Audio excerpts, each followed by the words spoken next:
A desperate scream rips across the battlefield, carrying the weight of a man whose face is streaked with blood and terror. From the darkness behind him, monstrous figures surge forward, their scarlet eyes burning like live embers. They move fast, too fast, merciless shadows closing in with suffocating pressure. The earth trembles beneath their charge. Civilians scatter in blind panic, their cries swallowed by the roar of chaos. Fear spreads like wildfire, and then, a deafening blast erupts at the heart of the battlefield. The explosion tears through the ranks, bodies flung aside as shockwaves rip across the ruined streets. Smoke billows upward, swallowing the world in swirling gray. From within that haze, a lone warrior steps forward. Crimson light burns in his eyes, fierce and unwavering.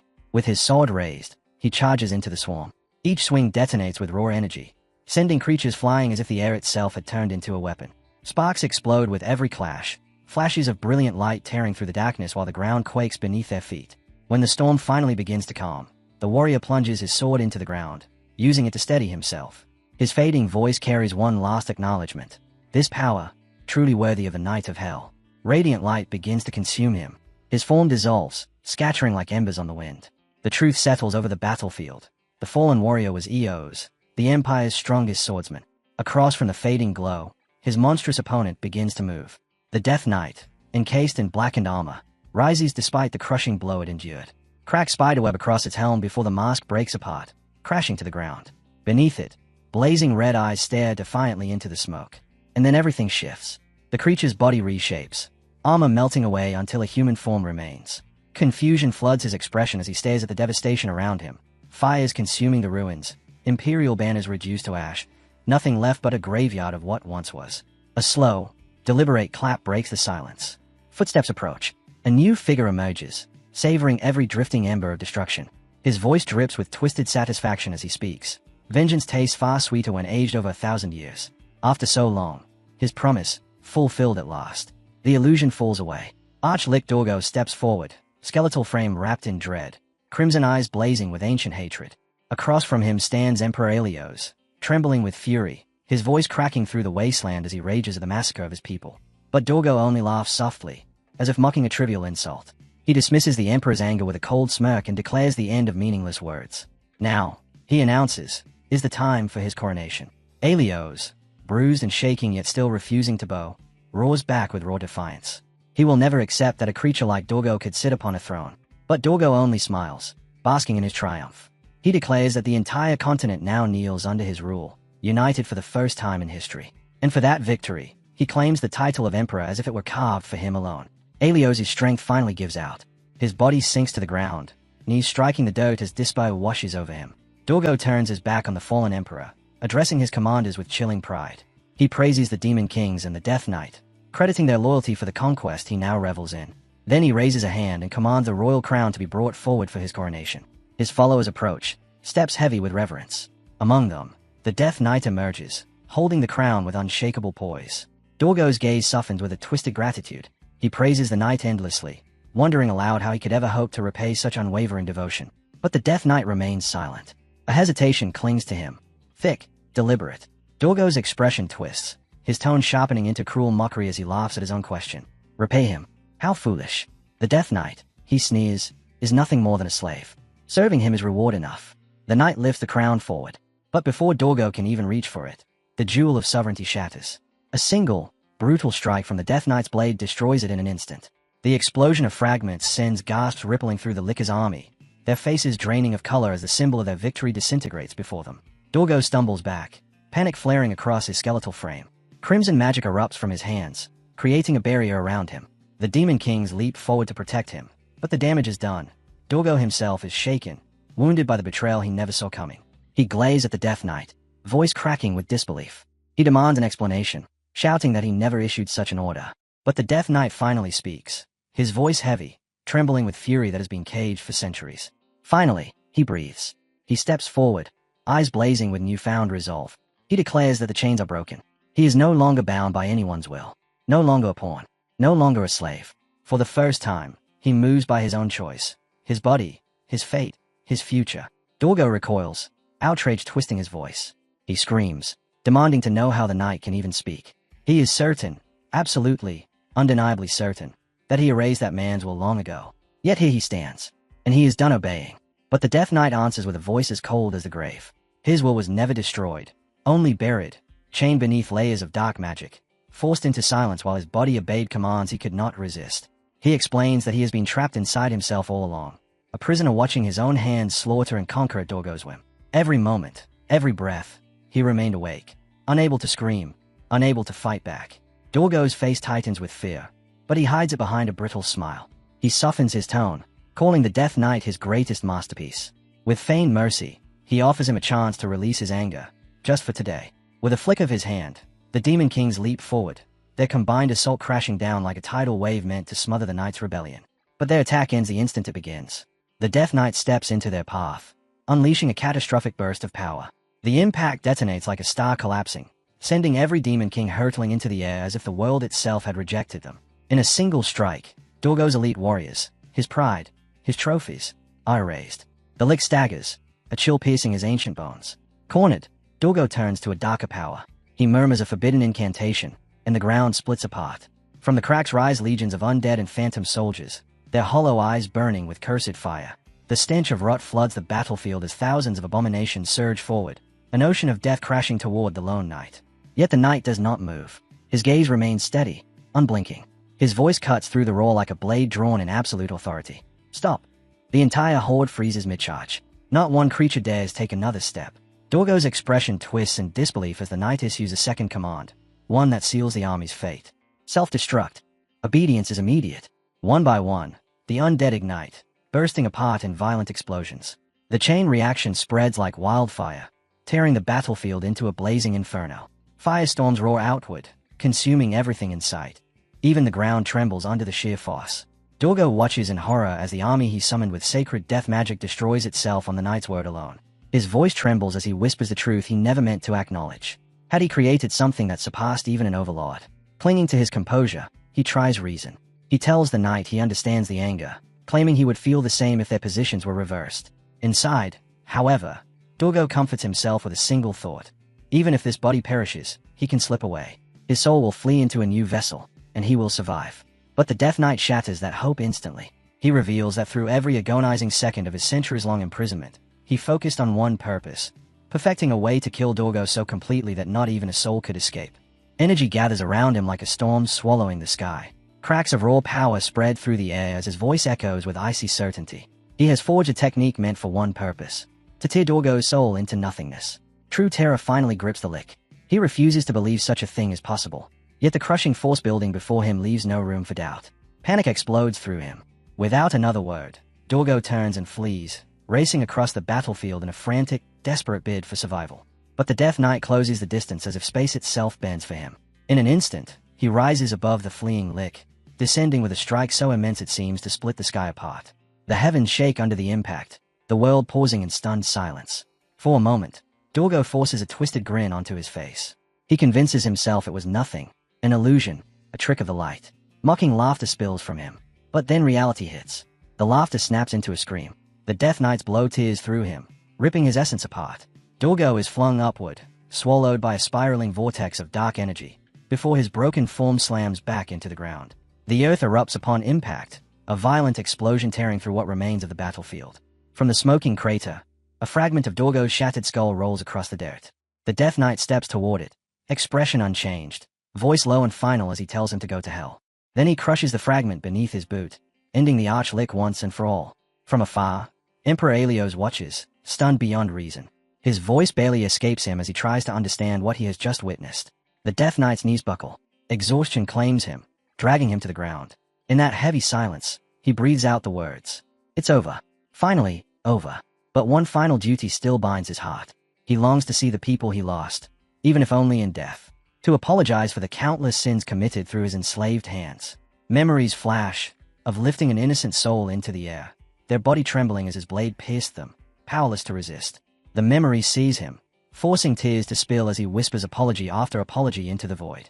At last, he lifts his sword one final time. With steady resolve, he plunges the blade into his own chest. This, he believes, is the only atonement left to him. And then, a gentle voice drifts into his fading consciousness. Damien. His eyes widen. He knows that voice. Louise. She appears before him, young, radiant, smiling softly as she asks why he's lying in such a strange place. Peace washes over him for the first time in centuries, yet confusion prickles at his thoughts. She looks younger than he remembers.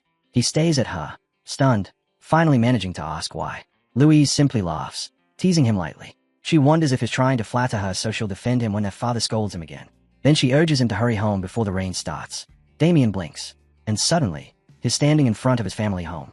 The sight steals his breath. Louise runs toward the door, alive and carefree, her figure so vivid it makes his heart ache. But shock follows closely behind. He destroyed the palace with his own hands. How could any of this exist? He looks down at his hands, trembling. His mind swirls in confusion. Was everything under Dorgo's control the illusion?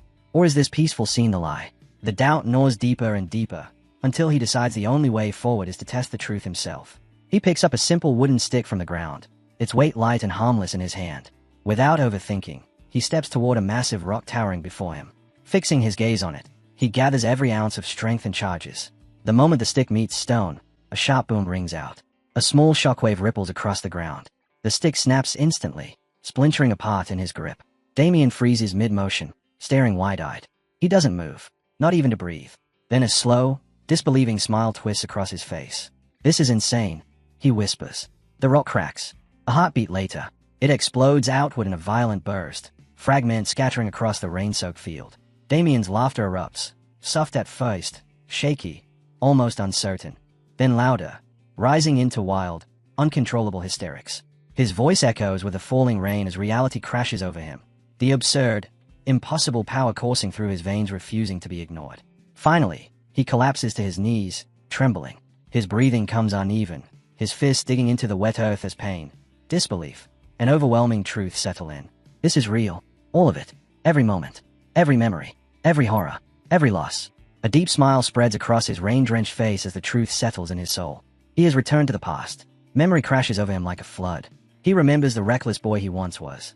Loud, impulsive, always stirring trouble. His family used to call him crazy. He sees his father's furious face, voice booming as he scolded him for getting thrown out of a public gathering, humiliating their family name. He remembers his brother's rage when he struck the son of Leon Bloom March, igniting a scandal that dragged their lineage through the mud. Worst of all, he sees Louise, his little sister crying helplessly as she was taken away, her bright future crushed under the weight of his stupidity. More memories stab their way through. His mother weeping as she begged him to explain why he had mortgaged their lands, why he kept borrowing recklessly, driving their family deeper into ruin. He remembers how he burned through every scrap of wealth they had until, finally, his father cast him out, banishing him forever. But one memory burns brighter than all the rest. The day of his exile. Louise ran after him, pressing money into his hand, pleading with him to find happiness despite everything. Her smile trembled with love and hope as she whispered two words that carved themselves into his heart. "Be happy." And he pushed her away. Shame had seized him so fiercely that he couldn't bear to face her kindness. He turned his back, pretending indifference, while guilt devoured him for the first time in his life. Back in the present, sitting among the lush green fields, Damien lowers his head, drowning in thought. How had he returned to this moment in time? His mind drifts back to the last thing he remembered. His dying wish, to apologize to his family. He never imagined he would be given the chance. Lifting his gaze toward the sky, he wonders quietly, was this miracle granted by the divine? Then something catches his eye, something resting in his hand that shouldn't be there. The sight makes him pause, breath hitching as doubt creeps back in.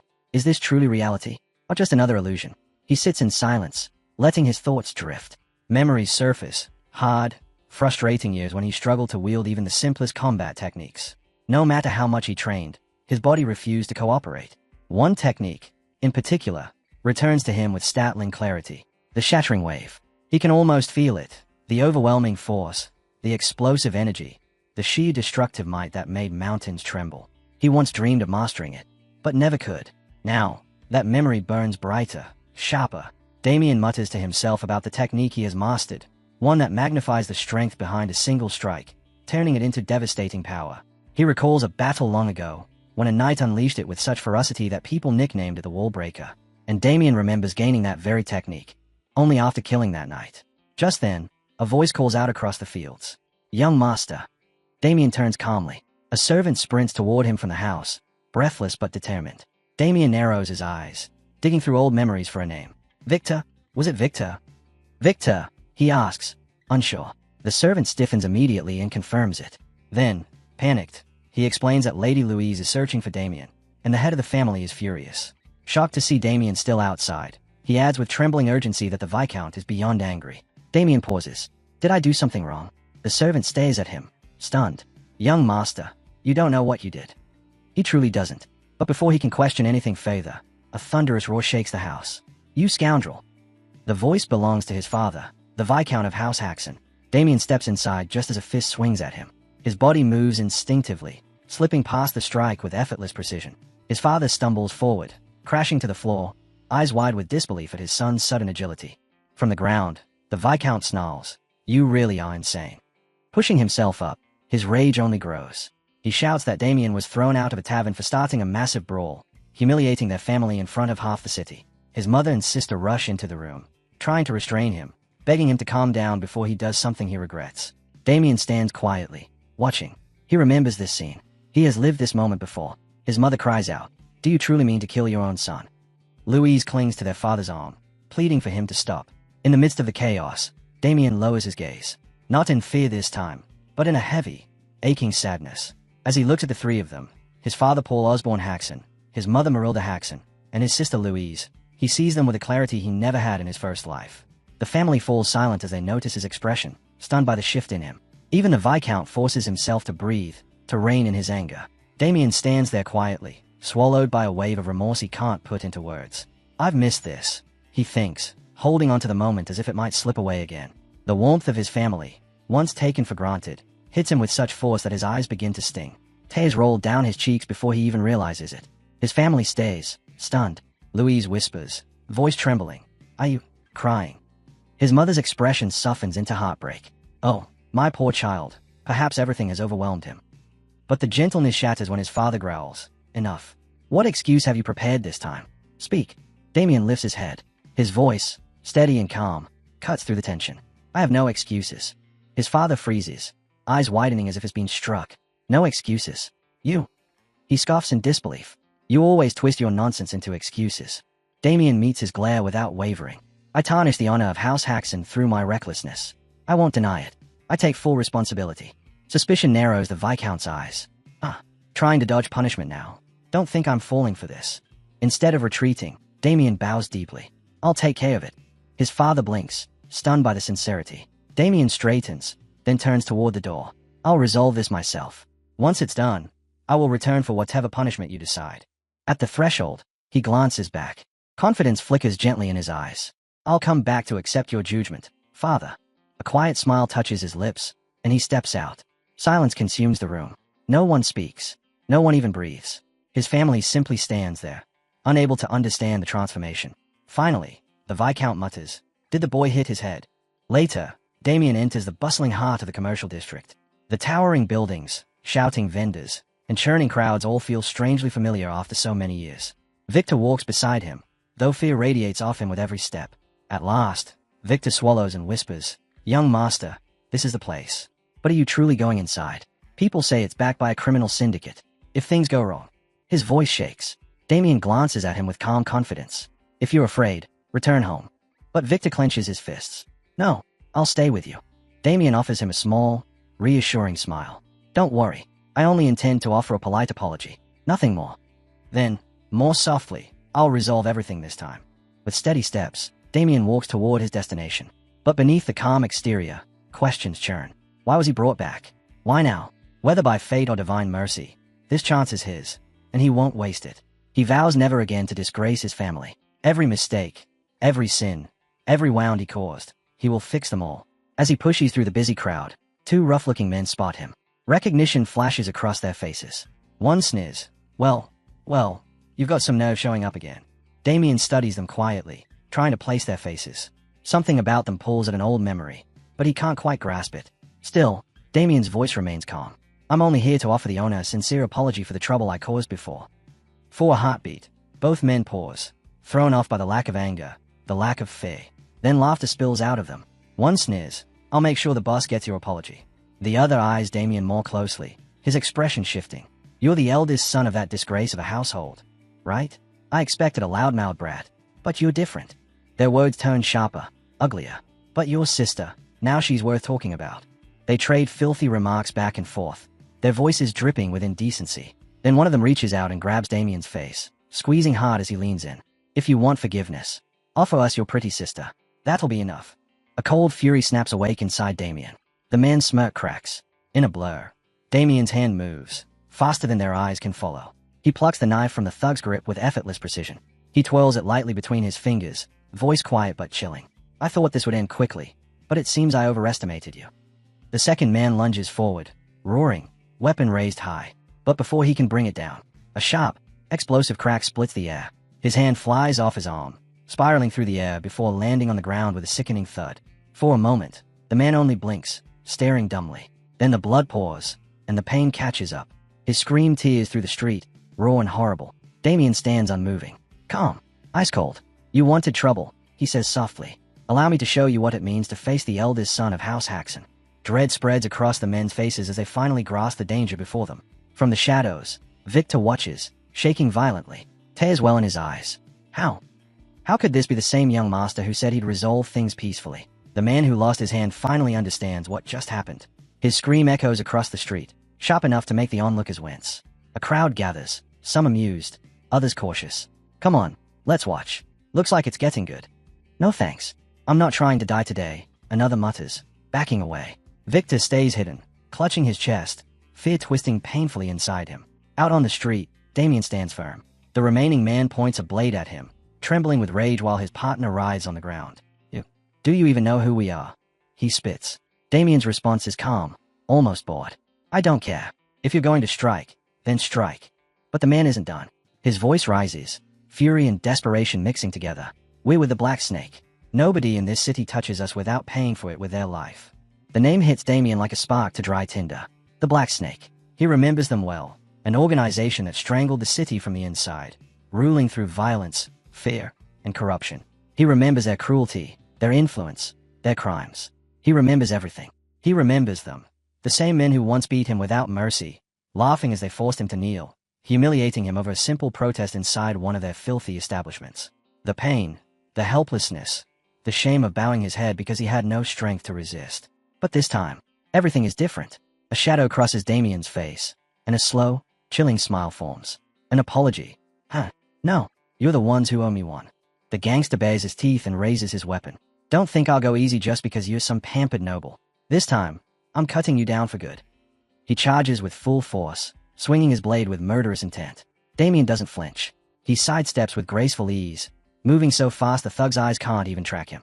Before the man understands what happened, Damien hooks his foot sharply against the thug's ankle, breaking his balance completely. The gangster pitches forward, and his face slams into the stone road with a brutal crack. The crowd recoils. Gasps ripple through the onlookers as the man groans, coughing, clutching his shattered nose.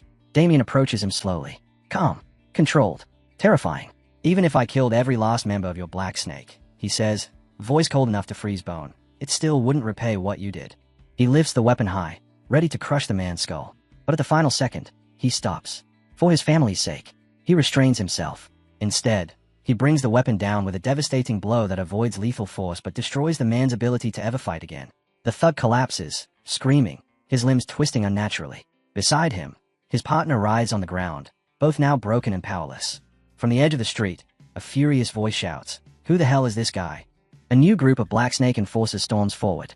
Their leader steps out front, muscles rigid, eyes narrowed as he studies Damien. "You're strong," he says slowly. "Too strong to be wandering around alone. Tell me, what organization do you belong to?" Damien meets his gaze without hesitation. "I belong to no faction. I came here to apologize. But after all this," his eyes narrow, sharp as a blade. "It's your boss who owes me the apology." The gang bursts into mocking laughter. The leader's expression hardens. "Enough nonsense. If you won't come quietly, we'll drag you instead. Attack!" At his command, the enforcers rush forward with blinding speed. Damien stands his ground. His breath is already heavy. Fatigue from the earlier clashes clings to him like chains. But he draws a deep breath, steels himself, and shifts his stance. Then he moves. Swift, sharp, unrelenting. Each strike is an explosion, cutting down an attacker before the next even understands what's happening. Bones shatter, blades fly from stunned hands. Screams fill the street as man after man collapses, clutching broken limbs and crumpled bodies. The leader can only stare, frozen. His mind refuses to accept the sight, his elite fighters falling like children before a single young man. But beneath Damien's composed exterior, the truth gnaws at him. His chest burns. His breath grows thinner. Every movement feels heavier than the last. This skirmish, this short, savage fight, has already pushed his exhausted body to its limit. Damien fixes his eyes on the gang leader, his voice steady and cold. Do you still want to continue? The man, who moments earlier barked orders with confidence, staggers back, trembling violently. His swagger collapses into pure terror. Please, forgive me. Spare me, he cries, hands shaking as he tries to shield himself. But Damien is done offering mercy. In a blur of movement, he charges forward. The leader's face drains of color. He whirls around and bolts down the street, screaming in panic as he tries to outrun the inevitable. His terrified shrieks echo through the alleyways, but Damien's footsteps thunder behind him. Faster, closer, relentless. The leader glances back. Damien is already at his neck. Crack! The sound of breaking bones splits the air. Inside the tavern, the atmosphere had been lively. Laughter, clinking mugs, drunken boasts. But the sudden noise rolling in from outside makes everyone freeze. The room goes still as they listen. Then the doors slam open. The gang leader stumbles inside, wild-eyed and trembling, barely holding himself upright. But he isn't walking on his own. A blade rests against his throat, guiding him forward like a puppet. Gasps ripple through the tavern as Damien steps in behind him, calm and composed, holding the knife with chilling ease. In one motion, he releases the leader and lets him collapse onto the floor like a discarded sack. You should have listened, Damien says quietly, when I was being nice. The tavern erupts into silence so complete it feels unreal. Then chaos explodes. Guests leap from their seats, screaming, overturning tables and chairs as they scramble for the exits. A killer. Run. Get out. Get out. Mugs shatter. Boots pound against wood. The entire tavern dissolves into frantic disorder. When it all settles, Damien stands alone at the center of the room, knife lowered, breath steady. He thinks the worst is already past. But then, a voice slices through the chaos. What is the meaning of this? A man descends the stairs, every step heavy with authority. Anderson Holm, the tavern owner. Fury contorts his face as his eyes sweep over the fallen gang members, rage boiling under his skin. Damien looks up at him with quiet confidence. Your guards are no longer a problem. I handled them. Anderson's jaw clenches. His men, elite enforcers of the Black Serpent gang, defeated so completely. Impossible. Who are you? He roars. Who dares cause this kind of trouble in my establishment? Damien straightens, voice firm and proud. Damien Haxon, eldest son of House Haxon. The name hits Anderson like a blow. His anger flickers into shock, then confusion. A noble. Heh. Damien raises his voice slightly, letting his word carry through the wrecked tavern. I didn't come here to cause chaos. I came for an apology. From you, the owner. Anderson blinks, stunned. An apology. Damien steps closer, his expression hardening. Years ago, your tavern rubbed its guests with outrageous prices. When I protested, your men beat me senseless and left me in the street. His voice sharpens. That humiliation branded me a drunken fool in this city, ruining my reputation, staining my family's name. His gaze pierces Anderson like a blade. And that, Anderson Holm, is the apology I've come to collect. For a moment, Damien's mind drifts. Back to that bitter, humiliating day when his father cast him out. Back to the weight of disgrace that crushed his family because of one night. This night. Even now, the memory coils tight around his heart. His voice hardens. That single night cost my family dearly. And you dare laugh. Anderson does laugh. Mocking, unrestrained, shameless. So this is it. You've come to mourn your broken honor. His grin widens cruelly. How adorable. But tell me, does House Haxon even have honor left to lose? The words hit like a blade. But Anderson isn't finished. He leans forward, sneering. I will never apologize. Instead, you'll pay for the damage you caused today. Damien goes silent. Slowly, a smile creeps across his lips. A quiet, unsettling smile, cold as winter steel. Had he simply apologized, I may have spared him. But now, the air tightens. Damien steps forward. One single step, sharp enough to slice through fear itself. Anderson jerks backward, trembling as Damien's energy spikes. His posture lowers, body coiling like a spring ready to unleash. Then you'll pay dearly, Damien says, voice dropping to a deadly calm. His eyes gleam with sharp intent. Knife in hand, he surges toward Anderson like a storm breaking loose. But before he can reach him, clang! A violent blur cuts across his attack. Steel crashes against steel, releasing a shockwave that blasts through the tavern, toppling chairs and rattling windows. The aura is immense, blinding, overwhelming. Damien is hurled backward, crashing onto the floor. For the first time since he returned to the past, his confidence wavers. The force behind that clash, it was monstrous. As the ringing fades, a figure steps fully into view, standing protectively before Anderson. Armor gleams beneath the dim lights, radiating an oppressive presence. Anderson exhales like a drowning man finally breaking the surface. Lord Ted, thank the heavens you arrived. Damien forces himself upright, eyes narrowed. A knight. Hey! The realization strikes deep. A knight. An actual knight. Working in a place like this. Why? Before getting back to the action, the story takes a moment to explain what knights actually are. Warriors who dedicate their entire lives to martial arts, progressing through a strict hierarchy that begins with trainee, advances to apprentice knight, and ultimately culminates in becoming an official knight once their abilities are deemed sufficient. At that stage, they are acknowledged as fighters capable of wielding aura, elevating them to mountain-level power where they can mow down dozens of enemies in front of them and even slice through castle walls without the slightest strain, making it clear that the knights in this story aren't just strong. They are considered transcendent beings. That very reputation is exactly why the bar owner is standing there laughing like a madman, utterly convinced that victory is already his, because even though Ted is only an apprentice knight, he serves under the leader of the Black Snake organization, and with Ted involved, the owner is certain that our boy won't be walking out of this place in one piece. And yes, the one piece is real. Damien, completely unfazed, stands his ground and directly questions Ted about his rank, finally understanding why he sensed a trace of aura during their earlier clash.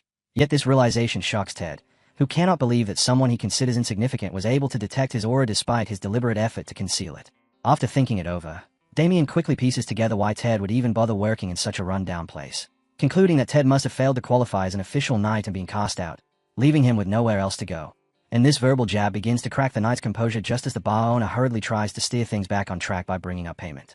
But the moment Ted hears the word apprentice tied to his rank, his blood boils over, and in a flash of rage he bursts forward with explosive speed, swinging his blade to slice open the arrogant noble's mouth as punishment for the disrespect. Yet our boy shows no fear at all, remaining perfectly still until the last possible instant before slipping past a heavy strike, an attack that would have cleanly cut him in half if it had landed. Without hesitation, Ted prepares a follow-up and launches into another series of attacks, his blade cutting through the air as he relentlessly targets Damien. But while our boy avoids each strike with relative ease, he's also carefully analyzing his opponent, recognizing that Ted is far from an ordinary apprentice knight, as shown by the precision and control in his swordsmanship. Frustration boiling over, Ted releases a powerful wide slash, only for the young master to evade it just as effortlessly. Yet despite retaining fragments of his future combat experience, Damien is still forced to contend with the limitations of his current body, making it difficult to fully utilize his skills and forcing him to learn, in real time, that managing his stamina is now a priority. Growing increasingly irritated that none of his strikes are landing, the apprentice knight finally snaps and pours a flicker of aura into his body. And the moment Damien senses the shift, he immediately recognizes what's coming and predicts the hidden technique his opponent is about to unleash. In the next instant, Ted drives forward with a straight, power-loaded thrust, the blade surging ahead with overwhelming force as it aims to pierce straight through him. Yet even with death closing in, Damien steadies himself instead of panicking, choosing in that critical moment to answer with a technique of his own, one capable of countering the attack. His mind drifting back to the grim days when he lived as a Death Knight, recalling the time he stood face-to-face with the infamous killer known as the Blade of Death, an assassin feared and revered like a natural disaster given human form. Back then, the Death Knight had sought him out, only for the phantom assassin to casually raise his sword and point it forward, warning that he would kill him if he didn't leave. But when it became clear that the Death Knight had no intention of backing down, something dark awakened within the assassin, a twisted excitement surfacing as he found yet another victim, even deciding to showcase his secret technique in a performance meant to surpass all others. With unnerving precision, the assassin used his keen perception to read the vital points within a human body, manipulating the flow of water inside it, and then executed his ultimate technique, one that sliced cleanly through the Death Knight's body, delivering a devastating cut. And what made it even more absurd was that he accomplished all of this with nothing more than a simple wooden sword, highlighting just how refined and terrifying his skill truly was. The Death Knight's body fell apart and collapsed onto the ground while the phantom assassin reveled in his victory, completely unaware that his opponent was far from finished, because the moment he turned around, he was met with a horrifying sight. The severed body knitting itself back together as flesh and organs reconnected into a single form, restoring itself despite having been cut clean in half. That was because the Death Knight had just used a countermeasure, the so-called anti-split technique, and once fully restored, the assassin finally understood the mistake he had made in targeting something that wasn't truly alive. But the worst part was yet to come, because after experiencing that technique firsthand, Damien had instantly grasped its mechanics, using his own perceptive ability to identify the assassin's vital points and replicate the same method. Before the phantom assassin could even process what was happening, the Death Knight turned the technique back on him, cutting him down in the exact same fashion, swift, merciless, and without even using a sword, leaving the crazed killer writhing in unbearable pain as he failed to comprehend how his secret technique had been copied so effortlessly. And with that memory, the story snaps back to the present, where Ted now wears that same look of despair and defeat, lying on the ground. Unlike the assassin, he hasn't been grotesquely split in two, but a deep, decisive slash across his body tells the outcome all the same. Our so-called glorious protagonist explains that every opponent he has ever faced never even understood what happened until they were already groveling on the ground, because every single one of his battles followed the exact same pattern, all thanks to his innate ability as the Death Knight, the power to absorb his enemy's skills and wield them as his own. So in simple terms, he's out here giving Kakashi, the copy ninja, real competition. Watching Ted collapse like that completely shatters the bar owner's confidence, leaving him scared out of his mind, sweating profusely as the realization hits that he might be next. His face twisted into pure desperation like Vegeta on his last legs, and within seconds he drops to his knees in front of Damien, frantically apologizing for bringing disgrace to the Hax INV County while also offering a hefty sum of gold as compensation for all the trouble caused.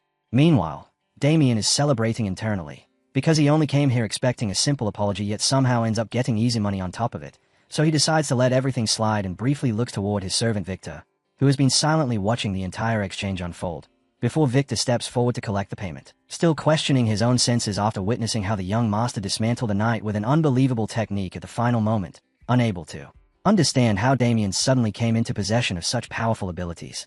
In the next scene, the two of them leave the bar, with Victor remarking that he has never carried this much money in his life, although it's clear the bar owner isn't done yet, because that scumbag is already thinking about revenge and plans to report everything to the leader of the Black Snake organization.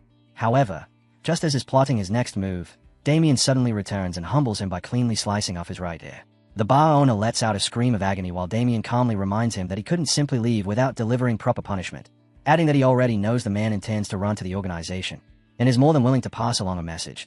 If they dare to target his family, he will wipe them out completely. Even after experiencing that firsthand, the bar owner still clings to his desire for revenge and plans to report the incident.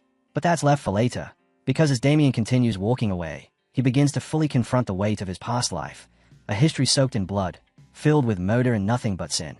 Yet instead of running from it, he accepts it and makes a firm vow that this time he will not fail his family and will remain by their side, declaring that it's time to head home. The scene then shifts to the Lion Bloom March, where a man speaks to his brother about the idea that pain always follows love, leaving his brother confused and assuming he's preparing for another battle, only for the man to deny it and clarify that he's actually setting out on a journey to find love. Though with that expression on his face, it's hard to take his words at face value. By the time Damien and Victor return to the Haxon Baron estate, the atmosphere has softened. Damien stretches lazily, remarking to Victor that he hasn't slept that deeply in ages. Victor glances at him with quiet envy, thinking how Damien managed peaceful sleep while he spent the entire night anxious and wide awake. Damien chuckles, admitting that nothing went according to plan yesterday. Still, they walked away with more money than expected. And more importantly, he says with steady conviction, word will spread fast. Soon, no one will dare ridicule House Haxon again.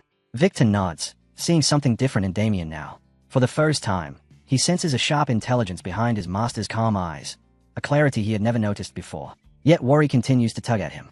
He brings up the Black Serpent Gang, reminding Damien that they left behind a wounded trainee knight and several severely injured members. Damien shrugs off the concern with absolute certainty. The gang may be bold, but even they wouldn't recklessly challenge a noble house. And if they ever do, he'll crush them himself. Victor can't help admiring him. And at last, he blurts out the question that's been burning in his mind. Where and when had Damien learned swordsmanship so terrifying that it defied belief? Damien answers with a nervous smile, scratching his cheek as he claims he only trained here and there, whenever he found the chance. But the moment barely settles before a thunderous roar shatters the calm, his name echoing across the courtyard. His father charges toward him, face flushed with fury and panic tangled together. He grabs Damien by the shoulders, shaking him slightly as he demands to know where he's been all day. His voice trembles with fear more than anger. Had Damien caused even more chaos? Damien meets him with steady confidence, offering a relaxed smile as he assures him that everything has already been taken care of, exactly as he promised. Then he gestures at Victor. Victor steps forward and opens the bag. Gold and treasures spill into view, shimmering in the sunlight. Both parents gasp at once, shouting, "Our money!" Damien explains smoothly that he returned to the tavern where the trouble began and resolved the misunderstanding. A simple billing error, he claims, and as compensation, the tavern owner surrendered all the treasure. His father stares at the glittering piles, disbelief flickering in his eyes. But before he can question it, Damien's mother speaks up, insisting that no other explanation makes sense. Where else could such riches come from? Damien holds his smile, subtly nudging his father's doubts aside. If he really questions it, he should ask Victor. After all, Victor was with him the entire time. Damien turns to him gently, urging him to confirm the story. Victor freezes for a heartbeat before awkwardly stammering out the confirmation. His hesitant words seal the lie in place, and Damien's parents immediately accept it, flooding him with praise and relief. But deep inside Victor's chest, a quiet realization forms. Damien can't seem to utter a single sentence without twisting it. Yet somehow everything still works out in his favor. The thought leaves him both impressed and slightly terrified. Outside, Damien steps into the open air and lets out a long breath, the tension finally slipping from his shoulders. With the situation neatly tied up, he slips into the forest and sprints, pushing his body as hard as he can. The thrill lasts only moments. Soon his lungs burn, his legs grow heavy, and exhaustion drags him to a halt. Panting, he acknowledges the truth. This body is still too weak. It won't be enough for the future he's aiming for. But instead of frustration, a grin spreads across his face. He reaches into his cloak and pulls out a small vial, calling himself lucky for acquiring something so precious. His thoughts drift back to the moment he first questioned the tavern owner about it. Curiosity had led him to ask what the vial contained. The man explained that it held a ray tonic crafted by the Dan School of Alchemy, a potion known to boost stamina and restore energy. Damien had pressed him further, intrigued by the unfamiliar name. The tavern owner had clarified with pride that the Dan School was a famed group of alchemists who specialized in potent tonics and miraculous elixirs. And as the memory resurfaces, Damien recalls hearing of them, masters of alchemy, their creation so valuable they were traded for gemstones by weight. With that thought, a wave of relief washes through him. This vial isn't just rare, it's a treasure beyond price. Damien tilts his head back and drinks it all in a single motion. Heat rushes through him instantly. A sharp breath escapes as a vibrant aura detonates from within, spreading like fire through every muscle and vein. Strength wells up, raw and fresh, filling him from the inside out. His determination hardens. If he truly wants power, he must rebuild his stamina from the ground up, to reclaim the might he once held in his past life, especially if he intends to face Dorgo. This is the only path forward. The memory of Dorgo surfaces, the monster's horrifying visage carved deep into his mind. Damien knows the truth. In just a few years, the undead army will return to this world, and when that day comes, he vows he will possess the strength to kill Dorgo with his own hands. He exhales slowly, eyes filled with unwavering resolve. Only by regaining his former strength can he protect his family's happiness. With that promise burning inside his chest, he launches forward again, sprinting with renewed power. His vow echoes like thunder. This time, Dorgo, I will kill you for sure. Meanwhile, under the pale glow of the moon, a hidden fortress lies shrouded in darkness. The Black Serpent Gang's secret base. Inside, their leader eats with lazy indifference, his voice icy as he speaks. The one who failed, he declares, is useless now. Losing one of their finest men changes nothing. A few gang members mutter that Ted should at least be given medical attention, but Cedric Walker cuts them short with a chilling order. Leave him. Throw him away. He no longer matters. One man dares to question him, but Cedric's voice sharpens, cruel and absolute. Ted is nothing more than a broken tool, and tools can always be replaced. Suddenly, movement stays the room. Ted begins to lift himself, trembling violently as he rises despite his shattered state. The gang gasps. Cedric's eyes narrow, then a mocking laugh spills out. So he still has enough strength to crawl, he sneers. With a twisted grin, he adds that he'll give Ted one more chance, accept treatment, and perhaps he'll be hired again. Ted snarls back, refusing the insult, yelling that he doesn't need Cedric's pity. He rushes forward with everything he has left, but freezes mid-charge. His entire body locks rigid, suspended unnaturally in the air. A sinister shadow ripples behind him, swallowing the room in dread. Ted's expression twists in terror as he cries out, demanding to know what is happening. Then the dark aura lashes out, slamming into him with brutal force, his screams echoing through the hall. From that swirling darkness, a cloaked figure steps forward. He turns his head towards Cedric and speaks in a calm, deadly tone, asking whether this display is sufficient as a first demonstration. Cedric's lips twist into a pleased smile. Of course, he replies coldly. Now, show me the rest of your strength. Ted thrashes wildly, rage spilling out in broken shouts as he begs to be released. But the cloaked man pays him no mind. He begins chanting, harsh, ancient words that scrape against the air like claws. Each syllable deepens the suffocating dread, and Ted's panic explodes, his body trembling uncontrollably beneath the rising storm of dark power. A violent surge of shadow erupts around him. Ted screams, a raw, horrifying sound, as the energy coils and tears at him. From within the swirling darkness, distorted shapes crawl into view. Red eyes gleam through the haze, and jagged fangs glisten in the gloom. The sight shatters Ted's sanity. He begs, pleads, cries for mercy, but the monsters only draw closer. The darkness thickens, swallowing him whole. His screams echo through the hall as the aura rips into him, tearing him apart piece by piece. Then, an explosion of dark energy bursts outward. His body shreds in the blast, limbs devoured by the abyss until only a single leg remains, tumbling to the floor with a wet thud. The severed limb lands at Cedric's feet. Disgust flickers across his face as he covers his nose, muttering that the scene is sickening. The cloaked man turns to him calmly and asks if the demonstration has met expectations. Cedric nods, though his voice remains icy as he adds that next time, it should be cleaner. The cloaked figure smiles. A thin, chilling curve. He asks for his next assignment. Cedric leans forward, a cold grin stretching across his face. A certain noble has crossed the Black Serpents. He explains, damaged their organization. He wants revenge from the shadows. The harsher the devastation, the greater the payment. He slides over in advance. The cloaked man picks it up without hesitation, bowing slightly in gratitude. His smile sharpens into something predatory as he assures Cedric the job will be done. He is someone who never fails. Elsewhere, Damien drives his body mercilessly through training. Sweat drips, muscles burn, but his determination never wavers. The tonic's effects are unmistakable. His stamina has already grown significantly. Yet his heart remains unsettled. Days have passed without retaliation. The Black Serpent should have struck by now. But they haven't. That silence feels wrong. A sudden rustle behind him snaps every instinct awake. He pivots sharply, muttering under his breath, just as I expected. Without hesitation, he lunges forward at full speed, cursing those Black Serpent bastards as he drives a crushing blow into the figure hiding in the bushes. A cry of pain bursts from the shadows. Damien freezes. His eyes widen as the figure's face comes into view. Ew. He breathes in shock. Sitting in the date, wincing from the strike, is his younger brother, Abel Haxon. Abel looks up at him, startled eyes softening as he whispers, "Big brother." Still trembling from the blow, Abel pushes himself upright with a wince before letting out a short, strained laugh. "You've gotten stronger since the last time I saw you. For a moment, I thought you almost snapped my neck." Damien freezes. Those words stab into him, dragging up a memory he can never forget. Abel's lifeless body from his past life. His breath falters. Slowly, he extends a hand toward his brother, his voice low and sincere. "I didn't mean to. It wasn't intentional." Abel stares at the offered hand, hesitation clouding his eyes. His expression hardens. "Father said you went to the tavern to talk things out. But then we hear a fight broke out. People were injured. Tell me the truth, Damien. You didn't cause it, right? You wouldn't lie. To the family, would you?"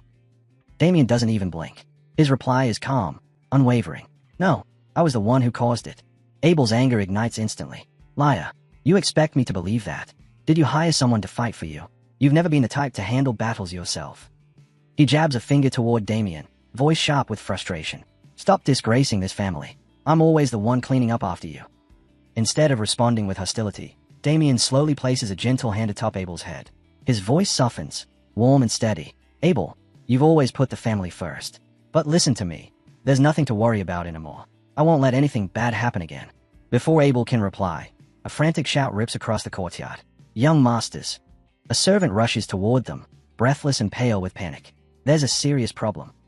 The brothers exchange stunned looks before sprinting back toward the house. Tension coils tightly around them. Damien flings the door open, Abel hovering anxiously behind him. The moment they step inside, their father's furious voice cuts through the air. "Damien!"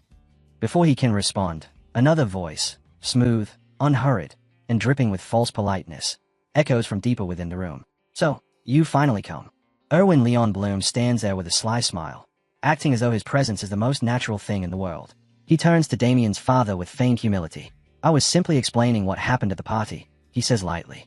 "Please forgive my unexpected visit." Damien's eyes narrow into slits. This again. He has lived this moment once before. He knows this man, Erwin. Memories from his previous life flare sharply, every detail of that night returning with painful clarity. Without holding back, he roars, "What the hell did you just say?" Erwin raises his hands, pretending innocence. Wait, I didn't mean to offend anyone." But Damien steps closer, fury radiating from him. "Drop the act. You mocked me, and you tried to lay hands on my sister." Erwin tilts his head, smirking as if amused. "You must be confused. Maybe you were drunk. I don't recall anything like that." He leans in, his voice dropping to a taunting whisper. "And even if I did, what then?" With a cruel smile, he pushes further. "If I admitted it right now, what exactly could you do to me?" Rage surges through Damien, boiling over in an instant. Damien remembers all too well how, in his past life, he always swallowed his anger at moments like this. But not this time. Without a shred of hesitation, his fist slams into Erwin's face. The impact cracks like thunder. Erwin flies backward, crashing onto the floor as blood spills down his nose. He groans, reeling in pain. Yet Damien's eyes sharpen. Erwin isn't weak. He's a trained knight. He could have blocked the punch. Instead, he chose to take it. He wanted this outcome. Erwin rises slowly, holding his blooded face with a twisted smile. Then, like a man with no shame, he unveils his true move. "Actually," he says boldly, "I must confess, I admire Louise deeply. That's why I want your permission, Viscount, to marry her." He settles into the sofa as if nothing has happened, his tone smooth, deliberate, calculated. Yes, I wish to marry Louise. I ask for your approval. Silence crashes over the room.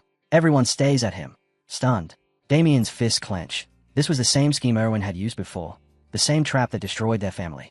With fake humility and venom beneath every word, Erwin adds, "Let's treat tonight as a misunderstanding, if you agree to the marriage."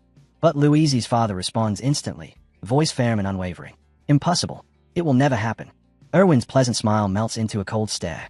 "Then tell me, how much can the Haxon family endure when mine brings its wrath? Someone must pay for this insult." His voice hardens, offering only two choices. Either pay the price, or give me Louise. Inside, Louise's father feels the crushing pressure. The Leon Bloom family is powerful enough to ruin them. But even knowing the danger, he refuses to sacrifice his daughter to someone as vile as Erwin. At that moment, Louise appears in the doorway. She steps forward with quiet grace, her gaze calm but heavy with something deeper. And then, to everyone's shock, she speaks. "I will accept the marriage." The room erupts. Her father shouts in horror. Abel freezes, trembling with fury as he begs her to take it back.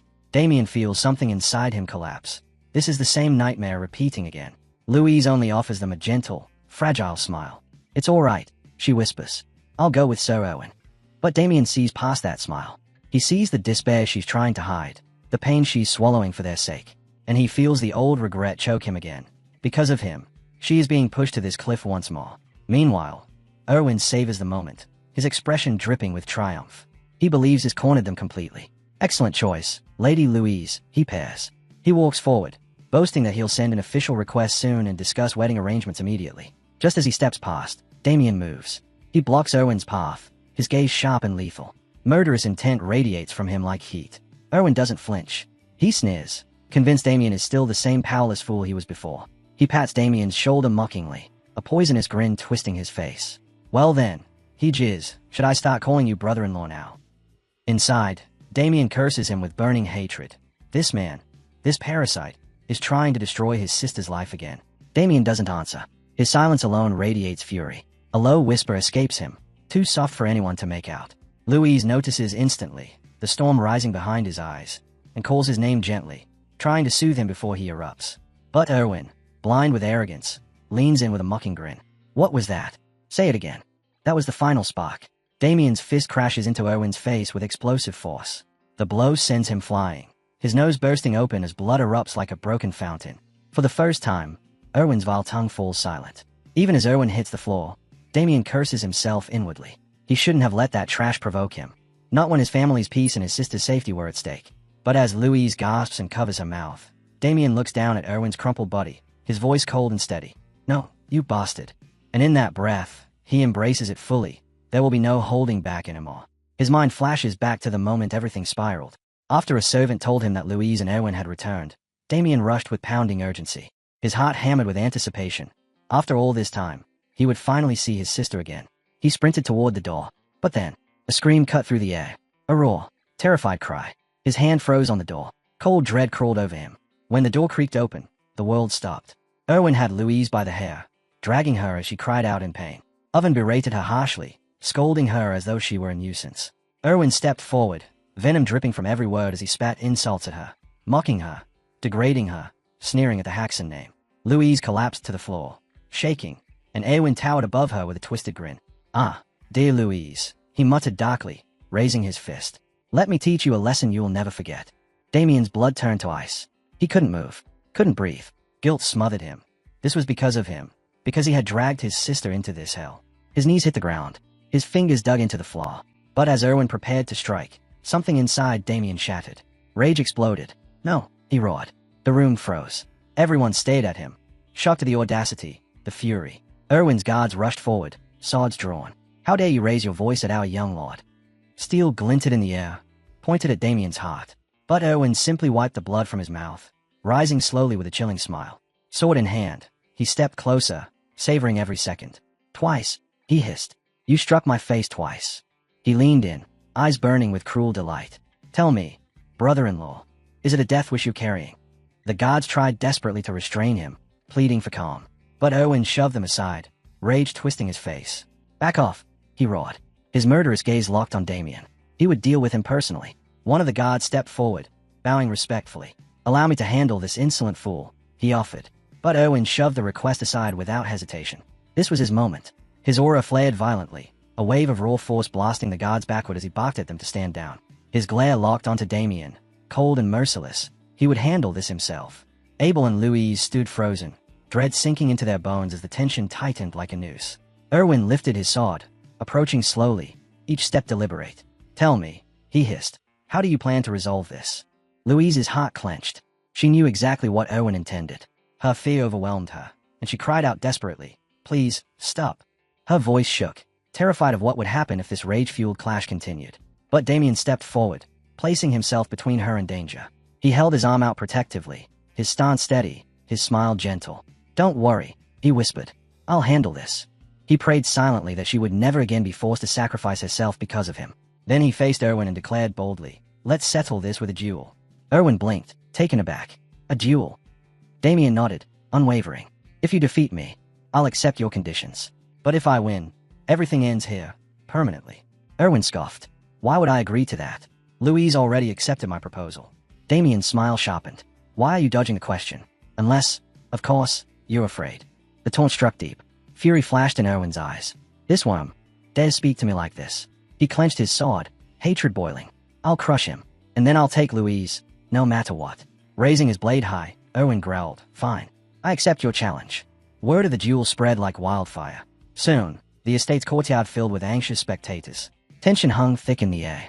Damien's mother trembled, wringing her hands. "Should we stop them?" she whispered. But his father, though worried, shook his head. "Look at him. Damien's acting with purpose. He has something in mind." All they could do now was hope. Some prayed for a miracle. Abel did not. Unlike the others, he knew miracles wouldn't decide this. Erwin was a trained knight, confident and lethal. His blade gleamed as he prepared, every movement precise. Across from him, Damien stood empty-handed. Erwin smirked. "How will you fight without a weapon?" Damien answered calmly, pulling out a small dining fork. "No need to worry," he said, twirling it lightly between his fingers. A confident grin spread across his face. "This will do just fine." Gasps erupted from the crowd. A fork. Was he insane? Erwin burst into laughter, openly mocking him. "What's wrong? Has fear finally made you lose your mind?" Erwin mocked. Without waiting for a reply, he lunged forward with the lethal speed of a trained knight. His sword sliced through the air as he shouted, "I won't hold back." But Damien moved like water, effortless, fluid, slipping past the strike as though it were nothing more than a breeze. Erwin's eyes widened. He hadn't even seen the movement. Frustration twisted his face. With a furious roar, he summoned the full force of the lion's raw combat style. Aura exploded around him, forming a massive, glowing lion that charged across the courtyard, ripping through stone and sending dust into the sky. The explosion shook the ground. When the dust cleared, Damien still stood exactly where he had been, unscathed, calm, fork in hand. A wave of shocked whispers swept through the crowd. How is he still standing? He blocked the lion's roar, without a sword. Even the guards stared, stunned senseless. For the first time, unease crawled up Erwin's spine. Not a single strike had landed. Every swing, dodged with impossible precision. Damien's lips curved slightly. Inside, he felt the truth settle in. His training had paid off. He had mastered the Leon Bloom family's combat style, something Erwin could barely wield. Memories flickered. His fight against Michael Leon Bloom in his previous life. Compared to Michael's polished skill, Erwin's technique was full of holes. Fury overtook Erwin. He unleashed another massive wave of aura, stronger than anything before. A crushing attack. One Damien knew he couldn't simply sidestep with a fork. His eyes narrowed. "Then I'll use it," the hero saint technique. Power surged through him. The clash between their attacks erupted into a violent blast, shaking the ground and sending cracks across the courtyard. Louise and Abel watched in terror, barely able to breathe. Steel rang sharply. Erwin's sword collided with Damien's fork. The impact echoed. Erwin froze, shock spreading across his face. With surgical precision, Damien twisted the fork, diverting the blade exactly where he wanted. Then he shifted. It was small, subtle, almost invisible, and deadly. Secret move, countless thunder, shadow revelation. His body shot forward like lightning. "Goodbye," he whispered in his heart. In an instant, the fork's prongs pressed against Erwin's neck, locking him in place with absolute dominance. The crowd gasped as one. Erwin's eyes bulged with terror. A dining fork had defeated him. Even Abel, Louise, and Damien's parents stood frozen, unable to comprehend the sight. Oven stumbled backward in horror. The fork was at his young master's throat. Humiliation washed over him, and he collapsed with a broken cry. Damien stood firm, calm but burning with restrained fury. He could end Erwin right now, but for his family's sake, he would go no further. He looked down at the fallen knight and spoke, voice steady and unyielding. It's clear now. I've won. Any complaints? Damien's voice held the weight of absolute authority. He stepped closer, gaze cold and unwavering. As I told you, you will leave this place. Now. Erwin, pale and shaking, could only stagger backward. Defeat wrapped around him like chains as he fled the courtyard he once strutted through with arrogance. Later, the family gathered at the dining table. A suffocating silence hung over them. No one dared speak freely, not after everything that had happened. When the meal finally ended, Damien stood. I'll be resuming my training. That was all he said before walking away, leaving the others staring after him. His mother watched him with worry clouding her eyes. She turned to her husband. Shouldn't you talk to him about yesterday? She whispered. Before the father could answer, Abel burst in, voice frantic and disbelieving. He rambled about how much Damien had changed, how unrecognizable he'd become from the brother he once knew. Their mother leaned toward her husband again, anxiety trembling in her voice. Abel seemed shaken too. Please, talk to him. But the father raised a firm hand. Enough. Let him be. He'll speak when he's ready. His tone allowed no argument, and the room fell silent again. The mother rested a gentle hand on her husband's arm, offering reassurance, urging him quietly to stay strong. But inside, the father wrestled with a fear he wouldn't admit. He wanted to ask Damien many things. He wanted to understand him, but a voice deep inside warned him to stay silent. This was his son. Yet now, something about him was terrifying. Far away, Damien knelt in the hallway, fastening heavy sandbags around his legs. His movements were calm, focused, training already pulling him back into its quiet rhythm. Then a clear voice called out, Damien. Louise hurried toward him, and he turned, waiting patiently. She smiled softly. I'm glad you're still here. I wanted to talk about yesterday. Before she could continue, Damien bowed his head slightly. He remembered, and he knew what he owed her. I'm sorry, he said quietly. I acted rashly. I may have embarrassed you. But Louise shook her head immediately. No, don't say that. Don't blame yourself. She stepped closer, eyes warm with sincerity. Thank you for everything you did for me. Her voice trembled as she admitted the truth. When she agreed to go with Erwin, she had been terrified. In her heart, she had never wanted to leave. Hearing this, Damien felt a tight ache in his chest. I knew it, he thought, and her words struck deeper than she could ever know. Louise's memories flooded back. Damien stepping forward against Erwin, shielding her, fighting for her. She smiled, light and heartfelt, and whispered again, truly, thank you. For a moment Damien said nothing. Then, slowly, a faint smile touched his lips. No, he replied gently. I should be the one thanking you. I've always been grateful to you. Louise blinked, surprised and touched. As Damien turned to leave, she reached out quickly. Wait, she said softly. I have something important to give you. From behind her, she revealed a sword, distinctive, carefully cared for. With a gentle smile, she offered it forward. Father set this one aside just for you. He told me to give it to you so you could use it in your training. Her voice softened as she added, even if he doesn't show it well, he does love you. He values you more than you think. He wanted you to know that. Then she straightened, imitating their father's stern tone. And as heir to the Viscount, you are never allowed to choose a fork over a sword again. Damien wrapped his fingers around the hilt and lifted the blade with pride. The weight wasn't just steel, it was acknowledgement, trust made tangible. His chest swelled with confidence as he admired the blade now in his hands. Somewhere across the manor, his father suddenly sneezed, rubbing his nose with a puzzled frown. A chill crawled over him for no reason he could name. Outside, the night changed. A dark, oppressive force began to seep through the air, drifting closer to the estate. At the gate, the guards leaned lazily on their spears, unaware of the danger slipping toward them. One frowned suddenly. The air felt heavy, wrong. But before he could speak, his eyelids dropped like lead. Both guards collapsed as a thick shadow rolled over them, dragging them into a deep, unnatural sleep. The darkness pushed open the gate with eerie ease. From the swirling fog, a figure stepped out, cloaked in shadow, silent as death, as he headed for the manor. Inside, the household slept peacefully. No one sensed the phantom weaving through their halls until he stopped at Louise's room. She slept quietly, helpless under the moonlight. His twisted smile grew as he whispered, well, I came for other matters on behalf of the Black Serpent Gang, but finding you here is quite the bonus. His hand stretched toward her, fingers curling with intent to harm. Hey! The single word sliced the silence. The man jerked around. Damien stood in the doorway, calm, steady, eyes fixed on him with unwavering focus. What are you doing here? Damien asked, voice even. A faint smirk touched his lips. I sense something strange tonight. Tell me, should I expect some stranger wandering around my home? The intruder froze. Impossible. Everyone should be asleep under my spell. How is this brat awake? Snarling, he snapped his hand forward, launching a surge of dark magic at Damien. But Damien slipped aside effortlessly, the spell shattering against the wall in a burst of sparks. The man's eyes widened in disbelief. "Who the hell are you?" he shouted. Damien's reply came steady and sharp. "That's the question you should be asking yourself." He stepped forward, gaze unwavering. "This is my home. So tell me, who are you? And what exactly were you planning to do to my sister?" The intruder's smirk twitched into annoyance. From down the hallway came hurried voices, guards rushing toward Louise's room after hearing the commotion. The man clicked his tongue in irritation. Troublesome. If they saw him, escaping would be a nightmare. With a flick of his hand, shadows coiled around him. Dark magic wrapped his form, and he dissolved into black mist, slipping out the window with inhuman speed. Only a faint, poisonous aura hung in the air where he'd been standing. Damien lunged toward the window, scanning the night. Did I lose him? But before he could lean further, a cold shiver ran across his skin, an eerie pulse of energy brushing past him like a whisper of death. Outside the manor, unease began to ripple through the estate. Stable hands clustered together, pale with shock as they stumbled upon a grim sight. The Viscount's prized horse lay lifeless on the ground. How is this possible? It was fine yesterday.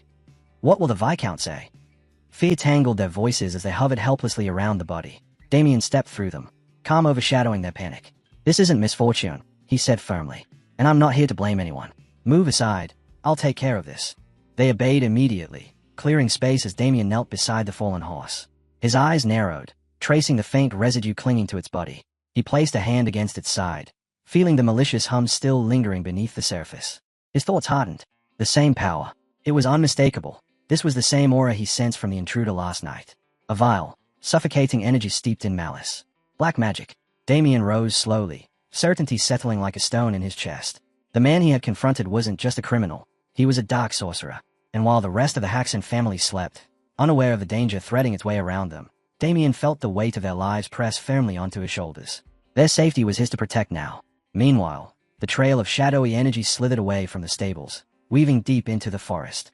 It wound toward a hidden cave swallowed by darkness. Inside, the sorcerer muttered to himself, relishing the night's results. He let out a cruel laugh, mocking the Black Serpent Gang's leader. "Idiots, so easy to fool. They thought I'd crafted some powerful curse for them.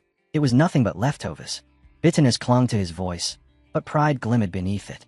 With the resources he had taken, he wouldn't need to collect more for a while. Yet resentment gnawed at him, reduced to scavenging, hiding, running from the organization that now hunted him like prey. For now, he would remain in the shadows. It was the only way to survive. But just as the sorcerer prepared to leave, a voice drifted through the cave. Calm, steady, yet sharp enough to slice through stone. What a disgusting smell. Like an old man rotting away in here, living alone without even knowing how to air out his own cave. The sorcerer froze. His breath hitched. Slowly, he turned. Damien stood at the entrance, poised, unshaken, his presence cutting through the gloom like cold steel. A faint smile touched Damien's lips. "Yes, I am Damien, eldest son of Viscount Haxon, the same person you met last night." The sorcerer stumbled back, disbelief swirling in his eyes. "How did he find me here?" Damien tilted his head, as if answering the unspoken question, a smirk tugging at his mouth. "I simply followed the stench you left behind. Not exactly subtle." The sorcerer narrowed his eyes, forcing composure into his voice. "So you're the one who dared oppose the Black Serpent Gang. I misjudged you. You're no mere reckless brat." Damien's smile deepened. Calm, mocking, effortless. "Good thing I was alert. Tell me, were you the one they hired?" The sorcerer straightened proudly. "Yes, they asked me to crush your family, to make the Haxons bleed." Damien's voice turned icy, every word heavy with contempt. "Pathetic. You sold yourself to garbage. And because you accepted their mission, you'll die here." The sorcerer flinched, rage erupting across his face. "What did you just say?" His aura burst outward, crackling with fury. "Bold little wretch. I'll capture you, break you, and make you my pet. You'll keep me entertained for a very long time." Damien tightened his grip on his sword, stance solid, eyes burning cold. His voice didn't waver. "I swore not to kill in this life. But scum like you," his gaze hardened, dripping venom, "I'll gladly make the exception." Menace rippled off him in waves. "I despise your kind. Dark sorcerers who play with human lives like worthless toys." The sorcerer faltered, startled that Damien had read him so effortlessly. Still, a wicked grin twisted his mouth. "You are unusual. Not an ordinary child at all." With a furious roar, he hurled a massive surge of black energy at Damien, the cavern trembling from the sheer force. "You won't escape me. You'll die here." But Damien had already moved. He shot forward like a streak of light, sliding past the attack with fluid precision. The sorcerer's eyes went wide as the boy closed in faster than any human should. Steel crashed down. Damien's blade slammed into him with overwhelming strength. The dark mage staggered, his arms trembling as he barely managed to block. Pain twisted his face as he stumbled back, only for dark energy to whirl through his flesh, instantly knitting his wounds together. Damien paused for a heartbeat, recognition flashing in his eyes. That regeneration, it's the same ability I saw at the palace. The sorcerer's grin returned, stretched and poisonous. Surprised. Your little strike is meaningless. You can't kill me that easily. Damien's grip tightened around his sword, his gaze turning razor-sharp. Then I'll carve you apart, piece by piece, until there's nothing left of you but dust. With a burst of fury he launched forward, his blade tearing through the air in a relentless storm. Each strike hammered into the sorcerer, driving him back step by step. The dark mage's body jolted from every impact, yet he only laughed, grinning through the pain. Interesting, he hissed, amusement dripping from his voice. Your skill is remarkable, but still, not enough to kill me. He suddenly stopped retreating. His tone sank into a whisper thick with malice. From the moment you walked into this cave, your fate was sealed. Damien's eyes narrowed, then a shock tore through him. All around the cavern, glowing symbols burst to life. Dozens of magical traps lit up, each radiating a crushing, murderous pressure. The sorcerer smirked, basking in Damien's reaction. These wards were prepared long before you showed up. Insurance, in case the organization ever tried to hunt me down. And now look at you, standing right in the middle of them. Damien braced his sword, instantly understanding the threat.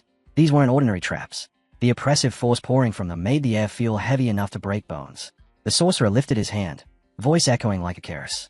You will regret crossing me, to challenge someone of my rank in dark magic. That was the last mistake you'll ever make. Darkness surged, gathering into a rotting, swirling torrent. His lips curled into a cruel smile. Die slowly, die screaming, boy, as your body decays. Black energy crashed toward Damien, flooding the cave with suffocating pressure. The air itself trembled under the force.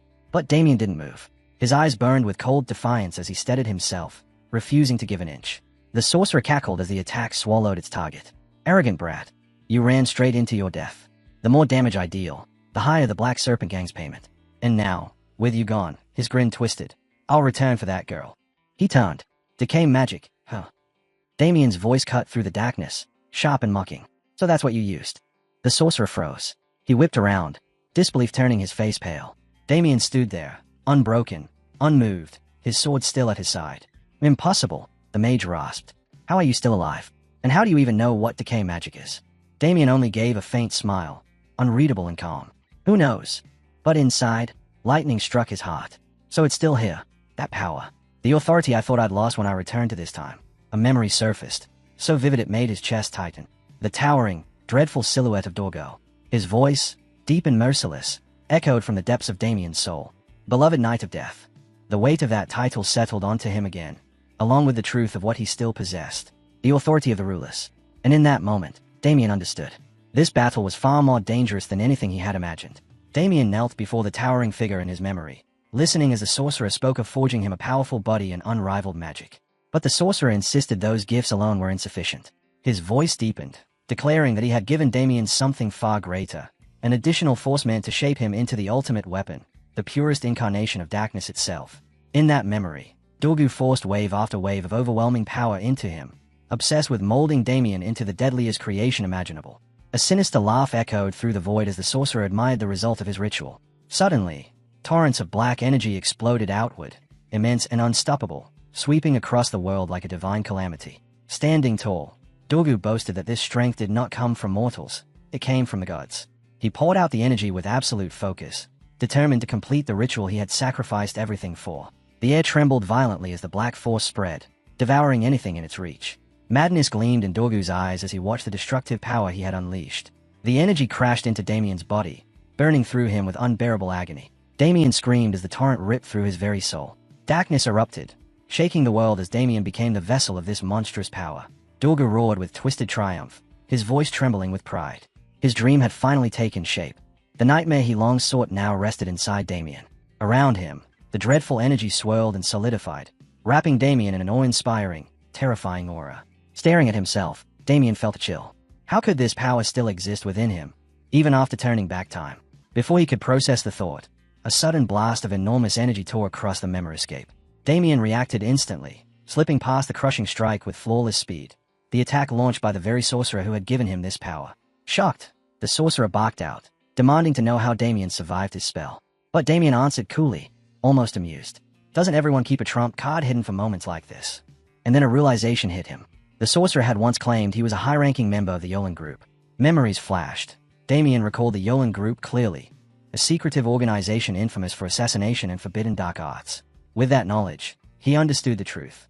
The man before him wasn't merely skilled. He was an elite whose power eclipsed ordinary mags entirely. The sorcerer's energy surged, radiating through the cavern as he narrowed his gaze. He began to suspect Damien possessed a hidden weapon, something dangerous enough to overturn the battle. If this continued, the fight would only tilt further out of his control. He had to end it now. Slowly, he lifted his hand, revealing a gleaming bracelet. He admitted it was forged for a far greater purpose, meant to be used against the church itself. But tonight, circumstances demanded he use it here. The moment his words died away, the bracelet erupted with a brilliant green glow, its energy racing up his arm and flooding into his body like a rising storm. A violent surge of magic erupted from the sorcerer, rattling the earth as his form shifted, confidence flooding back into his posture. The bracelet pulsed like a living heart, and from it burst an overwhelming torrent of dark power that morphed into a monstrous silhouette. Damien stood frozen for a moment, stunned by the sheer volume of energy roaring into existence. He understood instantly. This wasn't some enchanted trinket. The bracelet was an artifact, forged to hide impossible reserves of magic, and now, every last drop was unleashed. The sorcerer grinned with absolute certainty. His voice thundered through the cavern as he boasted that this power was unmatchable. With a roar of fury, he hurled his deadliest spell at Damien, willing him to be devoured by hellfire and erased completely. The blast tore across the land, ripping the ground open and leaving behind a crater swallowing itself in raging dark flames. The sorcerer straightened proudly, convinced the battle was over. A wicked smile spread across his face as he proclaimed Damien trapped, condemned to burn forever within the inferno. But then, a voice rose from within the darkness. Calm, steady, unshaken. Damien's voice. The sorcerer's head snapped around as Damien stepped out of the shadows, unharmed, wrapped in an aura that radiated dominance. The air trembled as his energy surged outward, devouring every particle of dark magic and wiping it from existence. Damien's voice echoed with unbreakable certainty. The authority of greed, he said, was not just protection against magic. It was a force that consumed all dark power completely. The sorcerer's arrogance shattered. His eyes shook with terror as panic constricted his breath. He couldn't understand what stood before him, nor how Damien possessed such overwhelming might. Damien answered with a mocking ease. It didn't matter how he acquired it, he said. If the sorcerer needed an explanation, he could pretend Damien simply had superior equipment. Yet Damien's expression hardened, frustration flickering beneath the surface. Fate had forced him to wield the power of the one he hated most. But for an enemy like this, he had no choice. To win, he needed the strength of the Knight of Death.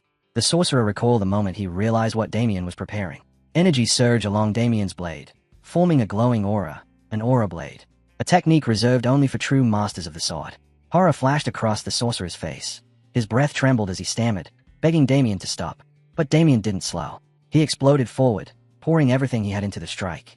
The blade roared with lethal energy as he unleashed his secret technique, Soul Severance. The dark mage could only stare, paralyzed by terror, as the attack descended upon him. He had no time to flee, no chance to defend. The strike landed, detonating with catastrophic force. The earth ruptured beneath them, the battlefield swallowed by destruction. When the dust finally settled, Damien stood tall, his sword still glowing with the residue of his aura. The victory was his. Beneath the collapsed debris, the sorcerer lay half-buried, coughing violently as he clung desperately to life. Damien approached slowly, each step controlled, each breath steady. He lowered his sword until its cold edge hovered inches above the fallen sorcerer's throat. His voice was ice. If the man spoke before dying, Damien said, he would at least grant him a painless end. Then, in a firm, uncompromising tone, Damien demanded the location of the Black Serpent Gang's hideout. The story shifted to the next morning. A carriage rolled smoothly into the bustling heart of Trade City, its wheels carrying a calm stillness that contrasted the chaos inside Victor's mind. Sitting across from Damien, his loyal servant watched him with a mixture of curiosity and unease. He finally asked, what business did his master have at the city's landmark again? Damien only smiled, a quiet, precise smile. If Victor intended to follow him, he should do so without unnecessary questions. A chill crept down Victor's spine. Though Damien's expression remained serene, the book in his hands radiated a sinister pressure, like a coiled serpent waiting to strike. Unable to restrain himself, Victor asked what exactly Damien was reading so intently. Damien closed the book halfway, a mysterious smile forming on his lips. It's a very special book, he said. He revealed that it was a tome of dark magic, taken as spoils from the mage he had defeated the night before. Victor's face went pale. His knowledge was limited, but even he understood how forbidden such books were. Dark magic tomes were rare, dangerous, almost impossible to obtain. Before he could voice another concern, Victor suddenly stiffened. A foul, rotten stench drifted in through the carriage window, sharp enough to sting his nose. Alarm flickered across his face as he scanned the surroundings, wondering what nightmare could smell so wretched. Damien broke the silence. They had arrived. He stepped out of the carriage carrying a sealed sack, his tone sharp and commanding as he told Victor there was something important he must do. Then he placed the sack into Victor's hands. Unsettled, Victor asked what was inside. Damien didn't hesitate. His voice was calm, almost casual. A human head. Victor froze. His breath caught painfully in his throat. With trembling hands he slowly checked the sack, and the moment he saw the truth, he let out a strangled scream and hurled the sack away in horror. Damien moved swiftly, retrieving it with the same composure he always carried. He urged Victor to calm himself, reminding him they were in public, surrounded by countless onlookers. Explanations would come later. For now, the task took priority. He pressed the sack back into Victor's trembling hands, instructing him to deliver it to the location he had described earlier. Meanwhile, Damien walked onward, eventually arriving at the headquarters of the Black Serpent Gang. The massive building loomed arrogantly in the center of the city, far too bold for an organization thriving on secrecy. Damien scoffed under his breath, mocking their audacity. To set up such a den of crime in the open like this. How laughably overconfident they were. As Damien approached the headquarters, he took in the lavish architecture with a dry, unimpressed look. 4 criminals, the Black Serpent Gang seemed to live quite comfortably. His bold stride immediately drew the attention of the guards stationed outside. They glared at him, barking demands. Who dared walk so confidently toward their base? Damien answered with calm certainty. I am Damien Haxon, of the Viscount Haxon family. One guard burst out laughing, mocking the name. He sneered that Haxon sounded more like pig's feet and ridiculed Damien for announcing himself so formally. But before the laughter could spread, another guard suddenly stiffened. A warning, a message from their leader resurfaced in his memory. Damien smiled with quiet confidence. I see you already know who I am. He stated plainly that he had urgent business with their leader and ordered them to step aside. To his mild surprise, the guards obeyed instantly, stepping back and clearing the path for him. But then, a sharp hiss broke the air. One of the guards fired a signal flare straight into the sky. The streak of light exploded above the headquarters, a blazing beacon summoning everyone inside. Damien tilted his head slightly, watching the flare burn overhead, fully aware of the storm he had just stepped into. A smirk curled over the guard's lips. He taunted Damien, admitting he never planned to let him pass so easily. Within seconds, gang members flooded the courtyard, sprinting toward Damien from every direction. Damien's eyes narrowed, his expression shifting into something cold and lethal. He demanded to know what they had just done. The mocking guard laughed. It was nothing, he said, just a welcome gift from their boss. Surrounded on all sides, Damien stood tall, unwavering as the ring of enemies tightened around him. His voice cut through the tension like steel. You will regret this. Meanwhile, elsewhere in Trade City, Governor Sebastian Baker lounged comfortably at a banquet, raising his glass as he thanked Cedric, the leader of the Black Serpent Gang, for his generous hospitality. Laughter filled the hall, the atmosphere warm and indulgent. Sir Robert, a knight of the city guard, leaned back with flushed cheeks, slurring for more wine as he drank without restraint. The governor beamed at his guests, expressing how pleased he was to see them enjoying themselves. Turning to Cedric, he praised the gang openly, declaring full confidence in their ability to manage the city's operations. With a proud smile, he added that he would love to see them take over the entire entertainment district, and promised to silence anyone who dared oppose them. Sir Robert, wobbling and red-faced, gazed at Cedric with drunken sincerity, apologizing for not being able to do more. Cedric, still wearing his polite, courteous mask, addressed him as Sir Robert, assuring him that his service in protecting the city was already more than enough. With a deceptive smile, Cedric showered Robert with flattering words, praising how difficult it must be to maintain order in a city as vast and chaotic as Landwork. He insisted Robert was simply too modest and that there was no reason for him to belittle himself. The knight's face flushed an even deeper shade of red, clearly delighted by the praise. Leaning in, he promised Cedric that if the gang ever needed anything at all, he would make it happen. Cedric continued smiling politely, offering gracious nods and warm acknowledgments. But beneath that refined exterior, his thoughts twisted with disdain. Every courteous word he spoke dripped with contempt for the fools gathered around him. Inside the banquet hall, Cedric hid his scheming behind polished manners. But in the depths of his mind, his true ambition surged. Once the Black Serpent Gang seized full control of the city, everyone, governor, knights, merchants, citizens, would fall beneath his rule. His smile warped inwardly into something dark, deranged. Sooner or later, he whispered to himself, they would all kneel. The moment shattered when the doors burst open. Boss, a man shouted breathlessly. The sudden interruption silenced the hall. Cedric's eyes snapped with fury, anger flaring at the disrespect. He demanded an explanation. The man bowed, stammering an apology. But Cedric didn't wait. He stormed out of the hall, commanding the messenger to speak. In a trembling whisper, the man delivered the name. Damien Haxon. Cedric's eyes widened. For a moment, disbelief seized him. What had that useless dark sorcerer been doing all this time? Still, Cedric managed to swallow his frustration. At least he had prepared for this outcome. Regaining his composure, he waved the messenger off, insisting there was no need for concern. Damien, he claimed, had already dug his own grave. Outside, Damien stood surrounded on all sides by the gang. They closed in confidently, convinced the young Viscount had walked straight into his doom. But Damien didn't flinch. He uncorked a vial, downed its contents in one sharp motion, and smashed the glass under his heel. Power exploded inside him. His energy surged like a storm awakening, his muscles tightening in preparation for the oncoming battle. His eyes blazed with brilliant light. Then he moved. In an instant, he tore through the mob. His strikes were merciless, clean, precise, devastating. Each blow sent enemies flying, his movement a blur as he carved through the crowd with sheer, overwhelming strength. As bodies hit the ground and chaos raged around him, a cloaked figure stepped into view.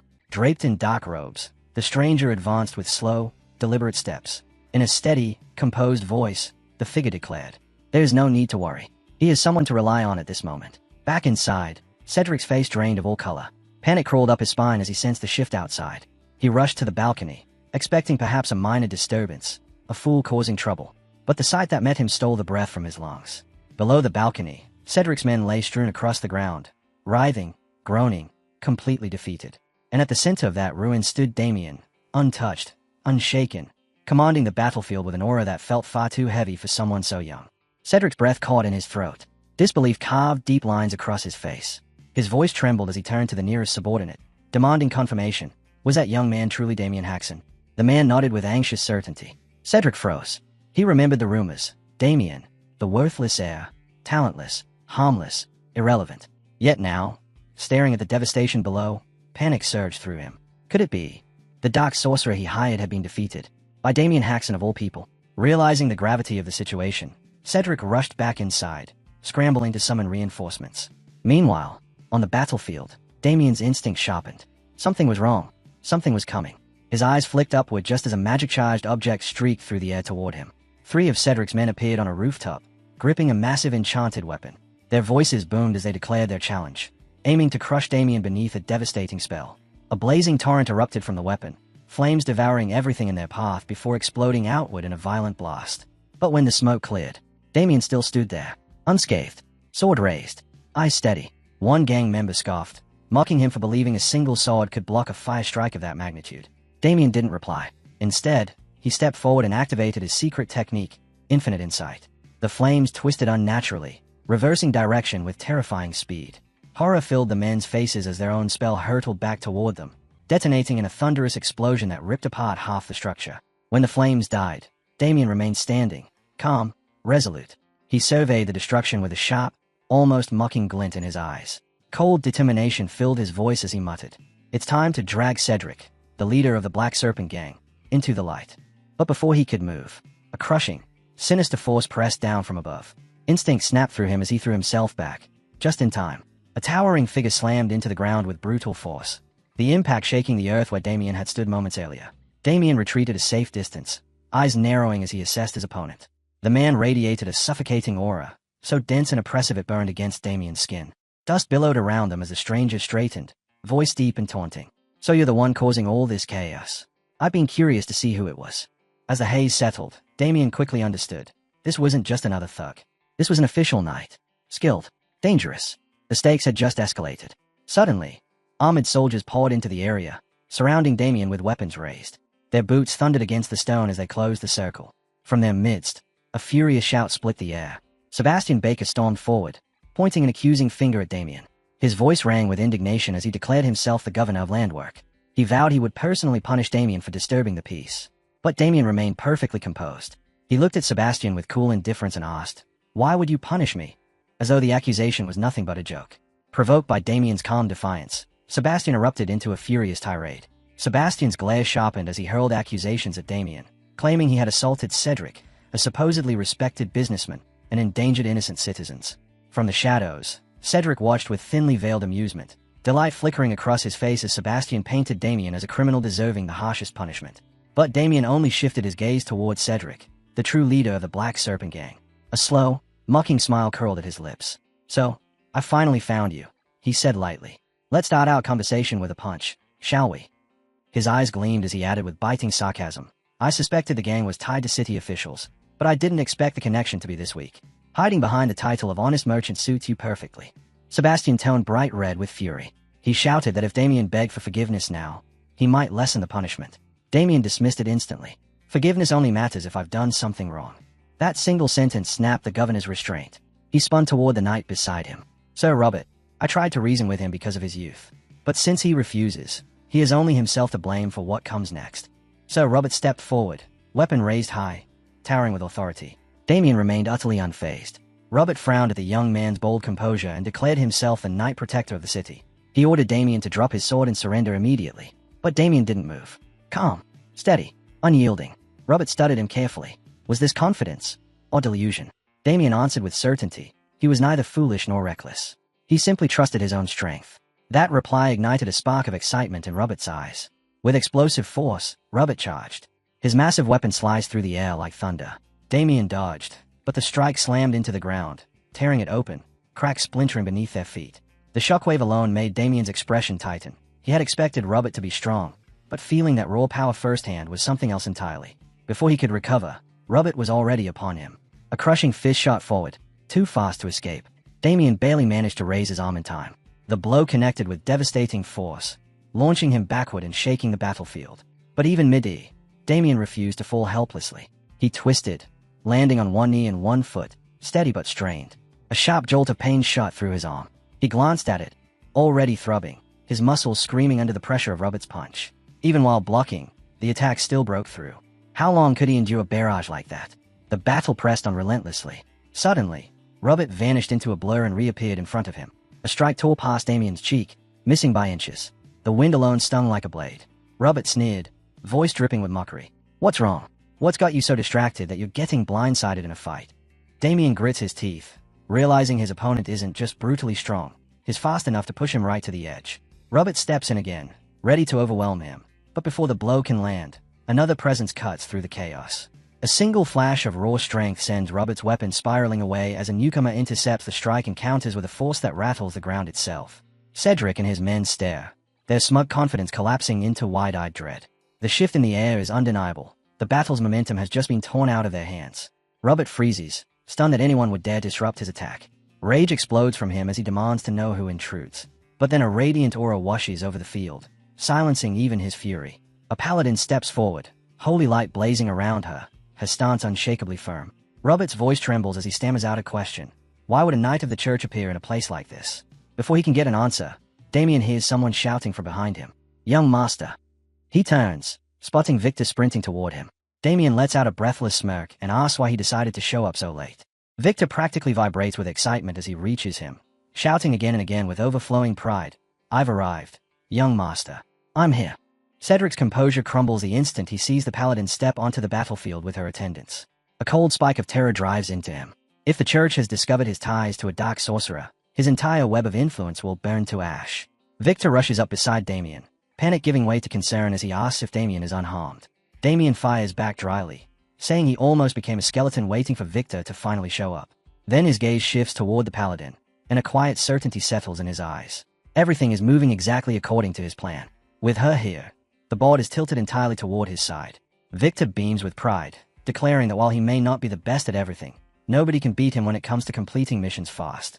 Hours earlier, beneath a sky so calm it seemed sacred, the great church stood in serene silence, unaware that destiny was already sprinting toward its gates. Inside, rows of gray-cloaked believers knelt in deep prayer, filling the hall with quiet reverence. But in the shadows behind them lingered a presence that didn't belong. Among the worshippers, a young paladin prayed with unwavering focus, until a sudden uneasiness rippled across her senses. She opened her eyes and looked over her shoulder, alert. The next moment, the doors slammed open. Victor stumbled inside, gasping for breath, nearly collapsing from exhaustion. Struggling to steady his voice, he asked if this place was truly the sacred branch of the church. The paladin answered calmly that it was. Her gaze swept over him, sharp and discerning, as she asked what matter could drive him here in such a frantic state. Victor held up the sealed evidence with trembling hands. Breathless yet determined, he explained that his young master had entrusted him with something crucial, proof that someone in the city was colluding with a dark sorcerer. The paladin's calm facade cracked. Alarm surged across her face as she realized the weight of the message he carried. Her eyes widened as Victor revealed more. Evidence tied to dark magic was no minor discovery. It could upend an entire city. Urgency sharpened her tone as she demanded to see the notebook, already sensing danger resting within its pages. The moment it touched her hands, the truth hit her like a cold blade. A faint, sinister pulse of dark energy clung to the cover, and the symbol etched across it made her expression tighten further. Before Victor could even blink, she tore the bag from his grip and reached inside without fear. Victor froze, horrified, as she drew out something he never imagined she'd find so easily. The severed head of the dark mage the church had hunted for years. The instant her eyes confirmed it, her face hardened with pure fury. She declared in a voice filled with conviction that one of the leaders of Yulon Agito had finally been exposed. Righteous anger burned in her gaze, but so did unwavering resolve. Rising to her feet, she demanded to know who brought this evidence forward. Moments later, she arrived at the battlefield, her holy aura cutting through the chaos. Her eyes locked onto Damien at once. With a firm voice, she asked if he truly was Damien Haxon. Damien answered calmly, standing beside Victor with unshaken composure. She informed him that the church had received his evidence and that, from this moment on, the matter would be handled entirely by the church. Damien replied immediately, assuring her he had no desire to interfere. Whatever judgment they passed, especially regarding Cedric and Sebastian, he would fully accept. The paladin dipped her head slightly, thanking him with sincere respect. In that quiet moment, Damien and Victor exchanged a look. Everything was unfolding exactly as they had planned. With a paladin on the field, their victory was nearly guaranteed. The Holy Church, beloved by the people for its mercy, held another face, one forged for righteous punishment. When dealing with heretics and demons, they did not hesitate, and among all their warriors, none were more feared or revered than the paladins, knights who carried judgment in their blades. Damien felt a weight lift from his shoulders. With paladins on his side, the darkness surrounding the city no longer felt overwhelming. The paladin lifted her voice, addressing the soldiers and onlookers gathered around them. She announced that the church had received undeniable proof. Someone within the city had been collaborating with a dark sorcerer. Shock rippled through the crowd in frantic whispers, fear rising as they wondered who among them could betray the city so deeply. With solemn disgust, she proclaimed that the church would take direct control of the city's governance until every traitor was found and punished. Sebastian, rattled and growing pale, tried to protest. He insisted that as governor, authority should remain with him. But the paladin silenced him instantly, her voice ringing with divine force. Cleansing the land of heresy, she declared, was not a mere responsibility, it was a sacred command. Her words strike with absolute authority, leaving no room for doubt or defiance. She reminds everyone that the church's mandate stands above even the kingdom itself. Before Sebastian can squeeze in another protest, she cuts him off sharply. This is not a moment for argument. It is a moment the guilty must face judgment. She stands tall, holy light sharpening her presence as she announces that Governor Sebastian and the royal soldiers under him are among the prime suspects. A wave of stunned murmurs ripples through the crowd, unease spreading like wildfire. But she isn't done. Her gaze snaps toward Cedric, and she points directly at him, accusing him of harboring and aiding a dark sorcerer within the city. Her attention returns to Sebastian, her tone unmoving as she states that his open support of Cedric draws suspicion upon him as well. Sebastian reels back, disbelief twisting his features. He shouts, demanding to know if Cedric truly aligned himself with a sorcerer. Cedric, cornered, lashes out defensively, calling the accusations absurd slander meant to ruin him. But the paladin remains untouched by their protests. With an icy calm, she tells him he may deny it 1,000 times. It changes nothing. Then she raises the final, irrefutable blow. She holds up a small notebook, announcing that it contains detailed accounts of Cedric's dealings with the sorcerer, the suppliers, the payments, the locations, everything. At the sight of the book, Cedric's face drains of all color. Quiet curses slip from his lips as he damns the sorcerer's stupidity for writing anything down. Desperation claws at him as he turns to those around him, begging them to believe him. He insists he is innocent, that everything is a misunderstanding, that it can still be settled without violence. The paladin ends his plea with a single order. Her voice rings out like steel striking stone as she commands the soldiers to seize every person involved. No exceptions. Chaos erupts instantly. Cries echo through the air as Cedric, Sebastian, and their supporters are dragged away, some fighting wildly, others collapsing into frantic pleas that fall on deaf ears. From the background, Damien watches it all unfold, expression unreadable. As Sebastian is forced past him, their eyes meet.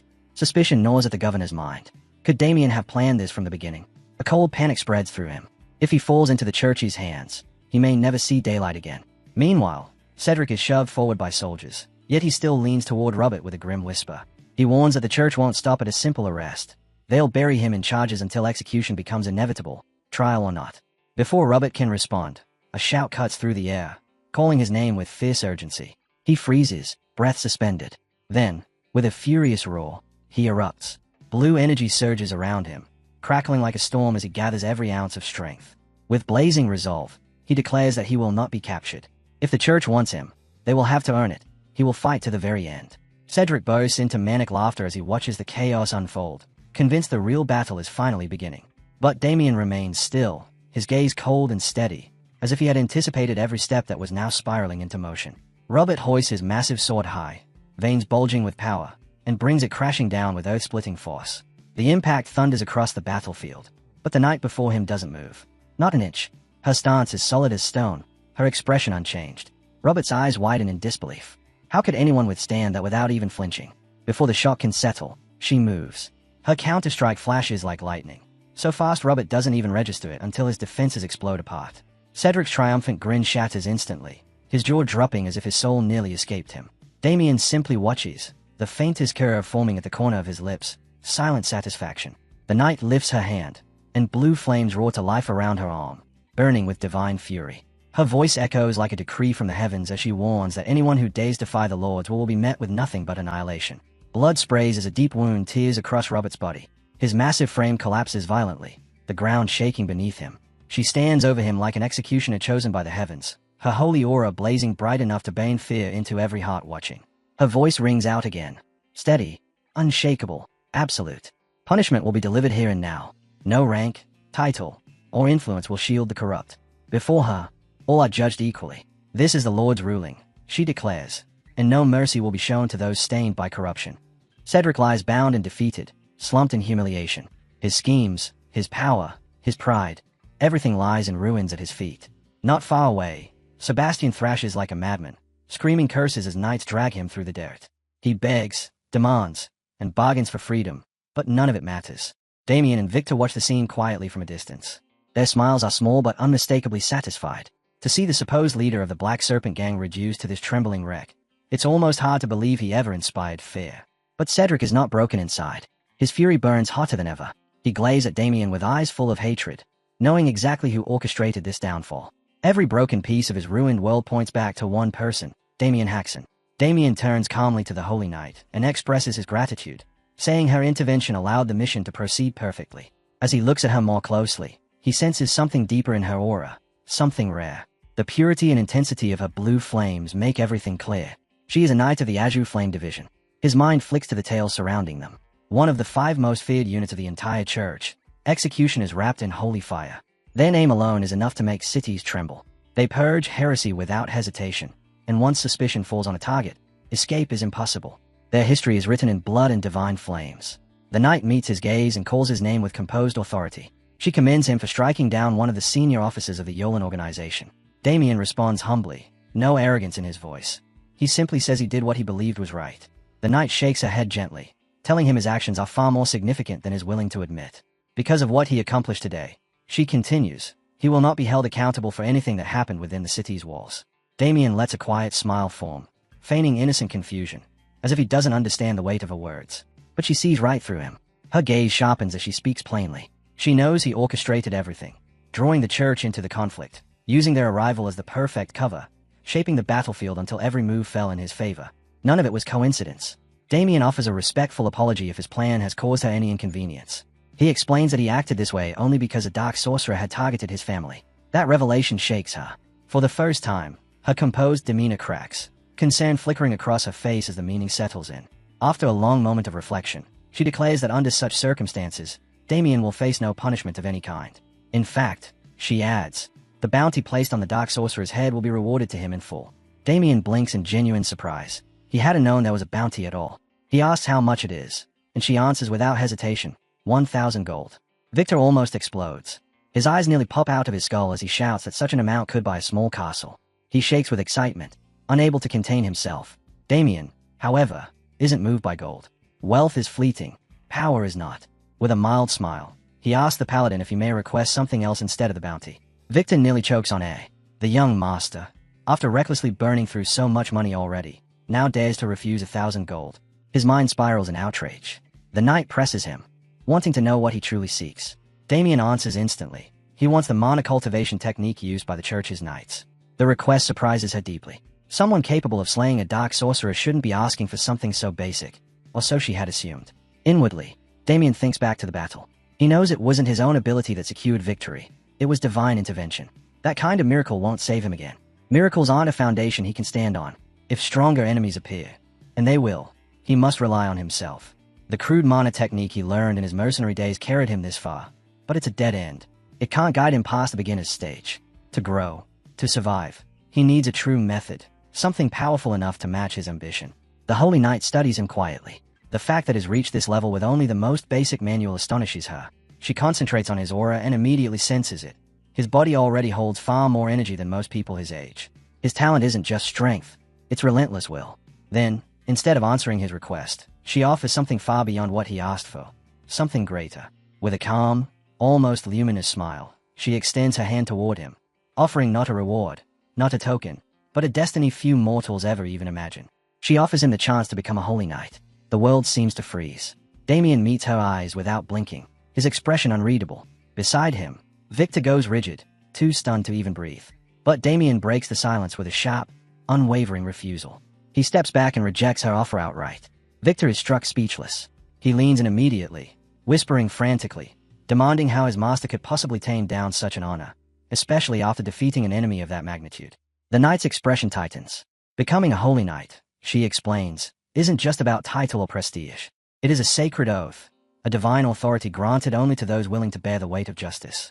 It is a calling that demands lifelong loyalty and unwavering obedience to the will of God. It is never offered lightly, and almost never refused. Damien listens, but a quiet unease stays beneath his composure. He knows the truth. He will never bind himself to the church's leash. He refuses to live a life dictated by someone else's doctrine. But he can't say that aloud. Not here. Not now. So he straightens his posture, clears his throat, and delivers a carefully crafted excuse. He claims he is unworthy. He states, with solemn humility, that he does not yet deserve God's love. Inwardly, he congratulates himself on the elegance of the lie. He imagines he must look positively holy.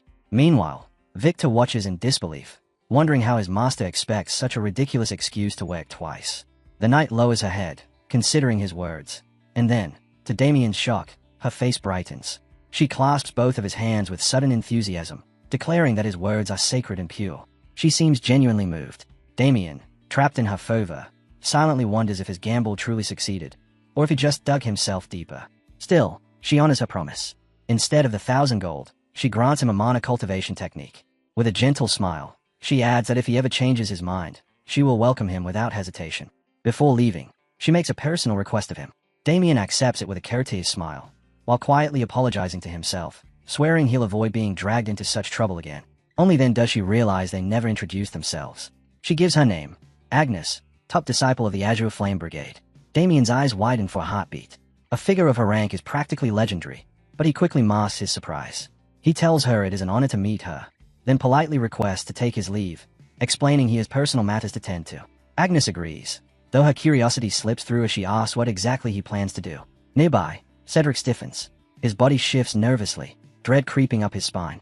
When Damien turns and locks eyes with him, cold, stern, and unyielding, panic erupts inside him and instantly twists into fury. He starts shouting, spitting curses and insults with every breath. Damien doesn't even blink. He steps forward and drives a clean, punishing punch straight into Cedric's stomach. The impact folds him instantly, his body crashing to the ground as he curls up, choking on pain. Damien looks down with a mocking smile, remarking that Cedric's thick layer of fat probably saved his bones from breaking. Without waiting for a response, he draws back his fist and drives it straight into Cedric's face. The impact cracks through the air, sending Cedric tumbling across the ground before he collapses, groaning helplessly, all strength stripped from him. Damien exhales slowly, letting the last of his irritation bane out. He presses a hand to his chest, savoring the quiet satisfaction settling over him. Victor steps closer, voice low and uncertain, and asks if this is truly the end. Damien doesn't break his gaze from the horizon. Calm, resolved, he answers, yes, it's over. Meanwhile, chaos unfolds at the Leon Bloom estate. Marquis Holland storms through the halls, shouting for his son with frantic desperation. When he finally finds Erwin hiding in his room, the sight freezes him. Erwin is trembling violently, scrambling backward like a terrified animal. And the moment he sees his father, his panic intensifies. Holland grabs his son by the shoulders, torn between fury and disbelief, demanding to know what could have reduced him to such a state. Through ragged breaths, Erwin stammers out the truth. Someone tried to kill him. His whole body shakes as he blurts out that the attacker didn't even use a knife, but a fork. Holland stays, stunned at the absurdity. His composure snaps. He whirls on the nearest guard, roaring for an explanation. The guard hesitates, sweating under the Marquis's glare, until Holland's furious shout forces the truth out of him. The guard finally confesses. The attacker was Damien Haxon, son of Viscount Haxon. The name is like oil thrown onto fire. Holland's rage explodes. He snatches a vase and hurls it to the floor, shattering it into pieces. His voice trembles with fury as he curses Damien's name, denouncing him for daring to harm his son with such disgraceful methods. Overcome by wrath, he orders messengers to ride immediately to the Haxon estate. Damien must be dragged before him like a wild beast. The next morning, the Haxon estate is wrapped in tension. At the entrance, Agnes steps forward, introducing herself formally as a paladin of the Holy Church. Two knights stand behind her, their posture rigid and authoritative. Damien's parents approach, uneasy but polite, greeting her with careful respect. Viscount Haxon feels dread settling deep in his gut, knowing all too well the storms his son has stirred inside and outside their home. Trying to steady the moment, he explains that Damien mentioned she would be staying with him for a while. Agnes confirms this, stating that her presence is tied to an official investigation into heresy, and that she hopes the family will fully cooperate. With clear hesitation, the Viscount admits their home is modest and may not offer accommodations worthy of his status. But Agnes smiles softly, offering him a symbolic gift from the church, a token of gratitude for their hospitality. He accepts it with visible relief, though the weight on his shoulders only grows heavier.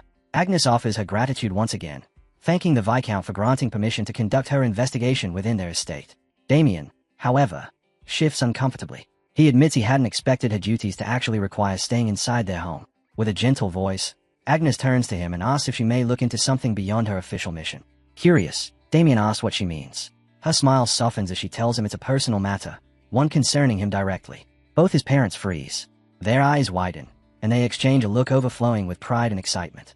His father even gives a discreet thumbs up, as if congratulating Damien on securing a romantic interest. Damien's soul nearly leaves his body. Mortified, he leans toward his father and whispers urgently that it's not what they think. Agnes then presents him with 2 books. She explains that these are the mana cultivation techniques he requested, carefully selected with him in mind. Damien, startled, blurts out the obvious question. Why 2 books when he had only asked for 1? Agnes clarifies with a warm smile. The first is a sword technique. The second is a cultivation method. Giving just one wouldn't have been sufficient, she explains, so she brought both. The titles gleam under the light: Destructive Sword Technique and Destructive Energy Technique. She tells him obtaining them was not easy. She faced resistance within the church, fierce opposition, before finally securing permission. Damien accepts the books with genuine gratitude, recognizing that she had gone far beyond what he asked. Then Agnes reveals the final truth. She invoked her teacher's authority to make it possible. When she had described Damien to her master, he declared that Damien was exactly the kind of chosen one the church sought. Taking his hands once more, Agnes asks softly if, after all of this, he might reconsider becoming a paladin. Damien gently pulls away, apologizing. Agnes simply smiles and releases him, promising she won't push the matter. She reminds him that he is free to choose his own path, and that if he ever changes his mind, she will welcome him with open arms. Once she walks away, Damien's expression tightens. A heavy tension settles over him. His thoughts sharpen, and a cold realization takes root. Agnes is not simply a devoted knight. She is a true fanatic of the church, a zealot in faith, the kind whose conviction burns so hot it becomes frightening. Far away, deep within a remote forest, a hidden cave stretches like an open maw. Its shadows swallow the light. 2 cloaked figures stand within, speaking in low voices. One addresses the other as senior, unease trembling in his tone. Something is wrong, he says. Terribly wrong. He questions how Agito, one of the leaders of the Yolan organization, could have been defeated so easily. Agito may not have been the strongest in close combat, but to fall at the hands of a minor noble from some small country, the thought is ridiculous. Impossible. His companion nods. He shares the same doubts. Yet Agnes herself has remained silent about the matter. That alone is unsettling. The junior insists they should bring up their concerns at least once. But the senior shakes his head, advising restraint. For now, he says, they must focus on their investigation. Only that. Before the argument can deepen, Agnes steps into the cave with footsteps so light they barely echo. Yet her presence silences everything. Her voice is steady, commanding without raising the volume. She tells them that Damien Haxon is someone they can trust without doubt. Startled, the 2 cloaked men turn sharply toward her. The authority in her tone leaves no room for questions. But still, they listen as she acknowledges their concerns. Even so, she insists Damien has never once lied to them. Not about the sorcerer, not about the battle, not about anything. One of the men still can't accept it. He asks again, how could Damien possibly have killed Agito? Agnes lifts her brows, almost surprised by the repeated question. She reminds them she already explained it. According to her, Damien dodged Agito's spell and ended him with a clean strike to the throat. Her calm explanation bleeds into a memory. She recalls hearing the story initially from Damien's servant. Skeptical, uncertain, doubtful. Instead of interfering, she chose to observe. She waited, watching the city from afar, and what she witnessed swept away her doubts entirely. She saw Damien standing alone against countless foes, yet not a single blow pierced him.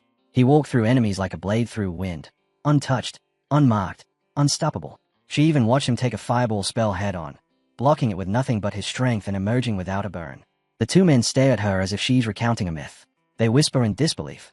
Could anyone defend against a spell barehanded? Agnes responds firmly. A true swordmaster can deflect anything, even magic. Damien is not yet a swordmaster, she admits, but his raw talent is undeniable. His ability far surpasses ordinary limits, and it must not be underestimated. Shifting the matter back to her mission, Agnes explains that while she is tracking the Yulin organization, she also intends to bring Damien to her teacher. She urges the two men to abandon their doubts and focus on their current assignment. Her conviction is infectious. Moved, they bow their heads and return to their work deeper in the cave. The scene shifts.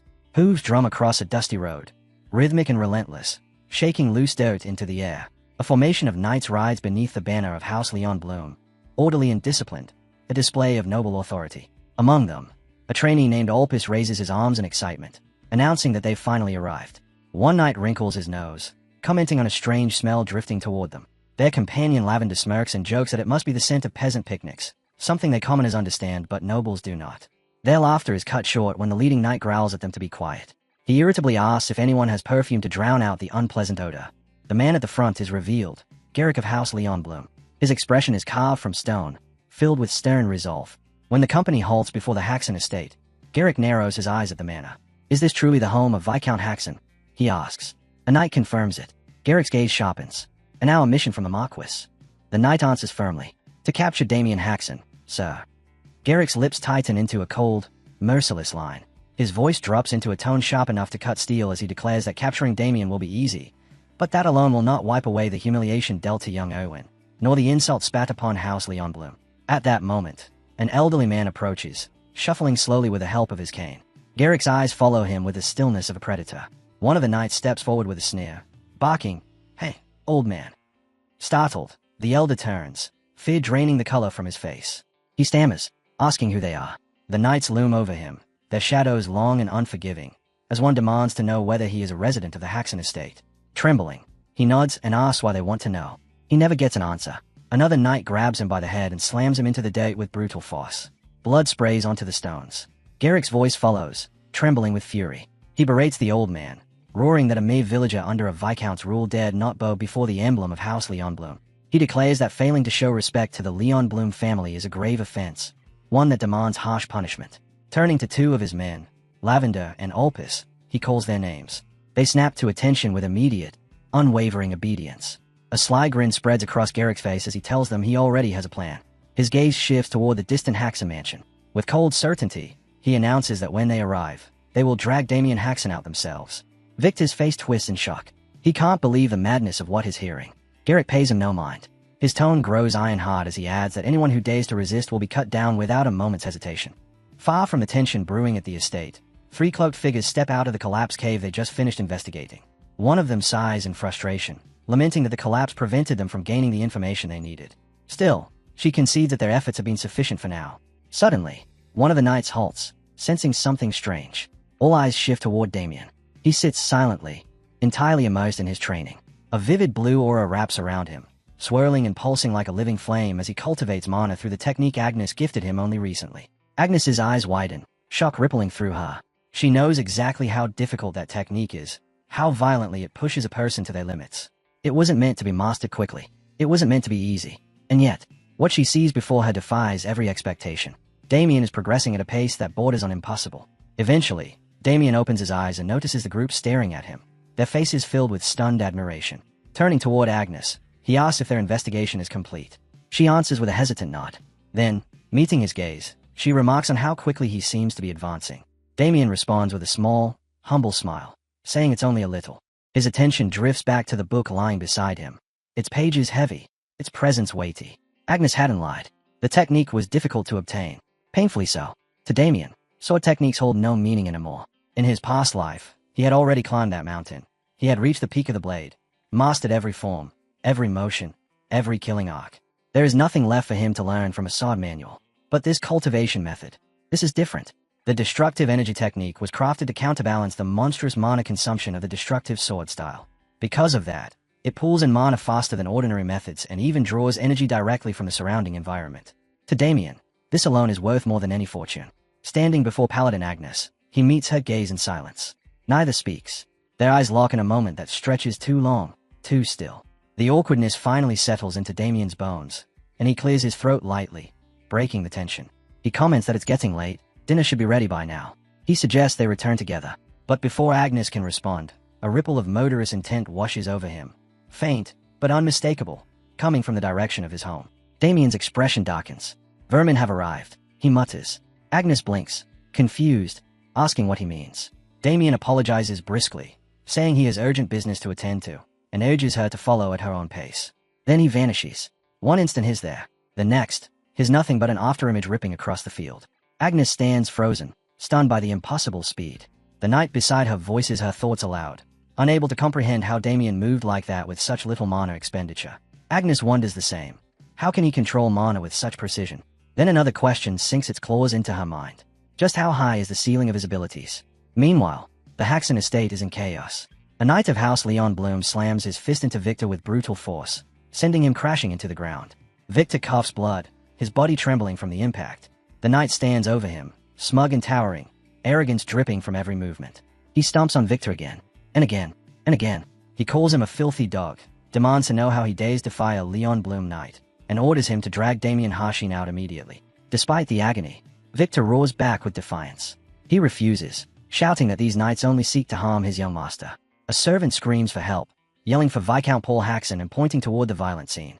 The Viscount rushes forward, anger and fear battling across his face. He shouts for everything to stop at once, his voice cutting through the air. He kneels beside Victor, pulling the wounded man into his arms, fury burning in his eyes as he demands to know how these knights dare brutalize a mere civilian. But Garrick steps forward. His tone is cold, unfeeling, deadly. He scoffs that this small act of violence is nothing compared to the insult suffered by House Leon Bloom. Then he fixes his gaze on the Viscount and delivers his order. Hand over Damien Hashin, by decree of Marquis Leon Bloom. If they surrender the boy peacefully, he says, their land will remain untouched. Inside, the Viscount burns with fury, disgusted by the Bloom family's vile tactics. Garrick, meanwhile, was a crooked sneer, already convinced his promise of safety is nothing but bait. Even if Damien were handed over, he thinks, he'd still reduce the entire estate to ashes. Paul Haxon rises, resolve solid as iron, and declares that no threat, no matter how dire, will ever make him surrender his son. Garrick narrows his eyes, voice dripping with menace as he asks if the Viscount is truly certain. Paul doesn't waver for a heartbeat. His answer is firm, yes. Garrick snarls and gives the order, tear everything down until Damien crawls out. The Viscount roars back in outrage, shouting for them to stop, panic and fury twisting his expression. But before anyone can advance, the ground is suddenly sliced by a rushing shadow. Something, someone, closing in with terrifying speed. The knights freeze, their instincts screaming. Garrick whirls around, sensing the incoming force, confusion flickering across his face. Within seconds, Damien steps forward, calm and steady. Garrick spins again, rage erupting, demanding to know who dares stand before him. But the moment his eyes lock onto that familiar figure, the words die. His breath catches, his entire body stiffens.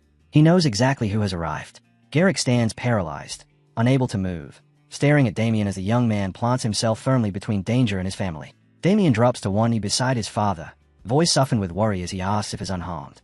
The Viscount assures him he's fine, though his eyes drift anxiously toward Victor. Damien follows that gaze, and his expression darkens. Victor lies there, wounded, and something cold burns behind Damien's eyes. He turns to the knights, his voice dropping into something sharp enough to cut. They don't even understand how lucky they are, he says. If Victor hadn't been strong enough to survive that beating, Damien would have crushed every one of them where they stood. Garrick snaps back with scorn, calling him nothing more than the Viscount's useless son. He mocks him further, claiming Damien's win against Erwin was nothing but a cheap trick. Damien smirks, repeating the word slowly, a cheap trick. Like he's tasting the insult and finding it laughable. With a roar, Garrick orders his men to break Damien's legs and force him to kneel. The knights charge, but Damien doesn't flinch. He moves with eerie calm. At the precise moment a blade comes for him, he slips aside effortlessly, murmuring to himself that this is the perfect chance to test the mana technique he just mastered. He grabs the knight's arm, crushing bone beneath his grip, and follows with a devastating punch infused with raw energy. The knight screams. Before another can even blink, Damien unleashes a lightning-fast kick that slams into the man's ribs. The knight's body sails through the air and crashes to the ground, already unconscious before it hits the date. Garrick's eyes flicker with a spark of surprise at the overwhelming force Damien just displayed, but pride won't let him back down. He pushes forward regardless, clinging to the belief that he can still control the situation. Nearby, Victor stays. Barely conscious, he forces his eyes open and glances weakly toward Damien. His voice trembles as he asks if his young master is unharmed. Damien instantly looks his way, worry tightening his tone as he asks if Victor can hold on. Despite the bruises and blood, Victor manages the faintest smile and raises his thumb, determined to reassure him. Damien allows a quiet smile to form as he turns back ahead. Even now, Victor exceeds every expectation. Remarkable, through and through. Garrick steps closer, stopping right in front of Damien. For the first time, a fracture of doubt cracks his confidence. Was Erwin's defeat really just a cheap trick? His eyes fall on the knight Damien crushed moments ago, disbelief dripping into his voice as he mutters how someone labeled a failure could possess such frightening skill. Damien meets his confusion with an icy tone, stating flatly that Garrick doesn't need to know the answer. A sly grin twists across Garrick's face. Suddenly, he lifts his finger and points straight at Damien, proclaiming triumphantly that he's solved it. This man before him isn't the real Damien at all. Victor and the Viscount stare in bafflement, while Damien narrows his eyes, unsure whether Garrick has lost his mind completely. Garrick bursts into a shouting frenzy, calling Damien an imposter, a fraud planted to humiliate Erwin and disgrace House Leonbloom. He rants that this is the work of those who despise the Marquis, a conspiracy meant to dishonor their noble name. He labels Damien a substitute and vows that he will pay dearly for daring to insult his house. Damien thinks with cold disdain that Garrick is even more foolish than he imagined, utterly hopeless.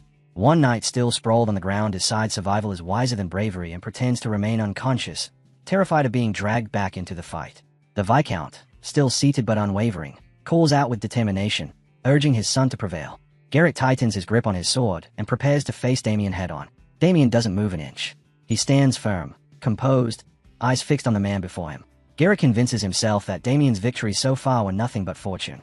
But right now, his luck ends. The moment Damien enters striking distance, he swears he'll finish it. With a sound like thunder ripping the air apart, Garrick launches forward, intent on slicing Damien in half with one decisive blow. His sword cleaves through the air, only to be stopped cold by Damien's blade. Steel sings as Damien blocks effortlessly, barely shifting under the force. A confident smile touches his lips. So, House Leonbloom has finally sent a true knight. Garrick grits his teeth and charges again, pouring every ounce of strength into a ferocious strike.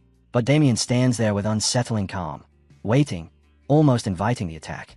Garrick's eyes widen as Damien effortlessly turns aside the blow. Enraged, he roars and forces his blade down with even greater power, daring Damien to stop him a second time. Damien blocks again just as easily, his voice cutting through the clash. Garrick is simply too slow. Shock warps Garrick's face. He can't understand it. The sudden speed, the overwhelming power Damien now shows. Before he can gather his thoughts, Damien steps forward, declaring that it's his turn. In the blink of an eye, he moves with lightning speed and lands a crushing punch that makes Garrick howl. The knight stumbles back, stunned. He didn't even see it happen. Damien doesn't give him a moment. A brutal kick crashes into Garrick's body, lifting him off his feet and slamming him into the ground. He groans, helpless against the assault. Damien stands over him, voice cold as ice, stating that the blow is repayment for what Garrick did to Victor. Shaking with fury and humiliation, Garrick forces himself upright. He lets out a blood-curdling scream and charges again, swearing he'll rip Damien apart. Damien, however, stays perfectly composed, and quietly announces it's time for his secret technique. Garrick unleashes his own trump card first, shouting the name of his technique, Great Lion's Rapid Blade, as he becomes a whirlwind of slashing steel. The ground trembles under the force of his assault, but Damien brushes it aside with a cold, dismissive remark, nothing but noise. With precise, effortless movements, he deflects each furious strike, then shatters Garrick's sword into fragments. Garrick's eyes stretch wide with despair.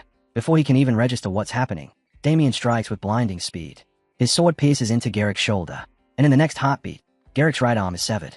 His scream rips through the air as he collapses, writhing in agony. The Viscount can only stare, speechless.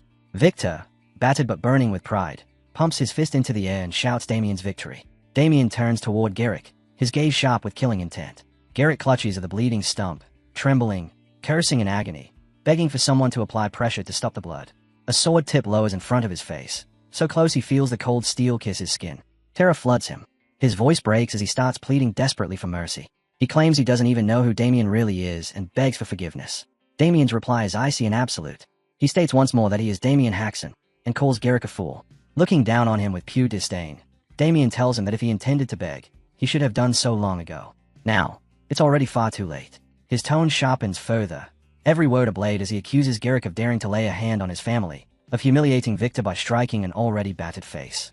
And now, after committing all of that, Damien mocks him coldly, asking if Garrick truly believes he still has the right to beg for mercy. Garrick stares up at him, stunned by the merciless words. His pleas grow weaker, more frantic, his voice breaking again and again as he begs for forgiveness. But Damien's gaze doesn't soften. He tells him flatly that Garrick doesn't even understand who he should be apologizing to. Footsteps echo across the courtyard. Garrick's body locks up in dread.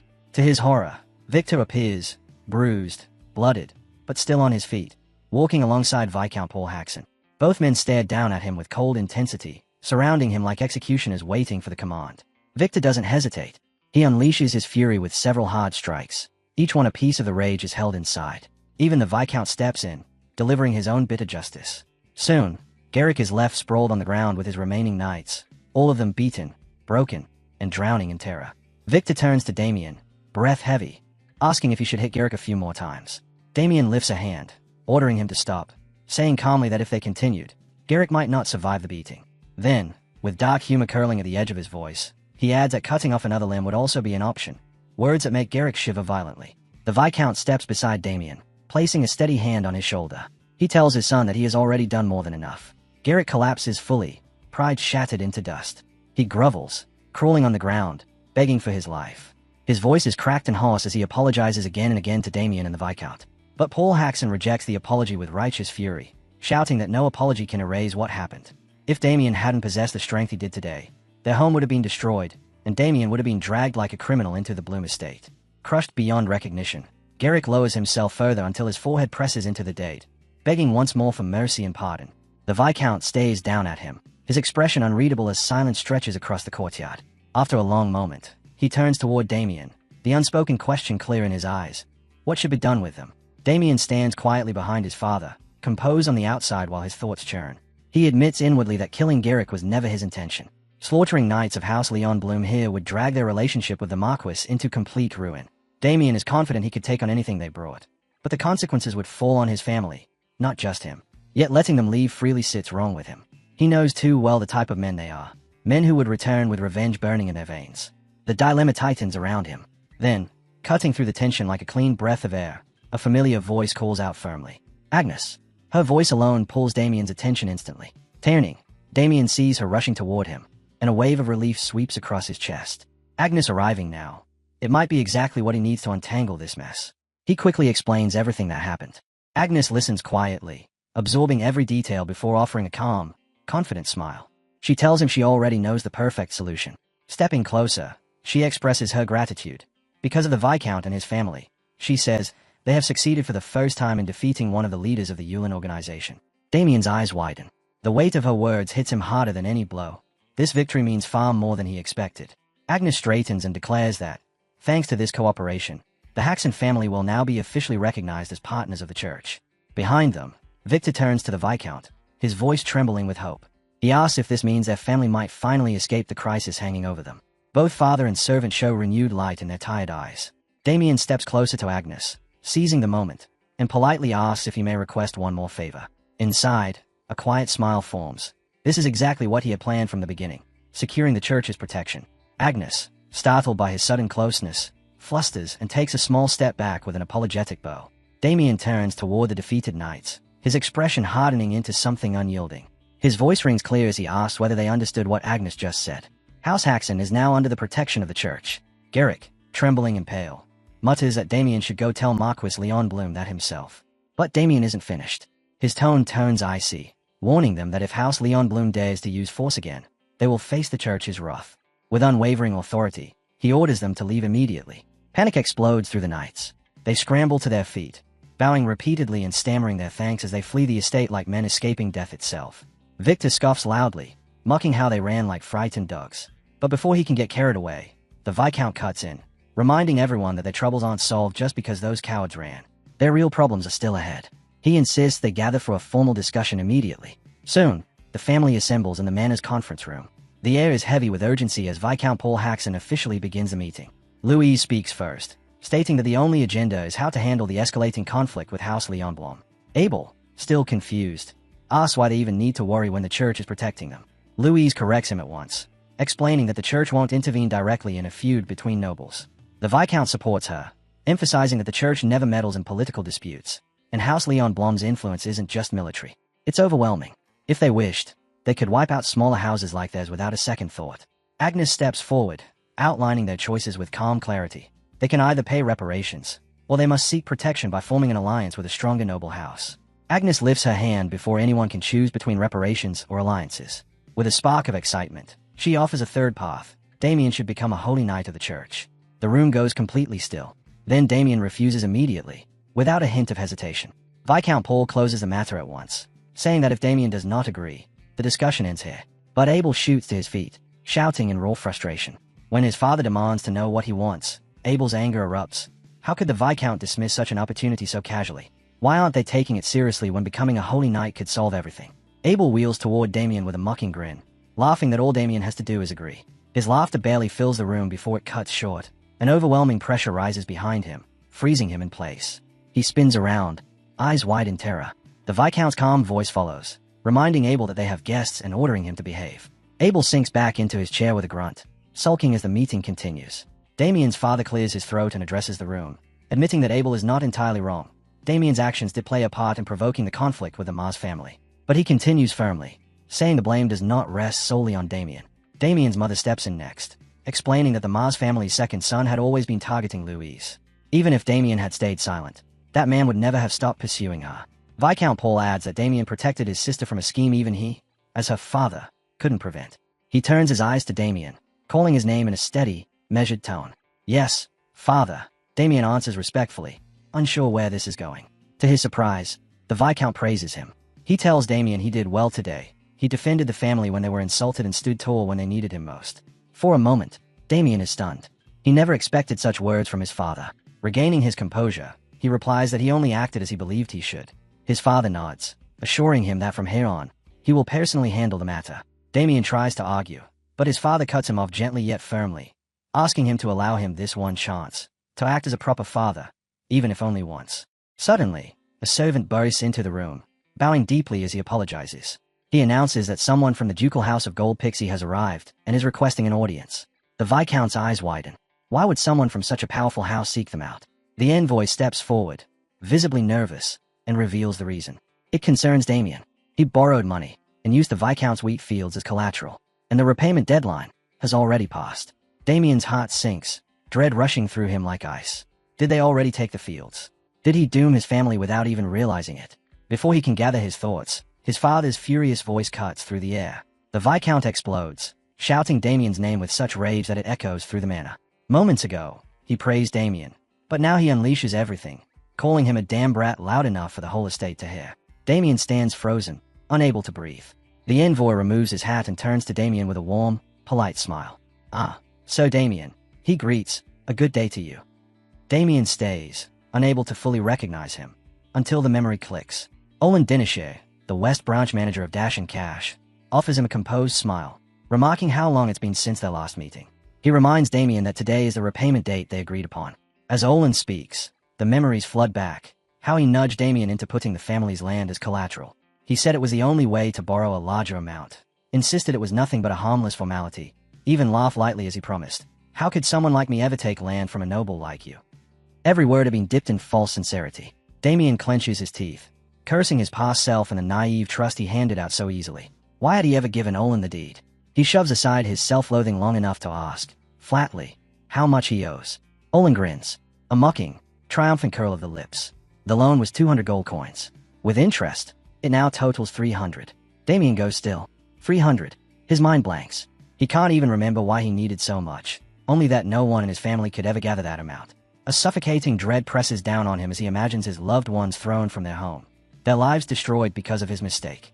Olin continues coldly, "If the money isn't paid today, the collateral will be seized.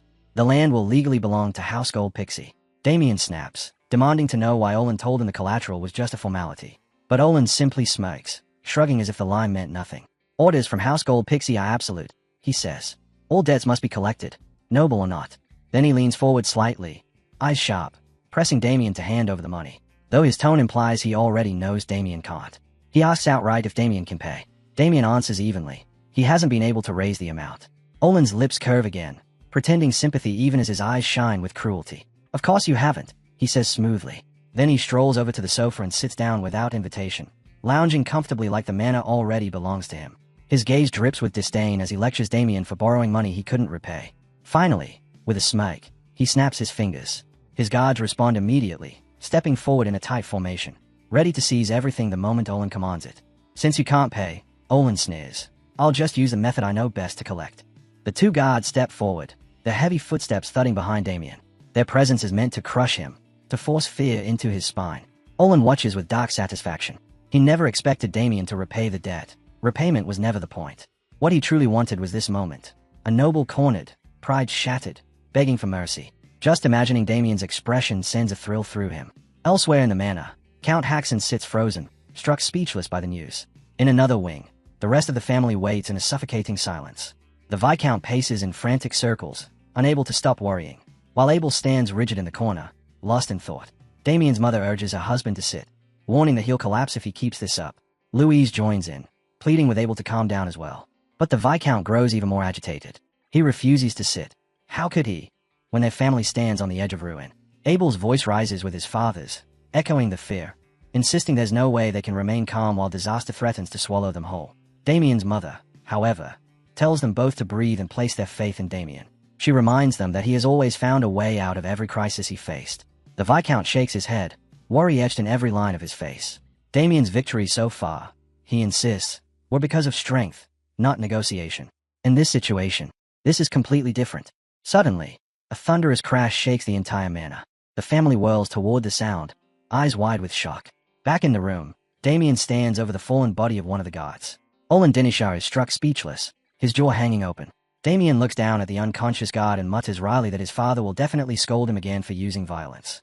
The remaining guard erupts in fury and charges, weapon raised high. But Damien moves like lightning, blocking the attack before the guard can blink. He grabs him by the face, his grip so crushing the man screams in pure agony. Lifting him effortlessly off the ground, Damien remarks coldly that when a guard dares raise a weapon against a noble, defending oneself is only proper. A chilling smile curves across Damien's lips as he turns toward Olin. The envoy's composure shatters. He lets out a panicked scream and scrambles backward onto the sofa, trying to retreat as Damien approaches with slow, deliberate steps that only magnify his terror. When Damien finally speaks, his voice is steady, almost calm. He orders the envoy to get on his knees. Olin obeys instantly, dropping down without hesitation, trembling violently. Damien then tells him he cannot repay the debt in coin, making the envoy's face twist with dread. But Damien isn't finished. His tone deepens as he adds that he intends to repay the debt in another way, with a bright, almost cheerful smile, utterly at odds with the menace underneath. Damien asks if it would be acceptable to settle the debt by some method other than money. The envoy, trembling and completely thrown off by Damien's unpredictable tone, nods rapidly, agreeing to anything as long as it avoids further violence. The next morning dawns clear, sunlight spilling across the manor like the beginning of a new chapter.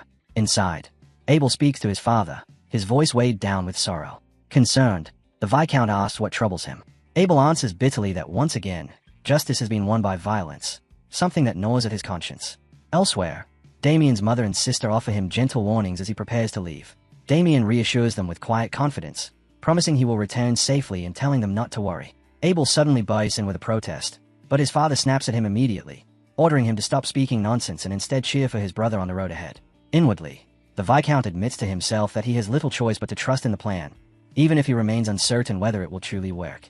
Agnes steps forward to address Damien next. She apologizes softly for the abrupt farewell.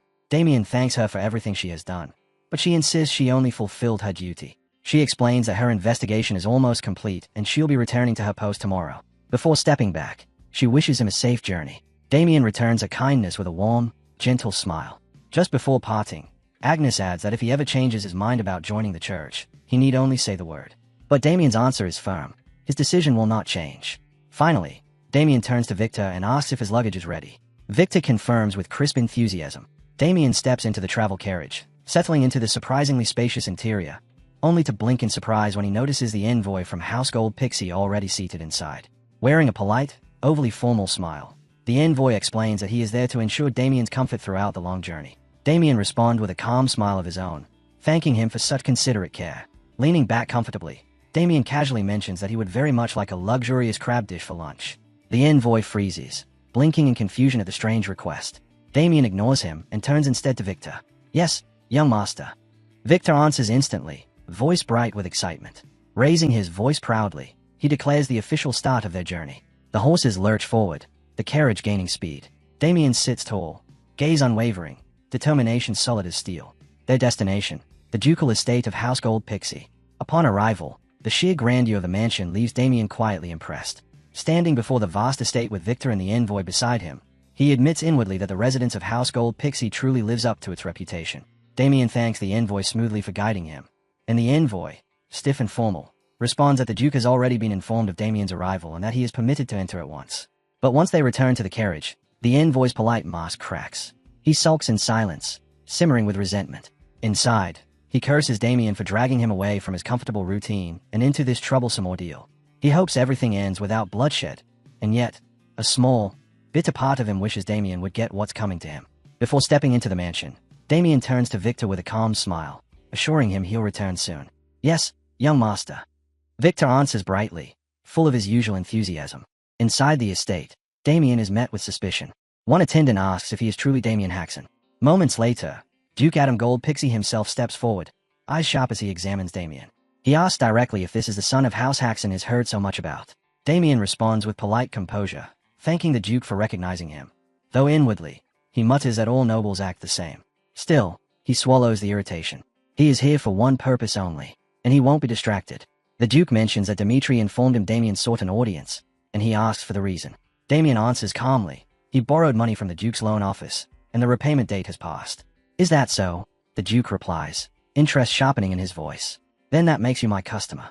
Damien nods and explains that while he cannot repay the gold, he intends to settle the debt through another method. Intrigued, the Duke leans forward and asks him to clarify. Damien's answer is bold and unwavering. He will defeat House Leon Blom, and that victory, he declares, will be his repayment. The room falls silent. The Duke and his men stare at him, caught off guard by the audacity of the claim. But instead of outrage, Duke Adam breaks into hearty laughter, noting that Damien must already know the latest developments. Sir Gale Heimlich nods, agreeing that it certainly seems that way. Damien grows thoughtful. In truth, the whole Apple Kingdom is buzzing with the news. A massive gold mine discovered along the border. Now House Leon Bloom and House Gold Pixie are locked in a brutal struggle for control. Their conflict has spilled into the streets, where even their lower-ranked knights duel to determine ownership. The entire region is bracing for war, but Damien already knows how it ends. In the original flow of events, House Leon Bloom wins. Their dominance spreads, and House Gold Pixie's power gradually crumbles. Yet amidst that, he sees opportunity. If he can disrupt the path of fate, if he can tilt the balance and give Duke Adam the advantage, he can repay his debt and gain leverage over House Leon Bloom in one decisive stroke. The Duke studies him closely, intrigued. He asks if Damien truly possesses the courage to challenge the mighty Leon Bloom family, and to crush one of their principal forces. With a faint smile, Damien thanks the envoy, telling him he won't forget how smoothly things have gone thanks to his help. Damien then turns to the Duke and answers with calm assurance, saying the possibility of victory is not far-fetched at all. The Duke admits he has been struggling to find a knight capable of representing him in the duel. Without hesitation, Damien steps forward and declares himself the ideal choice. No knight of lower rank, he says, can hope to rival Lion Bloom's eldest son, except him. The Duke raises an eyebrow, studying him carefully. Does Damien truly believe he can defeat Michael Leon Bloom, a man renowned for dominating duels across the kingdom? Damien's confidence never wavers.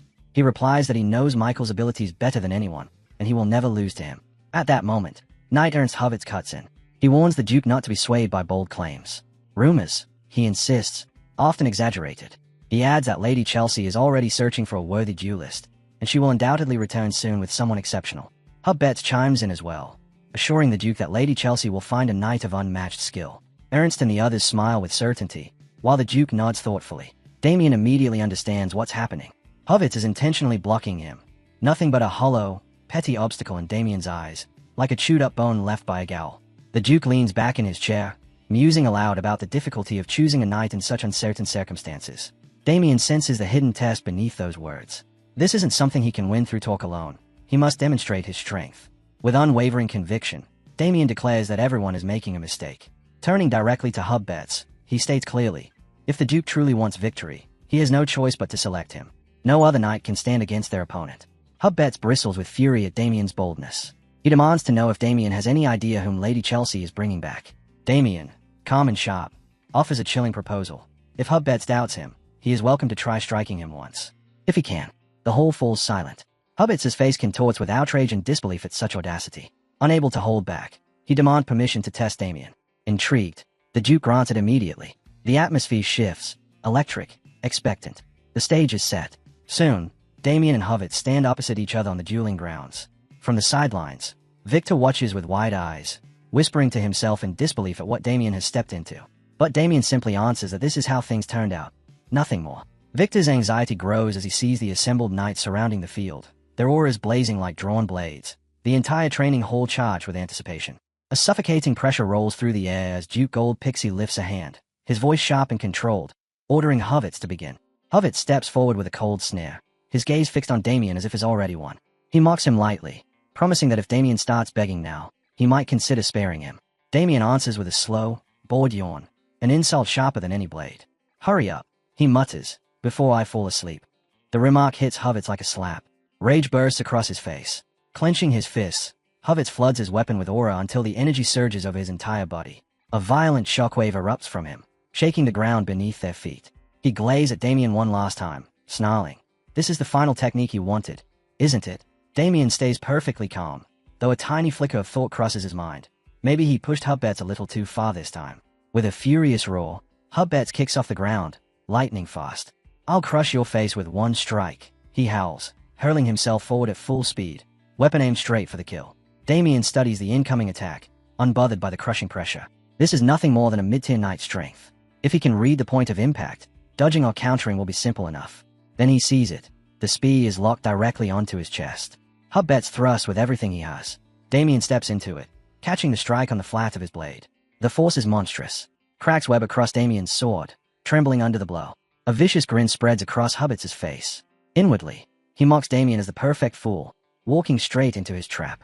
His laughter rises, wild and triumphant, just as blood bursts from Damien's chest and the young man collapses. Gasps explode around the arena. Victor's voice cracks as he shouts Damien's name. Even Duke Gold Pixie jolts in shock, unable to hide the horror on his face. And then, everything changes.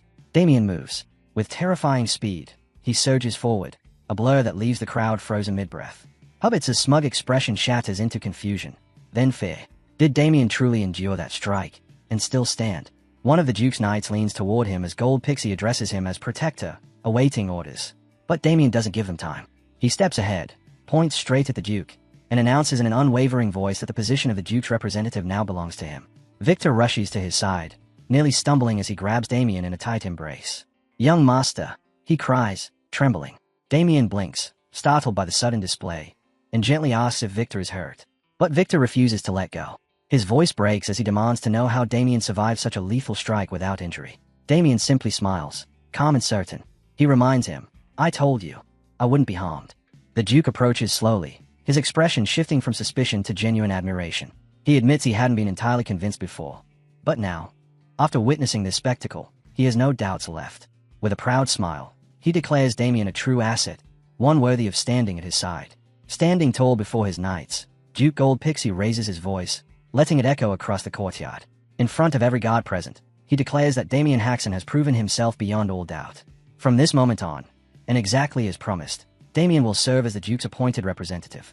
Hubbets, still trembling from earlier, tries to muster a protest. But, Your Grace.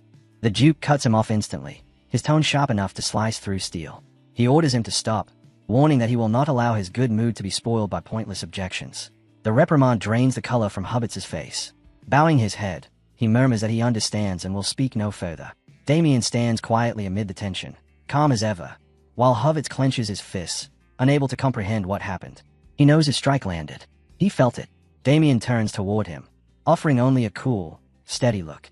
He reminds Hubbets that he's being scolded by the Duke and should accept it. Then, with quiet finality, he adds that Hubbets' skills aren't bad, but he picked the wrong opponent. Damien's voice stays composed as he states that he has long surpassed the level of a mid-tier knight. As he speaks, Damien reflects inwardly. Revealing this much strength is necessary, especially when the duel is restricted to mid-tier nobles. And truthfully, had he not used mana at the last moment, things could have gone very differently. The Duke steps closer, studying Damien with sharp, thoughtful eyes. He can see the faint signs of strain beneath Damien's composed facade, the internal injuries that even Damien can't fully hide. Then, without warning, the Duke draws out a strange ring, surprising Damien. A storage artifact. Damien wonders. From the ring, the Duke retrieves a small ornate box and hands it directly to Damien. He calls it a personal gift. When Damien opens it, a ripple of magical energy spills into the air.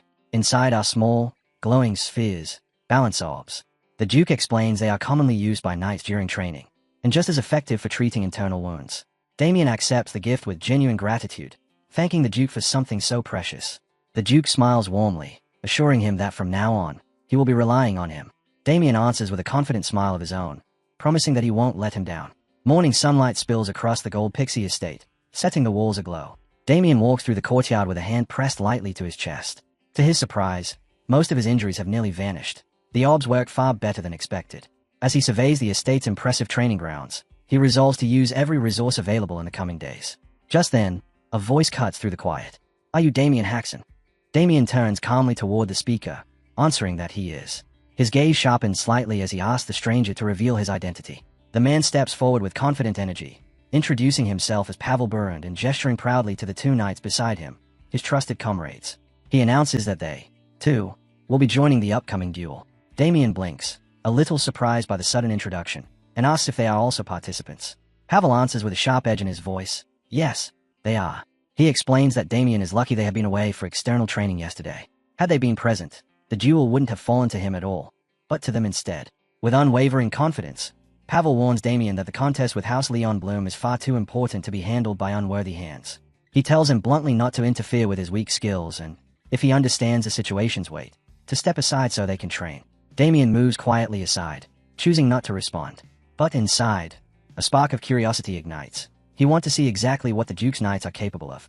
Without hesitation, one knight launches into motion, shouting the name of his technique, High Rise of the Bird, as he charges forward with sharp, soaring momentum. At the same time, the second knight mirrors him, his energy rising with equal ferocity. One of them shouts boldly that this will be his victory in their 98th match. His opponent scoffs right back, demanding to know who decided that outcome. Their clash intensifies. Steel rings across the courtyard. One knight takes a clean hit and staggers back, pain flashing across his face. But before the rhythm settles, Pavel springs forward. His strike is swift, precise, and overwhelmingly strong. His opponent reels, stunned by the sudden impact, unable to make sense of a blow so flawlessly delivered. Yet instead of collapsing, the knight steadies himself with a breath and even allows a faint, incredulous smile. He acknowledges Pavel's strength, remarking that such a clean defense is exactly what he expected. Pavel had read his move completely, and blocked it using nothing but his forehead. The bout slows, and Pavel suggests they call it a draw, praising the improvement his opponent has shown. The knight responds with a respectful bow, saying he has learned much from the exchange. But the floor barely has time to settle before a massive knight steps forward, eyes blazing with excitement. His booming voice shakes the air as he demands to face Pavel next, his two fired up to hold back. In the background, two knights speak quietly, their expressions serious. With this level of intensity, they agree. Their preparations for the duel against House Leon Bloom look more promising by the minute. The towering knight lifts his sword, nodding firmly. Together, he declares, they will defeat House Leon Bloom and bring glory to the Duke's family. The three knights raise their blades high, voices echoing through the courtyard as they shout with unbreakable unity. All for one, and one for all. Their cry rings across the training grounds, filling the air with fierce determination for the battle to come. From a distance, Damien and Victor watch the scene unfold in silence. Victor leans closer, confusion written all over his face, and whispers, asking why Damien is just standing there without saying a single word, and who these overly fired-up knights even are.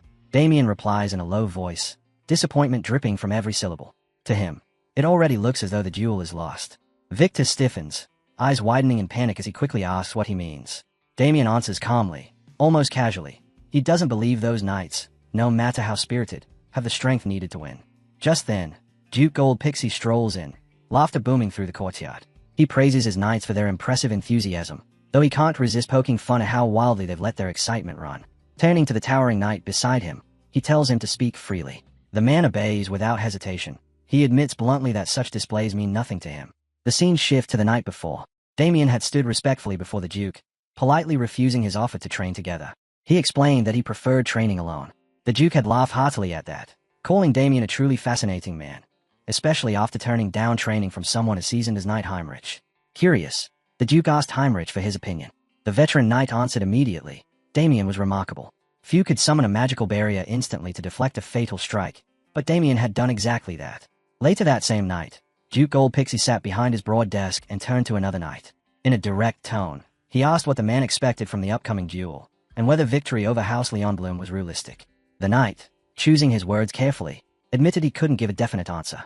The duel would put 3 fighters from each house against each other, and victory would go to whichever side won 2 out of 3 matches. Even if Damien delivered an exceptional performance, he said, that alone wouldn't guarantee success. The Duke nodded in agreement. He acknowledged that Damien's power wouldn't be enough on its own. The others would need to prove themselves as well. Then he asked about their progress under mid-tier knight Vincenzo. This time, a knight answered with feigned confidence, assuring the Duke there was nothing to worry about on that front. Outside, Damien stood quietly, wrestling with a new problem he hadn't expected. Watching the knights spar, he couldn't hide his frustration. Aside from their foolish bravado, he muttered, their condition was pitiful. With that level of skill, losing was guaranteed. He sighed, hesitated for a brief moment, and resigned himself to the inevitable. He needed to step in and train them properly. His voice cut through the courtyard. You 3, over there. Startled, the knights turned toward him. Damien offered a faint smile and challenged them to a spar. Have Berman smirked, amused at Damien's nerve. Bold words, he said, especially after seeing what we can do. Damien answered their challenge without the slightest hesitation. His voice carried absolute confidence as he accepted, then added, almost casually, that he would fight all 3 of them at once. The knights froze, stunned by the sheer boldness of his declaration. Pavel erupted first, shouting in outrage, demanding to know how a fool like Damien dared challenge all of them together. But Damien stepped forward with unshakable calm, his tone sharp enough to draw blood. You're right, he said. Taking on 3 knights at once goes against chivalric rules. But those rules don't apply to stray dogs. That single line ignited the knights. Rage twisting their expressions, they lunged at him all at once. Swinging with every ounce of strength they possessed, their curses filled the air as steel cut through wind. Damien didn't move. He stood perfectly still, calm, relaxed, unshaken. And then, in a blink, the world vanished beneath them. Pavel crashed to the ground first, utterly bewildered, unable to understand what had just happened. A heartbeat later, all 3 knights lay sprawled across the courtyard, dazed, battered, and speechless. When Pavel slowly opened his eyes again, Damien's voice greeted him, quiet, crisp, and merciless. So, you're finally awake. Pavel looked up, stunned, and saw Damien standing over him. Damien didn't bother hiding the mockery in his voice as he remarked that Pavel was just as weak as ever. Then Damien's tone dropped, cold as steel. Cause another scene like this, and what follows will be far worse. Pavel's breath caught. As he struggled to rise, scattered fragments of memory returned, each one more terrifying than the last. Damien's voice continued, steady and composed. This wasn't an incident. This was the lesson I intended for the Duke's knights. Piece by piece, Pavel remembered. He and his comrades had charged Damien together, and in the very next heartbeat, their attacks had been brushed aside like dust. Damien had overwhelmed them with effortless precision, knocking them down in rapid succession. Pavel remembered the sting, the sharp blow to his face, the world spinning as he was sent flying, consciousness fading as he hit the ground. Now, trembling in disbelief, Pavel stared at Damien. Could one man truly defeat all 3 of them so easily? Behind him, his comrades were pale, their spirits crushed. But Pavel felt something even heavier, a deep, shuddering fear. Damien showed no fatigue. Not a single breath was out of rhythm. He looked as if he hadn't even warmed up. His voice cut through the thick silence. Tell me, he asked, who's in charge of your training? Still kneeling, Pavel stammered out the answer, that their instructor was a mid-ranked knight named Sebastian Vincenzo. Damien repeated the name slowly, disbelief dripping from his voice. Sebastian Vincenzo, he trained you. When Pavel nodded weakly, Damien's expression darkened. He questioned aloud how Vincenzo could possibly have produced knights so poorly prepared. With a weary sigh, Damien admitted he would love to tell Vincenzo to stop entirely, but stirring unnecessary trouble wasn't his goal. Instead, his voice hardened with authority as he issued his order. After your lessons with Vincenzo each day, you will come straight to the courtyard. From now on, you train under me. The 3 knights bowed their heads, shaken to their core, knowing they had just been claimed by a monster far beyond anything they'd imagined. Pavel hesitated, fear twisting in his gut. If they trained under Damien, what if they were injured? What would Vincenzo say when he saw them blooded and broken? But Damien cut through his spiraling worries with calm certainty. You don't need to concern yourself with that. No matter how many blows you take, you won't walk away with even a scratch. Startled, Pavel looked down at himself, running his hands over his arms and chest. Damien had hit him, hard enough to send him flying. Yet there wasn't a bruise, not a welt, not a trace of damage. His confusion only grew. Damien stepped closer, his expression turning cold. It's because I learned long ago how to strike in a professional, precise way. His mind wandered back to a distant memory of a man feared across the continent, known simply as the personal corrector, a wanderer who traveled from town to town, disciplining criminals with merciless efficiency. He broke them down, reshaped them, forced them into new lives through pure, relentless brutality. His methods were cruel in their simplicity. He would beat a criminal for a full hour. If that didn't change them, he'd double it, sometimes triple it. There were days when the corrector's punishment stretched on endlessly, but over time, pity found its way into the old man's heart. Criminal after criminal fell beneath his fists, battered, broken, unable to function afterward. The corrector didn't want to destroy lives entirely, so he searched for a solution, something that let him continue his punishment without leaving lasting harm. And eventually, he perfected it. A technique so refined, so devastating, it became infamous under a chilling name: pretend death kill. A method that inflicted agonizing pain while leaving no mark behind. Damien quietly admitted to himself that this was the very technique he had just used on the 3 nights. Turning back to them, his voice hardened. Now you should clearly understand just how weak you are. A heavy wave of shame swept over Pavel. Lowering his head, he reluctantly confessed that Damien was right. They were exactly as weak as he claimed. Damien's lips curled into a sharp, mocking smile. Don't despair too much. You still have 1 full month before the duel. In that short time, I'll reshape you from useless insects into tolerable ones. The knights froze, stunned speechless by Damien's blunt cruelty, staring at him as if he were a force of nature. Before the silence could settle, a clear voice echoed across the courtyard, calling Damien's name. Damien turned, eyes narrowing slightly as a servant hurried toward him. For a moment he wondered, was this truly a messenger from the Marquis? The servant bowed deeply. The Marquis has summoned you at once. Damien asked calmly why the summons had come now. The servant answered swiftly. Princess Chelsea had returned. Inside the palace, Princess Chelsea Gold Pixie made her entrance with regal poise. Every step carried authority, her presence bright and commanding as she formally announced her return. Approaching the Duke, she bowed with practiced elegance. Father, it has been a long time. I have finally returned from my mission. Hubbards's face lit with joy at the sight of his daughter. The Duke welcomed her warmly, reminding her that a full month had passed since she left. Then he asked the question lingering in everyone's mind. Had she succeeded in finding a knight worthy of the duel? With unwavering confidence, Chelsea turned slightly and gestured to her side. I have indeed found him. A knight stepped forward, his presence alone enough to shift the air in the hall. His aura was fierce, wild, untamed, suffocating in its intensity. When he spoke, his voice thundered through the chamber. I am Guillermo Blackwing, the wild beast. A murmur rippled through the assembled knights. Recognition spread like wildfire. They whispered of the Eclairin Kingdom and the brutal conflict where Guillermo had carved his name in blood. They spoke of the countless lower-ranked knights he had cut down, of the battlefield trails littered with bodies, evidence of a man whose notoriety had no equal among mid-tier knights.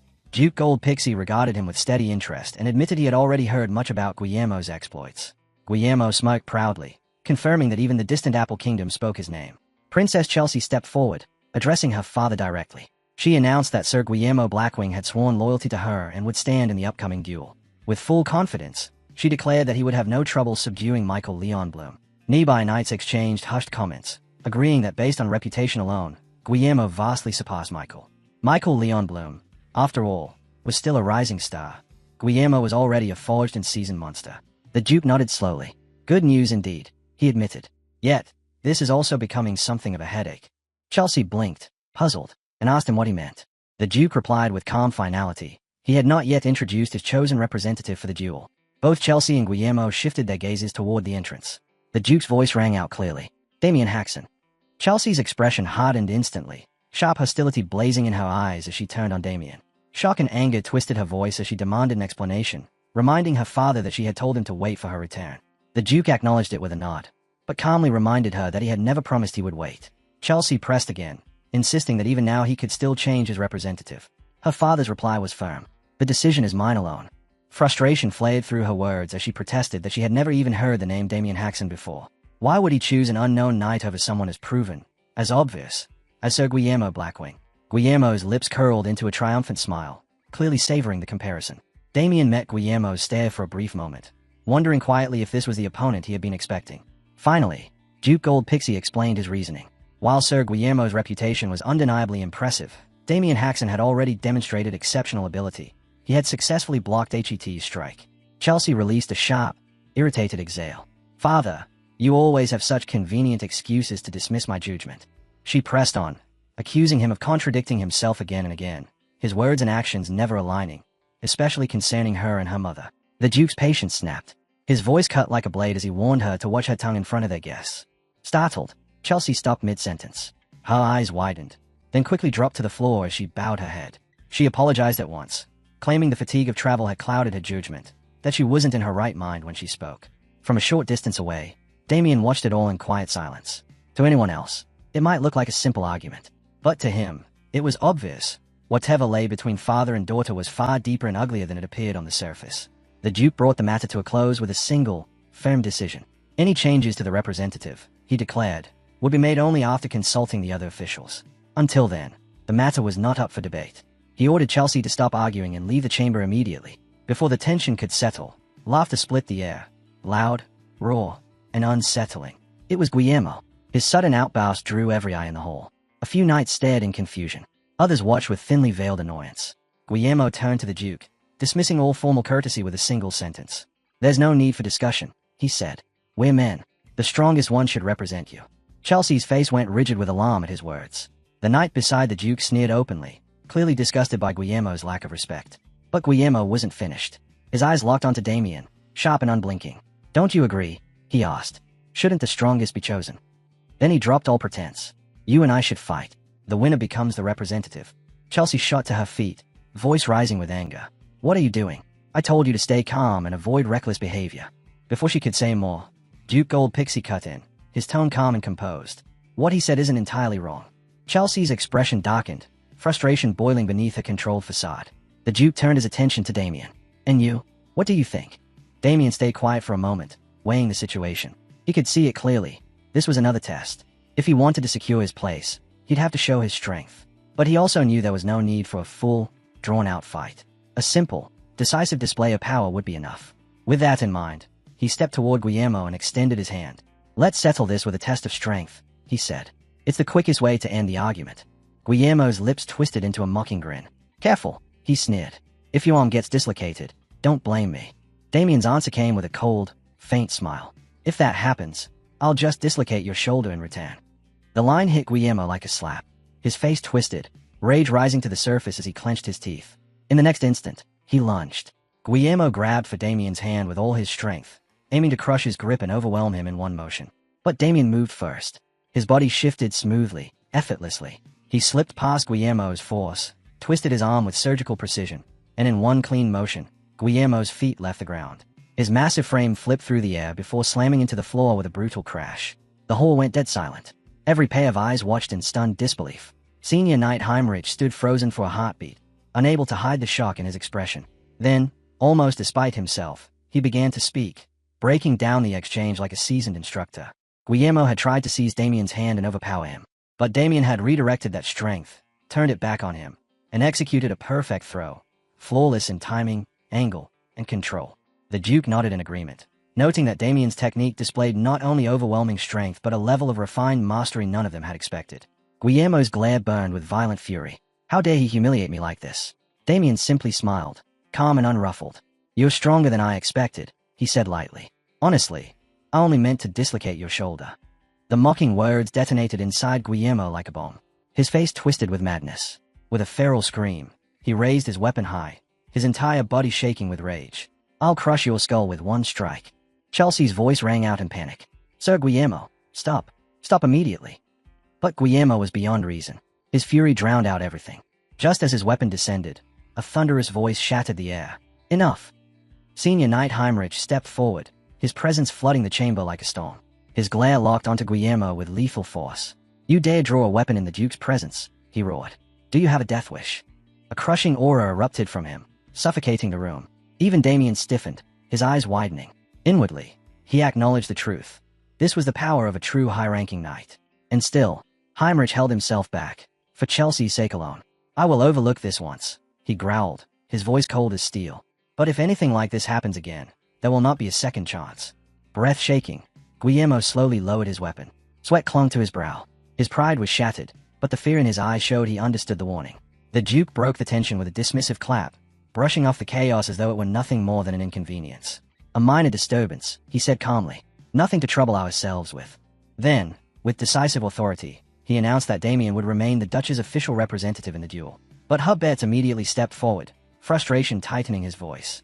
He argued that this entire exchange had been unfair. He pressed his point. Sir Guillermo Blackwing had not recovered from the exhaustion of travel, giving Damien an unfair advantage. Before he could finish, Knight Vincenzo cut in, insisting the decision was invalid because Guillermo always fought with weapons, and it was unreasonable to judge his ability barehanded. Chelsea seized on his argument at once, declaring that the only fair solution was an official duel. The Duke's patience frayed. He ordered her to stop, but Chelsea refused to let go, speaking again, more forcefully. The Duke's temper snapped. He slammed his hand on the table, voice exploding through the hall. "Quit flaunting your incompetence." Chelsea froze, mortified, her cheeks draining of color. With a trembling voice, she admitted she had crossed the line. The sight of her humiliation ignited Hubbets's anger. But before things could worsen, Damien stepped forward. He raised his hand politely. A faint, calm smile touched his lips. "Your Grace," he said, "may I speak?" The Duke granted the request. Damien's next words stunned the entire hall. "I would like to accept Lady Chelsea's proposal for a duel." Silence crashed down. Even Chelsea stared at him, speechless. The Duke blinked in surprise, his expression turning grave as he weighed Damien's unexpected declaration. Once the meeting finally dispersed, Victor hurried to Damien's side, confusion etched across his face. He couldn't understand why Damien had accepted the duel when he had absolutely nothing to gain from it.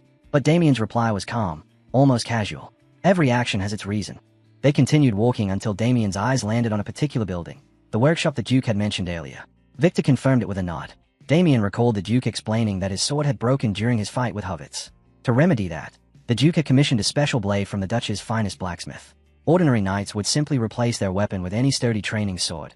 But a weapon requested by the Duke himself was never ordinary. Even within the duchy, such items were rare treasures. Inside the workshop, a blacksmith greeted them warmly. He had already been informed of Damien's arrival and invited them deeper into the forge. Damien's gaze swept across the room. Hundreds of expertly crafted weapons lined the walls, each one a testament to extraordinary skill. He commented on their quality, earning an enthusiastic grin from Victor. Then Damien saw it. A single blade set apart from the rest, its design unusual and striking. His thoughts sharpened instantly. "Is this the sword forged for me?" The blacksmith noticed Damien's unwavering stare and approached with interest. He explained that the blade's design was completely unique. The knight who commissioned it had sworn to name it, but vanished before he ever could. Damien quietly remarked that it must have been a personally commissioned weapon. The blacksmith froze, startled that Damien could guess something so obscure. Inwardly, Damien understood the truth. Its form resembled a sword once wielded by the notorious evil swordmaster. And with that realization, his decision was made. "I'll take this one," Damien declared. The blacksmith blinked in shock and tried to caution him. The materials used to craft the blade were rare, unnatural, even. But Damien didn't flinch. He already felt the subtle pulse within the metal. This wasn't just a rare sword. It was a weapon capable of amplifying magic itself. He asked whether the blade already had a name. The blacksmith nodded, recalling the knight's intention to call it the Sword of 1,000 Miles. Standing before the sword, Damien repeated the name quietly, letting it settle on his tongue. "The Sword of 1,000 Miles," he murmured, accepting it as his own. The blacksmith bowed respectfully, asking if he had truly found a weapon to his liking. Damien didn't answer. He only studied the blade with a sharp, thoughtful gaze. Just then, the workshop door opened and a young maid stepped inside. She moved with practiced grace and introduced herself as Rebecca, a servant of Princess Chelsea. She informed Damien she had come to escort him. The princess wished to speak with him personally. Damien responded coolly, admitting he saw little reason to meet her. Rebecca, however, smiled gently. "Things may not be as simple as you think," she said, her tone soft but knowing. She suggested that Princess Chelsea likely had her own intentions, and that accepting the invitation would be wiser. After a moment of silence, Damien nodded. "Very well." Rebecca led him through winding palace halls and across elegant gardens. As they walked, she explained that their meeting place was a restaurant personally overseen by Princess Chelsea herself. It was a prestigious venue, accessible only to nobles. But today, she added with a faint smile, the entire establishment had been emptied, prepared solely for Damien. As they neared the elegant restaurant, Rebecca gestured toward it and informed Damien that the princess was already waiting inside. Damien gave her a quiet nod. "I understand. I'll go in now." Standing before the ornate doors, he paused for a moment, wondering what Princess Chelsea planned to propose. Then a strange scent drifted out from within. Sharp, unfamiliar. It instantly sharpened his senses. When he stepped inside, Princess Chelsea greeted him smoothly from her seat. "You're a little late," she said, her voice calm and deliberate. She gestured toward the chair across from her. "Sit, quickly." With a faint, knowing smile, she addressed him fully by name. Damien didn't bother with pleasantries. His voice was steady and direct. "Why did you summon me here in secret?" Chelsea kept her composure, suggesting they discuss it over dinner once the meal arrived. Damien cut her off without hesitation. I'm not interested in idle talk. Tell me your purpose. Seeing he had no patience for games, Chelsea spoke plainly. She had only one request. She wanted Damien to step down as House Gold Pix's representative in the duel. Damien asked if she doubted Guillermo's ability. Chelsea shook her head slightly. Don't misunderstand. With his axe, Sir Guillermo could easily overwhelm someone like you. Her expression cooled as she continued. She wasn't worried about Guillermo losing. She wanted to preserve their strength for the duel against the Marquis's faction. She didn't want unnecessary fights, minor injuries, or anything that might weaken them. That was why she wanted Damien gone. Then she leaned back and added something more. If he agreed, she would give him whatever he desired. Damien studied her calmly. And why? He asked. Should I yield to such a demand? Chelsea smiled, confident and patronizing. Nobles like him, poor nobles, always wanted predictable things. Money, status, influence. Whatever he wanted, she could provide. Damien's gaze hardened. Arrogant, he thought. She judged him without knowing a single thing about him. Aloud, he asked whether she truly believed he couldn't gain far more from the Duke himself. Chelsea answered smoothly, her voice softening into persuasion. Perhaps, for now, but think carefully. With a sly smile, she leaned closer. Wouldn't it be wiser to side with the future Duke? As she spoke, her eyes flickered toward an hourglass beside her. Only a few grains of sand remained. The scent she'd prepared earlier was now reaching its peak, seeping through the air like invisible venom. Her voice sharpened into command. If you understand me, go to my father now and declare your resignation as House Gold Pix's representative. The hourglass emptied. A sinister aura erupted around her, thick and suffocating. Go, she ordered, her voice low and cold. Tell him you'll step down. The room fell into a crushing silence. Damien remained motionless, eyes lowered, unmoving, as if the princess's influence had already ensnared him. Damien slowly lifted his head, clear-eyed, steady, utterly unaffected, and rejected her demand without hesitation. Chelsea froze. Her confidence shattered instantly, her voice cracking as she stammered in disbelief. No, this isn't how it was supposed to go. Damien's faint smile told her everything. He knew exactly why she was panicking. Her charm fragrance had failed. Inside, he recalled what such magic truly was. Charm fragrance. Dark magic meant to twist the will, smother judgment, and drown the mind in illusion. To most people, it was irresistible. Exposure for even an hour could turn a proud knight into a drooling servant. And he had recognized its scent the moment he stepped inside. But what Chelsea didn't know, what she couldn't know, was that his authority of greed devoured the spell completely. Not a single tendril of her magic could touch him. While she sat trembling, Damien asked calmly, "What do you mean it isn't how it's supposed to go?" Chelsea's shock twisted into fury. She slammed her palms against the table, screaming, demanding why he would refuse her when she offered him everything. Damien didn't flinch. "I don't need anything you can offer," he said, voice steady as stone. "What I want is far beyond your reach." His answer sent Chelsea reeling. She shouted, shaking with rage, demanding to know what he meant. "What could you possibly want?" Damien's reply came softly, almost gently, yet with a weight that cut deeper than any blade. "My family's happiness. That is all." Chelsea stayed, dumbfounded. His words left her stunned, her voice trembling as she tried to ask what he meant. But Damien didn't bother answering. He simply stood to leave. "Make sure Sir Guillermo Blackwing is prepared," he said calmly. "The duel is approaching." Her shock hardened into pure venom. "You value your family too much," she hissed. Her tone dropped into a chilling threat. "If you refuse to step down, I will destroy the entire Hashin household. I'll send my forces to grind them beneath my feet." She never finished. Damien moved. In a single explosive step, he crossed the distance. His hand clamped around her throat, slamming her to the floor with such force the room shook. Chelsea crumpled beneath him, paralyzed, eyes wide with terror as she screamed, "How dare you!" Damien didn't answer. His fury spoke for him. His grip tightened, her scream twisting into a choked cry as she writhed helplessly beneath the pressure.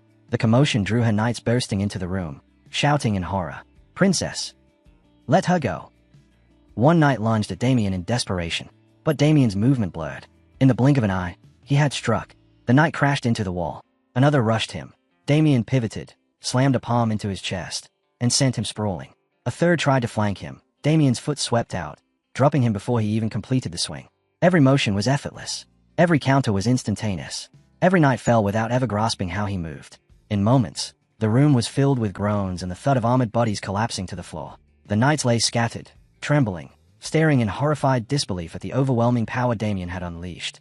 A power none of them had even imagined he possessed. Cold and unrelenting, Damien stared down at the fallen knights. The air around him was thick with murderous intent, heavy enough to choke. His voice was flat, merciless. "The cuts to your ears are shallow. Use potion now, and you'll live." They froze beneath his gaze, shivering. Then he turned to the princess. Chelsea Gold Pixie. Her full name fell from his lips like a blade.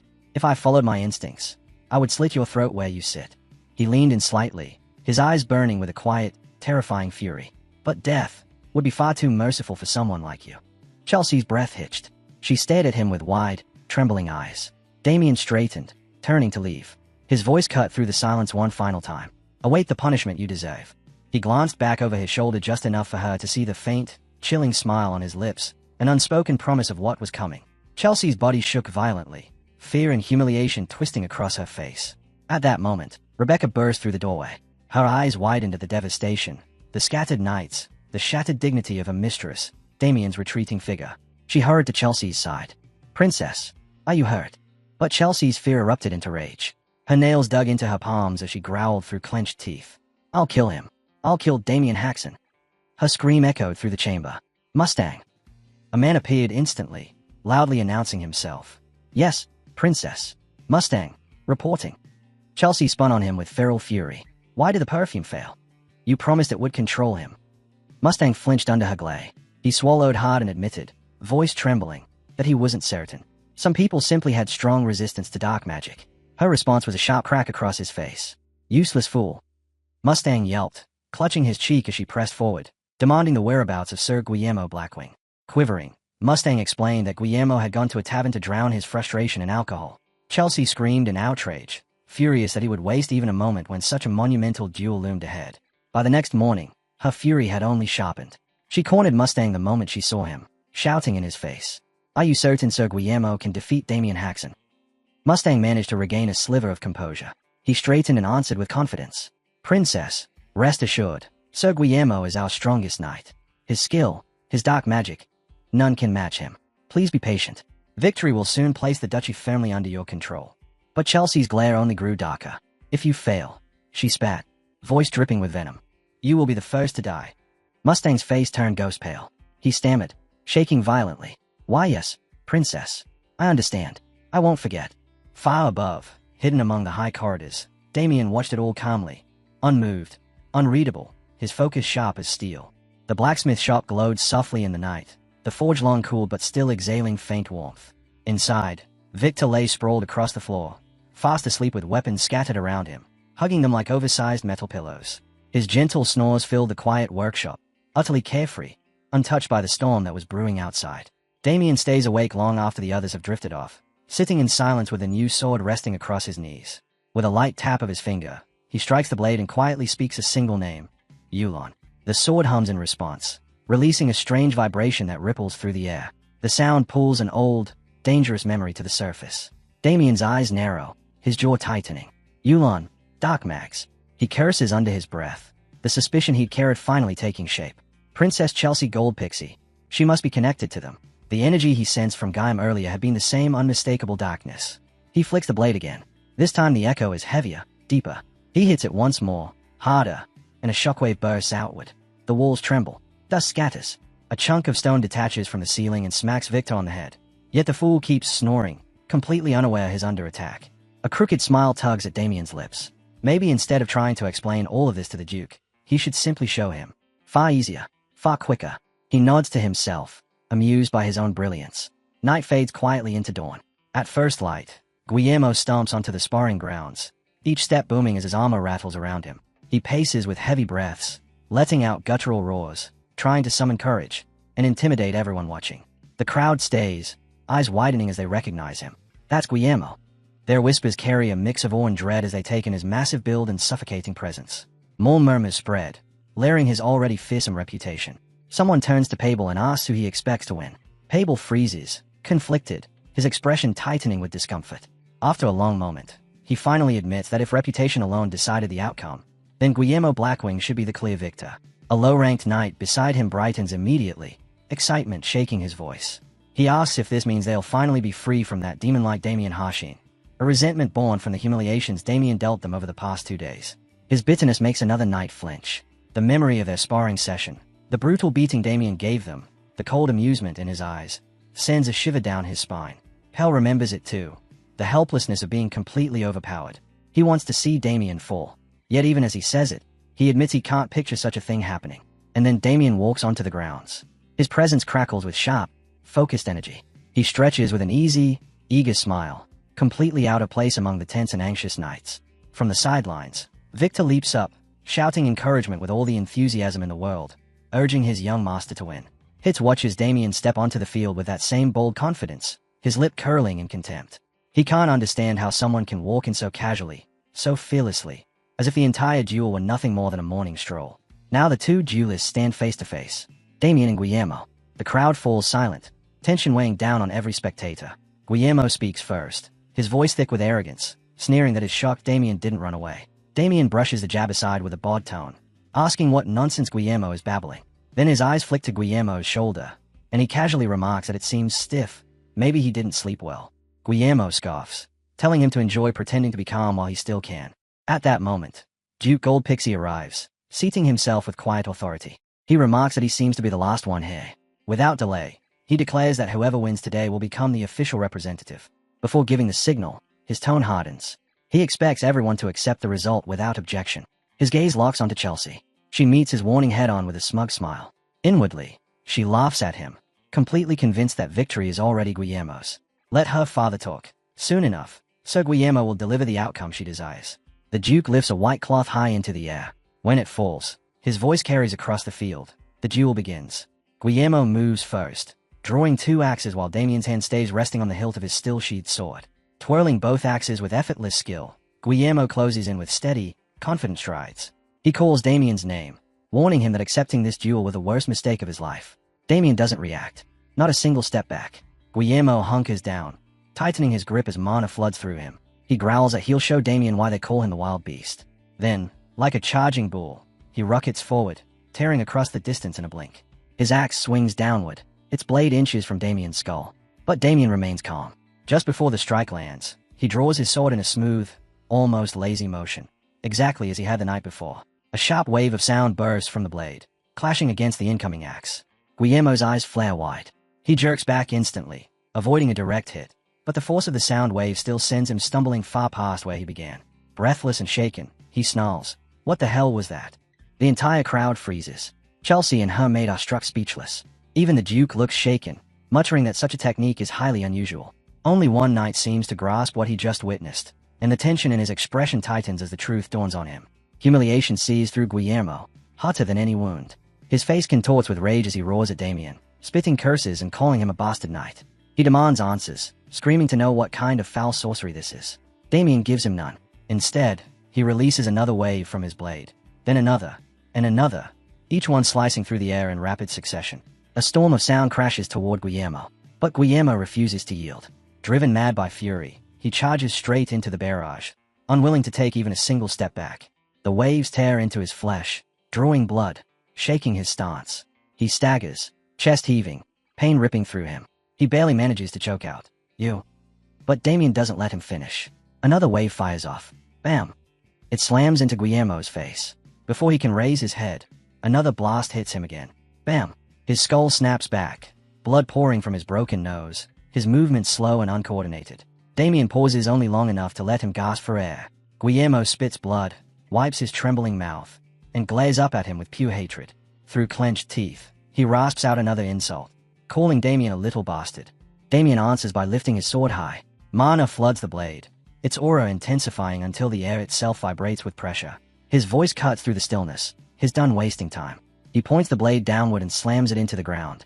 Bam! A massive shockwave explodes outward, far stronger than anything before. It tears across the arena, crashing into Guillermo with devastating force. His body convulses as the dark mana inside him is ripped apart, shredded from the inside out. A scream bursts from his throat, raw and agonizing. The crowd can only stare. Not one person understands what they are seeing. Shock spreads across every face. Chelsea's, her maid's, the Duke's, even the knight beside him. Guillermo clutches his stomach, his body twisting violently. A horrible sound gurgles out of his throat. Then he vomits. A thick, putrid stream of black sludge spills from his mouth. And it doesn't stop. It keeps pouring out. A revolting torrent that seems endless. Damien watches without flinching, his expression unchanged. The Duke recoils, demanding to know what is happening. His knight narrows his eyes, muttering that his suspicion might have been correct all along. Chelsea stands frozen, whispering in disbelief that something like this shouldn't exist. Still, the sludge keeps flowing. Guillermo's body trembles uncontrollably as smoke begins rising from his skin. His hand shrivels, the flesh collapsing into itself as if drained dry. Damien finally steps forward. He stands over Guillermo's collapsing form, a faint smile touching his lips. His voice is cold when he speaks. Finally, Guillermo's true form is exposed. Guillermo makes a final, futile attempt to resist, but his voice breaks into a pathetic whimper, the dying cry of a cornered beast. Then he collapses completely, his strength gone, his body wasted away. He lies crumpled on the ground, utterly destroyed. Damien stands over the fallen man, unshaken, his voice slicing through the stunned silence as he calls Guillermo what he truly is, a fake knight. The words fall like a verdict, heavy and impossible to ignore. A wave of shock ripples through the crowd. A fake knight. Gasps erupt as every eye widens in disbelief. Even the 3 gold-rank pixie knights and Victor stare as if the world has tilted beneath them. With calm, practiced ease, Damien spins his sword once before sliding it back into its sheath. His tone remains steady as he repeats the truth. Guillermo was never a knight. He reveals that the man had been strengthening himself with dark magic, a filthy trick that strips him of any honor. With a dismissive flick of his hand, Damien waves him off as though the matter isn't worth another breath. Guillermo lies trembling on the ground, helpless and ruined. His strength is gone, his body shaking in humiliation. Unease ripples among the Duke's vassals. Whispers spread, dark magic. Some refuse to believe it. Het can only stare blankly, unable to grasp any of it. Chelsea's maid alone remains expressionless, watching everything in eerie stillness. The murmurs grow louder. If the church learned of this, consequences would be catastrophic. Someone insists they must uncover Guillermo's true identity first. Others nod quickly, their panic leaking into hurried whispers.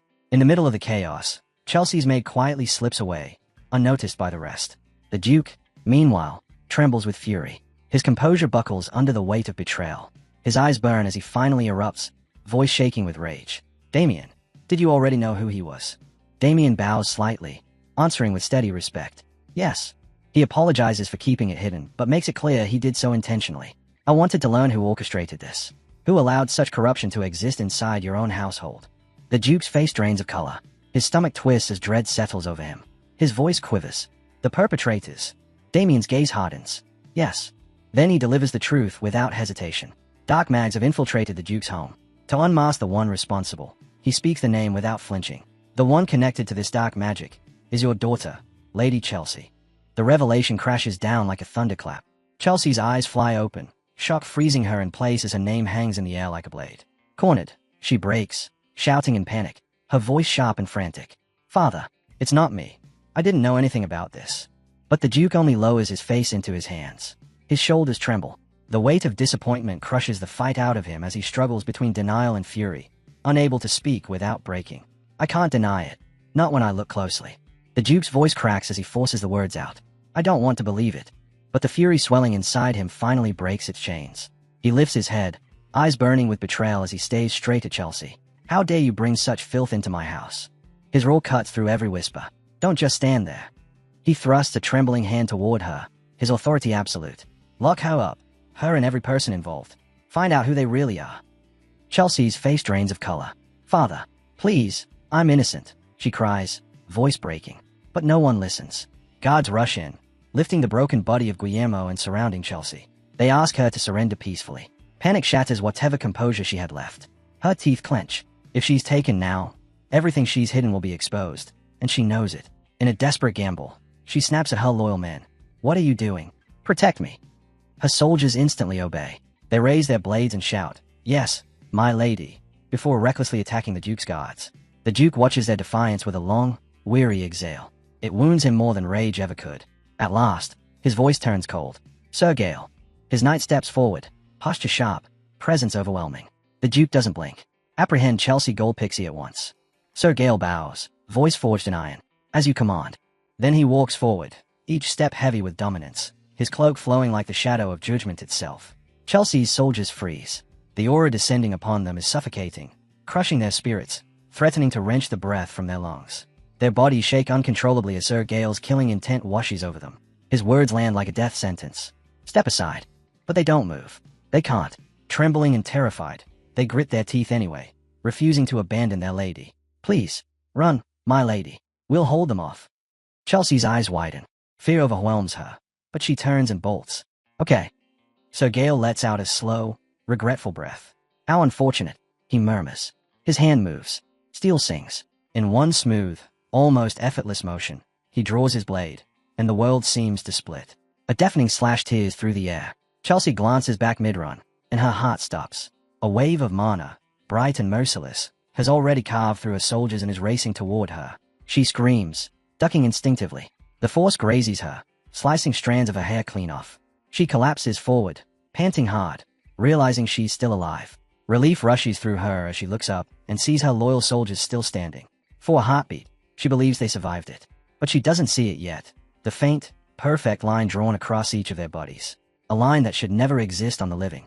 A single heartbeat passes, and then their bodies split apart.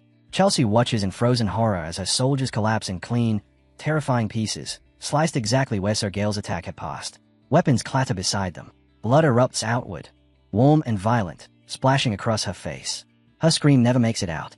It dies inside her chest, swallowed by terror. Two lifeless corpses lie at her feet, their blood pooling like a curse spreading across the ground. Sir Gale steps forward. To her, he's no longer a knight. He's a demon, a walking executioner whose presence crushes the air itself. Chelsea staggers back, trembling violently. "Don't come any closer," she cries, her voice cracking apart as her eyes dart desperately around for rescue. And then she sees him. So Ernst. Her gaze snaps to him like a drowning woman reaching for the surface.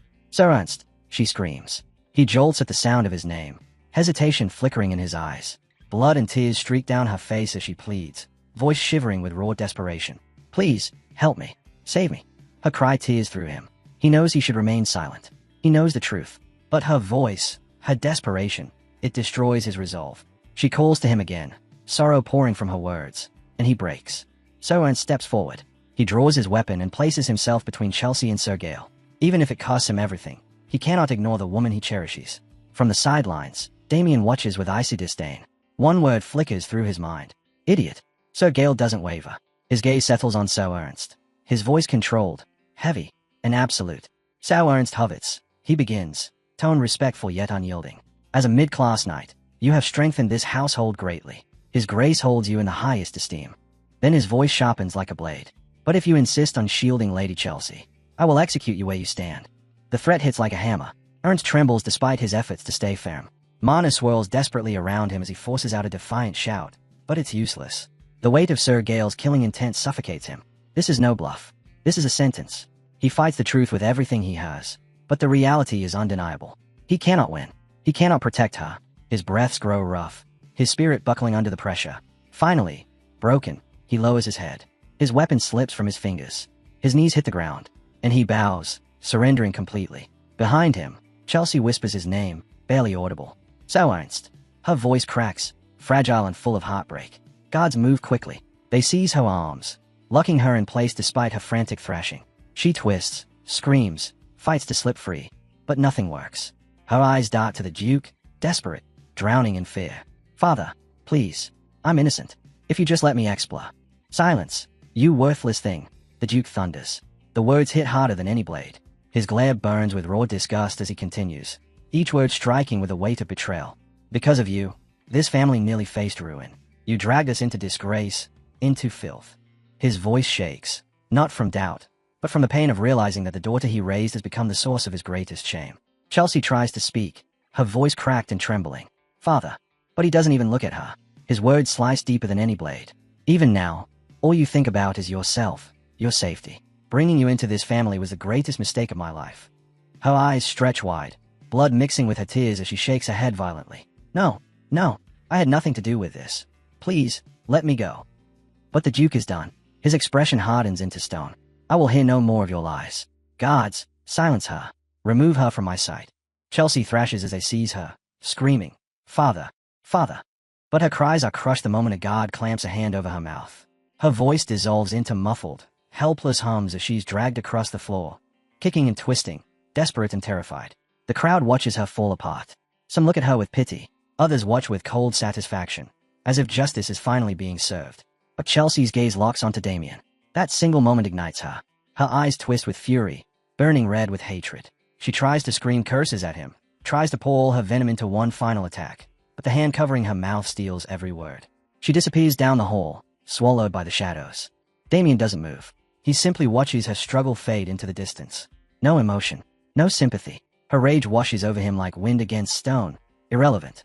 And then, slowly, a faint, wicked smile curves across his lips. A dark satisfaction glimmers in his eyes as she's dragged away like the disgrace she is. No one dares comment. The others watch in silence, their faces unreadable. A few days later, horrifying screams echo through the prison beneath the gold pixie estate. Thick stone walls tremble with each tortured cry, the sound clawing through the cold air. In the depths of the chamber, one of Chelsea's accomplices writhes in agony, bound by heavy chains. His flesh is charred, smoke rising from where a glowing iron presses into his skin again and again. His screams rip out, raw and animalistic. Sir Gale stands with his back turned, silent. Yet each scream sends a faint tremor through him, a tiny crack in an otherwise unbreakable man. The prisoner gasps, barely conscious, words spilling from his lips in broken fragments. That's all. I know. It makes you fall, for Lady Chelsea. The torturer lifts the iron again, ready to burn deeper. But Sir Gale's voice cuts through the chamber. Cold, flat, final. Enough. Stop. Everything freezes. The torturer lowers the iron immediately. Yes, sir. The prisoner slumps into unconsciousness, too shattered to endure further punishment. Sir Gale exhales slowly, bitterness lingering at the edge of his breath. His voice is quiet, heavy with confirmation. Just as I thought. The truth settles like a dark fog. Lady Chelsea, guided by the shadows of dark mags, had dug her claws far deeper into the Duke's household than anyone had ever imagined. Sir Gale turns toward the unconscious, broken accomplice on the floor. One question burns through his mind, cold and relentless. How far has this corruption spread? Lady Chelsea, why? Why would you do such a thing? His words hang unanswered, drifting through the stone corridors until they reach the heart of the prison where she is held. Her cell is a suffocating box of darkness. Damp, cold air clings to the walls, and a thin beam of light pushes weakly through the barred window, barely touching the cracked floor. There, curled in that dim corner, lies Chelsea, bruised, blooded, her breath shallow from the torment she's endured. For a moment, she looks like a shattered doll, fragile, defeated. But then something stays. A twitch, a shiver, a spark of raw hatred awakening deep within her. Slowly, agonizingly, she pushes herself up. Her limbs tremble violently, every movement scraping against pain. Her head lifts from the shadows, and her eyes, once bright and soft, open as burning crimson. Blood red, vengeful, unbroken. A guttural cry tears from her throat, ragged and feral, overflowing with rage and despair. Her fists clench as she kneels upright, the trembling of her body fueled not by weakness, but by fury barely contained. The Duke's face flashes before her, cold, merciless, unmoved as he condemned her. Her jaw locks so tightly the muscle twitches. Whose fault do you think this is, Duke? Whose? The words scream through her mind, venom dripping from every syllable. All she ever wanted was acknowledgement. A memory slices through her fury. She is small again, a girl with chubby hands and hopeful eyes. She holds a flower crown she made herself, weaving every petal with love. She runs to him with a smile, offering it with all the innocence she possessed. But his hand strikes. The crown is knocked from her grasp, scattering petals like shattered dreams at her feet. Her tiny heart splinters. Her smile dies, and the coldness in his eyes tells her she was nothing to him. Not then, not ever. Tears well in her eyes now, but they are not the tears of a broken child. They are the tears of injustice. Hot, burning trails down her blood-stained cheeks. I only ever wanted him to see me as his daughter. That's all. Since I was that little girl, that's all I ever wanted. But the memory twists again, revealing those same frozen eyes. Eyes that never warmed. Eyes that dismissed her existence. Eyes that always told her she wasn't enough. Her chest heaves, breaths turning sharp as her rage mutates into something darker. And in her mind, she screams into the hollow darkness. Why? Why do you still look at me with those cold, cold eyes? The cell around her doesn't answer. Only the distant screams of other prisoners echo faintly through the stone, stretching time into something cruel and endless. Each cry is a reminder of her torment. Each breath stokes the wildfire consuming her heart. Alone in her cell, Chelsea's grim silence is broken by the echo of footsteps. A lone gold-ranked pixie soldier steps into view, his armor rigid, his expression colder than the iron bars between them. In his hand is a small loaf of bread. Nothing more, nothing less. The gate groans open with a sharp metallic snap. He doesn't soften, doesn't offer comfort. He simply sets the bread down and says flatly, "Lady Chelsea, your meal."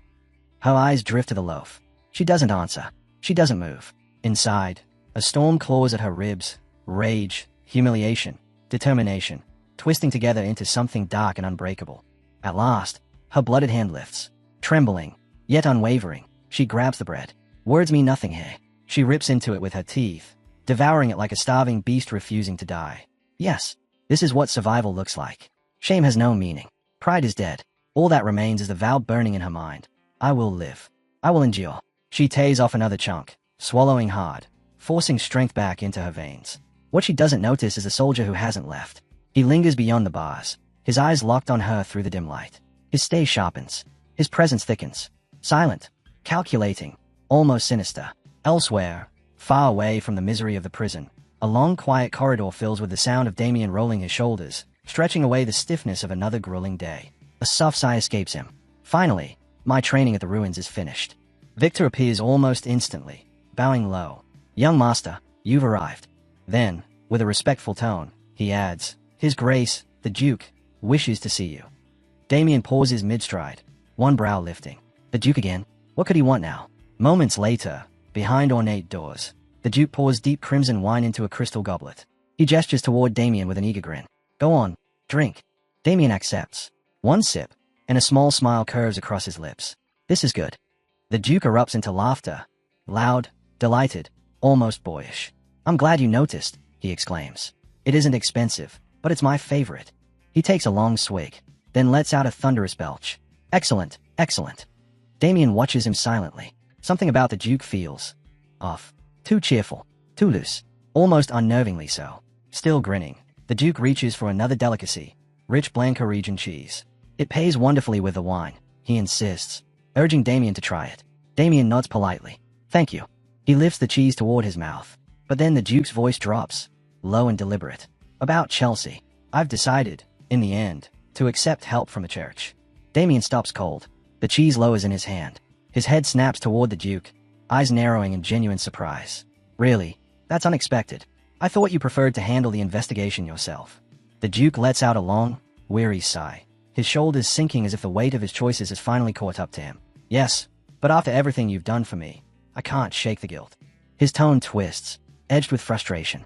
And we've lost every single dark mage. Damien's eyes snap open, sharp and alert. All of them. You're telling me we lost all of them? The Duke presses a hand to his forehead, trying to steady the irritation simmering beneath his skin. Yes, we captured all of Chelsea's remaining allies, but not one dark mage was among them. He releases a heavy breath and forces his tone into something steadier. I thought you should at least know where things stand. Damien's thoughts flicker to the dark mags he'd seen surrounding Chelsea. Their faces lurk like shadows at the edge of his memory. His jaw tightens, frustration prickling beneath his calm exterior. Damn it, every last one of them slipped away. Maybe I should have handled this myself. The Duke continues, words firm despite the bitterness lacing them. Even so, I'll leave it to the church. They are better suited to hunting those slippery bastards. I'm not risking drawing their suspicion by poking around myself. Damien nods slightly, then asks, And Chelsea? Did she say anything? Anything at all? About the dark mags? The Duke slowly shakes his head, the motion heavy with finality. No, not a single word. Even under relentless torture, she didn't speak.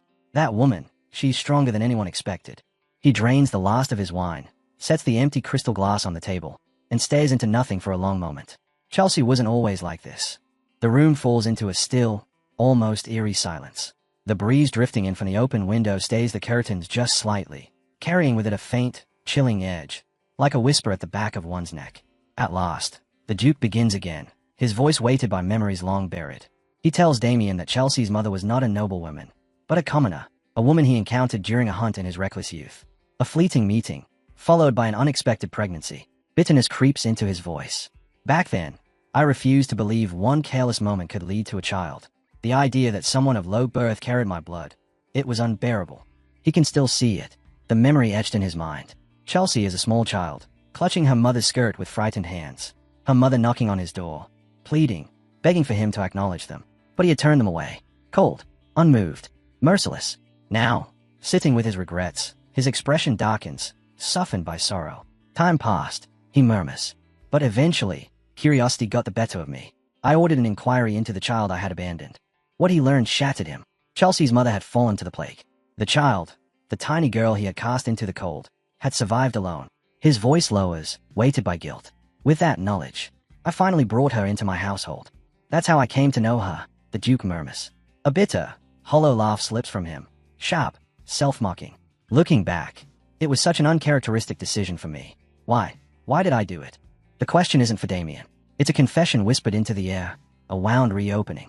Damien answers simply, steady and calm. Maybe, because she's family. Family, the Duke repeats, stunned. Family. The word sits awkwardly on his tongue, foreign and heavy. He gazes up toward the ceiling as if the answer might be written there. Did Chelsea really want that? Was all of this just so I would acknowledge her as family? A long, regretful sigh escapes him. She could have lived a peaceful life, a simple life as a noble woman. Why did it have to turn out like this? He pauses, suddenly aware of how long he's been speaking. A faint flush creeps across his cheeks. Listen to me rambling, he mutters with a tired chuckle. The wine must be kicking in. Forgive me, Damien, I've gone on far too long. But before Damien can reply, a voice erupts outside the door, panicked, breathless. Your Grace, are you here? The door crashes open. A man stumbles in, terror etched into his trembling voice. The Duke's expression sharpens. What's the meaning of this disturbance? The messenger gasps frantically. Your Grace, Lady Chelsea, something terrible has happened, she. But he never finishes. The scene fractures, cutting away to the prison. Two soldiers stumble backward, collapsing, horror twisting their faces. Their eyes stretch wide as they stare at the sight before them. In the reflection of one soldier's trembling gaze, the truth becomes undeniable. Inside the cell, Chelsea hangs lifeless. Silence falls, thick, suffocating, final. Later, the estate is still, wrapped in a heavy quiet. Damien and Victor walk down the hallway, a laundry basket bumping lightly between them. Victor, red-faced with irritation, can no longer hold back his complaints. Young master, are you really going to keep doing this? Damien glances at him. Doing what? Victor's voice spikes. I've told you countless times, when you send laundry out, you must separate the undergarments from the rest. Did you? Damien replies calmly, not a hint of concern in his tone. Victor's face contorts. Did you? Yes, I did. I've told you again and again. Do you have any idea what it's like for the person who has to wash them? And another thing, why are your socks always inside out the moment you take them off? But Damien isn't listening anymore. His steps slow. His gaze fixes on a half-open door, a dark slit cutting through the hallway light. Through the narrow gap, he sees the Duke, alone in the dim room, unmoving. He sits hunched forward, staring into a void only he can see. Damien stops walking, a solemn weight settling over him. There are no tears, no cries, only the hollow shape of a father who finally realized the cost of his coldness, and the daughter he pushed too far to save. Days crawl by in the wake of Chelsea Goldpix's death. The inquiry ends abruptly, coldly. Suicide, they declare. Everyone tied to her is interrogated, judged, punished. The retribution is swift, meant to wash the duchy clean of the shame she was branded with. Her grave is unmarked, flat, bare, a pit in the earth without name or honor. Her final punishment, a silence colder than death itself. The Gold Pixie household slowly returns to calm, but Damien feels it in the marrow of his bones. This quiet is not peace. It is the breath held before a storm breaks. A sharp, burning light flickers in his eyes as he mutters under his breath, voice simmering with deadly resolve. If it truly is them, then I swear. His vow cut short. Victor suddenly appears beside him, his expression stretched in shock and irritation. Are you even paying attention? He snaps, slicing through Damien's simmering thoughts. Damien answers vaguely before clearing his focus. He throws an arm over Victor's shoulders, grinning with casual ease. I hear you. I hear you. Now stop whining like a spoiled kid. Victor bristles instantly, eyes bulging. Whining. I wasn't whining. Honestly, just this one simple thing and... But his voice fades as the scene dissolves into night.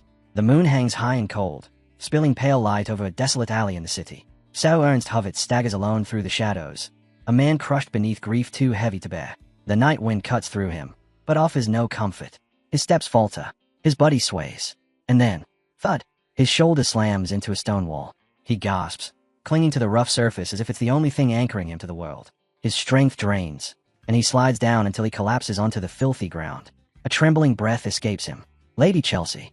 Her name cuts through the darkness, a wound reopened. And instantly, his memories drown him.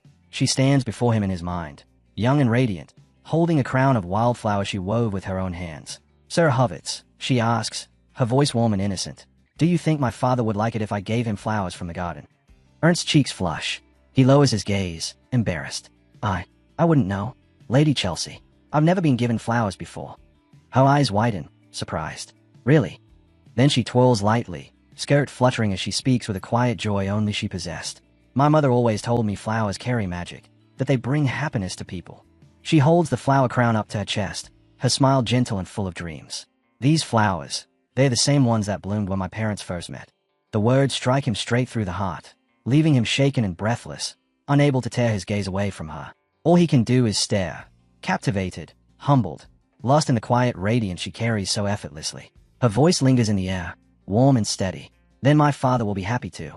Hobbit's breath catches. His lips part in a soft, awestruck gasp as a gentle smile finally blooms across his face. Then I'm certain, he murmurs, firm yet tender. The Duke will treasure them. But the warmth of that memory dissolves, swallowed by the cold reality of the alleyway. His expression darkens, grief twisting every line of his face.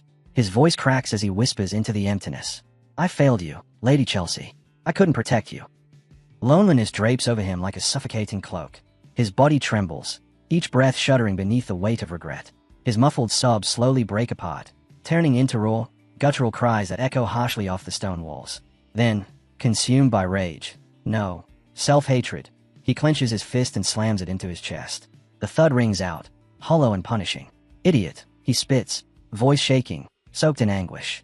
Tears blur his vision, falling in relentless streams as the word repeats over and over, each syllable sharper, heavier than the last. Idiot. I should have died back then. Worthless fool. The curses twist into a fractured roar, tearing straight from his soul. I should have protected her. His scream rips through the night, echoing beneath the cold, indifferent moon until his voice finally collapses. Silence settles in again. His breaths come ragged and uneven as he struggles back from the edge of despair. Slowly, painfully, he forces himself to steady. And then, a presence stares. Someone steps out from the shadows. A figure he never expected to see again, but one impossible to mistake. Rebecca, Lady Chelsea's former maid, now branded a dark mage. Her voice breaks the stillness, unsettlingly calm. There you are. He lifts his head, tear-streaked and hollow. As she steps closer, her face softens, just slightly, almost carefully measured.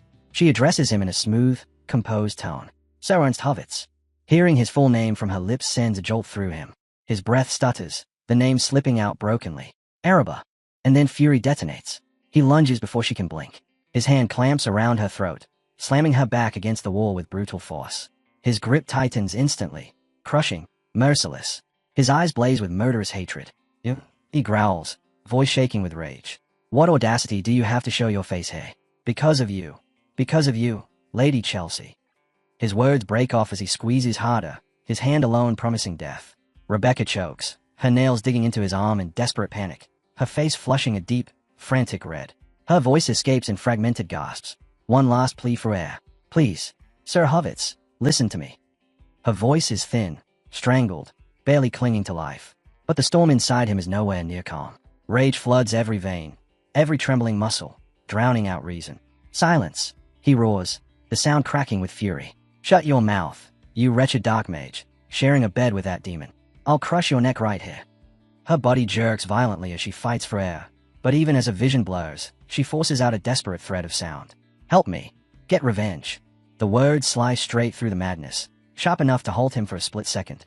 His fingers falter, just barely, hesitation flickering in his burning eyes. What did you say? His voice drops, rough, trembling with barely restrained rage. Revenge. Why would you? Why speak of revenge, Rebecca? Her breaths are ragged, painful, but urgent. Lady Chelsea's death. The Duke said it was suicide, but that was a lie. The claim hits him like a blade of cold steel. He stares at her, stunned, as she forces the truth through tormented breaths. It wasn't suicide. Lady Chelsea, she couldn't survive the torture. Torture. The word detonates inside him. A violent shiver tears through his body, freezing him from the inside out. His grip finally collapses. Rebecca crumples to the ground, coughing violently, her body shaking as air floods back into her burning lungs. Each breath is a gasp, each movement a tremor, but she clings to consciousness. Above her, Hovitz towers, no longer just grieving, but something far darker. His voice is low, brittle, dangerously sharp. What proof do you have to make such a monstrous claim? She doesn't raise her head, but her tone hardens into steel. Think, Sir Hovitz. You know better than anyone. Lady Chelsea was never someone who would take her own life. The words settle heavily between them. Then her voice turns colder, cutting with intention. And more than that, I heard it from the ones who recovered her body. They said it was covered in wounds. Unspeakable wounds. The kind carved through torture. Wounds no one could survive. The weight of her revelation crashes into him, brutal and merciless. Pain spikes through his skull, his thoughts spiraling into chaos. Loyalty, grief, rage, everything clashes, tearing him apart from within. Rebecca feels the crack forming in his resolve and strikes again. Lifting her head at last, she meets his gaze with eyes crafted to mirror his grief, reflecting a sorrow she does not feel. "The Duke," she whispers, voice soft but venomous. "He hid it. He staged her death as suicide, just to bury his own disgrace." A broken, guttural sound escapes Hovitz, half curse, half disbelief. His chest heaves, horror cascading through him as fragments of the Duke's ruthless past flash like shards of glass. The ambition, the cold cruelty. Yes, the man he served could do such a thing.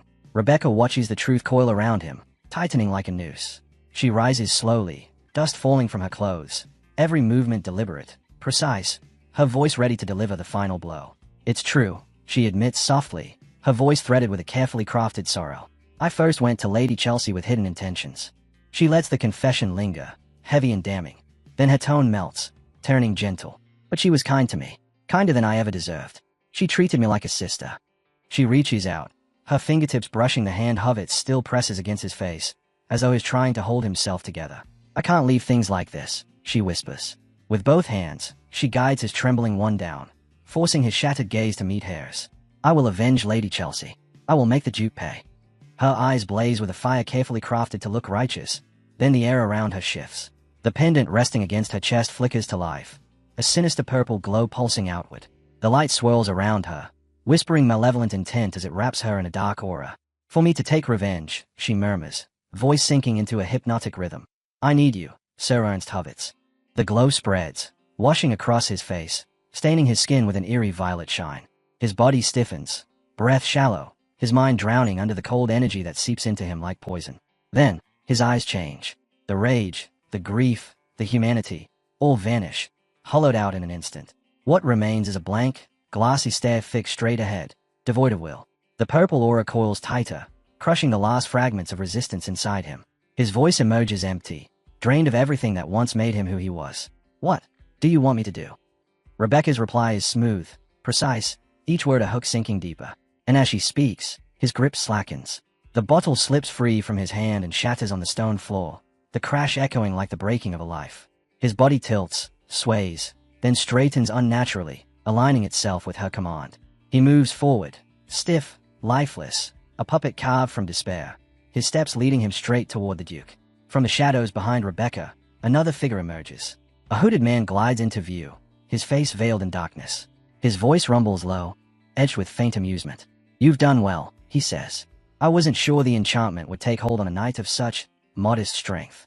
He pulls back the hood, revealing a face twisted with predatory satisfaction. Rebecca answers with a slow, cruel smile as she trails her fingers across the glowing pendant. "No matter how strong a person looks," she says, dripping with wicked amusement, "there's always a weakness buried somewhere in the heart. And if you feed that weakness long enough, enchantment becomes inevitable." The dark mage hums thoughtfully, his eyes narrowing. In Hovitz's case, Chelsea Goldpixie was the weakness. Rebecca laughs, soft at first, then rising rapidly into a sharp, spine-chilling cackle. Her head tilts, almost playfully, a sneer twisting her lips. Hovitz is such a fool. He doesn't even know who really killed Chelsea. When the truth comes out, that it was us, the Dark Mags, who arranged her death, he'll break completely. A flicker of thought interrupts her mirth. She turns to the hooded mage, her tone shifting into sudden contemplation. "Boss, do we really have to go after Damien Harshin? I've never liked him, but still." The question barely forms before his voice slices through it, sharp and commanding. "What choice do we have? You expect us to sit back and watch?" His tone bites, fueled by simmering fury. His expression twists, anger rising like fire as he presses on. "Did you forget what the church's spy uncovered? It was Damien Harshin who killed Agito." His voice grows harsher, each word vibrating with seething indignation. Then his tone shifts, dropping into a cold, predatory calm that chills the air. "And beyond that, Damien interfered with a grand cause entrusted to us. That alone makes him unforgivable." A sinister crimson glint flickers in his eyes. His lips curl into a wicked smile. "He still doesn't know who we are. Even the Duchy believes we've disappeared. They'll never see us coming." A low, venomous laugh escapes him, spreading through the alley like a curse. The image of Damien Harshin burns vividly in his mind. He is certain this is a perfect chance to eliminate him for good. Night settles over the Duchy. Inside his quarters, Damien sits alone, cross-legged in deep meditation. His breathing is steady, mana threading through his body in controlled waves. Silence envelops him, yet the room is far from empty. From the shadows, three figures watch him like hunting wolves.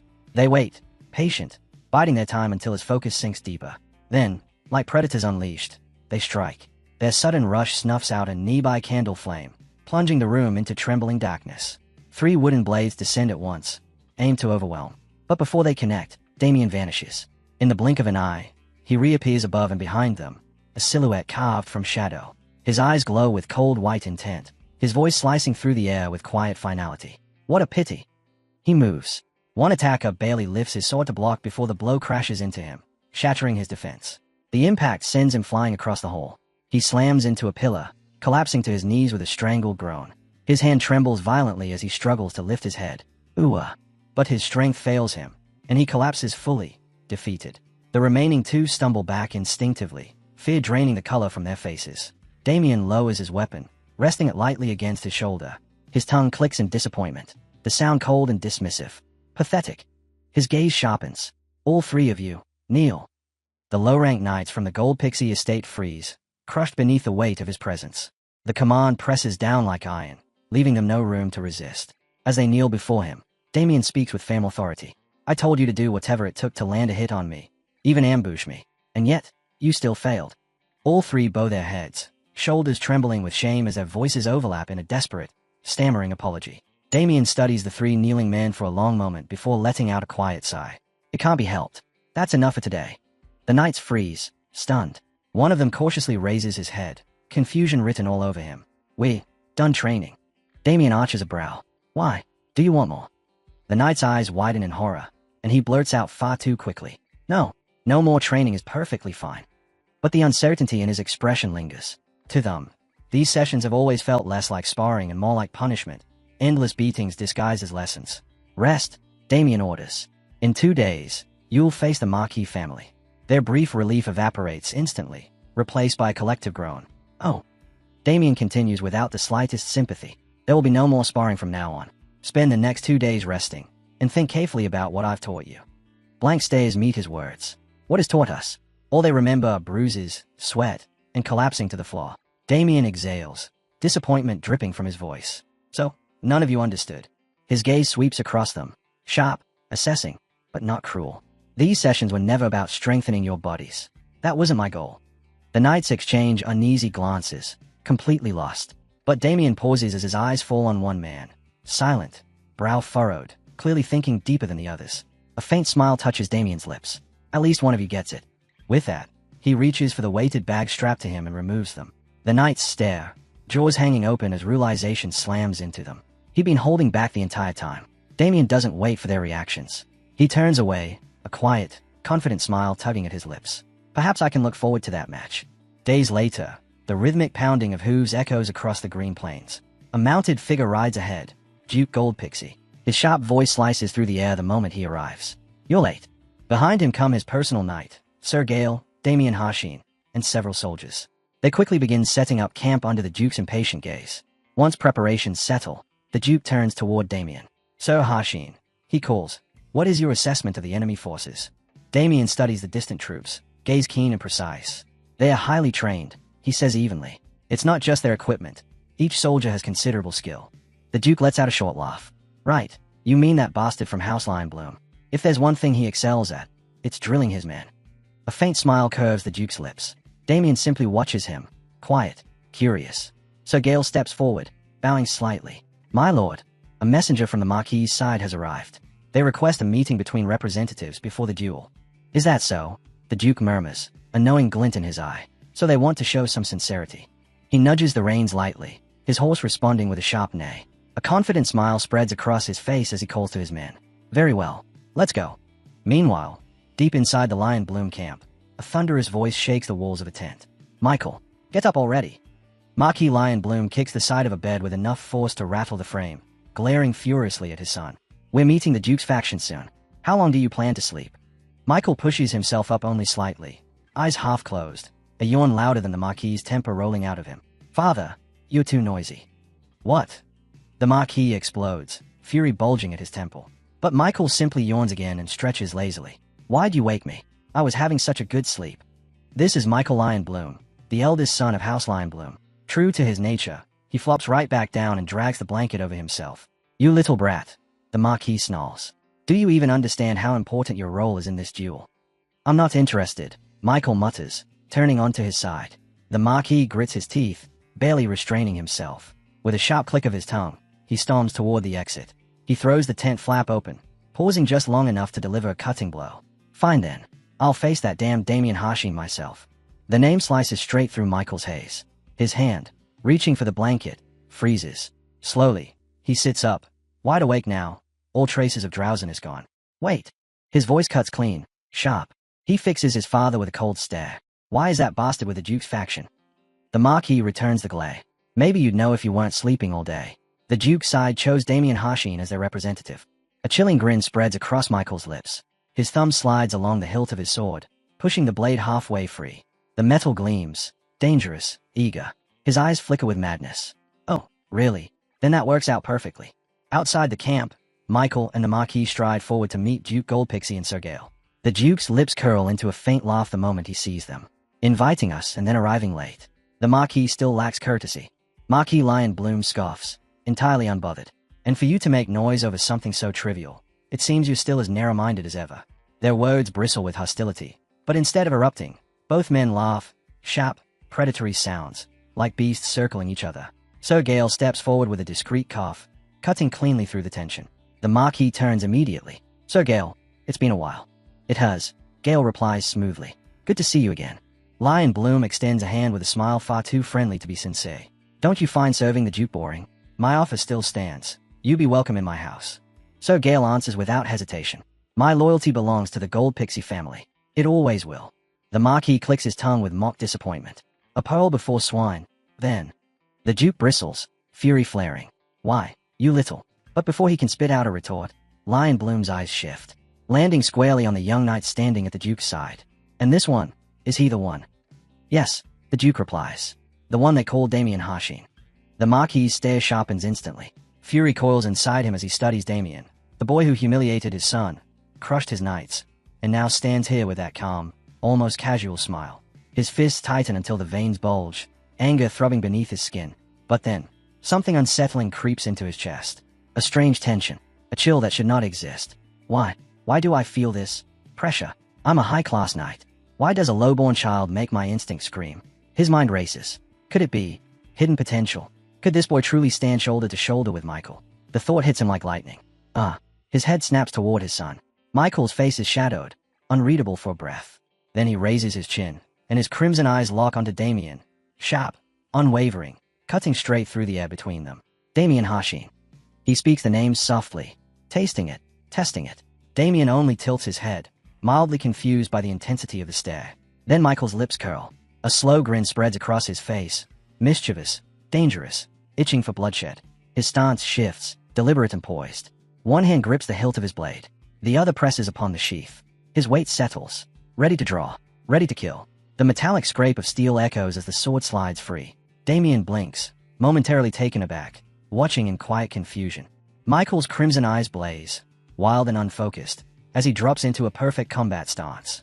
One hand on the hilt, one on the sheath, his body coiled like a blade about to spring free. Damien hears the sword clank as it draws another inch, gleaming under the light. Still silent, Damien simply watches him, gaze steady. Then, Michael freezes. A hand clamps around his wrist. His father stands beside him, expression hard as stone. The sudden grip snaps Michael back to awareness. His eyes widen, shocked as though waking from a trance. He glances down at the half-drawn blade, at the reflection staring back at him, and realizes with a chilling jolt that he hadn't even known what he was doing. Sir Gale shoots him a fierce sideways glare. Sir Michael, he snaps, voice sharp as a whip. What do you think you're doing? His tone carries the weight of a knight addressing a grave offense. How dare you draw steel in the presence of his grace? The Duke steps forward, calm yet unyielding. Surely, he says, voice edged with warning, you understand that drawing a blade against a noble is a serious crime. Marquis Leon Bloom immediately interjects, rushing to defend his son. He acted foolishly, yes, but only because of his determination to win. But the Duke is unmoved. Oh, so you asked me to overlook such an act, for that reason alone. His gaze sharpens. Then tell me, how do you intend to take responsibility for this? The accusation hangs between them like a drawn sword, the air crackling with tension. Marquis, inwardly cursing the mess his son had created, shot Michael a troubled glance. Did his body move on its own? He wondered. When he shifted his gaze to Damien, calm, smiling, unbothered, and then back to Michael's shaken expression, a cold realization formed in his mind. It's as if he were facing a wild beast. Meanwhile, the Duke rested a hand thoughtfully against his chin. He was already calculating, already plotting. To him, this incident wasn't trouble. It was opportunity. After a moment of pretending to consider it, he gave a thin smile. It can't be helped, he announced. We'll cancel the duel, and I'll overlook the matter, just this once. Marcius stiffened. What? That wasn't like the Duke at all. The man never let anything slide. Something was wrong. His suspicion was confirmed immediately. However, the Duke added casually, I will attach a few additional conditions to the rewards of the duel. Marcius nearly clicked his tongue. Of course. He forced a polite expression and asked what these so-called conditions were. The Duke's smug grin made it clear he knew he had Marcius cornered. By the end of the negotiation, the Marcius's face had hardened bitterly. Every term favored the Duke. Every outcome was a loss for him. But he accepted them all with stiff reluctance. Turning away sharply, he muttered, Michael, we're leaving. Yes, father, Michael replied, subdued for once. The Duke waved with exaggerated cheer. I won't see you out. See you later. Damien, who had quietly observed the entire exchange, let out a soft, satisfied breath. The Duke had played the situation skillfully, far more shamelessly than most nobles would dare. Still, the Duke wasn't finished. He looked directly at Damien. It's strange, he remarked. Why would Michael Leon Bloom draw his sword at you of all people? Damien shrugged, hands spread in an innocent gesture. Who can say? He replied lightly, but a faint smile tugged at the corner of his lips. Inside, he was impressed. His already awakened his sixth sense at that age. Michael's reaction had told him everything. This duel will be interesting. As they walked away, Marcius tilted his head toward his son, voice low and tense. Why did you draw your sword so recklessly? You could have jeopardized the entire house. But Michael answered with barely contained excitement. Father, did you see it? Marcius blinked, caught off guard by the tone. Michael continued, eyes alight with exhilaration. He knew. Damien knew I was about to draw my sword. Yet he didn't flinch. He just stood there, smiling. Joy pulsed through his words as he spoke. I've never faced anyone like him. I think Damien Hashim may finally be someone who can fight me as an equal. Marcius's worry deepened. His son, starved for a true rival, had changed in that instant. There was something new, something unsettling, in his eyes. Michael eventually calmed, his excitement dimming just enough for guilt to slip in. Father, I'm sorry. Because of me, you were forced to accept unfavorable conditions. His remorse was real, but the thrill burning in his chest was far, far stronger. Marquis, irritated that his son was only now realizing the obverse, held back his frustration with a long, controlled sigh. He waved the matter aside, insisting there was nothing to concern themselves with. With confidence bordering on arrogance, he declared that victory would undoubtedly belong to House Leon Bloom. Finally, the hour of the duel arrived. The Leon Bloom flag rose high, fluttering proudly as both houses gathered at the center field. The announcer stood tall between them, his voice ringing across the grounds as he proclaimed the start of the first match, meant to set the momentum for what was to come. Turning to the Duke, he respectfully asked which knight he wished to send first. The Duke glanced toward Damien. Sir Hashin, who should? Before Damien could answer, another voice stepped in. Your Grace, if I may make a recommendation. The Duke turned, eyebrows lifted in mild curiosity. Standing there was Sir Sebastian Vincenzo, trainer of the dueling knights, the man responsible for shaping the estate's future talent. Sebastian stepped forward with confidence. I can recommend someone far more suitable than Sir Damien. Damien observed him quietly. So this is the middle-class knight, Sebastian Vincenzo. His gaze drifted to the dueling knights, Pable and the other disappointments Sebastian had trained. So he's wary I'll steal his credit. Damien decided to let him have his moment. Outwardly, he nodded politely. Your Grace, let Sir Sebastian choose the first knight. The Duke accepted the suggestion and turned to Sebastian. Very well. Who will go first? Sebastian lifted his chin and declared proudly. Fabian Vincenzo. Fabian strode forward and drove his spear into the ground with a heavy stomp, standing tall as Goldpix's first dueling knight. He turned to his father and gave a confident nod. Sebastian's eyes softened with pride. Fabian, my son, don't worry. I'll reclaim our honor today. And Fabian, in turn, promised silently that he would win, no matter what. The Duke studied him with interest. I've heard of your talent, Sir Fabian. I look forward to seeing it. Damien, however, was unmoved. Something else had caught his attention. His eyes widened slightly as House Lionbloom's representative stepped forward, Ronald. He moved with a lazy, indifferent gait, as if he could hardly be bothered to be here. The first duel began. Fabian dropped into a formal battle stance, spear ready. Ronald didn't even bother. He stood relaxed, posture loose, eyes half-lidded with boredom. Fabian cleared his throat and announced loudly. I am Fabian Vincenzo of House Vincenzo. State your name and house. Ronald gave him a sidelong glance. Ronald. And your house. Fabian pressed. Ronald shrugged. No house. Fabian froze. You a commoner. The realization infuriated him. How dare a mere commoner stand opposite him? Him, who had mastered the secret techniques of House Vincenzo. Ronald stayed back with open disdain. Do all nobles chatter this much? Sounds like you prefer fighting with your tongues like women. The insult snapped every last thread of Fabian's composure. You, he roared, surging forward. His aura exploded around him, swirling like a storm as he prepared a devastating attack. I'll show you the difference between us. But Ronald didn't react. He didn't raise a weapon. He didn't brace. He simply stood there, completely unbothered. Behind them, the gold pixie knights erupted in cheers. Fabian struck first. Show him, Sir Fabian. Their confidence swelled, convinced their knight had already seized control of the fight. Fabian unleashed a wide, elegant downward slash, beautiful in form, deadly in intent. Ronald slipped away from it with a single, effortless step, as if avoiding a falling leaf rather than a trained knight's attack. A ripple of unease passed through Fabian. He twisted his arm, redirecting his blade mid-motion, then launched into a relentless storm of strikes, slashes, thrusts, sweeping arcs. Ronald barely moved. He parried every blow with insultingly little effort, each deflection casual, lazy, mocking. Then he lifted his eyes, expression dripping with contempt. Pathetic. The word sliced deeper than any blade. Already rattled by his inability to land a single hit, Fabian's fury erupted. He screamed insults, spitting rage, calling Ronald a low-born nobody, a worthless commoner. Fueled by that rage, he gathered every ounce of mana he could muster into one massive strike. His aura surged wildly, unstable and violent, as he roared his declaration of superiority. That was the moment Ronald's expression shifted. He finally grew serious. A thin layer of mana flowed smoothly over his blade, controlled, refined. And then he moved. A blade, a flash of steel, faster than Fabian's eyes could follow, faster than Fabian's own attack. A clean, perfect slice. Fabian's right arm detached from his shoulder, spinning through the air before landing at his feet with a sickening thud. Fabian stared, wide-eyed, watching his severed arm lying on the ground. His mind froze. Then the horror hit. The Duke stood frozen, his jaw slack with disbelief. Sebastian Vincenzo clutched his head and fell to his knees, trembling, the only word escaping him a broken, desperate, "No, no." Ronald sheathed his sword with calm indifference. He sneered down at Fabian, throwing his earlier insult back at him. Status. Nobility. Is this the difference you meant? Fabian collapsed, screaming in agony, blood soaking the dirt. Ronald pointed at him mockingly, striking a ridiculous, taunting pose. Dismissed. A satisfied smile tugged at Marquis Lionbloom's lips, though he forced himself into a stoic expression. The first victory goes to us. The gold pixie banner fluttered high, but beneath it echoed the agonized shrieks of Fabian Vincenzo. Even after receiving immediate treatment, his cries filled the dueling field. Beside him, Sebastian knelt, hands shaking as he tried to comfort his son, urging him to endure the pain. Damien watched from a distance, his expression sour. He clicked his tongue. TCH.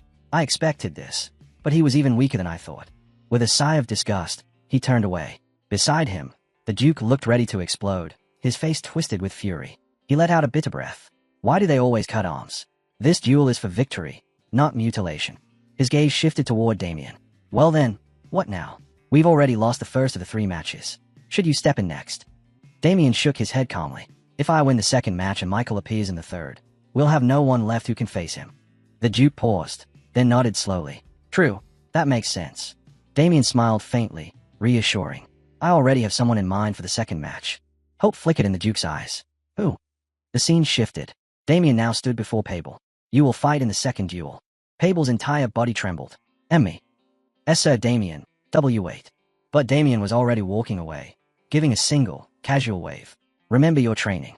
Pable's face drained of color as he recalled the brutal sparring sessions.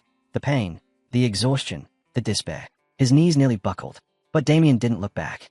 He fully intended for Pable to step onto that field. Still trembling, Pable stammered out his doubts. But Damien simply placed a steady hand on his shoulder and assured him, without a hint of hesitation, that he would win. Behind Pable, the other knights scrambled to encourage him.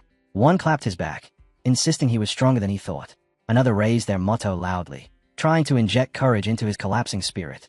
The Duke, however, looked thoroughly unconvinced. He sighed heavily but allowed Damien's choice, though he couldn't help voicing his concern. Pable has never shown anything remarkable. Even Sir Gale shot Damien a doubtful look. But Damien only smiled, calm and confident. I've been training him personally for this. Trust me. All 3 turned to look at Pable, who looked like he might vomit at any moment. His knees knocked, his face pale as chalk.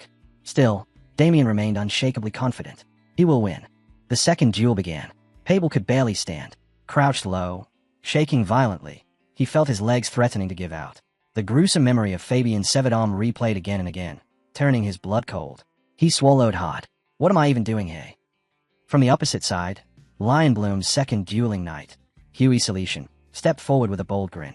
The crowd erupted in cheers as he settled into a polished battle stance, radiating confidence.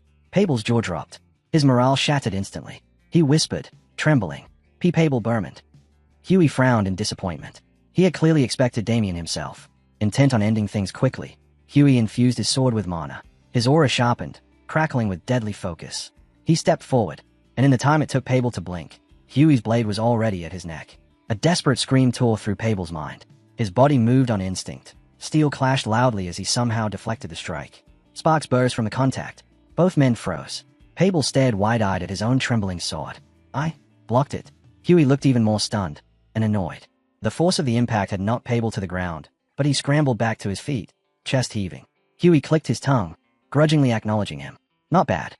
Pable didn't know if it had been instinct or blind luck, but Huey didn't let him think. He attacked again, swift and merciless. Pable panicked, rolling frantically across the dirt to survive. Dust erupted around him in thick clouds, obscuring the field. He regained his footing just in time. A blade flashed from the haze. Pable blocked again. Huey's eyes widened. A strange unease crept into his expression. Even strikes from blind angles, attacks that should have landed clean, were being deflected. For the first time, Pable pushed back, forcing Huey to stumble a step. The crowd gasped. Huey gasped. "Is this why Damien was so confident?" he muttered, shaken. Damien, watching from the sidelines, smiled with deep satisfaction. "You finally realized it, Pable." During training, Damien had used Lion Bloom's own Great Lion Sword art against him, brutally, relentlessly, until Pable's body learned the patterns by heart, until his instincts reacted on their own. Now, on the battlefield, those instincts were awakening. Now, out on the dueling grounds, Pable moved on instinct alone. Every time Huey's blade came crashing toward him, his body reacted before his mind caught up, blocking, slipping away, deflecting. The pattern felt familiar, almost like watching Damien's training strikes, only slower, far less crushing. A flicker of gratitude sparked in Pable's chest. Damien had prepared him for this moment. Huey's furious assault raged on, but the longer it continued, the steadier Pable became. His breaths grew calmer, his footing sharper, his fear fading into a rising thrill. For the first time, he could see it, an opening, a chance to step beyond who he was. Planting his foot with purpose, he surged forward, a roar echoing in his heart as if declaring that even the heavens would part before his blade. In a flash, his sword slipped past Huey's guard, stopping at the man's neck, the cold steel grazing his cheek. Huey froze, then collapsed in disbelief, defeated. The Duke clenched his fist, barely containing his joy, while Damien smiled with unmistakable pride. Across from them, Marquis Leon Bloom sat stunned, unable to process the result. Only Michael remained unmoved, his expression calm, almost amused. Straightening his back, Pable declared victory. For a heartbeat, silence swept the grounds. Then cheers erupted like thunder as Gold Pixie Knights roared his name. Pable allowed himself a smug smile, savoring the glory that washed over him. The second duel belonged to Gold Pixie. Then Michael stepped forward, aura unfurling around him like a storm. He laughed softly, genuinely entertained by Huey's loss, admitting he hadn't expected the stronger man to fall so easily. With regal confidence, he proclaimed that everything now rested on the final duel, his duel with Damien. Approaching with unrestrained anticipation, he called Damien's name as though greeting a long-awaited rival. Damien moved to meet him, pausing only to glance at the Duke. A faint nod of confidence was all he needed. Now the two stood face to face on the battlefield. Michael's eyes gleamed with near euphoric excitement. This moment, he said, was the purpose of his life, the battle he had dreamed of. He exhaled a shuddering breath, smiling wildly like someone who had finally found an equal. But Damien only regarded him with cool, smug certainty. Equal? He dismissed the notion entirely. As Gold picks his third duelist, he would prove the gap between them. Michael unsheathed his sword with graceful ease. In the blink of an eye, he vanished forward, cutting through the air faster than sight. His blade rose for a vicious strike, eyes blazing as he inwardly dared Damien. "Don't disappoint me." Meanwhile, in the Leon Bloom camp, moments before the duel even began, Solution was on his knees before his knight leader, begging for death to atone for his loss. But the leader ordered him to stand, saying he had done everything he could against an opponent far stronger than him. The leader spoke with unwavering confidence, insisting the next duel was already decided. With Michael stepping in, fate itself could not change the outcome. Michael stood silently beside him, waiting for his turn with absolute composure. Huey Solution bowed his head, agreeing wholeheartedly. Michael was the strongest among them, unmatched, undeniable, and he was also the leader's son. With nothing left to say, Solution was dismissed and sent to rest, carrying both relief and regret with him. The Leon Bloom leader couldn't shake the unease twisting in his chest. Huey was stronger than a typical ducal knight, by 2, maybe 3 whole levels. So why had it looked as though his every strike had been read in advance? The Great Lion sword art was a treasured family secret, passed down for generations. Impossible to leak, impossible for anyone outside their bloodline to mimic. Yet the uneasiness remained. While he was drowning in possibilities, Michael's voice cut through his thoughts. Michael spoke with a trembling excitement he rarely showed. This, he said, was the first time in his life he had felt such anticipation. He had finally found someone who felt exactly like him, someone who could ignite the spark he had long lost. Even so, he declared confidently that he would defeat that man and win glory for his father. As he walked toward the field, his father clapped his shoulder and encouraged him, telling him he was the best of the best, born for this duel, and should enjoy every moment of it. As Michael stepped forward, memories flickered across his mind, memories of a childhood filled with swordplay.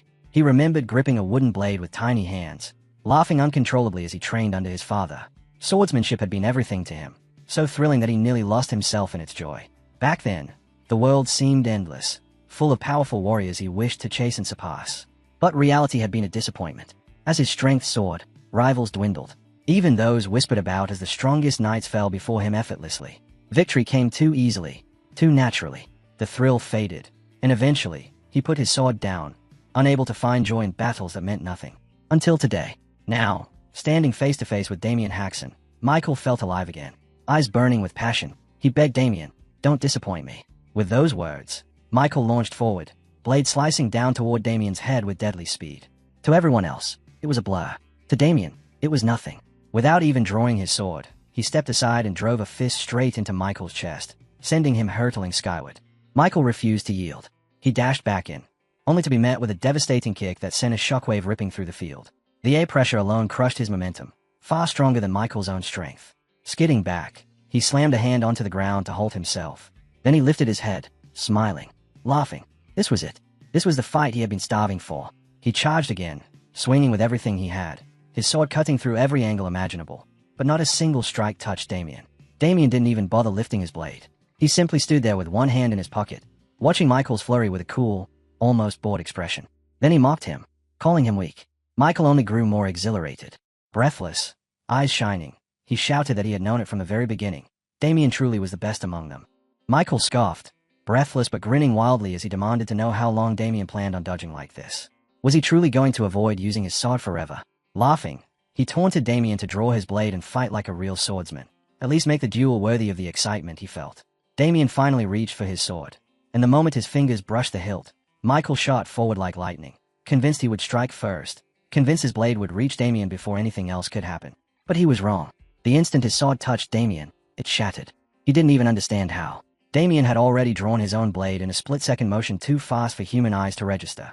And in the same instant, Michael saw, felt, his own head being severed.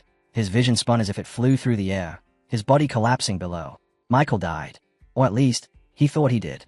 But in the next heartbeat, everything snapped back. He found himself on his knees in front of Damien, his sword broken, courage drained, laughter trembling out of him in disbelief.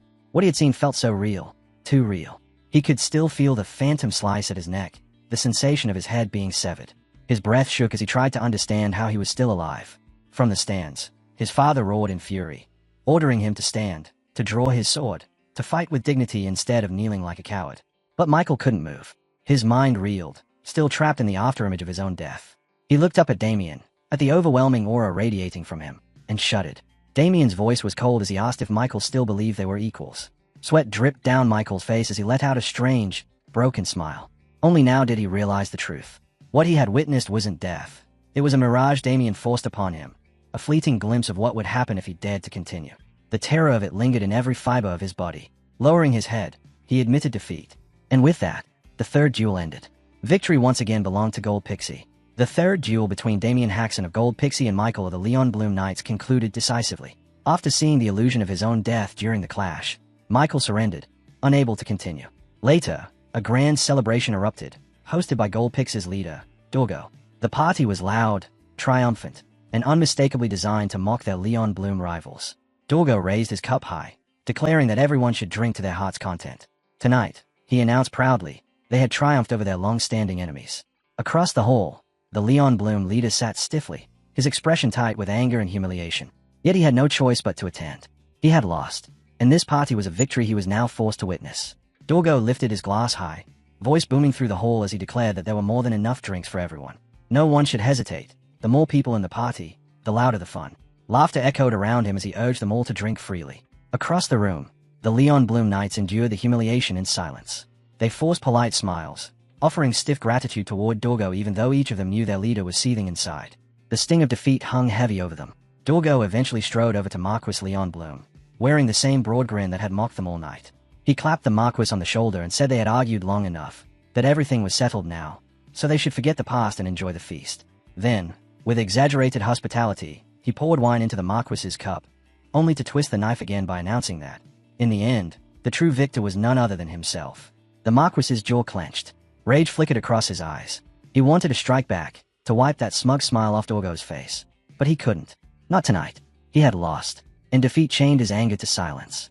Meanwhile, Michael had found Damien and chatted with him as though they had known each other for years. He admitted that they were similar in many ways, but Damien's strength far surpassed his own. He hovered around Damien enthusiastically, insisting they should become friends. Damien, staring at Michael's cheerful face, couldn't help thinking how absurd it was that this man was so friendly, especially after the terrible things he had done to his own brother. Michael rambled on, still bewildered by what had happened during the duel. He didn't fully understand the illusion he experienced, but whatever it was, he felt Damien's power without even crossing blades properly. Damien was startled. Even he didn't know why the phenomenon occurred. Back at the table, Marquis Leon Bloom fumed alone beneath the weight of Dorgo's taunts. In his heart, all blame fell squarely on Michael. He still couldn't believe that Michael had surrendered without even drawing his sword. Whether it was bad luck or sheer incompetence, he didn't care. The fury inside him was overwhelming. Damien watched Dorgo from a distance, judging him quietly. Inviting the Marquis's household tonight had been nothing but a cruel spectacle. Though Dorgo pretended to be generous and hearty, the entire banquet existed solely to humiliate their rivals. Damien considered him hopeless, but the victory he orchestrated was undeniable. At least Damien had accomplished what he set out to do. He had secured a win for the Duke's household and ensured Leon Bloom would think twice before provoking them again. Yet despite the celebration, he knew there were still matters he needed to resolve. Later, Michael approached Damien again, smiling brightly. He asked if he could sit beside him, then poured a drink into Damien's glass with earnest respect. Damien stared at him in disbelief. Michael's sincerity, his admiration, even the gesture of pouring him a drink left him momentarily speechless. Damien had always believed he would never meet someone his own age who could stand on the same plane as him. But Michael shattered that assumption. The moment Damien used his mental space, an illusion born from his super senses, Michael had fought him there and lost, completely overwhelmed. And in that realm, Michael understood the terrifying truth. Damien wasn't just strong. He was something beyond, a being whose true scale couldn't be measured by ordinary limits. That raw, instinctive fear had been enough to make Michael surrender instantly. And because of that hesitation, he lived. Damien knew that if Michael had fought him seriously in reality, he would have lost an arm at the very least. Michael tried to steady himself and said the world was far larger than he once imagined. Damien nodded but asked if he could offer some advice. Michael, surprised by his tone yet eager, agreed. Damien told him that although the world was vast and their abilities rare, they weren't unique. Even within the Empire alone, Damien could name at least 3 people with talents far superior to Michael's. So he warned him, don't get conceited, don't grow arrogant, and don't assume you've already reached the peak. He admitted that he once made the same mistake. He believed he was the greatest, until the day he was defeated by another man. Michael blinked, confused. He said that he already lived by such an ideology and didn't think he was invincible. Yet, to him, Damien was being far more arrogant. Damien simply replied that it wasn't arrogance. He was the best now, the very best. Michael stayed at him, completely baffled. He asked if Damien truly believed he wouldn't lose to anyone.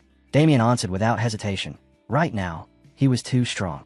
And until Michael reached a level even close to his, he should avoid acting arrogant around anyone. Michael finally sighed and said he would remember his advice. As the two continued talking, Dorgo approached with the Marquis at his side. He gave him a broad grin and remarked that he'd noticed the two young men chatting for quite a while. Friendship, he said, was a fine thing for men of their age. Then he turned to the Marquis and asked if he agreed. Both Damien and Michael rose to greet him respectfully.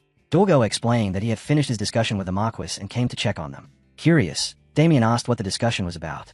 With a smug air, Dorgo revealed the truth.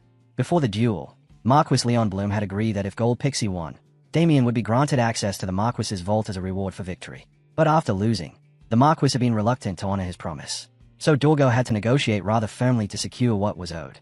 Dorgo couldn't resist teasing the Marquis once more, but this time the Marquis snapped. His composure shattered as he shouted back, demanding how Dorgo dared to mock him over something as valuable as the vault.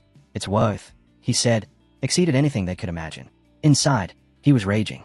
He cursed Damien bitterly for what he had done to Erwin and vowed that he would never forgive him. But with a banquet still in motion and eyes watching, he swallowed his fury, for now. Forcing himself to speak calmly, the Marquis turned to Damien and offered an apology for sending knights to intimidate him earlier. Damien blinked, stunned that the man was apologizing after everything he had done to Erwin. But then the Marquis continued, stating flatly that he still could not allow Damien access to the vault.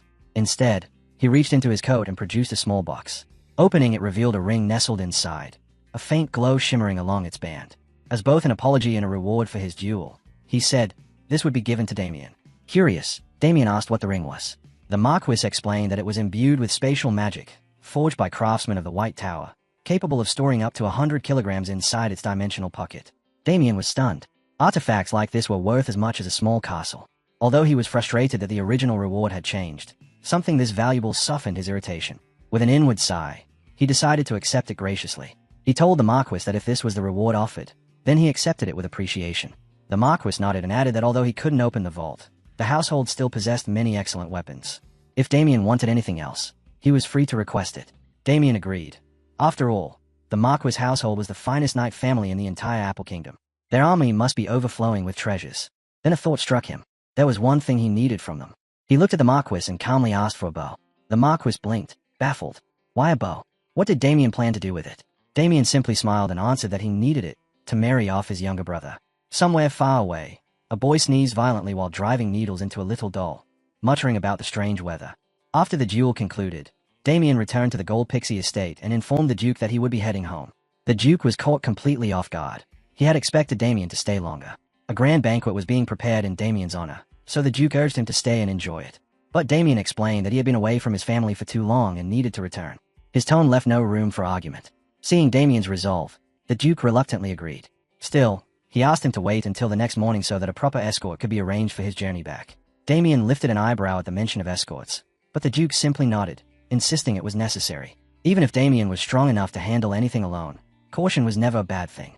Bandits, ambushes, opportunists, none of them were impossible. The Duke wanted Damien's journey to be as safe and smooth as possible. Damien didn't need the protection, but he respected the gesture.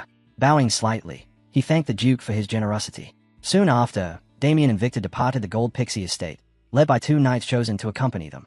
Victor trudged behind on foot while Damien rode a horse. With a dramatic sigh, Victor muttered that at least their journey here had been easier. Back then, he wasn't the one walking. It was painfully clear who got to ride and who didn't. Damien smirked, noting the extra weight Victor had gained.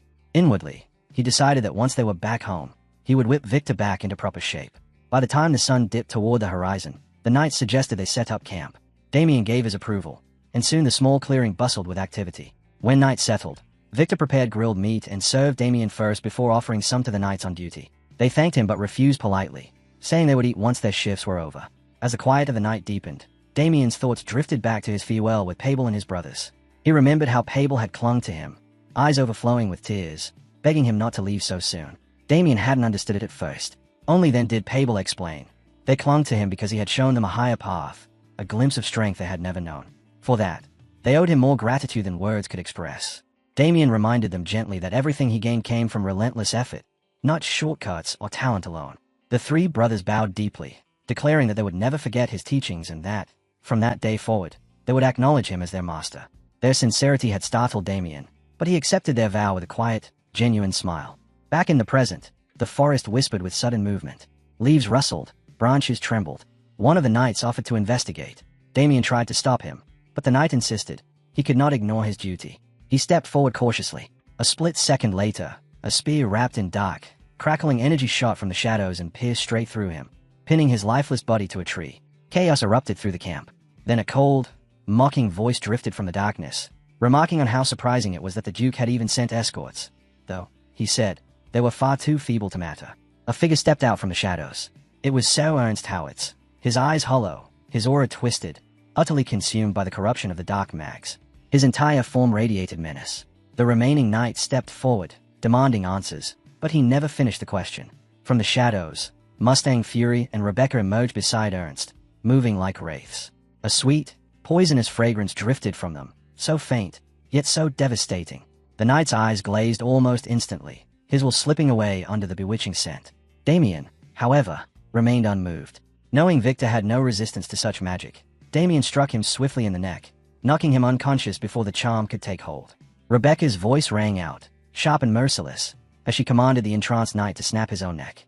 Damien lunged to stop him, but he was too late. With a grotesque twist, the knight obeyed, ending his life in a heartbeat. Now only Damien remained. Rebecca's gaze lingered on him with growing fascination. How was he still standing? How had he resisted the charm?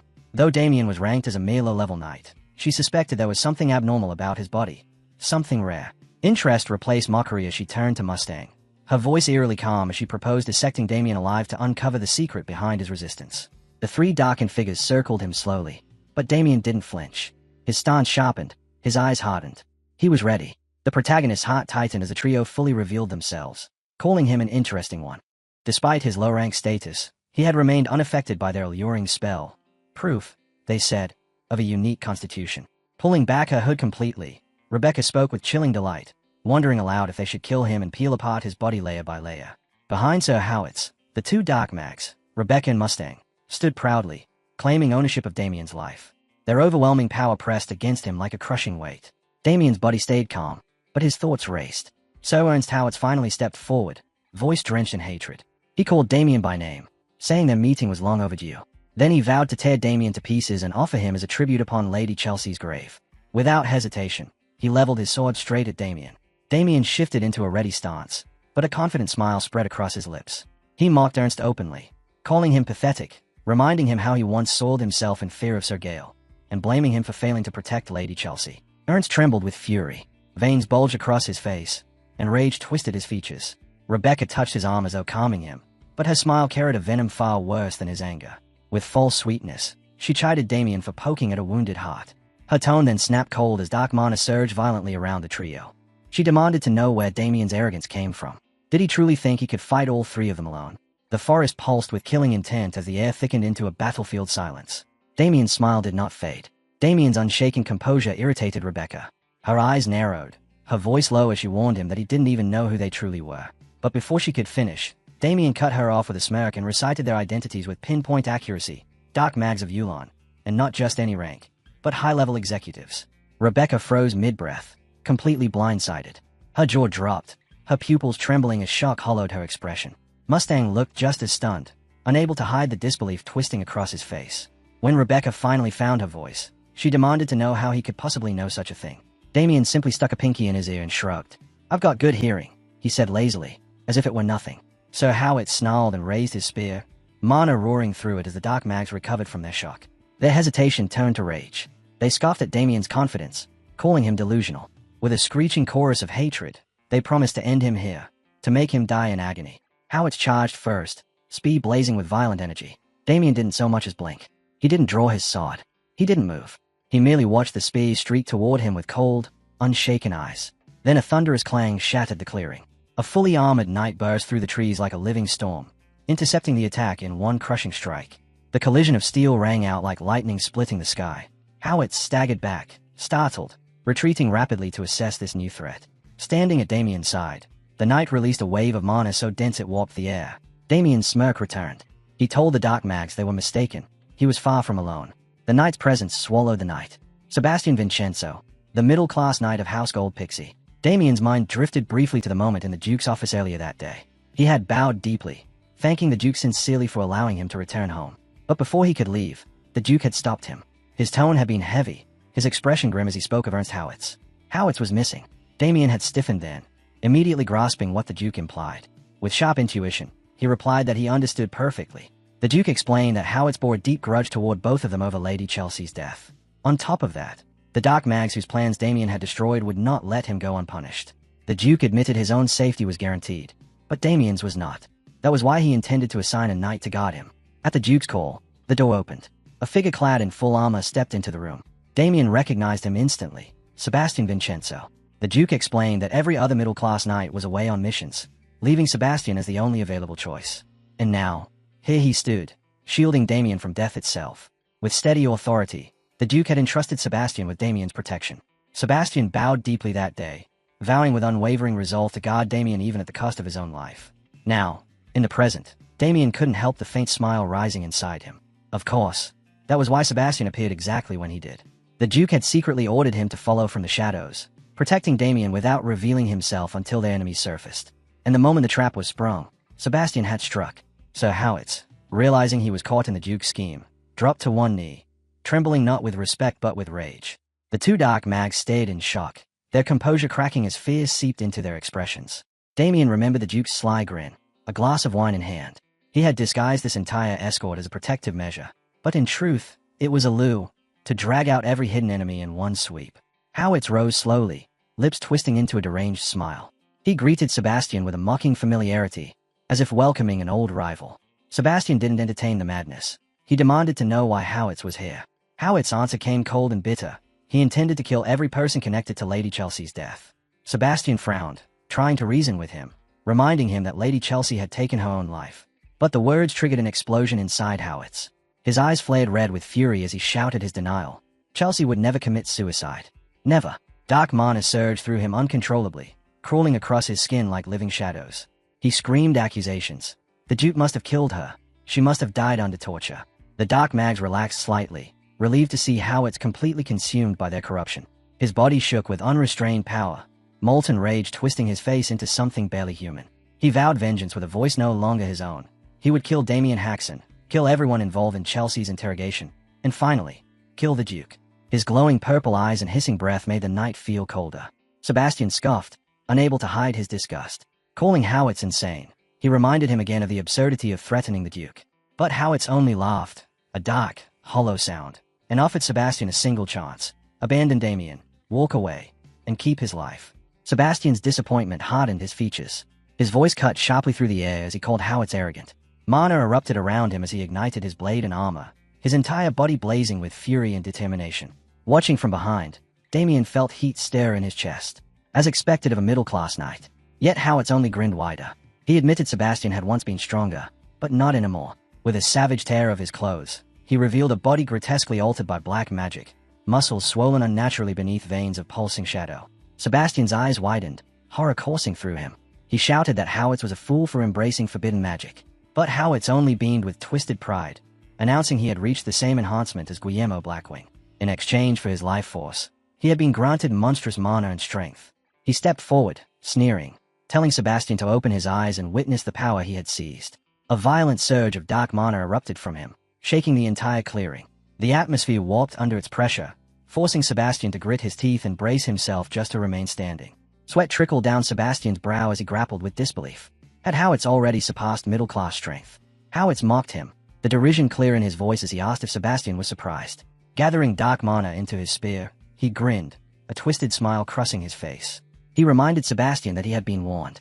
Then, with a terrifying roar, Howitz released the strike. A colossal surge of compressed purple light shot out from his spear, tearing through the forest with devastating power. The blast carved a path of destruction, the air vibrating with its force.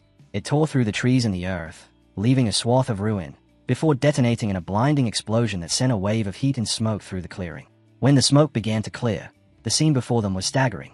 The forest had been ripped apart, and yet Damien stood untouched, his sword still sheathed. He had effortlessly avoided the blast, his composure unwavering, as his gaze lingered over the devastation Howitz had wrought. Howitz, still standing at the point of impact, kept his spear poised, his veins bulging, and his grin darkening. His glowing purple eyes flared with madness, and steam hissed from his lips as he seethed with fury. As the smoke slowly lifted, Damien took a step forward. Not a scratch on him. He had slipped past the blast entirely, calm and unruffled, his sword untouched at his side. His eyes traced the deep gash of destruction in the forest, then turned back to Howitz, his thoughts sharp and calculating.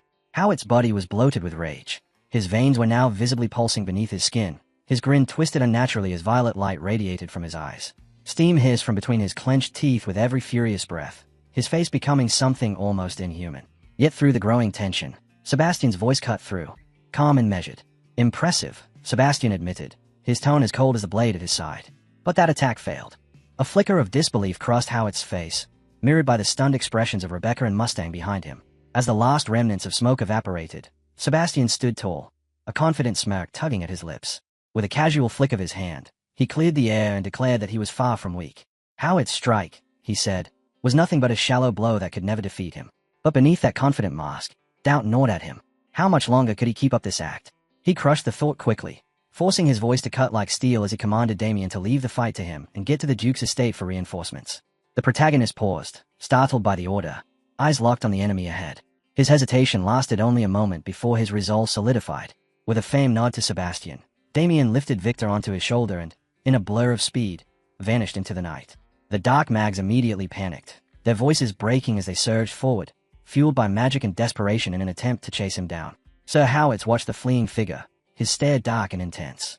Unease flickered in his eyes, but the rage still consumed him. Power surged through his body as he readied a lethal strike. Just as Howitz prepared to unleash his attack, a flash of steel pierced his vision. Damien's blade aimed straight for his neck. Howitz barely reacted in time, catching the strike at the last possible moment. Sebastian's weapon slammed into his, driving him back. Surprise flickered across his face. The collision was fierce, explosive, and they were thrown apart by the force, leaving only a slim gap between them. Their eyes locked.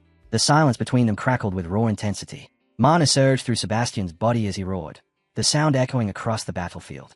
He vowed that no one would leave this place alive. This battle would end only in death. Howitz bellowed in response, his voice twisted with fury. Dark purple energy surged from him in crushing waves, the weight of his frustration palpable in every pulse. His promise was clear. Sebastian would not survive this fight. The forest trembled as the two warriors clashed, each strike releasing blinding bursts of light that tore through the air. Every impact shook the earth beneath them. Meanwhile, deep in the woods, Damien sprinted through the trees, Victor slung over his shoulder. Suddenly, his senses flared with alarm. Dark purple energy rippled through the air, and his eyes snapped up just in time to see two figures descend from above, landing directly in his path. He skidded to a stop, narrowing his gaze as the shadows took shape. Rebecca and her partner, both wearing twisted grins. One of them mocked him cruelly, taunting him for carrying Victor along. They sneered, calling him arrogant for not fleeing alone.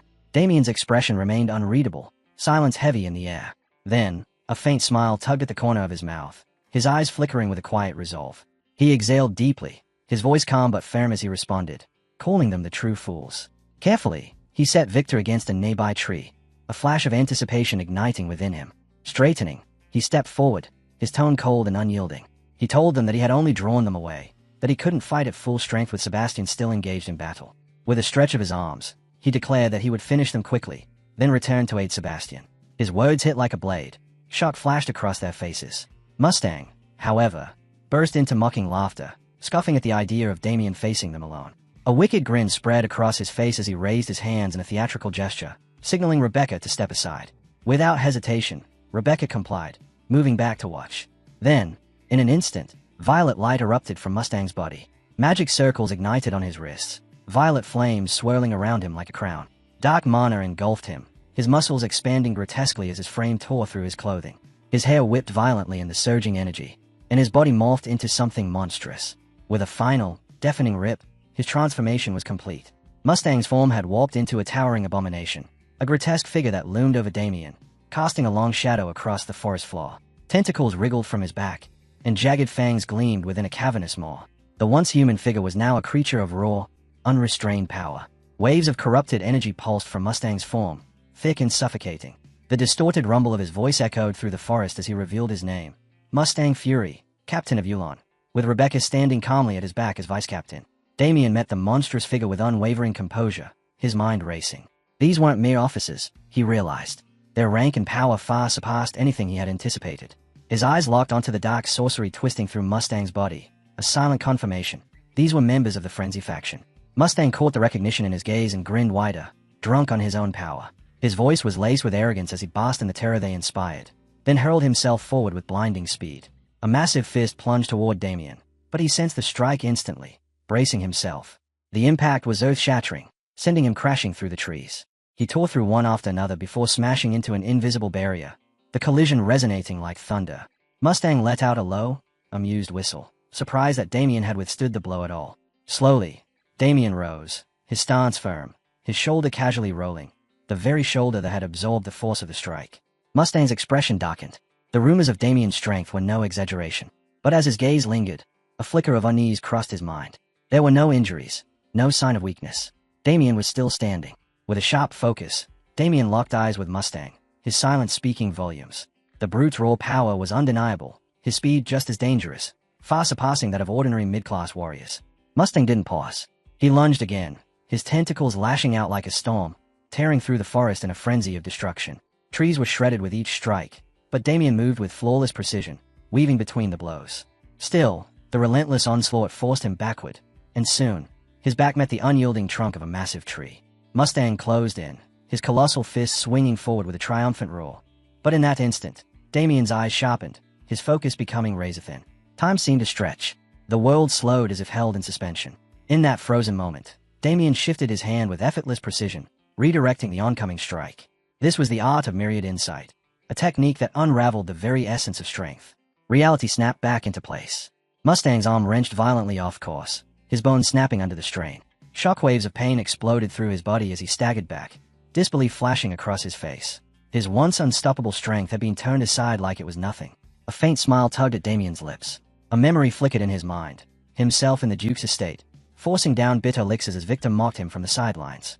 The countless draft from the Duke, the endless, punishing training.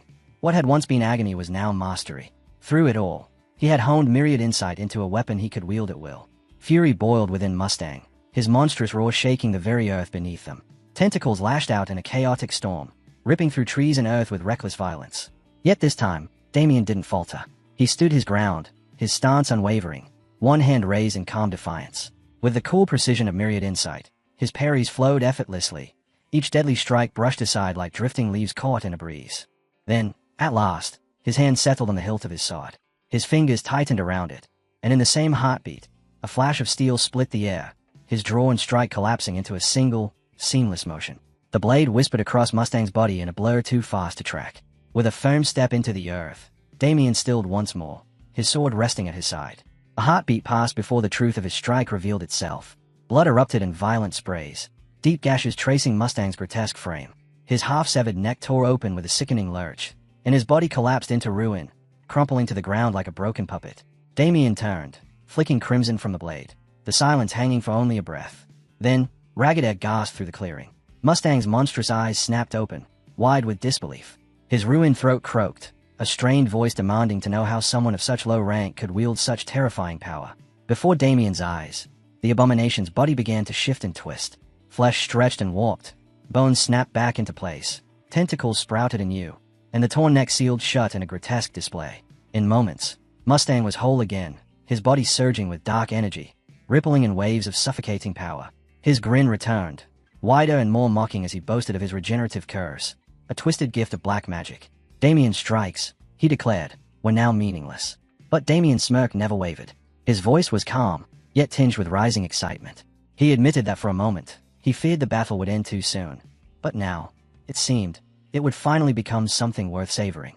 Mustang's grin faltered, his suspicion flickering, as Damien pressed the blunt edge of his sword against his own side. With a flick of his finger, the steel hummed, a low, resonating note that vibrated through the forest like a warning bell. A sharp, devious smile stretched across Damien's lips, his eyes burning with anticipation. This, to him, was what he lived for, the chance to unleash everything he had, to fight without restraint. Elsewhere in the forest, the fierce battle between Sir Howitz and Sir Sebastian Vincenzo rages on. Every clash detonates like thunder, tearing the ground apart. In a brutal exchange, Howitz swings his spear in a murderous arc, aiming to cleave Sebastian straight down the middle. Sebastian dodges by the barest fraction, the gust of death scraping past him as the spear slams into the earth with catastrophic force. He staggers back, retreating 3 desperate steps before Howitz can swing again, clawing for space just to breathe. Finally rooted at a narrow gap, Sebastian bends forward, chest heaving, lungs burning as his eyes lock onto his relentless foe. Howitz notices the faltering breaths and lets a crooked smile creep across his face. His voice drips with mockery. He remarks that Sebastian seems to be struggling badly. Still, he adds, lasting this long against him is worthy of respect. Sebastian's face twists with disgust. Respect, he snarls bitterly. The thought that is being pushed back by someone who clawed his way up through black magic fills him with humiliation. Howitz chuckles darkly, shaking his head. He tells Sebastian that he still doesn't understand his place. Raising his spear, its tip gleaming with malice, he points it straight at him. No matter what words Sebastian spits out, the outcome is inevitable. He will fall. Drawing his stance back, body called to strike, Howitz challenges him to see how long he can endure. Sebastian steadies himself, shoulders trembling, breath still ragged. Inside, his thoughts churn. It infuriates him, but he knows Howitz is right. All he can do now is hold on. His gaze drifts toward the distant side of the forest, where Damien is fighting his own battle. Please, Sir Damien, he thinks desperately. Hurry. Back on the other side, Damien watches Mustang Fury's regenerating flesh knit itself together with cruel amusement. This is great, he says with a faint smile. I was worried this would end too quickly. The taunt gnaws at Mustang Fury's mind. Damien flicks his finger once more against the sword's edge, sending a low ripple humming down the blade. His grin widens. Even better, he murmurs. That means I can really let loose. Mustang Fury scoffs, masking his unease with a mocking sigh. He calls Damien more arrogant than he imagined. His monstrous maw yawns wide, shadows writhing deep within as dark energy condenses in his throat, swelling with destructive promise. Let's see if you can dodge this. Damien's gaze sharpens as he watches the storm of black mana gather, swelling like an impending dragon's breath ready to devour everything in its path. Yet he doesn't move. He stands there, unmoving as stone, letting the air quake around him as the massive energy condenses into a sphere of pure annihilation. At its peak, Mustang unleashes the beam.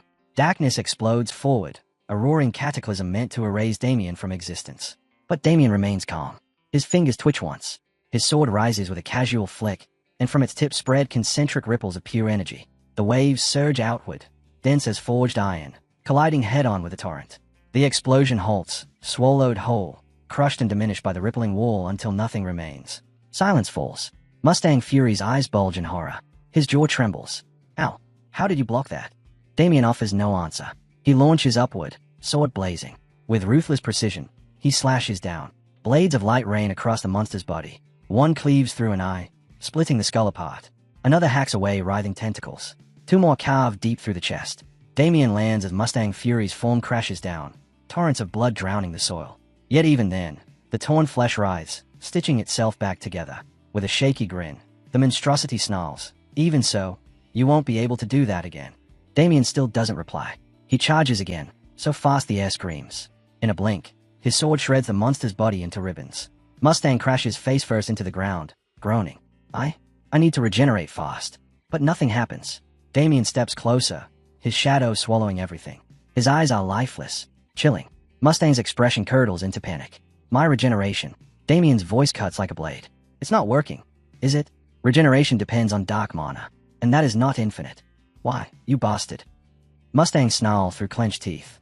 How do you know so much about us? Damien raises his sword, the tip hovering just above Mustang's neck. His voice is low, unwavering. That doesn't matter. If I sever your head, you won't return again, will you? Suddenly, Mustang's lips twist into laughter. All his fear drains away in an instant. Damien halts mid-strike. You were so focused on me. Mustang sneers, eyes gleaming. You forgot, didn't you? His gaze snaps sideways. Now, Rebecca. Rebecca stands in the shadows, dark mana coiling violently around her hands. A spell circle spins like a burning wheel. With a guttural cry, she completes it. Purple mana erupts outward. Her voice trembles with exhilaration. Seventh circle, black magic, instant death. A towering reaper descends, its vast form materializing above Damien. A scythe arcs toward his neck. Mustang and Rebecca smile with cruel satisfaction. Inside, they whisper together, got him. The scythe drops, slicing through the air, seconds from decapitating Damien. Then the tattoo on Damien's palm ignites, burning with the same violet hue. The light explodes outward, fierce enough to blind. The reaper recoils, its form sizzling as it shrieks, convulsing while the brilliance devours it. In moments, it is reduced to nothing, erased completely by the glow. Within heartbeats, it is gone. Mustang and Rebecca stand frozen, mouths hanging open. Oh. Mustang's face drains of all color. Impossible. How could this be? Damien looks at them with pure disdain, his voice thick with scorn. That pathetic trick. Was that your last card? Mustang trembles, rage boiling over. Ranups. That spell was Yuan's masterpiece. It can kill even a high-class knight or mage under the right conditions. Damien bursts into laughter, manic, unrelenting, the sound clawing straight into their nerves. Then he stops abruptly. His gaze hardens into frust. Disgusting vermin. You cling to black magic as if it were divine. But it's nothing more than a parasite, feeding on stolen souls, fattening itself on corpses. His lips curl into a wicked grin. Still, perhaps I'll indulge. I'll take the very power you worship and use it to butcher you. The bracelet on his wrist erupts, vomiting black energy that crawls up his arm and devours his entire form. The pressure blasts outward so violently it nearly hurls Rebecca into the trees. Darkness twists around him like a second skin. Rebecca screams, Captain, while Mustang stammers, wide-eyed. That's black magic. Yes, Damien answers coldly. But you've never seen anything like this. Reality itself distorts. Space bends, and in an instant they are trapped inside a sealed void of darkness. His voice echoes from everywhere at once. Ninth circle, black magic, pitch darkness. A single finger, coated in black mana, tethers him to the sphere. Inside, Rebecca clutches Mustang, trembling. Mustang's voice cracks, almost childlike in terror. Ninth circle. That's impossible. Outside, Damien lowers his finger. The sphere contracts, slowly at first, then violently. Pressure mounts, crushing everything within. Screams rip from their throats as their eyes bulge. Bones snap, bodies swelling grotesquely under the force. Inside the shrinking void, Rebecca and Mustang gasp and strain, faces twisted in agony as they are pressed into an impossible density. Their veins, muscles, and eyes bulge as the darkness tightens around them. Then a sickening pop shatters the silence. The sphere explodes, spraying shards of darkness mixed with blood across the trees. The volatile remnants of their existence hiss through the air. Nothing remains. Damien stands amid the wreckage, eyes narrowed, a vicious smile spreading across his face as he sweeps his mana-imbued finger downward, the tether to the void finally snapping. Vibrant purple blood rains around him, splashing onto Victor's hands and body. Just then, Victor wakes with a yawn, his mind sluggish. He blinks around, mumbling, asking where he is. Damien turns to him, noticing something, then calmly points to his own face, wordlessly letting Victor know there's something splashed across his. Victor, still nauseous and barely conscious, rubs his face with both hands, unknowingly smearing the dark, sticky blood splashed across him. He answers Damien in a sluggish voice, thick with confusion, asking what's wrong with his face. Then he pulls his hands away and looks down. Blood. For a moment, the dizziness and grogginess dull his senses, and the sight doesn't fully register. His mind lags behind reality. But the next second, as he stares at his blood-covered palms, the truth crashes down on him. A scream rips from his throat. Blood. Raw terror floods his body. The shock is so sudden and brutal that his strength gives out almost instantly. His eyes roll back as he collapses to the ground once more, consciousness slipping away. In a weak, sleepy, defeated mumble, he mutters, "I never would have thought this is how I die," after following Sir Damien around. The pitiful surrender leaves Damien utterly dumbfounded. He stares at the unconscious Victor, genuinely confused. His cold facade cracks as he tries to explain himself, words tumbling out awkwardly. "No, I was just going to tell you that the Dark Mage blood got on you." But he stops mid-sentence, going silent as Victor is already deeply passed out. Damien exhales sharply and looks down at the pool of blood. With a sharp shank, he sheathes his sword. A flicker of annoyance crosses his face as he sighs. "I almost forgot to ask those Yulin guys about Dorgo before I killed them." He extends his hand toward the bloodstained ground. Dark, oily mana begins to pour from his bracelet as his voice drops into something grim. "I didn't want to use this method, but it can't be helped." The dark mana snakes forward and connects with the pool of blood. A violent ripple runs through it. The blood begins to spin, bubbling aggressively as the mana digs in, tearing out the essence of the dead. Suddenly, two dark orbs bulge upward from the pool, wrapped in churning black magic. As they rise, faint, ghostly voices leak out, one screaming in muffled terror, the other releasing a raw, endless moan. With absolute control, Damien guides the orbs toward him. As they float closer, they twitch and flicker, visibly terrified by his presence. His voice is low and dangerous. "I'll have to get the information I couldn't while you were alive, from your summoned souls." He addresses them with a single word. "Hey." The two orbs vibrate violently, frozen in silence. Damien reaches out as if to grab them, his glare promising excruciating pain. "Spill everything you know." Far across the forest, Sir Vincent continues to struggle, gasping for air as he clashes with Sir Ernst Howitz. Then a crushing, bone-jarring blow slams into his chest. The force sends him flying like a rag doll, his body hurtling through the air until his back smashes into a thick tree, snapping it in half with a deafening crack. After crashing into the tree, Vincenzo's body goes limp, his balance slipping away. His chest plate shatters into useless fragments from the devastating blow Howitz landed, and the damage inside him is far worse. A violent cough tears from his throat, spraying bright blood onto the ground. His knees buckle, and for a moment it looks like he will fall outright. But a fierce will rejects defeat. With a hoarse grunt, he stomps one armored foot into the earth, barely forcing himself upright again. His body trembles violently as he struggles to stay standing. Exhaustion crushes him, and waves of agony flood every nerve. The effort is too much. His defiance finally breaks. He collapses heavily to the ground, falling into a fit of pain-racked coughing. Meanwhile, Howard stands tall, wrapped in dark, intimidating majesty. He advances slowly, each step filled with calm, arrogant confidence. When he draws close, an excited smile of mockery spreads across his face as he savors the moment. "This is the end of the road, Sir Sebastian Vincenzo," he says, voice dripping with condescension. "I'll make it quick for you." Vincenzo pants, desperately trying to draw a steady breath. Is this truly it? His spirit refuses to break. "I won't let Howitz reach Grace, the Duke of the Gold Pixie Estate. Even if I die, I'll bring him down with me." Then a calm, cold voice cuts through the tension. It remarks that Sir Vincenzo held out impressively long against his foe. Vincenzo's eyes snap open. He turns his head at once. So Damien walks calmly toward them. Both men stare at him in quiet astonishment. Then Howard's eyes gleam with manic excitement. He roars Damien's name, calling him a bastard, his voice thick with murderous glee. I was already planning to find and kill you. But you walked straight into your own grave. Damien lifts his hand, revealing two flickering souls held before him in their orb-like forms. A slow, sarcastic smile spreads across his face. Is that so? He asks coolly. We'll see about that. Inside, his thoughts sharpen. One more step from Howard's, and he'll be the one who dies. Howard snarls, grinding his teeth in furious rage at Damien's provocation. I don't know where your confidence comes from, he growls, but that's enough talk. He charges. Dark mana surges violently around his spear as he lunges straight at Damien, shouting that it's time for him to die.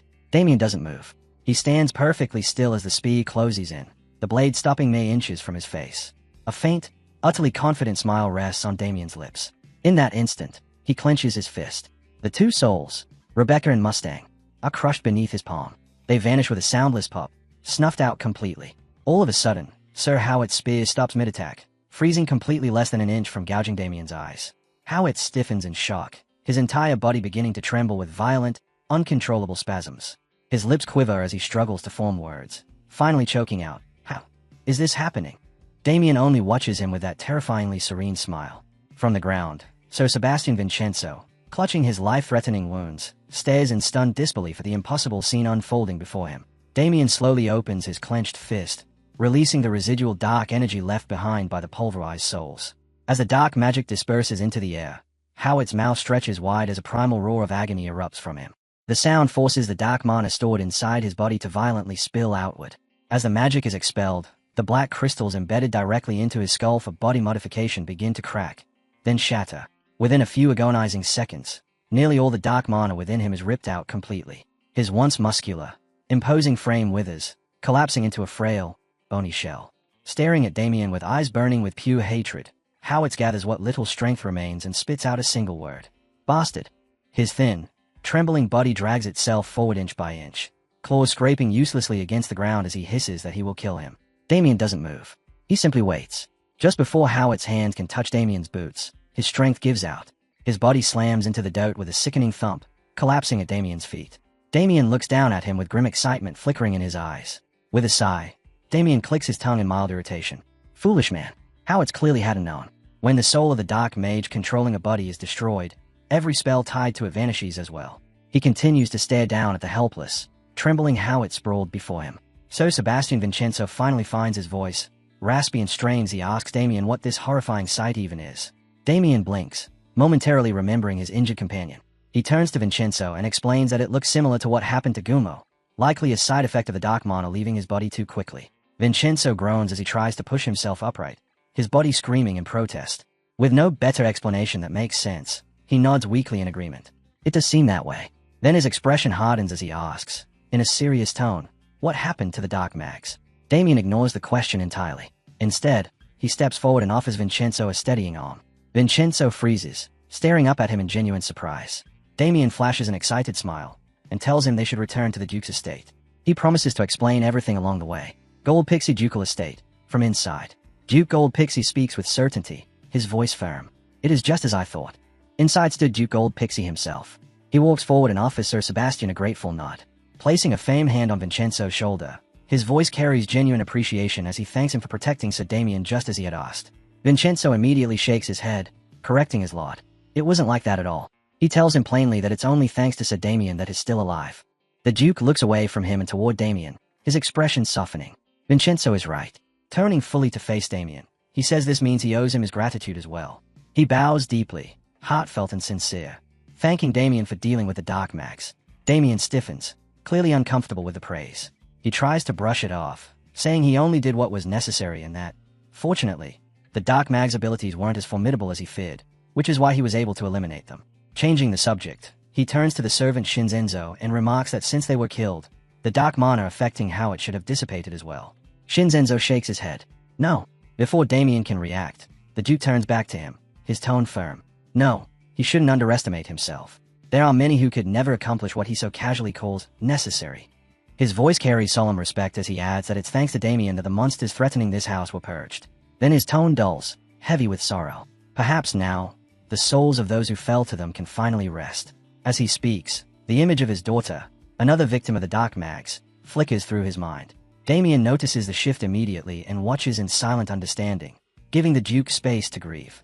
After a moment, Damien finally speaks. Since the matter has been resolved as the Duke wished, he says he'll be returning home. The Duke forces an awkward smile, his voice apologetic as he asks him to stay a little longer. There's someone he absolutely must meet. Damien blinks, completely lost. Someone I must meet, he repeats, brow furrowing. Right on cue, the door gently opens. Damien's head snaps toward the sound. The moment his gaze meets the person entering, his entire body jolts, a cold sweat breaking along his cheek. She greets him softly, saying it's been a long time. As she steps inside, her eyes gleam with excited delight, and she calls him by his full name. Sir Damien. In the garden of the Gold Pixie estate, Damien and Agnes sit alone, quietly drinking tea. Somewhere nearby, driven by pure curiosity, Duke Gold Pixie and Victor hide, watching the two from afar. The Duke leans closer and whispers to Victor that it's hard to believe what he's seeing, even with his own eyes. He asks if that tiny, frail-looking girl really is from the church. Victor whispers back that it's true and adds that she's acquainted with his young master, Damien. Sir Jael stands nearby, silent, keeping watch. The Duke murmurs that this is nothing like what he imagined. Now he understands that appearances aren't everything, and that she's truly a terrifying person in her own way. After observing them for a while, he admits he's felt it since earlier. From his point of view, it looks like the two are sharing some sort of romantic exchange. He tells Victor there's a strange tension hanging in the air between them. The reality, however, couldn't be more different. Agnes is relentlessly interrogating Damien, pressing him for every detail about the incident with the Dark Mags. After a long explanation, Damien finally concludes by telling her that's how he severed the Dark Mags' heads. Agnes nods, saying it all makes sense now, though she adds with clear disappointment that it's a shame she couldn't witness it herself. With the tension eased, she jokes that it seems he has quite the history with Dark Mags.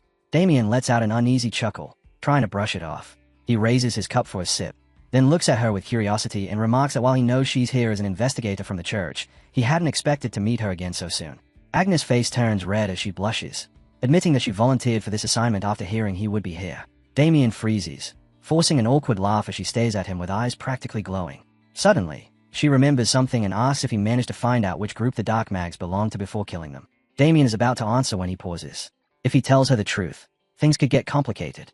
He decides to lie. He says he didn't get any information and adds that since they weren't particularly strong, they might not have belonged to any organization at all. Hearing this, Agnes lowers her head and lets out a resigned sigh, saying she understands. She adds that she was wondering if they could have been connected to Yulon. That catches Damien's attention. He calls her Lady Agnes and remarks that it seems she's been pursuing Yulon for quite some time, asking if she doesn't mind telling him why. She stiffens, unease washing over her.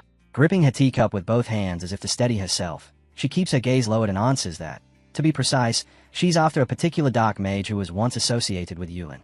Damien asks who this person is. Just thinking about him makes her bite down hard on her lip as dread fills her expression. She says is a murderer infamous for slaughtering thousands. With the image of the man vivid in her mind, she tells Damien the name. A monster known as corpse play. The moment Damien hears it, his body jolts. He knows exactly who that is. He repeats the name, asking if that's correct.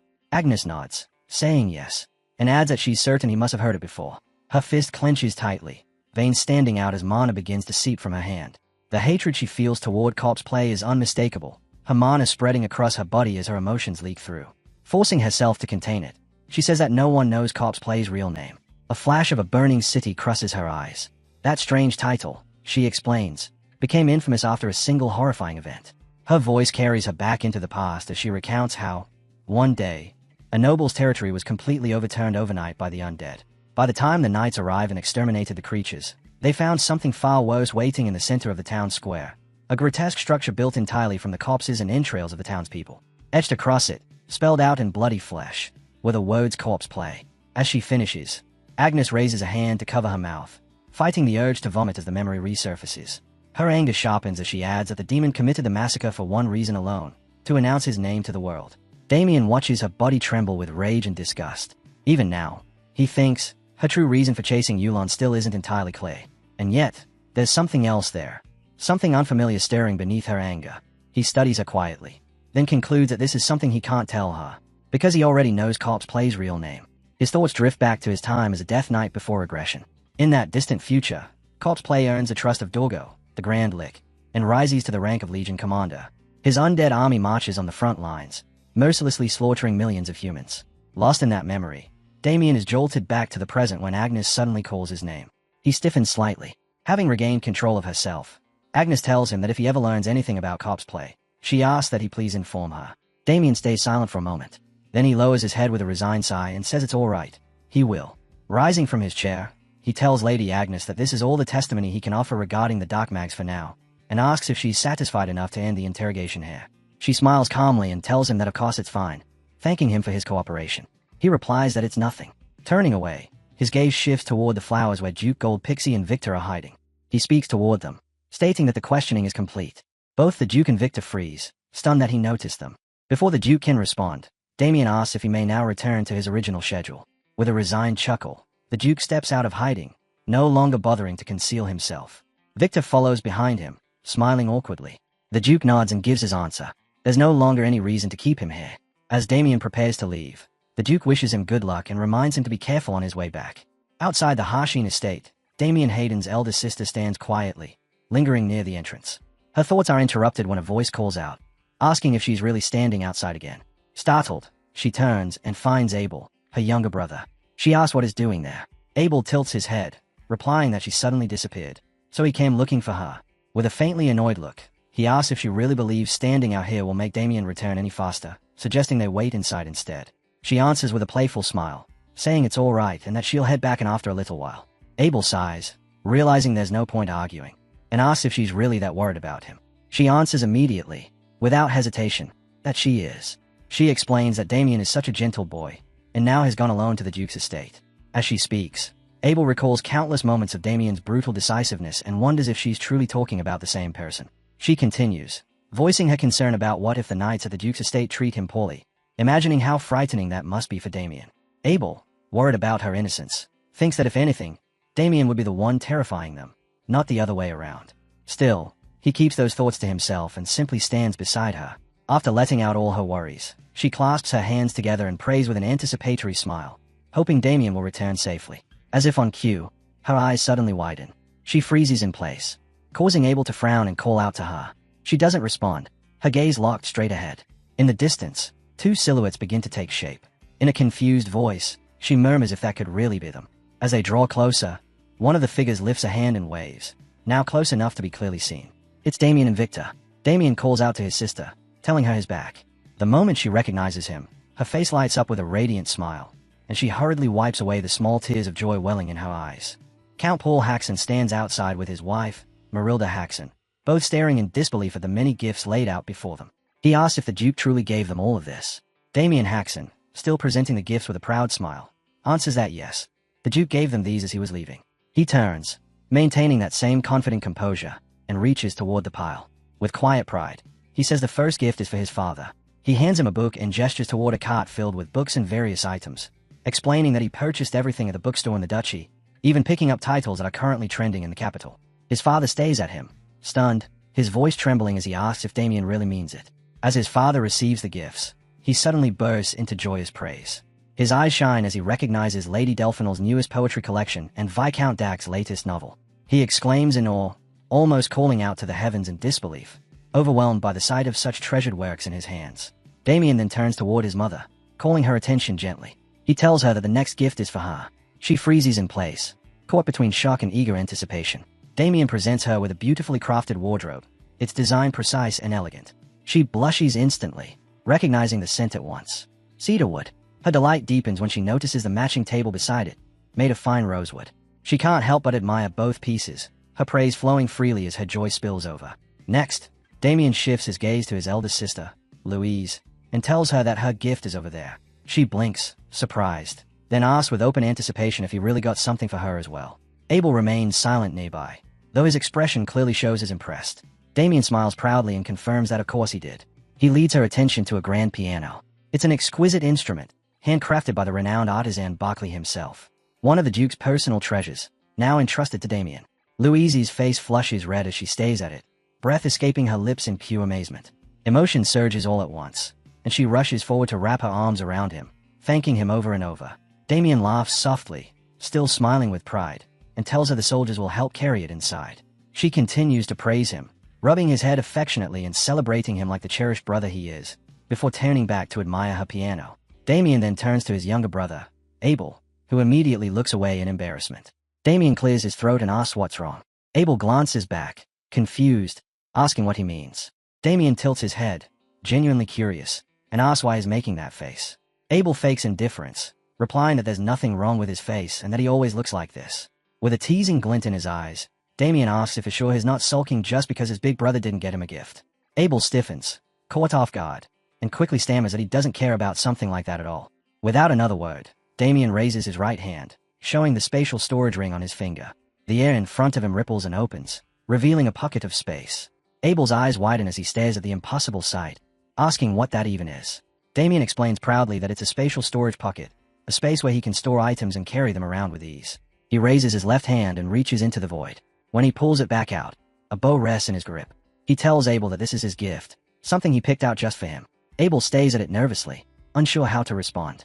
Damien closes the spatial space as casually as if it never existed, then leans in with a grin and whispers into his brother's ear, asking if Lady Copperhead wouldn't love it if Abel gave this to her.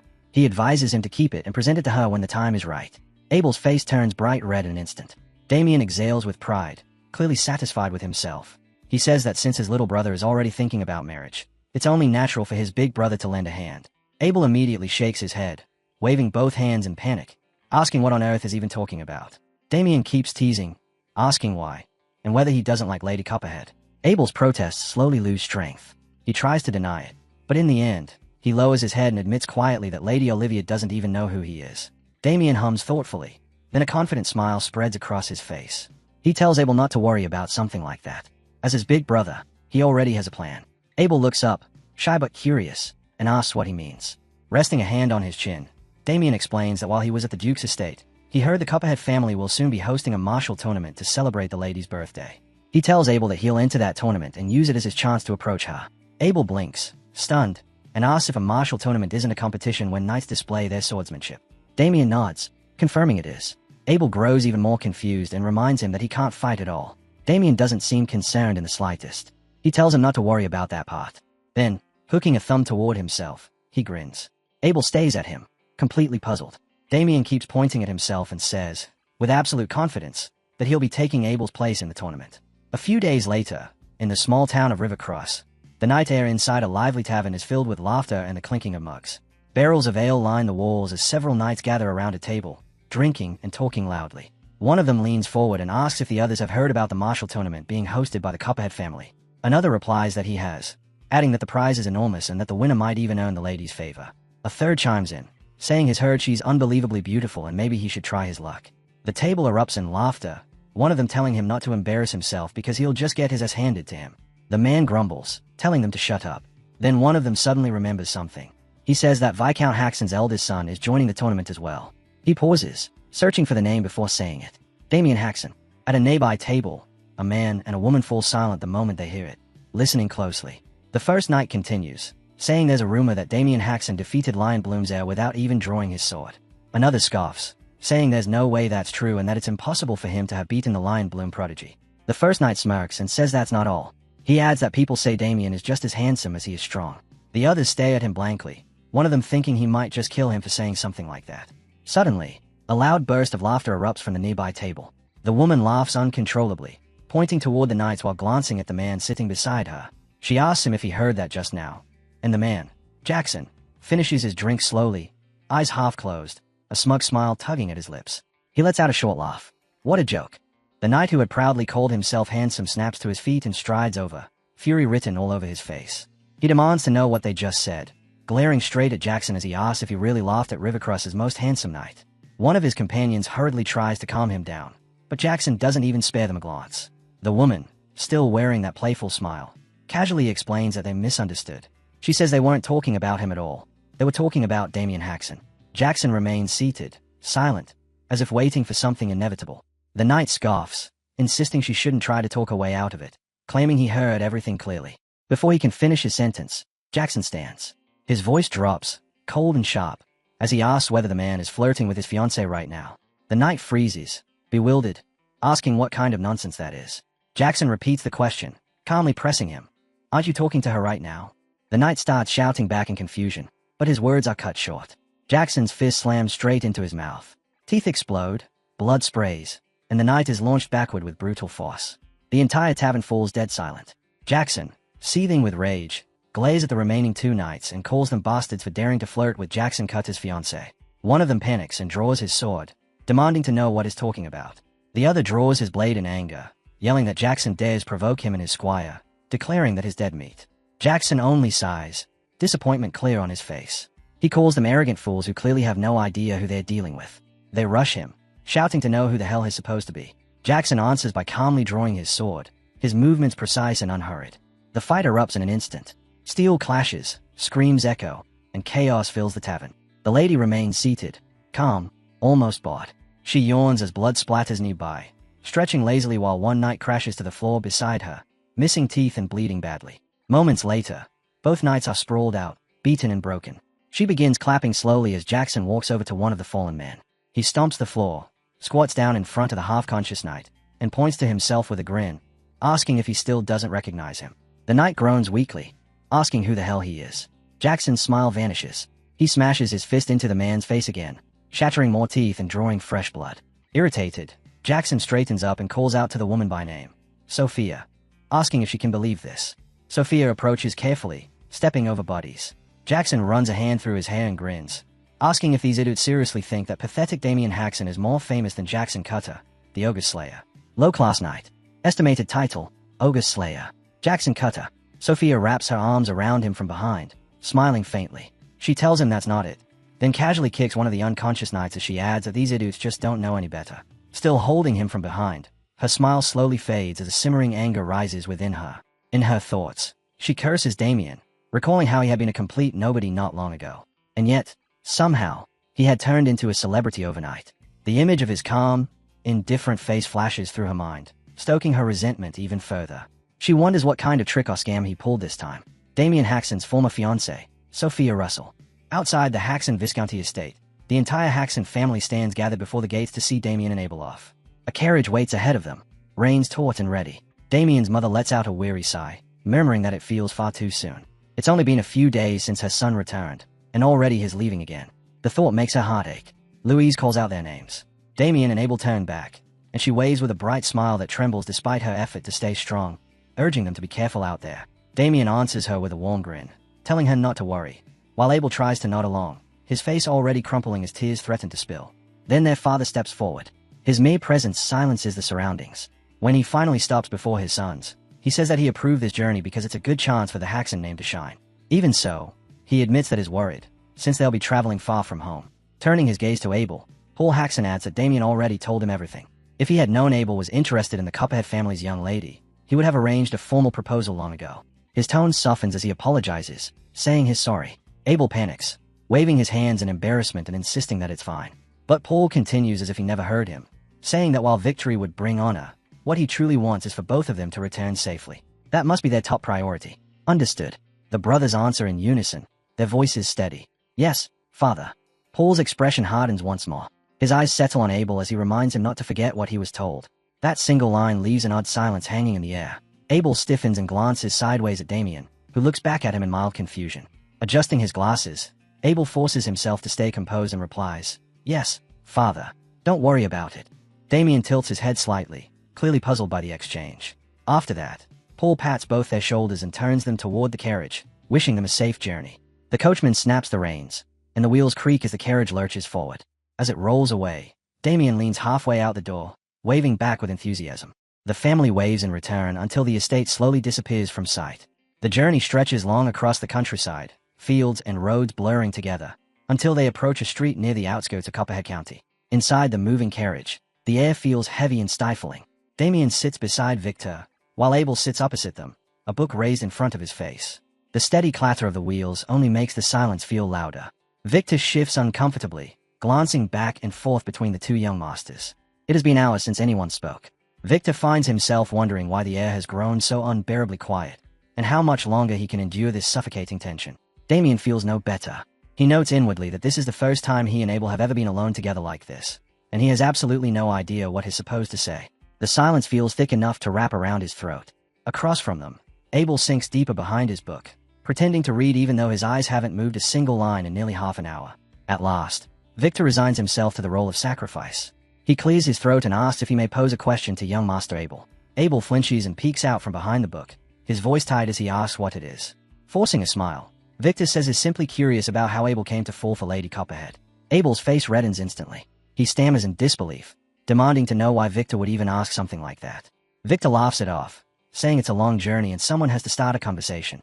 Watching his brother's flustered reaction, Damien finds himself quietly amused. In his previous life, he never actually learned how Abel's feelings for her began, and to his own surprise, he realizes he's curious as well. Leaning back, he joins in, telling Abel that since there's nothing else to do, he might as well tell them the story. Abel's gaze flickers between the two of them. His voice wavers as he tries to dodge the question, but Damien presses him, saying that after all the trouble he went through to prepare for this trip, he deserves at least that much of an explanation. With no way out left, Abel lets out a long sigh and mutters that this is all Damien's fault for being so persistent. Then he begins. He says it happened 4 years ago, at a social gathering of Western nobles he attended with their father. The hall had been bathed in the warm glow of chandeliers, filled with laughter and the constant hum of noble chatter. And that was when he saw her, Lady Olivia Copperhead. Under the golden light, she stood at the center of every gaze. Her green A-line gown complemented the brown of her hair perfectly, and she was surrounded by admiration from all sides. To him, she looked like something pulled straight from a painting. As he recalls that moment, Abel's voice softens, and he mutters quietly that she was beautiful. That single word lingers in the carriage. Victor stares at him for a moment, expression blank, before slowly shaking his head. Beside him, Damien suppresses a sigh. Victor remarks dryly that it sounds as though Abel fell for her simply because she was pretty. Damien adds aloud whether his brother might be the type to judge purely by appearances, even as his own thoughts drift elsewhere. Whatever bond Abel and Olivia shared, one thing was certain. In their previous lives, they had been lovers, and Damien remembers all too clearly how the Count of Copperhead rejected Abel's marriage proposal, not just refusing it, but openly insulting the Harshin name itself. After that day, Abel lived quietly and alone until his death. Unmarried, forgotten, and ultimately killed by Damien himself, the corrupted knight of that past life. Sitting across from him now, cheeks flushed in embarrassment, Abel looks nothing like the man from those memories. And yet, the sight makes Damien's chest ache with a dull mix of pity and regret. The weight of that future presses down on him, and in silence, he makes a vow. This time will be different. No matter what, he will not let Abel walk that same miserable path again. When Abel notices the steady, burning gaze fixed on him from the other side of the carriage, he begins to fidget, shifting uncomfortably in his seat. 3 days later, they arrive at Copperhead County. The surroundings are bright with decorations, colorful banners fluttering as people hurry back and forth in celebration. Damien, Abel, and Victor stop before the grand entrance, where a massive happy birthday banner stretches across the gate, swaying gently in the breeze. Victor looks around in awe, muttering that the scale of the place is incredible. Damien chuckles, remarking that the Copperheads must have spent a fortune on this. Before they can take another step, a man emerges from the entrance and raises a hand, stopping them. His voice is firm as he asks who they are. Still riding the excitement, Victor steps forward and announces that they've come from the house of Viscount Haxon. The man glances down at the guest list in his hand, repeating the name quietly. Then his eyes lift to Damien, and his expression changes. After a brief pause, he asks carefully if he might be Sir Damien Haxon. Damien drapes an arm around his younger brother's shoulder and nods, confirming his identity, and adding that he's arrived with his younger brother, Abel. At once, the man bows deeply, apologizing for his earlier tone and introducing himself as Connor, the head butler of House Copperhead. With respectful gestures, he invites them inside, anticipation flickering across their faces. Later, inside a large, softly tinted lodging within the venue, Connor shows them in and explains that this will be their room for the duration of their stay. Victor slowly turns in place, eyes wide, marveling at how enormous the space is. Connor bows once more near the exit, telling them not to hesitate to call if they need anything at all. Then he slips out, drawing the curtain closed so smoothly it's as if he was never there. Abel looks around and nods, saying the lodging is more than fine, adding that the Count must be a generous man to host them with such comfort. Victor agrees, pointing out that even he has his own separate room arranged. Damien, however, remains silent, his gaze sweeping slowly across the room. The Count he remembers was never this courteous. A faint unease settles in his chest. He suspects the man is trying to curry favor now that his reputation has grown, and the thought leaves a bad taste in his mouth. Pulling the curtain aside, Damien tells Abel and Victor to stay and rest, saying he'll go take a look around. Victor waves him off without concern, but Abel stiffens. Abel suddenly calls out for him to wait, insisting that he'll come along too. Damien turns back, puzzled, asking why. He tells Abel to stay behind and rest, but Abel shakes his head firmly, saying he can't. He made a promise to their father. Damien pauses, brows knitting, and asks what promise that could be. Adjusting his glasses, Abel explains that their father told him that if it ever looked like Damien was about to cause trouble, he was to stop him. Damien lets out a quiet chuckle, asking if Abel truly sees him as some reckless child. Still wearing that amused smile, he turns away again, ready to leave, but Abel doesn't budge. Out in the open, Damien finally sighs in resignation and tells him to do whatever he wants. The moment he turns fully around, someone walks straight into him. The collision knocks the other person off balance, sending her tumbling to the ground. Damien looks down in surprise. From a short distance away, a man's voice shouts her name, Sophia, and comes running toward them. He reaches them in seconds, grabs Damien by the collar, and yells at him to watch where he's going. Damien doesn't react. He stands there, calm and detached as ever. The man's anger falters as he looks closer, recognition creeping across his face. Then his expression twists into a mocking grin as he speaks Damien's name aloud. Damien Haxon. The woman gets back on her feet, brushing dust from her dress as embarrassment colors her face. Under her breath, she mutters about why it had to be him. And why here, of all places. Then, forcing herself to compose, she looks at him and greets him awkwardly, murmuring a quiet, long time no see. Damien finally responds. He lets out a faint, tired sound before asking who they are, and whether they know him from somewhere. The question leaves both of them frozen in silence. The woman standing before him is Sophia Russell, his former fiancée, and the man gripping his collar is her current betrothed, Jackson Cutter. Damien parts his lips slightly, his voice low as he repeats the question, eyes narrowing while he studies the two of them. Who are you? And do I know you? The words alone are enough to twist Jackson's face with irritation, while Sophia stiffens, disbelief flashing through her eyes. Feeling humiliated, Sophia bites her lip as anger swells in her chest. She wonders what is wrong with Damien, whether he's truly pretending not to recognize them at all. Suddenly, Damien's hand clamps down on Jackson's arm. He pries his shirt free from the man's grip, his voice steady as he tells Jackson to let go first. After that, they can talk things through. At that moment, Abel and Victor step out from the tent. Abel calls out, asking what's going on, while Victor follows closely, his tone formal as he addresses him as young Master Damien and demands an explanation. Abel takes one look at the people standing before Damien, about to greet them, only for recognition to strike and choke the words in his throat. Victor freezes as well. Upon recognizing them, Abel clenches his jaw and lets out a faint, uneasy sound. He turns toward the woman, his voice tight as he calls her name. Sophia. Damien glances at his brother, puzzled, and asks if Abel knows her. Abel stares at him as if struck dumb, then repeats the name again, as though that alone should be explanation enough. Sophia's cheeks burn red with embarrassment as she averts her gaze. Abel finally reminds Damien that Sophia was once his fiancée.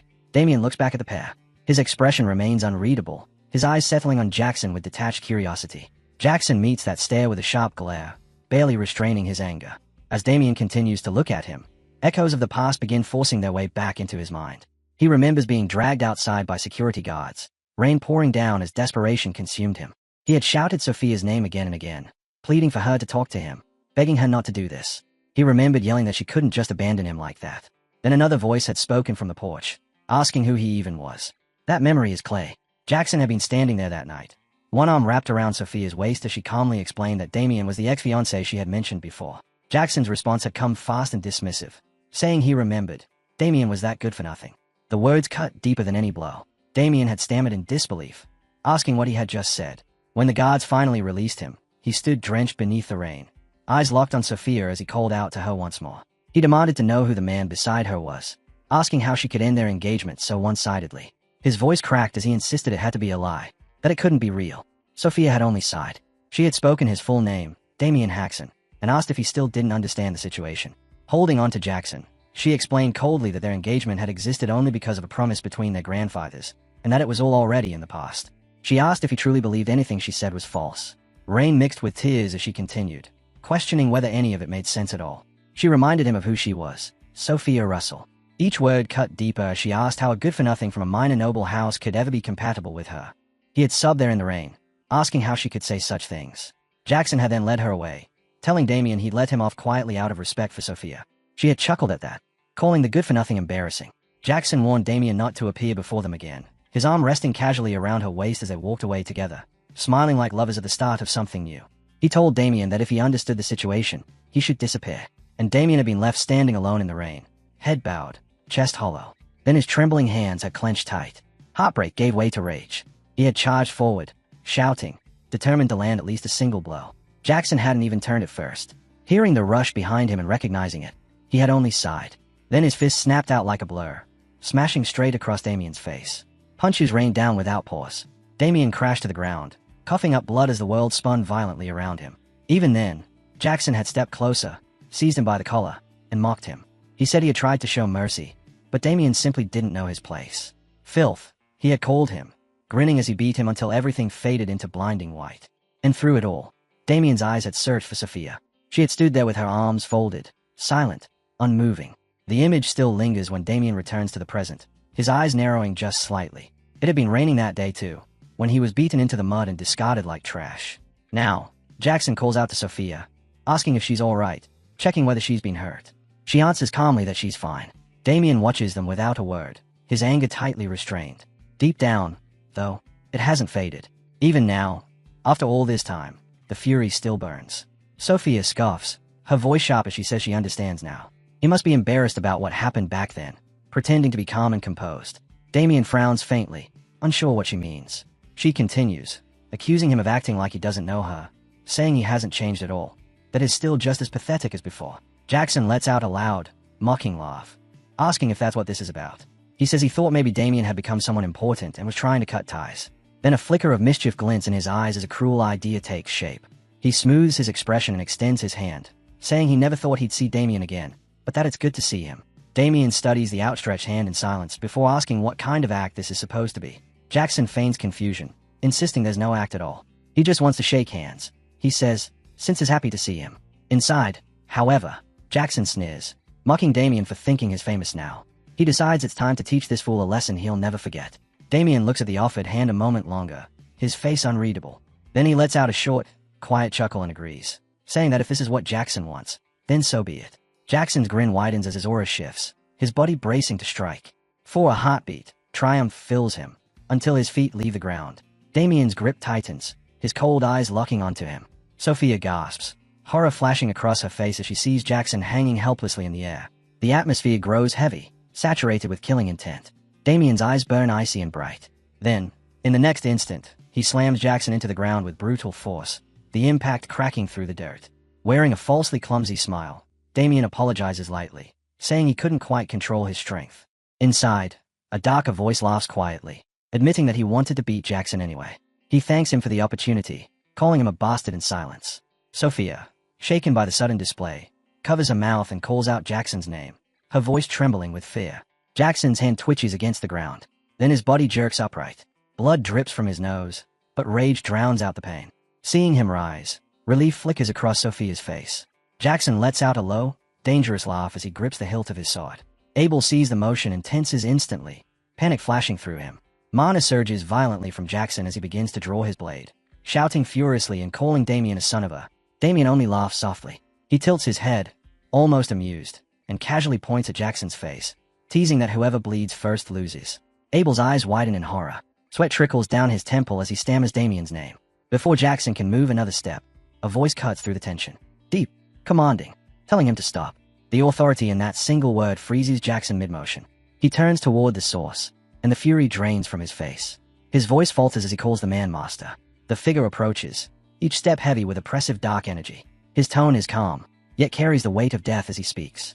It's remarkable that Damien, the useless brat, has become this strong in such a short time. Damien remains composed, though his gaze sharpens.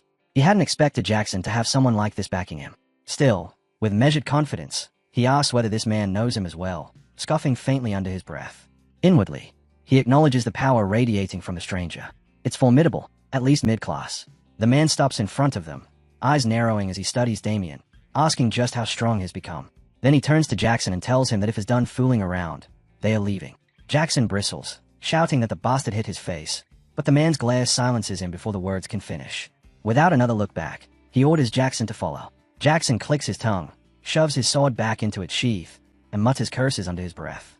As he turns away, he sends Damien a final venomous glance, silently promising, "Just wait and see." Damien watches them retreat, his voice light and teasing as he wonders aloud what's wrong with them, asking if they are really just going to leave like that. The man halts mid-step and turns his head slightly. He speaks his name, Jacunwa, and tells Damien to remember it. Then he walks on, leaving nothing behind but the lingering pressure of his dark aura. Abel, Victor, and Damien stand quietly as the figures disappear into the distance. Jacunwa's final words hang in the air, promising that they will meet again soon enough. Damien's gaze follows them, his lips curling into a faint, curious smile. He repeats the name softly to himself, Jacunwa, telling himself to remember it well. And as something fierce stays behind his eyes, a slow grin spreads across his face. Victor and Abel exchange a look, both of them sensing the shift in Damien's mood. Something has clearly been stirred. Damien, his thoughts already ignited by the weight of that name, murmurs softly that he has a feeling something interesting is about to happen. Later, elsewhere within the camping grounds prepared for Lady Olivia's birthday, Jackson storms into their tent, tearing the entrance aside as he calls out for his master. Inside, his master remains still, calmly removing his hat with an unhurried motion. That quiet indifference only fuels Jackson's frustration. He demands to know why he was stopped, insisting that he could have handled that bastard easily. Before his breath can even settle, his master moves. In a sharp, sudden motion, a hand clamps around Jackson's throat. The air is ripped from his lungs in an instant. Shock crashes through him. He never even saw it coming.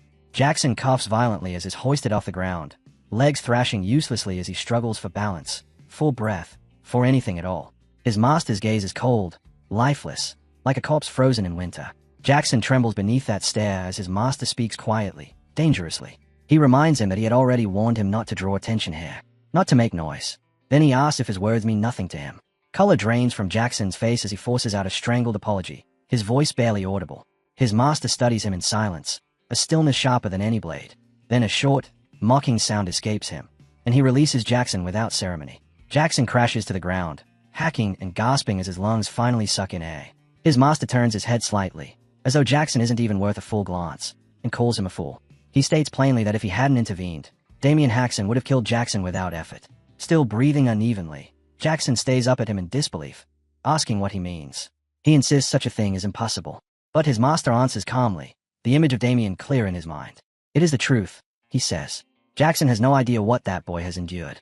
His power has long since surpassed Jackson's reach. Without looking back at him, he warns that if Jackson ever encounters Damien again, he must not provoke him.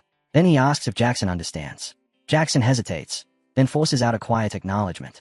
Only then does his master turn fully. His gaze carries intent heavy enough to crush bone.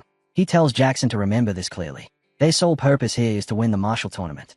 His focus must remain there, and no way else. Jackson answers at once. Yet confusion gnaws at him, and he calls for his master again, asking why they are even participating in this tournament, especially when his master instructed him to win Lady Olivia's favor despite already being engaged to Sophia. Annoyance ignites instantly. His master turns toward him, his presence shifting violently as murderous pressure floods the air. Jackson freezes under its weight, unable to move. His master's voice cuts like steel as he reminds him that he raised Jackson all the way to the rank of a low-class knight, only for him to question orders over a woman. Jackson's body trembles as sweat gathers along his spine.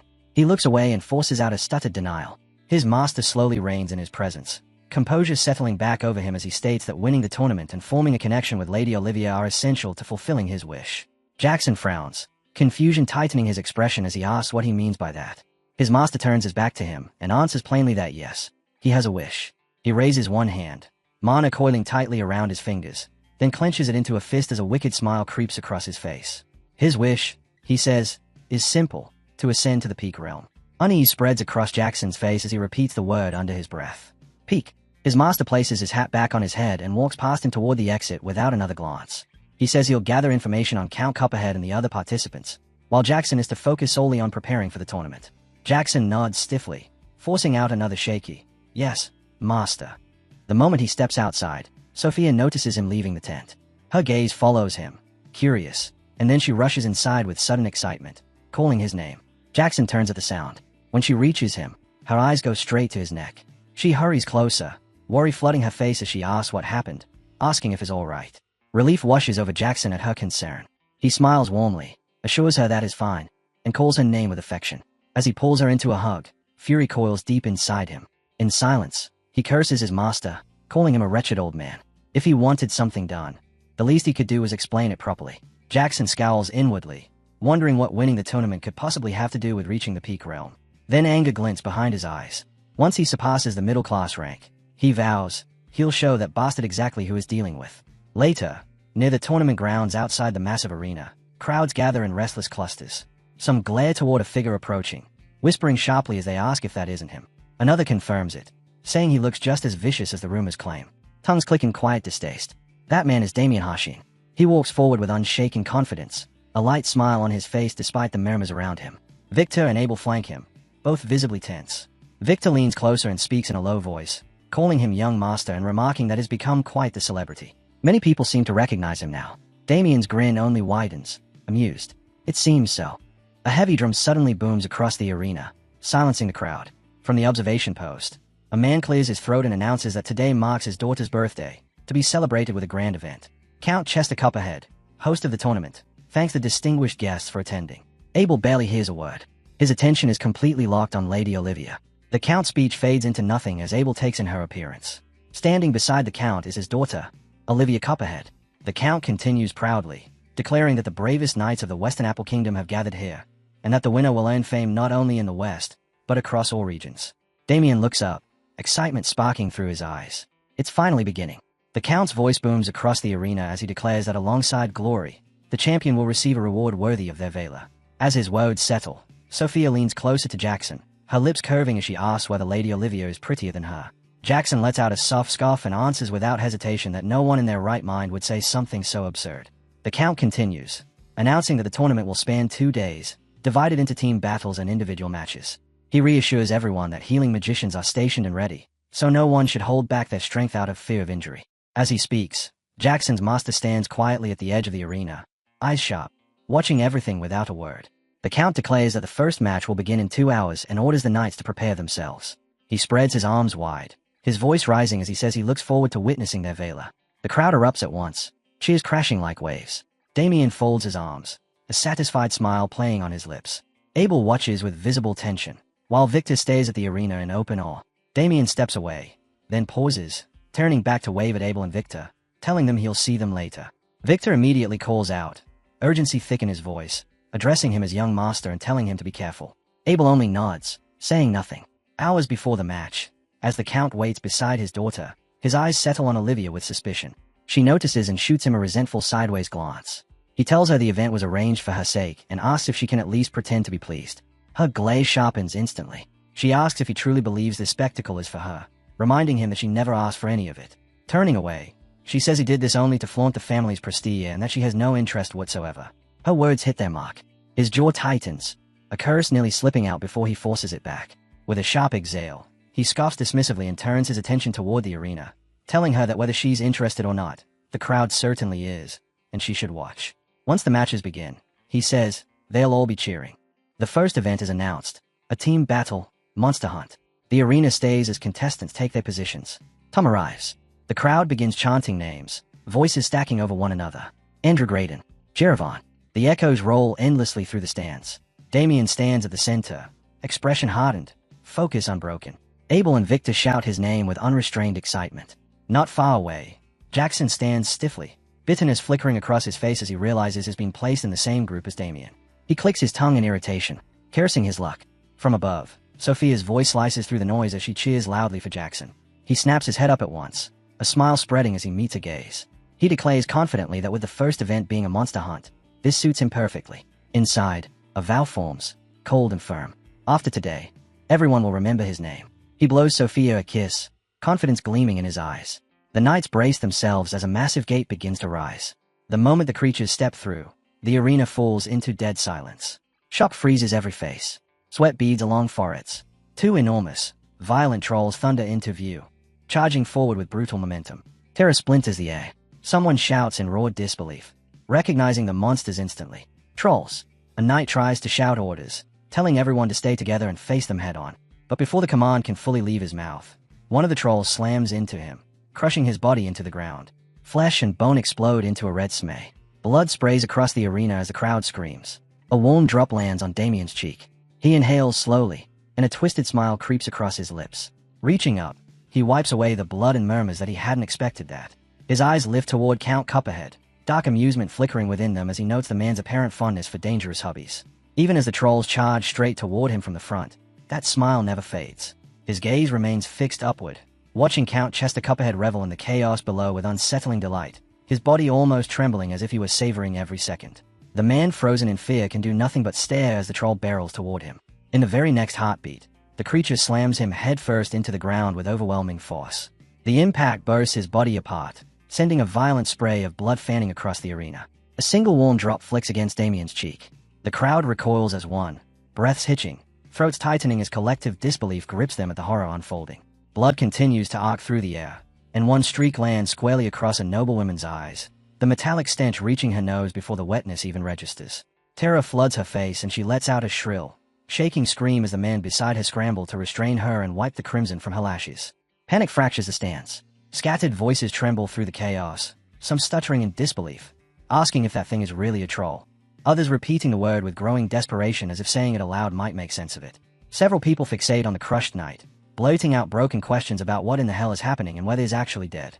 From her seat, Lady Olivia raises a hand to her mouth, grief and revulsion swelling in her eyes. Beside her, her father clicks his tongue, displeasure tightening his expression as he mutters that a knight dying so easily is pathetic. Olivia wipes at her tears, having heard him all too clearly, and turns toward him, heat surging in her chest. She calls him father and demands to know what he was thinking, how he could release a troll for something that was supposed to be a simple match. He responds with nothing more than a dismissive breath, waving off her distress and insisting there's no need for such fuss. They must do this to weed out the chaff, he tells her, so that a true winner can emerge. His indifference cuts deep. She draws in a breath, ready to argue again, but her words are drowned out as the crowd suddenly explodes with cheers for someone named Andrew Graydon.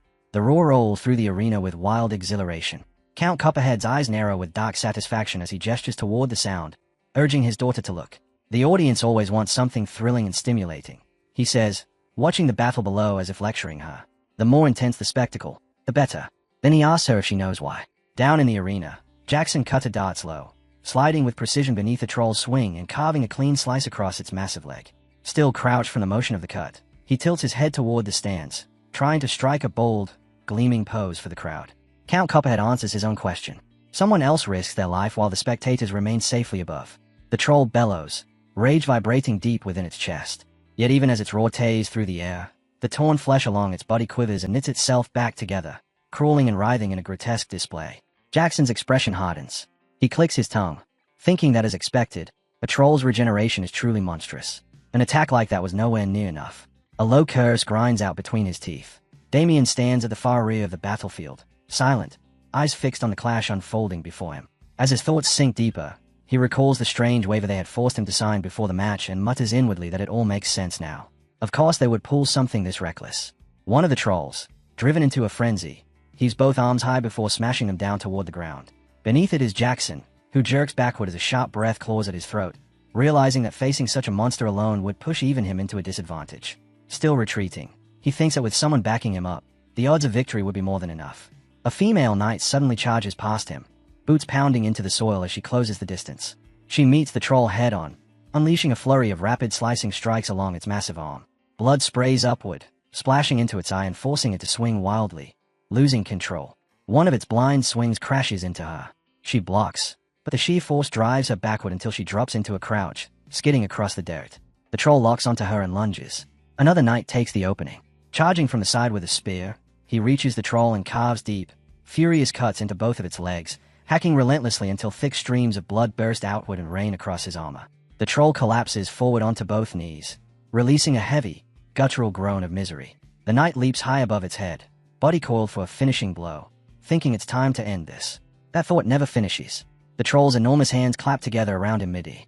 A wet, suffocating crunch follows. His attempt to beg dies within the fold of its palms as his body liquefies, bursting into a spray of blood that jets out between its fingers. Jackson seizes the opening. Focusing, he surges forward with a roar, mana flooding his limbs. At the end of his charge, his mana-laden blade sweeps once, clean and decisive. The troll's head severs in a single arc. It lands with a heavy thud that echoes throughout the arena. A wave rises from the crowd. Shouts explode outward, voices screaming about the fallen troll and demanding to know who that knight is. From above, his fiancée Sophia gazes down at him with breathless admiration, murmuring his name with warmth. Jackson. Jackson stands tall before the fallen head, lungs burning as he catches his breath. A satisfied smile tugs at his lips as he thinks that it's done and asks himself, with quiet pride, whether the crowd saw it clearly. He lifts his sword high, exhilaration surging through him, declaring inwardly that if they want to know who he is, then he is the man who will become the strongest knight. The thought shatters as a massive shadow engulfs him. Another troll looms behind, its fist already crashing down. Reflex alone saves his life. With no space to dodge, he snaps his mana-coated sword upward, letting the blunt of the blade take the impact. The blow launches him across the ground, his body tumbling and rolling as pain rips through his ribs. Sophia's voice cuts through the chaos in a terrified scream as she calls his name, tears flooding her eyes. The troll advances relentlessly, and Jackson scrambles to his feet on shaking limbs, cursing under his breath as the realization hits him that he completely forgot there was another one. His body trembles as he tries to brace himself. Damien's voice slices across the battlefield, calm and composed. He remarks that it seems he has no choice. For the first time since the fight began, he steps forward. His hands remain tucked casually into his pockets as he passes Jackson, thinking that even if watching something like this is a ridiculous hobby, he might as well play along properly. The troll charges with a vicious roar, eyes blazing with murderous intent, but Damien doesn't waver. From the ground, Jackson watches, calling him an idiot in his mind, convinced that charging a troll alone is suicide. The troll's punch rockets toward Damien's face. He doesn't flinch. In the breath before impact, he invokes his secret art, Myriad Insight, letting the technique guide him as he slips the troll's fist aside with effortless precision. He leaps lightly onto the troll's shoulder, one hand still resting in his pocket. Pushing off, he draws his sword mid-E, positioning himself behind the creature's neck as mana floods the blade in preparation for the strike. The troll roars, fangs bared, beginning to turn. It never gets the chance. Damien's blade cleaves straight down from skull to groin in a single merciless line. His secret art, Blade of Death, splits the monster cleanly in two. Blood erupts in a violent sheet. Some of it splashes across Jackson's face, freezing him in place, breath trapped in his lungs as he stares at Damien in stunned dread. Damien stands behind the collapsing body, eyes cold, posture locked in the finishing stance as blood rains over him. In the stands, his brother Abel stays wide-eyed, whispering the name Haxon under his breath before suddenly erupting, shouting Damien Hashin at the top of his lungs with his hand raised. Those around him hesitate, confused, asking if that really is Damien Haxon, if that's truly the knight's name. Then the moment catches, and the chant spreads like fire. Damien, Damien, Damien. Count Copperhead claps rapidly, exhilaration pulsing through him as astonishment flickers in his gaze. So this is Damien Haxon. Perhaps the rumors weren't exaggerated after all. Damien clicks his tongue and flicks his blade once to shed the blood. The spray strikes Jackson again, sharp and deliberate, leaving him stinging with a mix of irritation and disbelief. Turning away, Damien opens his subspace and drops the sword inside without sparing it a glance. He asks aloud, almost lazily, why anyone would struggle against the troll of all things. Behind him, the crowd continues to chant his name, the sound rolling endlessly through the arena, while Jackson remains sprawled on the ground. Fury crawls up his spine as Damien's name echoes again and again. His body trembles harder, his jaw clenching so tightly that the grinding sound leaks out between his teeth. Beautiful melodies drift through the Copperhead estate that evening, their gentle notes gliding along polished floors and gilded pillars. Inside the banquet hall, noble ladies stare with flustered fascination, whispering sharply among themselves. Oh my, he looks even more handsome up close. I agree. Is the one beside him his younger brother? The two of them are quite handsome. Their attention is fixed entirely on Damien and Abel. The brothers walk in with poised steps, dressed with care and wearing bold, composed smiles. Abel, far less confident, leans closer to his brother, nervously adjusting his clothes as he fidgets. He wonders aloud when Damien ever found the time to prepare something so elegant. Damien answers with a calm smile, picturing the storefront in his mind, telling him there's a famous clothing shop in Landwork called Moonlight Wave and that he bought it there. Abel stutters at the name, startled, admitting that it looks extremely expensive. His voice softens as gratitude wells up, and he thanks Damien sincerely, clearly moved. Damien, steady as ever, simply tells him not to worry about it.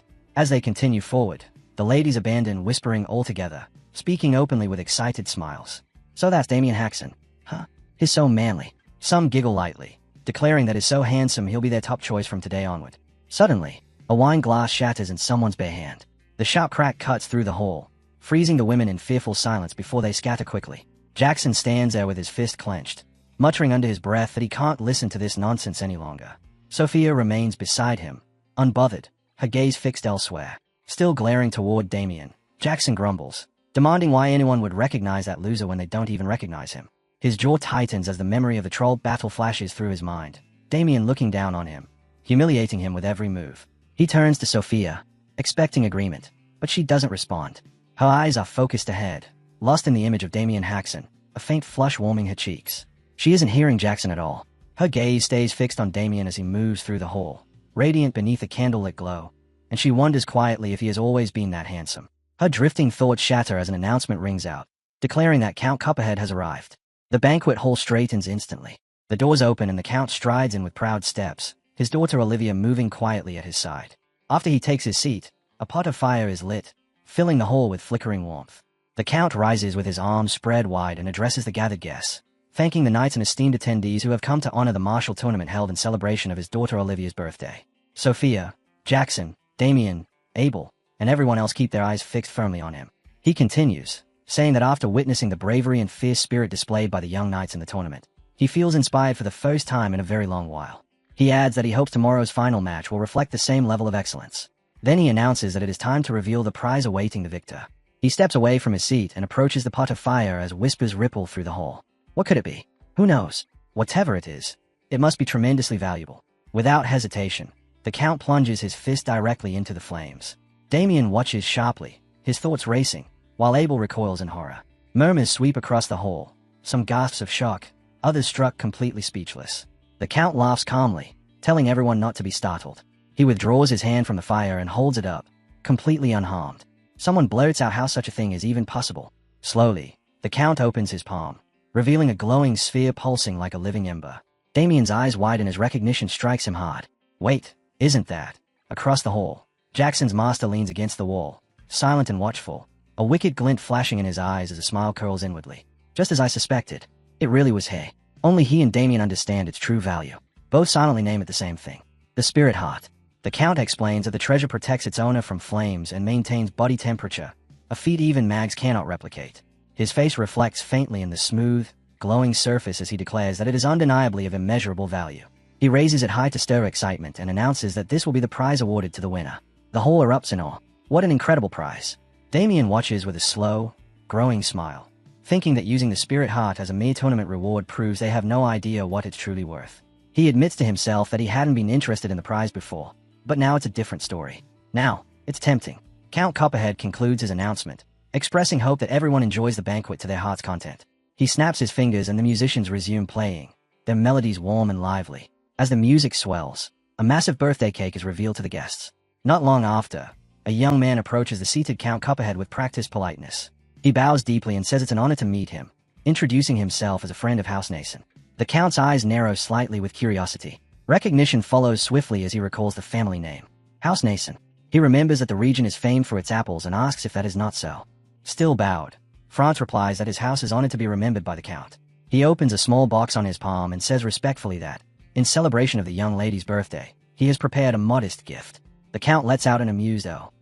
Olivia, however, remains unmoved, her expression flat and distant. Franz presents the item, explaining that it is a cosmetic crafted by alchemists of the Mishu school using refined spirit powder. He recalls a rumor that even an old woman's skin becomes like a newborn's after using it. Inwardly, the Count clicks his tongue at the mediocrity of the offering, thinking that it truly lives up to being modest. Outwardly, he gives a light laugh and thanks Franz politely. Before Franz can retreat, another youth steps forward and brusquely shoulders him aside, insisting that the Count allow him to greet him as well. He introduces himself as Charlie of House San. The Count repeats the name with mild interest, recognizing it at once. Charlie nods proudly and says that he, too, has prepared a gift for the young lady. Holding up a slim tube, Charlie explains that inside is a necklace made from a 7-color crystal, a rare jewel said to drop only once after slaying 100 golems in rocky regions. The Count initially sounds impressed, repeating the words, a 7-color crystal, and Charlie eagerly confirms it. Then the Count casually remarks that the Cuphead storage is already full of such items. Hooking his thumb to the side, he tells both Charlie and Franz that their gifts may be handed over to the steward. From below, Damien watches with calm assurance, thinking that this was only natural. The competition to win the young lady's favor has already begun. But for a man as wealthy as Count Copperhead, ordinary gifts will never be enough. Next, Jackson steps forward and bows deeply, offering his greetings. He introduces himself as Jackson Cutter. The name draws only confusion from the Count. Curious, the Count repeats it, and Jackson confirms it with forced steadiness, announcing that he is known as the Ogre Slayer. The Count responds bluntly that he has never heard of him and asks flatly what it is he wants. The words sting, but Jackson swallows his irritation and states that he has prepared a gift for the Count. The Count blinks, mildly surprised, and asks if the gift is for him. Jackson reveals it with a flourish, declaring it to be an elixir of condensed vitality. He explains that with just a single sip of this legendary potion, one can go an entire day without feeling fatigue. The Count's interest ignites instantly, and he lets out a long, pleased "oh." Behind his composed expression, Jackson grins viciously inwardly. His master entrusted him with this priceless elixir for the sole purpose of presenting it to the Count, and he thinks triumphantly that targeting the Count instead of the young lady was a cunning choice. The Count accepts the elixir personally, staring at it with genuine astonishment.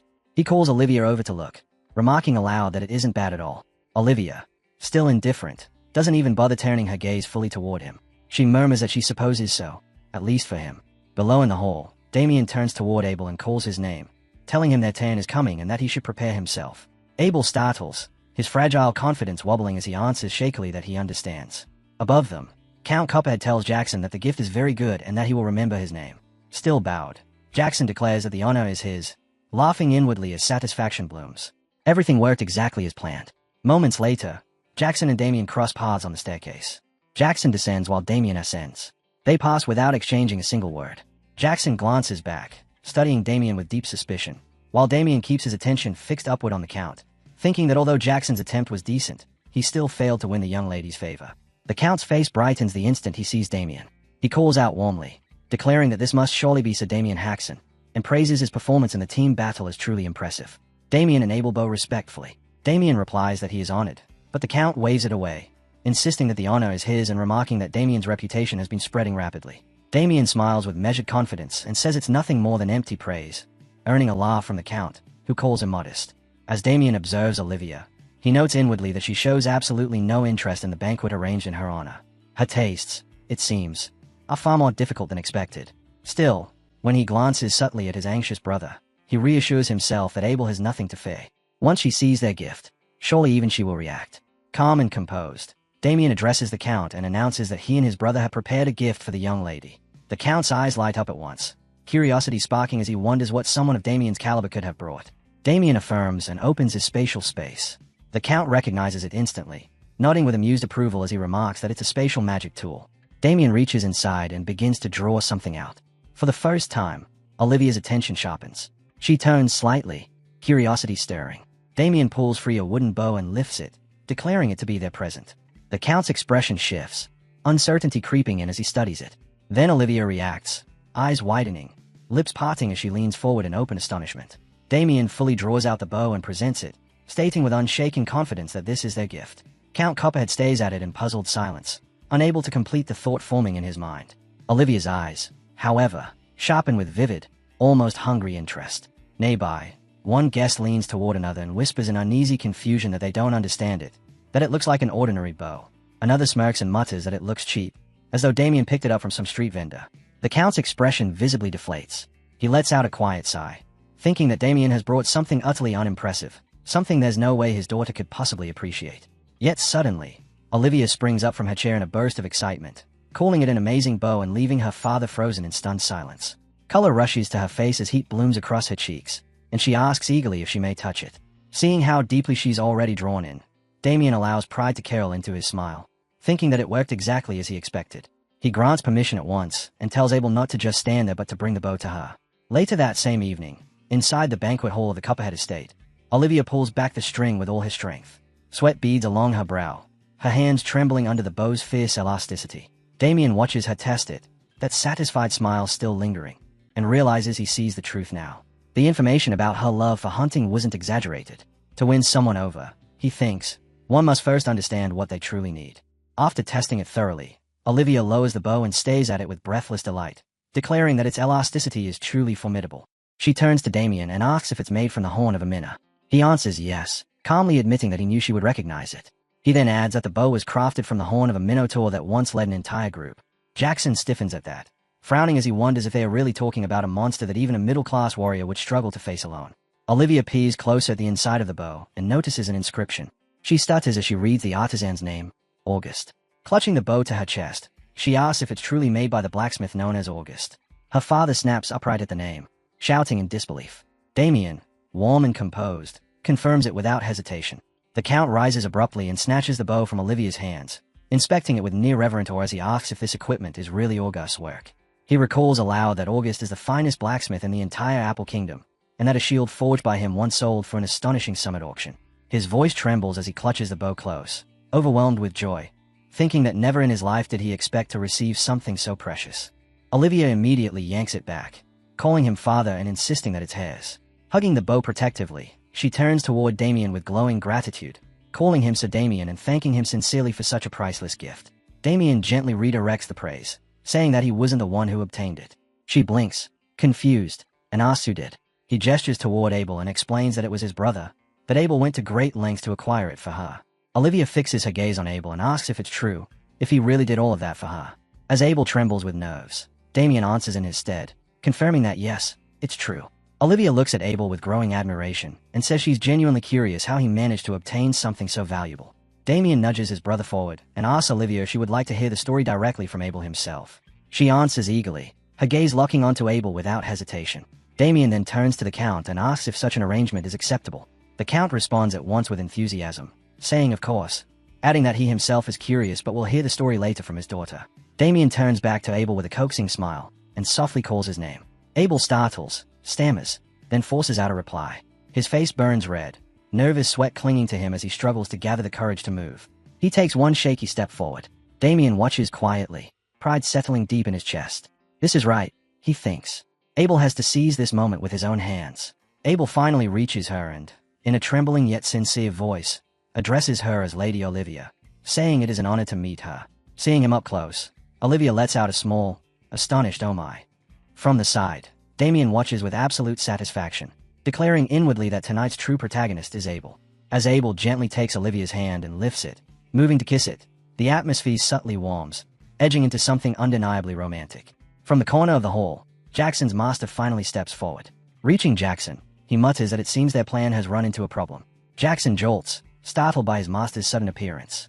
The man's thoughts linger on the name Damien Haxon. He admits inwardly that while he expected Damien to be strong, he never anticipated this level of competence. It's clear now. Damien has won over both the Count and his daughter. Frustration coils tight in his chest, teeth grinding as he realizes that if this continues, the Haxon brothers will claim both the tournament victory and the Count's daughter. Turning away, he decides he can't allow things to progress any further.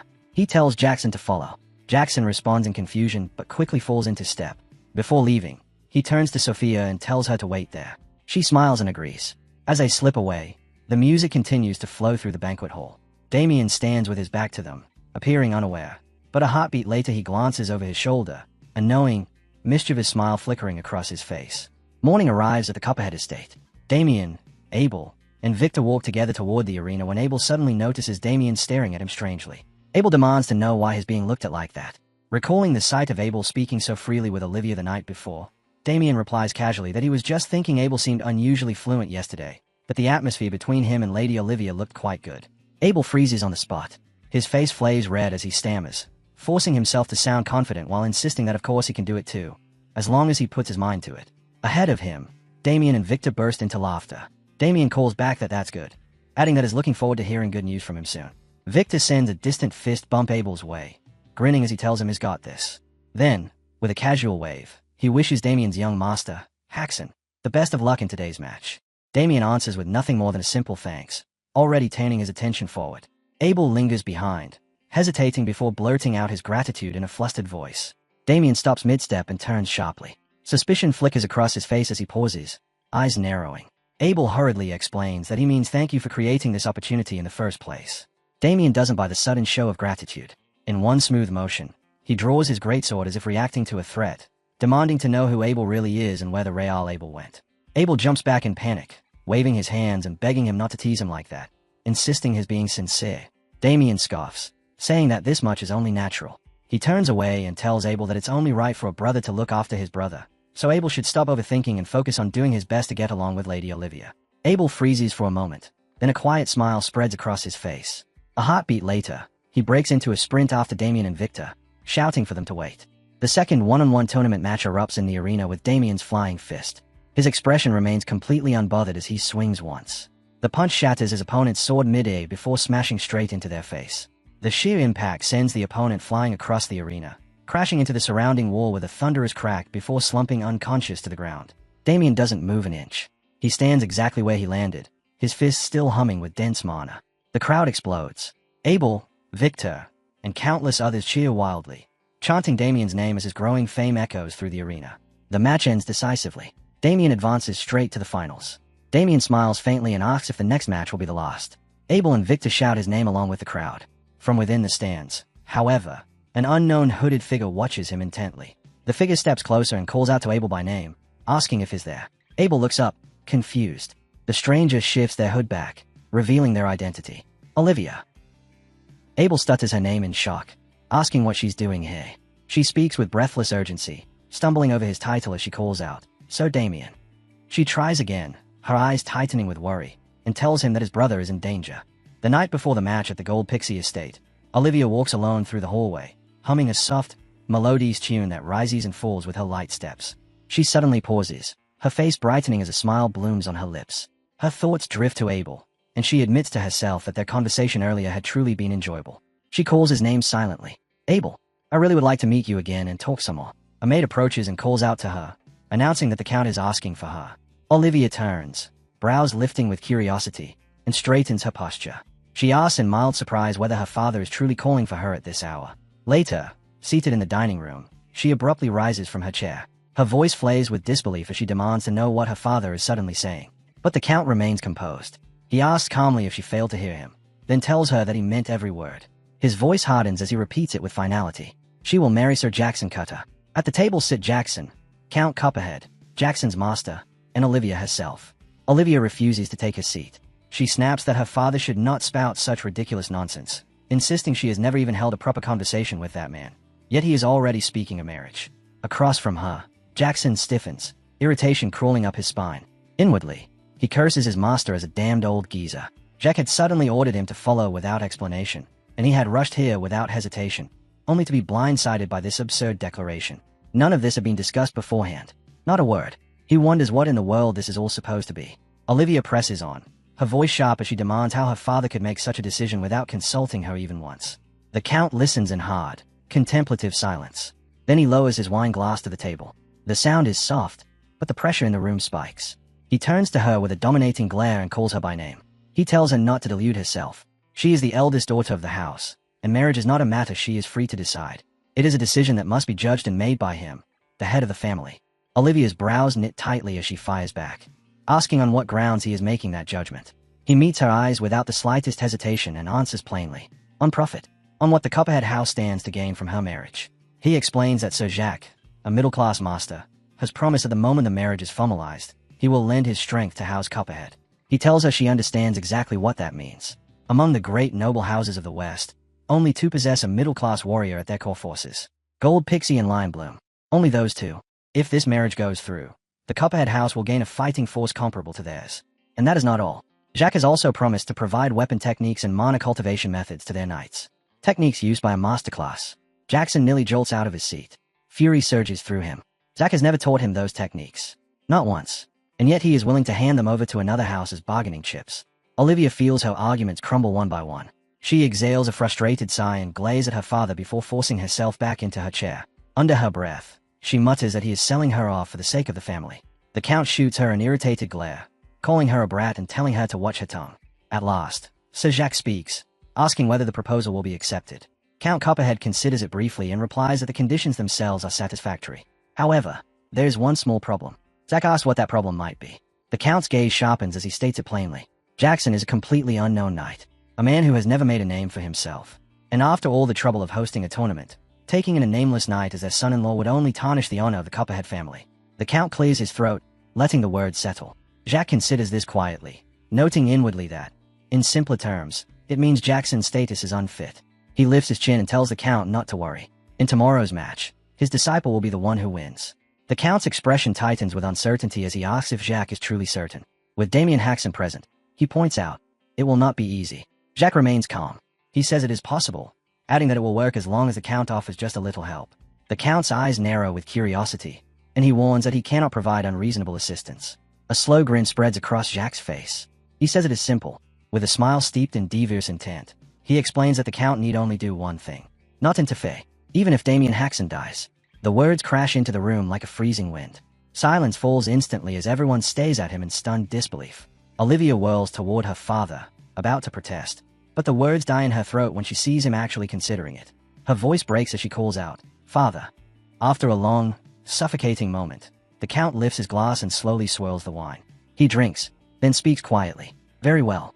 Olivia stares at him with burning, helpless anger. Her fists tremble as she clenches them on the table, powerless to stop any of it. Back in the present, Olivia stands before Damien and Abel, her expression strained and apologetic. After recounting everything to Sir Damien Haxon, she bows her head and says she is truly sorry, admitting she could not stop her father with her own strength. Damien remains calm, fingers resting thoughtfully against his chin as he absorbs her words. Then he nods slightly and says that is what happened. Beside Victor, Abel trembles. Fear tightens his voice as he says they have to run away. that no one knows what Jacques might do. Victor, just as shaken, agrees while addressing Damien as young master. But Damien stays composed. His thoughts drift to Jacques Noir, and he admits inwardly that he had assumed Jacques merely gave off a bad impression. He did not expect him to pull a stunt like this. And when he thinks of Count Copperhead, he sees it clearly. The Count is acting no differently from Damien's previous life. A man who will do anything if it benefits his house. At last, Damien speaks. No, he will not run away. Abel jolts in disbelief and demands to know what he means. Fear floods back into his trembling voice as he insists that Jacques Noir is middle class, far too powerful even for Damien. Victor shakes just as violently at his side. Still, Damien smiles. He tells them not to worry and assures them that he has a plan. Turning his gaze toward the arena, he says that for now, they should simply finish the match. Moments later, Damien walks into the fighting grounds with unhurried composure. His hands are tucked casually into his pockets, his steps steady, each one carrying a quiet, undeniable force. Inside, he finds the other fighters gathered tightly together in a single formation. As he closes the distance, every head turns at once, their gazes locking onto him with wary, sharpened eyes. A heartbeat later, a drum is struck from above, signaling the start. The drummer continues until the Count raises a hand, stopping the rhythm mid-beat. The Count glances toward Olivia's empty chair and grumbles inwardly. Annoyed that the finals are about to begin and irritated at not knowing where she has gone, he pushes the thought aside. Lifting his face, he puts on a bright expression and begins his speech. He announces to the honored guests that the final match of the martial tournament will soon commence, congratulating the knights who have made it this far. He explains that there will be only one victor, that the last person standing will be crowned the tournament's champion. With a graceful bow and an extended hand, he declares that there are no additional rules and tells them to fight as they please. His head remains lowered, but his eyes sharpen with hidden mischief. Inwardly, he tells Damien not to hold this against him. For Jackson's victory, this is the only way. The drum resumes. Each strike echoes across the arena. The audience erupts into whispers and shouts, calling it a death match, their excitement fueled by the danger. Victor turns pale and asks Abel whether the young master will be all right. Abel swallows and answers that he believes so. Damien said he had a plan, so all they can do now is watch. Damien stands calmly at the center of the grounds, unbothered. Inwardly, he grasps the true meaning behind the Count's words. No rules. The air around him reeks of something filthy. Steel flashes. Swords are drawn and angled toward him from every side. Before he can even blink, he is completely surrounded. Someone in the crowd shouts in disbelief, questioning what kind of turn this match has taken. Hidden among the spectators above, Jacques watches with a satisfied smile as the crowd roars. Just outside the tightening circle, Jackson slowly draws his sword, frustration etched clearly across his face. He curses under his breath, admitting inwardly that he hates this, but he cannot deny it. Everyone else is thinking the same thing. His resolve hardens. He fully unsheathes his blade and points it forward, reminding himself that to survive a match like this, the rule is simple. Take out the strongest one first. He steps forward and leaps into the air along with the others, all of them charging toward Damien with blades raised. Damien watches them rush in. He does not move. He simply smiles. The night before, outside a tent near the Copperhead estate, Jackson storms inside in a fury, shouting for his master and demanding to know why he is doing this. Jacques removes his hat without even glancing his way, utterly unbothered. Jackson's anger spills over as he yells about the marriage, demanding how Jacques could suggest something like that without even asking him first. In the next instant, Jacques spins sharply and drives a straight kick into Jackson's gut. The blow folds him in half. A ragged cough is ripped from his lungs as he crashes to the ground. Jackson crouches there, hacking and gasping, while Jacques glazes down at him with cold contempt and orders him to shut his mouth. He tells him flatly that if Jackson had been skilled enough, there would have been no need to make such a suggestion to the Count in the first place. As Jackson trembles in pain, Jacques continues without pause, saying there would have been no need for him to waste his time or his knowledge at all. Through the agony, Jackson curses his master inwardly, calling him bastard. Jacques' glare only hardens. He tells Jackson that if he understands, then he should shut up and do exactly as he is told. Jackson slowly forces himself upright, his body shaking as he clutches his stomach. In a strained, broken voice, he stammers that he already has Sophia. Jacques turns his head slightly, his voice completely devoid of emotion, and tells him to throw Sophia away. He declares that she is of no use anymore. Jackson freezes. He stutters in disbelief, asking what his master is saying. Without even looking, Jacques uses telekinesis to lift the cup from atop a barrel behind him, drawing it neatly into his hand. He explains calmly that the only reason he ever allowed Jackson to date Sophia Russell was to secure the support of House Russell. Facing Jackson now, cup in hand, he states that thanks to that relationship, he obtained the swordsmanship manual he needed, as well as the elixir Jackson will require when he ascends to low class. Jackson straightens fully, still clutching his gut, as Jacques raises the cup to his lips and smiles faintly. He says that House Russell no longer has anything to offer.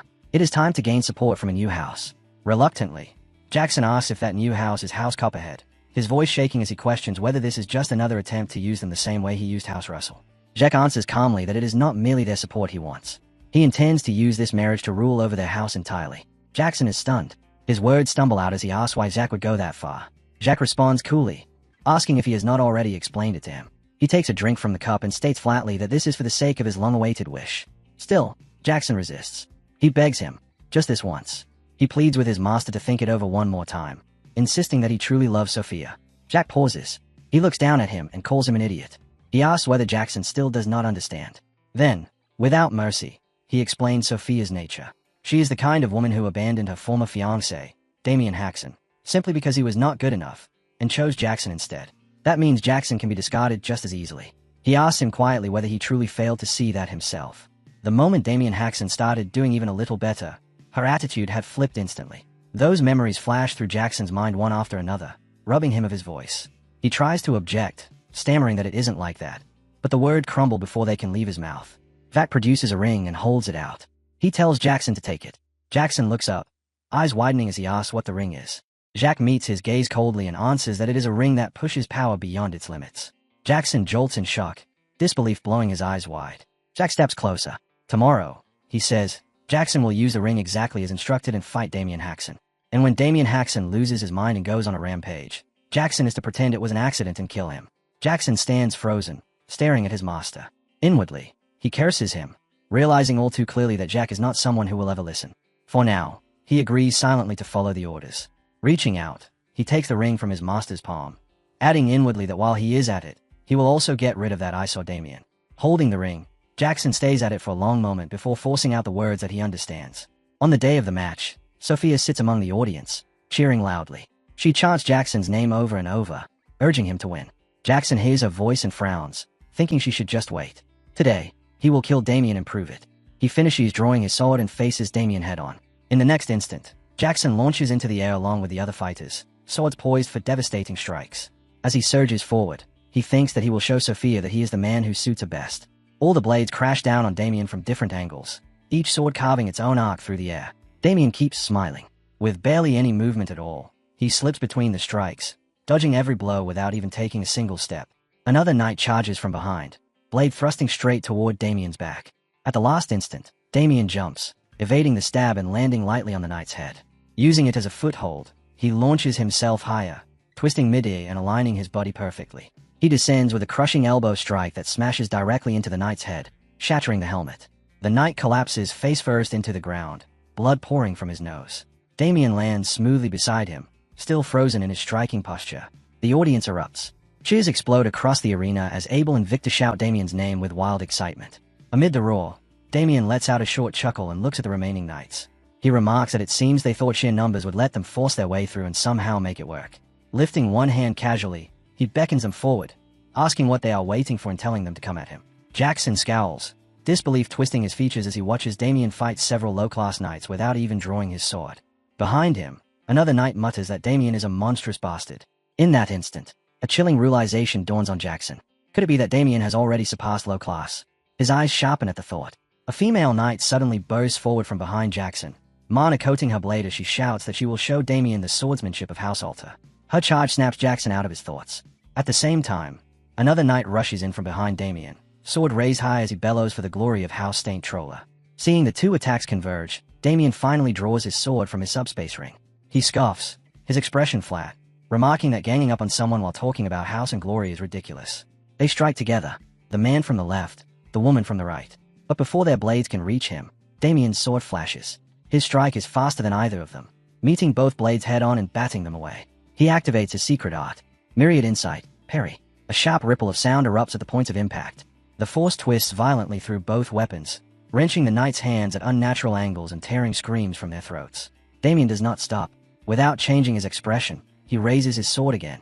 In a single follow-up strike, he disarms them both, knocking their swords free and sending the female knight flying through the air. The two barely remain standing, bodies shaking as they clutch their ruined hands.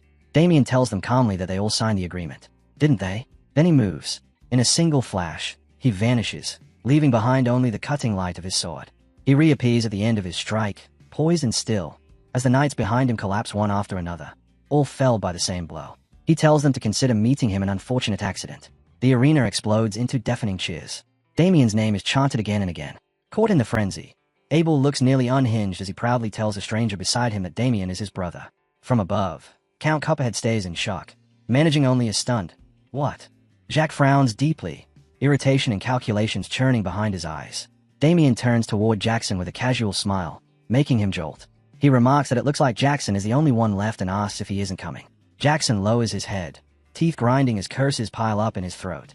Then, without warning, he straightens and bursts into manic laughter, making Damien stare at him in confusion. The laughter cuts off abruptly. Jackson raises his hand and plucks a pill from the ring, sneering as he tells Damien that he has shown off enough. His fingers tremble as he holds the pill, hesitation flickering across his face. Then, as if forcing the thought away, he tosses it into his mouth. Damien watches and asks what he is suddenly eating. The effect is instant. Jackson's heart begins to thunder violently, pain tearing through his chest as he grits his teeth and swallows back groans. Damien's eyes narrow as he traces an unfamiliar mana pattern spreading outward from Jackson, crawling along the ground behind him like branching veins. Damien turns fully, following the flow of that mana as it reaches one of the fallen knights and seeps into his body. The knight suddenly screams, a sound of unbearable agony ripping through the arena as the strange energy invades him. The mana does not stop there. It spreads farther, infecting not just one body, but every fallen knight at once. The sight leaves Damien frozen, stunned by what he is seeing. Jackson smiles. Mischief glitters in his eyes as he faces Damien. The same eerie aura now rises from Jackson himself, as though he is being fueled by it. Sensing something deeply wrong, Damien turns back toward the fallen knights. What he sees makes his breath catch. Their bodies are grotesquely dissolving, consumed as the mana devours them from within. Damien stays in horror and demands to know what the hell that thing is. Jackson grins wide, a low chuckle rumbling out of his throat as he tells Damien that what he's witnessing is something known as a mana rampage. Inside Damien's mind, the definition surfaces instantly. A mana rampage is a phenomenon where the mana within a body breaks free from its owner's control and runs completely wild. When it happens, not only is there massive loss of mana, but the body itself can suffer catastrophic damage, often leaving the victim permanently crippled. After that realization settles, Damien speaks coldly, his gaze locked on Jackson as he asks if this is the power of the gem Jackson just swallowed. Jackson takes his first step forward and answers without hesitation, saying yes. He calls it the trump card his master personally gave him. As he keeps walking closer, he explains that the object triggers a mana rampage in everyone around him. His grin stretches wider with every step, excitement flashing in his eyes as he tells Damien that he really shouldn't have been running his mouth this whole time. Closing the distance completely, Jackson leans in until his face is only inches from Damien's, still grinning as he tells him that now he'll have to crawl on the ground like the worm he is. He spits the insult out, calling Damien a worthless piece of trash. Jackson stands directly in front of him, energy pouring out of his body like thick fog, swallowing the space around them both. Seconds pass, then more time passes, and yet, nothing happens. Damien remains standing there, unmoving, not even twitching. Suddenly, Damien lets out a muffled sound, as if he's been holding back laughter for far too long. In the next moment, he bursts into uncontrollable laughter, slapping his face with his palm as the sound echoes wildly through the arena. Just as abruptly, the laughter stops.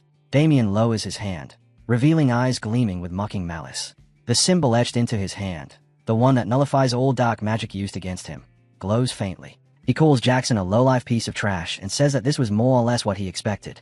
Then he asks if this is really all Jackson could come up with, casually remarking that Jackson must have been getting help from black magic. Jackson snaps back in furious denial, shouting that it isn't black magic and demanding to know what Damien is talking about. He yells again, more desperately this time, asking how Damien is still completely fine. But before the question can fully leave his mouth, Damien drives a brutal kick straight into Jackson's gut. The impact is devastating.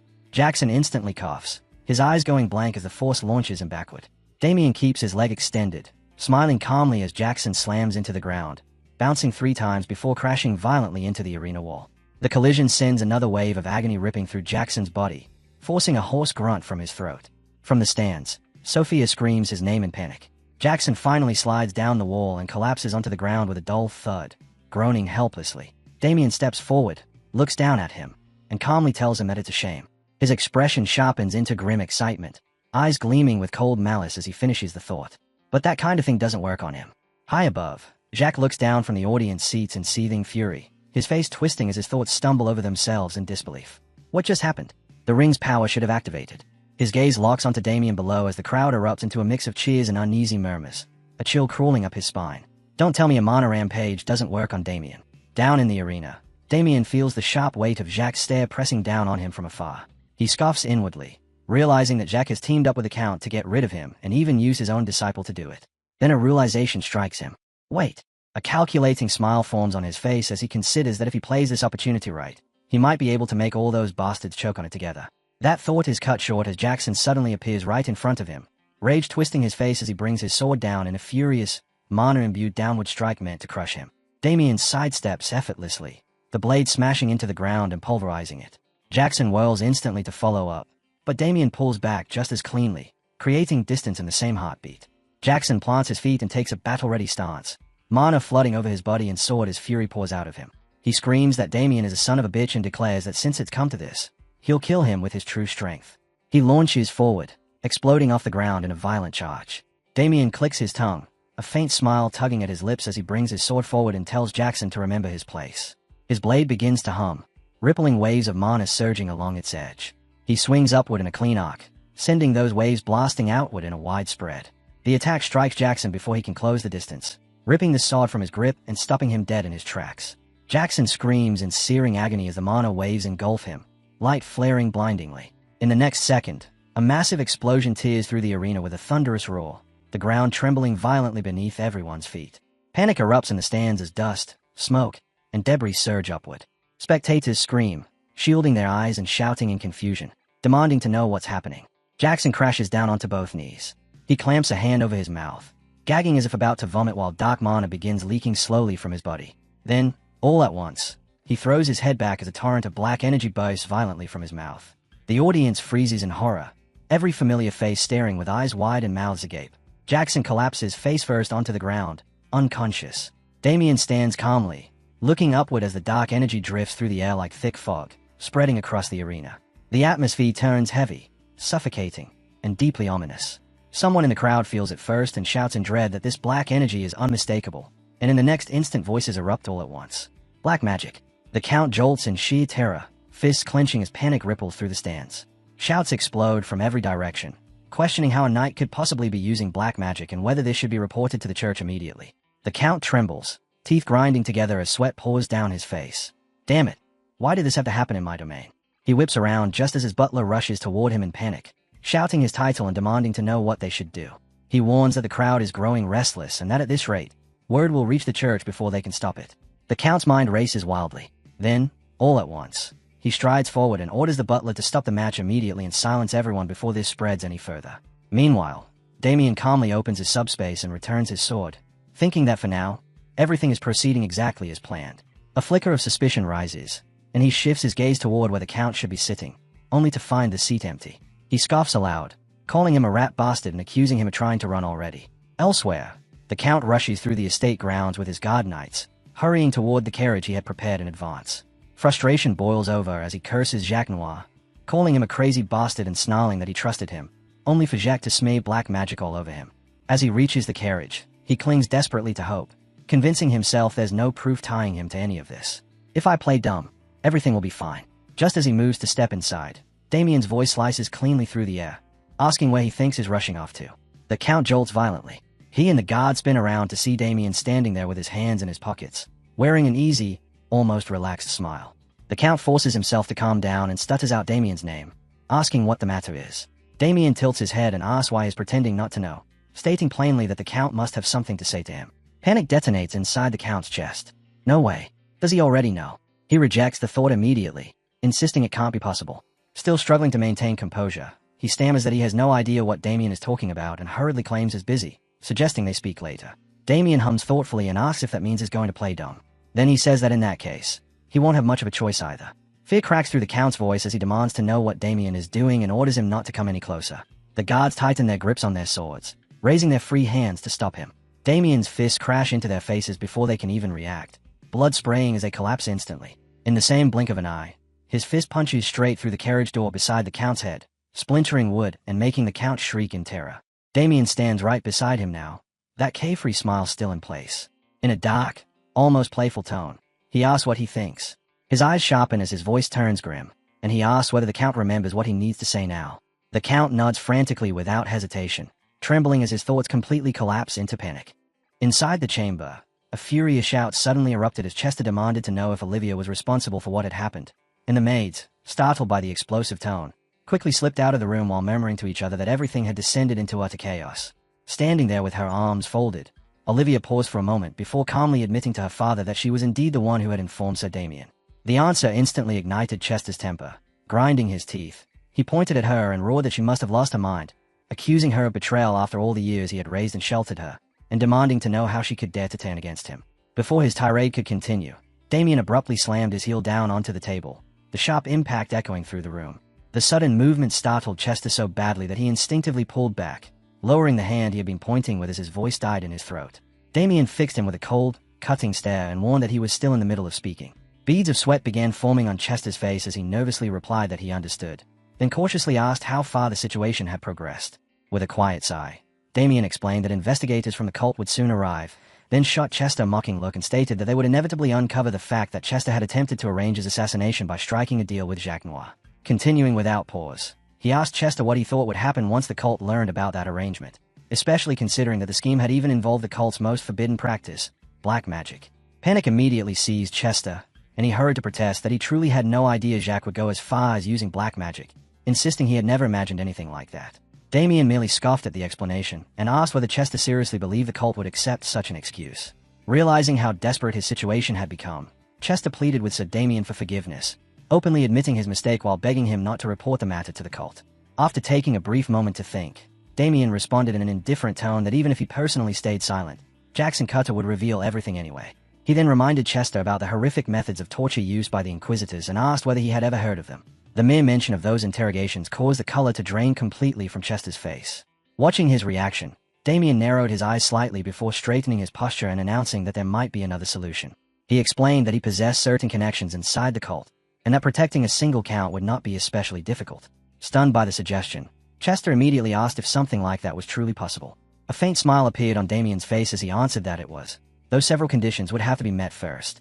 Without hesitation, Chester urged him to state them, swearing he would agree to anything within his ability. Damien calmly began with the first requirement, saying that Chester must allow the relationship between his younger brother Abel and Lady Olivia. Chester's eyes widened, yet he quickly replied that such a request was simple and accepted it on the spot. Damien then hooked his thumb toward himself and declared the second condition, that Chester must officially announce him as the victor of the martial tournament. Hearing this, Chester responded in surprise that such a matter went without saying and asked if those were the only terms. Damien paused briefly, then stated that there was still a third condition. At that moment, Olivia suddenly spoke up, stating that as compensation for the entire incident, Chester must pay 300 gold to Haxon County. The number alone made Chester cry out in disbelief, clearly shaken by the amount. Damien shot Olivia a startled look, silently realizing that this demand had never been mentioned to him before. Yet after a brief pause he turned back toward Chester with visible interest, remarking that the proposal sounded excellent and suggesting that it should be included as well. Chester's hands tightened into fists as resentment surged through him, but despite the anger burning in his chest, he reluctantly agreed. Olivia, however, was not finished. She continued calmly, announcing that there was still one last condition. Chester immediately snapped in irritation, demanding to know why she kept interrupting and what new demand she intended to make this time. With unwavering resolve, Olivia declared that before the year came to an end, Chester must transfer half of the territory to her. The statement stunned Damien for a moment, leaving him silently wondering if he had heard her correctly. Chester's expression darkened as he asked her to repeat what she had just said, and when the words were confirmed, he slammed his palm against the table and exploded in fury, accusing Olivia of being completely insane and questioning why she was the one constantly imposing terms. Olivia answered him with chilling calm, explaining that she had personally witnessed the entire matter from beginning to end and therefore stood as the key witness. The response left Chester speechless for a brief moment before he accused her of attempting to abandon her own father. Without the slightest hesitation, Olivia confirmed that this was exactly her plan, declaring that she would take the portion that belonged to her and walk away from the suffocating family that had bound her for so long. Chester stared at her in stunned disbelief, barely able to form words as shock overwhelmed him. Still composed, Olivia continued speaking, stating that throughout her life he had treated her as nothing more than a tool, and at this time she would be the one to use him as her tool instead. Chester's teeth ground together as blind fury overtook him, and all he could manage was a trembling accusation that she truly dared to push things this far. Nearby, Damien stood momentarily stunned, realizing inwardly that he had never imagined the situation would escalate to this degree, and that Olivia was far more terrifying than he had originally thought. At the same time, another thought crossed his mind as he quietly wondered whether Abel would truly be able to handle someone like her. Olivia then gently turned toward Damien and asked if he had any additional conditions to add. With a warm smile, Damien replied that the existing terms were already more than sufficient. After hearing that answer, Olivia cast Chester a cold, indifferent glance and stated that if her father had no objections, she would interpret his silence as agreement. The words made Chester tremble with fury. Yet in the end he had no choice but to swallow his rage and endure the humiliation. Several days later, a sharp scream suddenly echoed through the area. The sound made Chester's face turn pale with panic. At that moment, Damien calmly placed a hand on Chester's shoulder and announced that the truth would now be revealed. Speaking in a gentle voice, he declared that Count Copperhead, who was present there, was completely innocent.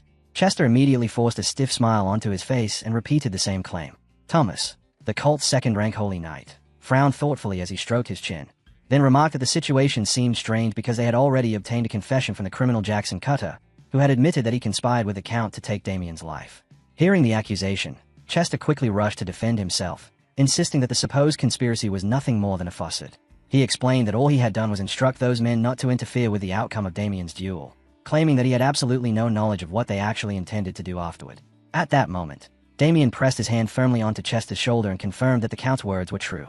He continued by explaining that, on the contrary, the Count had secretly come to see him beforehand in order to warn him about the possible danger, even advising him to avoid participating in the duel altogether because the Count himself had no idea what those men might attempt. Still unconvinced, Thomas asked whether that explanation was truly accurate. Damien responded with a friendly smile and assured him that it was, adding that if the Count had genuinely intended to have him killed, there would have been no reason for him to offer such a warning in the first place. He then turned toward Chester and asked him to confirm the statement. Beads of cold sweat formed on Chester's forehead as he quickly nodded and affirmed that everything Damien had said was correct.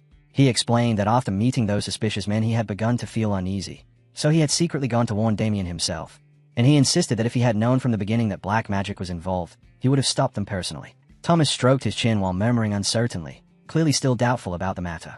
Seeing this hesitation, Damien suddenly adopted a solemn and compassionate expression, then earnestly asked Thomas to trust him, swearing in the name of God that not a single word spoken by either him or the Count contained any facade. Standing beside him, Chester could only force out an awkward, helpless smile.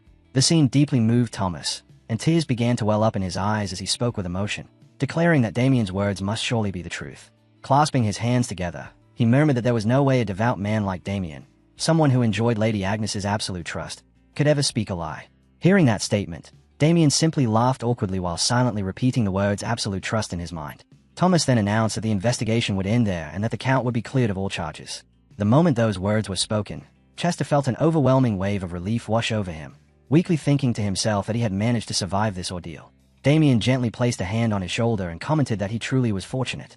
Then, leaning closer, Damien quietly whispered that he had already fulfilled his promise, and now it was the Count's turn to fulfill his own. The whispered reminder sent a chill running through Chester's entire body, while Damien merely smiled with quiet satisfaction. 1 week later, Victor guided a carriage along a road that cut through the forest. Inside the carriage, voices spoke with clear astonishment, remarking that none of them had expected to be heading toward Holkenvik County so soon. Another voice agreed, saying it was hard to believe he would be introducing Lady Olivia to his parents this quickly. He then asked Damien how much longer he planned to keep speaking so formally, suggesting that Damien should simply speak more comfortably with him instead. Damien responded with slight awkwardness, asking whether that would truly be acceptable. Listening to the conversation unfolding between the two of them, Damien thought to himself that although he had pushed them together in the hope that things would work out, the situation was developing in a way completely different from what he had originally expected. Across from him, the mood between Olivia and Abel had become unmistakably sweet. Olivia spoke with bright enthusiasm, saying how much she liked it and insisting that from now on Abel should continue addressing her in that familiar way. In response, Abel shyly called her by name. Watching this open display of affection unfold right in front of him, Damien could only think with tired resignation that the sight was rather difficult to endure. Crossing his arms, he quietly reflected that despite the various obstacles they had encountered along the way, the original goal had ultimately been accomplished. After a week had passed, the cult's investigation finally came to an end. Their conclusion was that no one besides Jackson Cutter and Jack Noir was involved, and as a result a wanted notice was issued for the fugitive Jack Noir.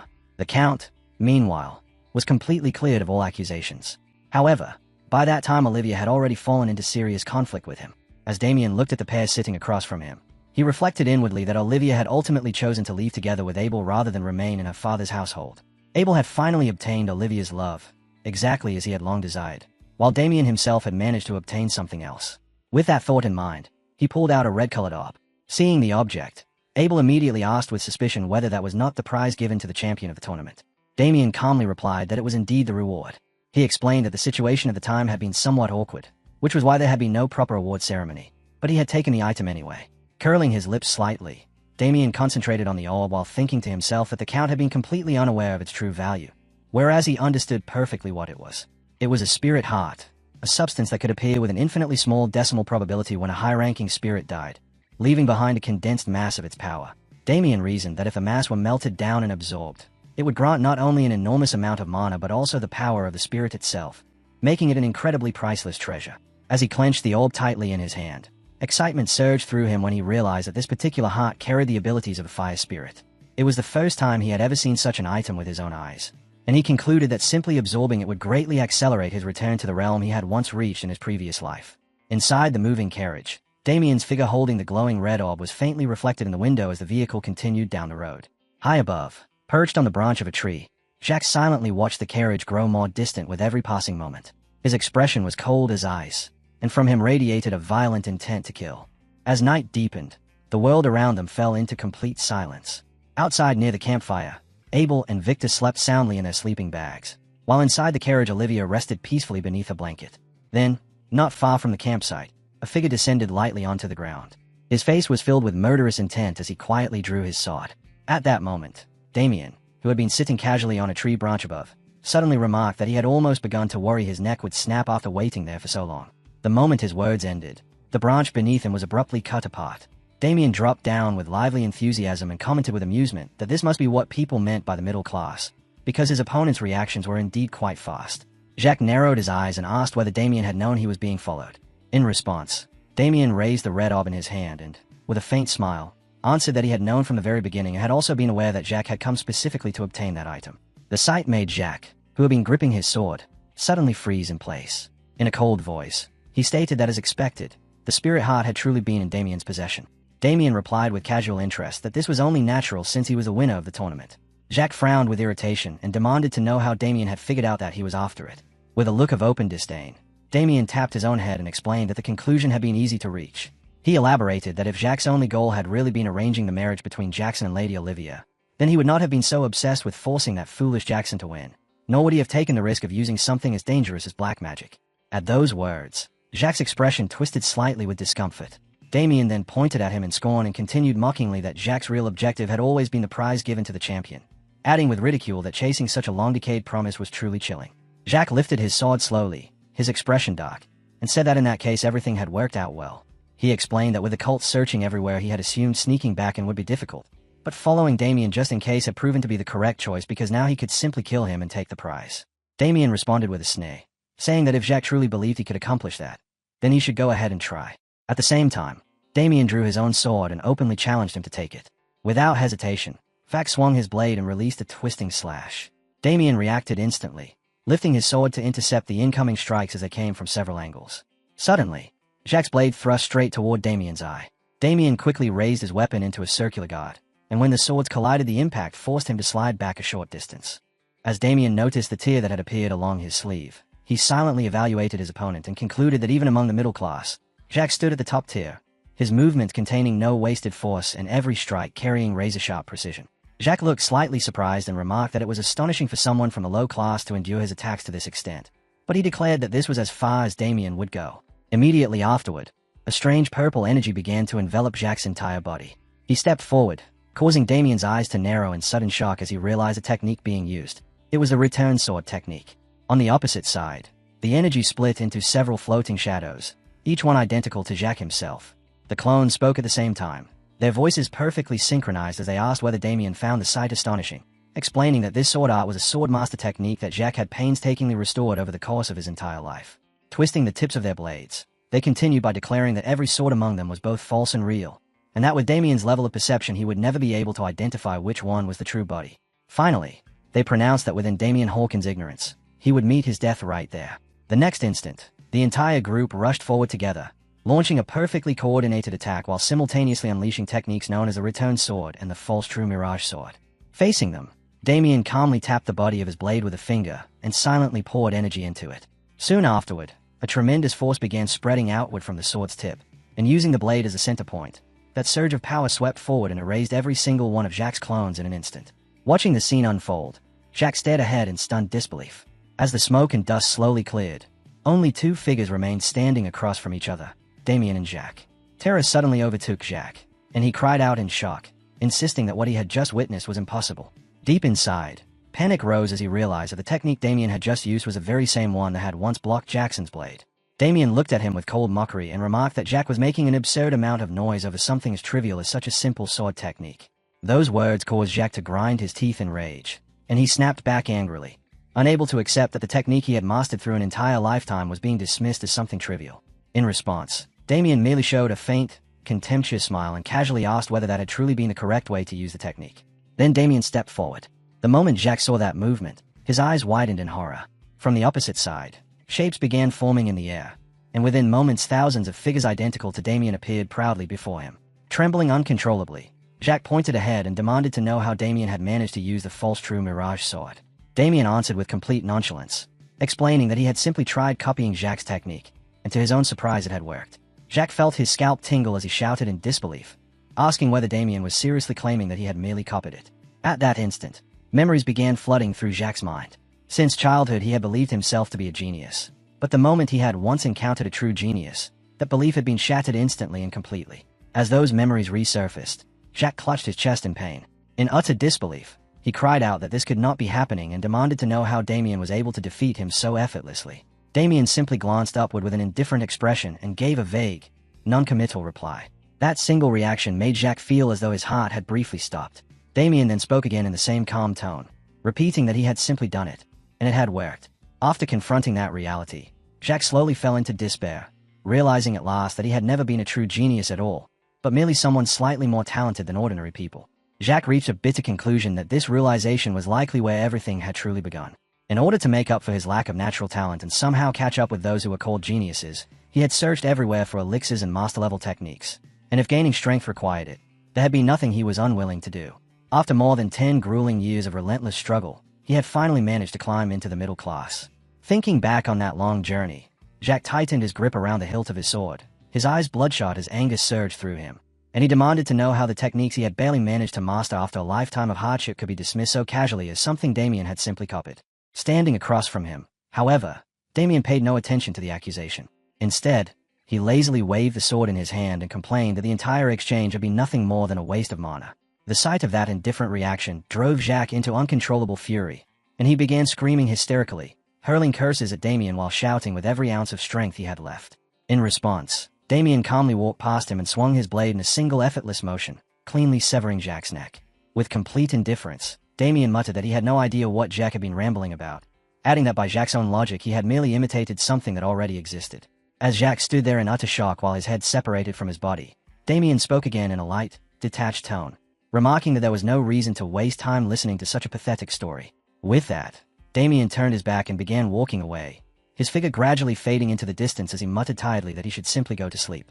Then suddenly, Damien stopped. He turned back with a provocative smirk and added that when someone defeats an enemy, they should farm them. Beneath the moonlight that bathed the night sky, Damien calmly wondered aloud whether there might be anything useful worth taking. 1 month later, inside a mansion, Olivia carried a wash basin while wiping the sweat from her forehead, letting out a quiet sigh of relief after finishing her task. Seeing her working like that, the maids rushed toward her in alarm and insisted that she should leave such chores to them, reminding her that it was their duty to handle such work. Olivia replied calmly that it was fine and that she was capable of managing at least that much herself. From a short distance away, another voice called out, telling her to let them handle the work and go get some rest instead. When Olivia turned and saw who had spoken, she reacted with surprise and addressed the woman as her mother, then gently asked where she was heading. Her mother answered kindly that she had heard the stableman's wife was pregnant and planned to go visit her. Hearing the news, Olivia's face lit up with excitement as she exclaimed that it was wonderful and suggested they bring along some food that would help with her health. Her mother smiled warmly and agreed that it was a good idea, then asked whether Olivia would like to come along as well. Olivia returned the smile and replied that she would love to. The two of them continued their cheerful conversation as Olivia mentioned that the previous day she had noticed the blades of the windmill were already quite worn, suggesting that it would be better to repair them before winter arrived. Her mother listened thoughtfully and agreed, saying that they should mention it to Olivia's father later. Nearby, inside by the window, Pavel and Damien stood quietly watching the scene unfold. Pavel spoke with clear appreciation, remarking that thanks to Olivia, managing the territory had become far easier. Damien nodded in agreement and added that the servants were also grateful because Pavel handled everything in the territory with such careful attention. Thinking back to the moment when he and his wife had first looked at Olivia in amazement, Pavel spoke with a nostalgic tone, saying that she had adapted incredibly quickly. He reflected on how surprised he had been when the daughter of a count had personally arrived carrying half of a family's territory and boldly declared that she would marry Abel. As he said this, the image surfaced in his mind of Olivia smiling warmly while greeting everyone for the first time. Pavel then continued softly, saying that in just a single month she had naturally blended into their household and become part of the family, adding that she truly was someone extraordinary. Stroking his chin with a rather sinister smile, he remarked that thanks to Olivia they had managed to crush the pride of those people who used to look down on their family during social gatherings, calling her nothing less than a blessing. Watching his father speak like that, Damien could only respond with a helpless and awkward smile. Pavel suddenly called out Damien's name, and Damien immediately answered in a serious tone that he was listening, addressing him respectfully as father.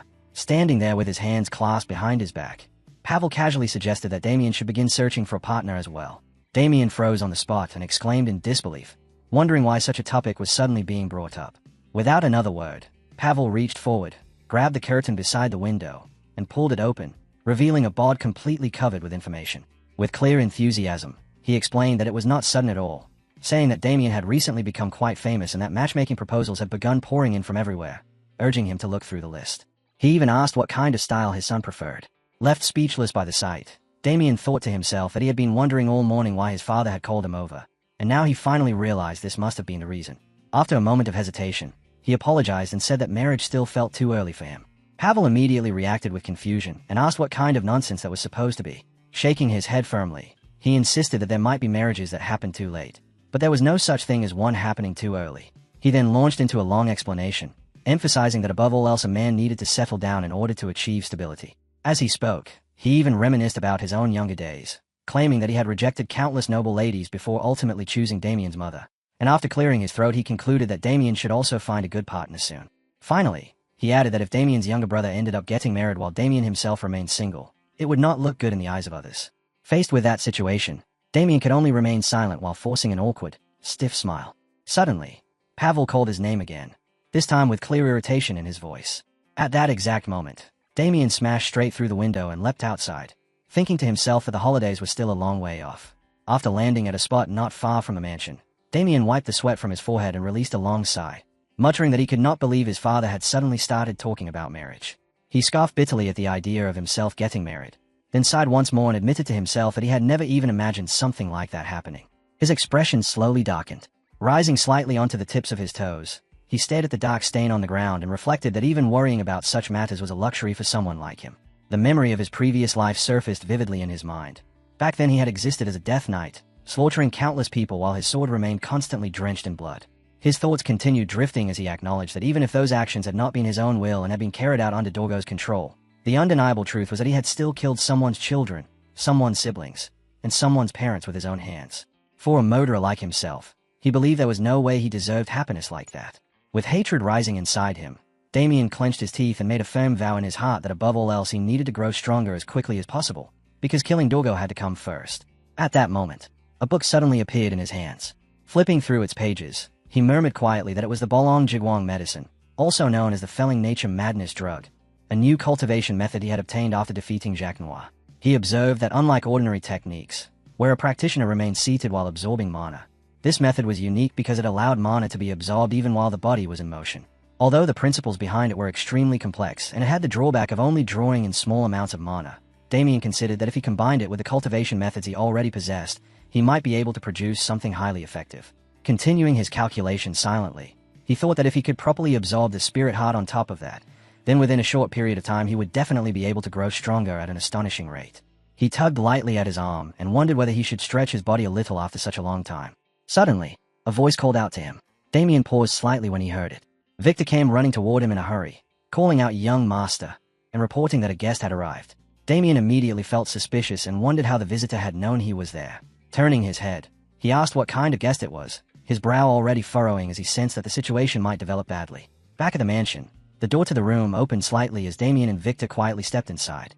The person waiting inside greeted him in a calm voice, saying that it had been a while. Hearing that greeting, Damien sighed inwardly, thinking that this was exactly what he had expected. Agnes hurriedly rose to her feet and apologized for arriving so suddenly. Damien answered with an awkward tone, then leaned closer to Victor and quietly whispered that next time he should simply say he was not there, which left Victor staring back at him in confusion. Turning serious again, Damien asked Agnes what had brought her here so unexpectedly. while inwardly noting that the atmosphere surrounding her felt somewhat unusual. Agnes hesitated for a moment before explaining that she had come because she needed to ask him for a difficult favor. Hearing that, Damien repeated the words with surprise, asking what kind of difficult favor she meant. Lowering her gaze slightly, Agnes revealed that they had finally discovered the location of the dungeon belonging to the man known as Corpse Play. Damien's expression immediately tightened into a frown as he repeated the name in disbelief, realizing that they had continued tracking the man all this time and had now finally located him. Agnes suddenly grasped Damien's hand firmly and spoke with sincere urgency, saying that this was exactly why she had come to see him. Still confused, Damien questioned what she meant, prompting Agnes to look at him with pleading eyes as she earnestly begged him for help. She implored him to lend them his strength so that together they could subdue their archenemy, Corpse Play. The window stood half open.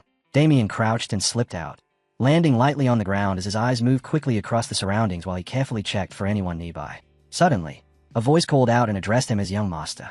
Damien's eyes widened in shock.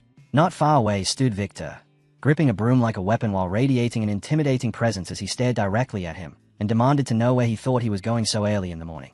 Feeling slightly uncomfortable, Damien turned his gaze aside and awkwardly explained that he was simply going out for some early morning exercise. Victor immediately rejected the excuse, bluntly accusing him of lying and stating that he was obviously trying to sneak away because of Lady Agnes's request. He then asked whether Damien was truly planning to join such a dangerous subjugation squad. Seeing no reason to deny it anymore, Damien calmly admitted that Victor was correct. Victor hesitated for a moment before speaking again in an earnest tone, saying that he sincerely hoped Damien would reconsider and not go this time. Although he acknowledged Damien's abilities, he explained that the dungeon of a necromancer was infamous for being extremely dangerous, and more importantly, the Viscount would never approve of such a decision. Damien remained silent briefly before stroking his chin and admitting that Victor was right. His father would absolutely never allow it. With a light and evasive smile, he explained that this was precisely why he was sneaking out and suggested that Victor simply pretend he had seen nothing. Victor immediately shouted in frustration, calling out young master, as he rushed forward and raised his broom to block the path. He insisted that he could not allow Damien to go and firmly declared that he would never send him into a place that was practically a death trap, adding that Damien absolutely could not. Before he could finish speaking, a sharp blow struck the back of his neck. Victor collapsed instantly, losing consciousness. Lifting Victor's limp body, Damien casually commented that Victor was surprisingly heavy, then jokingly added that perhaps he should consider losing some weight. After dragging him over to a nearby wall and propping him up, noticing the faint foam forming at the corner of his mouth, Damien calmly dusted off his hands and assured him there was nothing to be concerned about, confidently declaring that something like Corpse Play would never be enough to bring him down. Then, wearing a wicked grin, he added that this situation actually presented the perfect chance to sever one of Porgo's limbs, and there was no way he intended to let such an opportunity slip away. As he turned to leave, he waved in a carefree manner and reminded Victor to be sure to say something favorable about him to his father. Several hours later, a woman stepped forward, extending her hand toward Damien as she introduced herself as Margata, a second-class paladin from the Order of the Burning One, adding that it was a pleasure to meet him. While looking at her, Damien could not help but note inwardly just how massive she was. He responded with courtesy, returning the greeting while introducing himself as Damien Haxon, though the moment their hands clasped he felt the surprising strength in her grip. Inwardly, he considered that a second-class paladin possessed combat ability comparable to a mid-tier fighter, and the aura surrounding her was anything but ordinary. Margata spoke in a friendly tone, admitting that this might sound somewhat rude, yet she honestly had not expected Damien to appear at all, particularly since the dungeon in question had been created by Corpse Play. Zeke interjected at that point, explaining that refusing a request from Sir Agnes had not really been an option for him, and besides, he carried quite a serious grudge against necromancers. Hearing that, Margata leaned closer to Agnes with a playful expression and teased that she had been worried earlier since Agnes understood absolutely nothing about men, though it seemed she had ended up choosing quite well after all. Agnes, her face turning red, shyly protested and told her senior to stop saying ridiculous things and just give Sir Damien that already. Margata drew her sword in an easy motion, clicking her tongue as she remarked that it was somewhat wasteful, but since things had come to this there was nothing to be done. She then held the weapon out toward Damien and told him to take it. Accepting it with a blank expression, Damien asked what exactly it was. When he slowly pulled the blade from the scabbard and saw it radiate a brilliant, dazzling light, his eyes widened in unmistakable shock. Margata smiled and explained simply that it was a holy sword. Staring at the weapon in a dazed state, Damien reflected that a holy sword was crafted from rare metal, repeatedly forged and refined by dwarven masters before being imbued with divine power through years of blessings performed by priests, and merely holding it in his hands made the exhaustion in his body feel as though it were melting away. Clearly delighted, he remarked that, just as expected, it was truly incredible. Margata burst into hearty laughter and revealed that Agnes had pleaded with their master to allow her to bring it along, insisting that if Damien was going to participate in the subjugation, then he absolutely deserved a proper reward. Hearing this explanation, Agnes lowered her head shyly. Margata continued speaking, noting that even so, lending a holy sword to an outsider so casually was extremely rare, before teasing that their junior disciple was completely head over heels for Sir Damien. Before she could finish the remark, Agnes responded by delivering several quick, affectionate kicks in succession. Agnes' face flushed a deep red as she leaned closer and whispered that she had already warned Margata to stop speaking such nonsense. Watching her reaction, Margata immediately burst into booming laughter, then admitted that she should probably quit before Agnes genuinely lost her temper. With an easy shrug, she added that although the weapon was not among the highest ranks, it was still an item of immeasurable value, advising Sir Damien to put it to good use. Hearing that, Damien expressed his sincere thanks. Still a little embarrassed, Agnes quietly addressed him as Sir Damien, and said she was once again grateful that he had agreed to accept their request. Damien answered calmly that it was nothing, then asked whether she could explain the current situation in more detail. Agnes nodded and replied that she would go over everything once they were inside the carriage. Soon after, the group climbed aboard, and as the carriage began rolling forward, Agnes started recounting what had happened several weeks earlier in the No Mountains. She described how a pair of knights had been walking along a forest path while talking among themselves, one of them uneasily mentioning that this was already the third person to disappear, and wondering aloud what could possibly be happening in such a peaceful countryside village. The other knight admitted he had no explanation either, expressing frustration over the strange situation. Suddenly, the dog leading their path reacted violently and backed away. Seeing the animal trembling uncontrollably, both knights called out in alarm, asking what had suddenly gotten into it. At that exact moment, a pained voice echoed through the forest, repeating that it hurt. One knight frowned and asked the other if he had heard it too, pointing out that it sounded like a human voice. The groaning continued, repeating the same words about the pain, and at the same time a huge, shadowy figure slowly emerged from the direction ahead. The knights froze in stunned silence, barely able to react. Then the creature spoke again, muttering in broken, chilling words about playing with corpses, and both knights began trembling uncontrollably with fear. When they finally saw that its grotesque body was covered with the twisted, suffering faces of numerous people, the two of them screamed in absolute terror. As their cries echoed through the woods, a flock of crows burst into the air, wings beating loudly as they scattered. Back in the present, as the carriage continued along its route, someone explained that the location of the dungeon had eventually been discovered by local soldiers who had been searching the area for the missing farmers. Damien rubbed his chin thoughtfully, sensing that something about the situation did not add up. He reasoned that for cops play to lose their test subject so easily, especially when they had never left a trace before, simply did not make sense. Margata agreed with his conclusion, explaining that headquarters also suspected the possibility of a trap. Damien then asked with curiosity whether they were still planning to send a subjugation force despite that risk. She answered firmly that they were, though she stressed that headquarters was not acting carelessly. If the situation truly was a trap, they had prepared accordingly by assembling elite members from 3 separate orders. Hearing this, Damien questioned the decision further, pointing out that the combined elites of 3 orders represented a level of strength capable of bringing down an entire nation, then asking why they had still felt the need to request his assistance as well. Agnes paused for a moment before quietly confessing that the reason was her. Hearing that, Damien turned toward her with a suspicious look. With her eyes lowered, Agnes explained that her master had originally refused to send them on the mission because he considered it far too dangerous, but she had begged him repeatedly, insisting that she had to take part no matter what. Damien listened without interrupting. Margata then continued the explanation, saying that since the decision had been made so suddenly, their order could only send the 2 of them. Their master had therefore suggested that they could be permitted to join the operation if they strengthened their numbers somehow, even if that meant bringing in an outsider, and she stated frankly that if Damien had declined their offer, she would never have allowed Agnes to participate either. After hearing the entire explanation, Damien finally said that he understood. His gaze briefly shifted toward Agnes, and within his thoughts he admitted something he could never reveal aloud. He already knew how this subjugation would end. In his previous life, a massive suppression force had been assembled in almost the exact same way, and the outcome had been complete annihilation. As that memory resurfaced, he recalled how the truth had eventually come to light through the testimony of a single paladin who had barely survived the disaster. Staring quietly out the carriage window at the passing scenery, Damien reflected on what that survivor had said. One by one, the faces of the squad members appeared in his mind, and after considering them carefully, he arrived at a grim conclusion. Among the members of the subjugation squad, there had been a traitor. Thin clouds drifted across the sky as distant mountains blurred into pale mist while dense green forests stretched endlessly across the surrounding land. When they finally arrived, Margata excitedly announced that they had reached their destination and confirmed that this was indeed the location. At the encampment of the subjugation force, Damien silently swept his gaze over the knights moving busily throughout the area ahead. As he studied the expressions on their faces, he thoughtfully concluded that most of them appeared reasonably well trained. After observing for a little longer, he also noticed that quite a number of paladins seemed to belong only to the lower class. That realization weighed on his mind, leading him to reflect that the Order had clearly mobilized everything they could for this operation. Just then, Margata raised her voice and called out to Damien, telling him to come over. Damien immediately responded and followed behind the two women with long strides. Once they entered a tent, Margata greeted the people waiting inside with cheerful familiarity, announcing that they had arrived and adding that it was good to see them again after such a long time. Gamal, a second-class paladin from the Order of the Swirling Blizzard, stood there with his arms crossed as he voiced his irritation, complaining that Margata had shown up late yet again.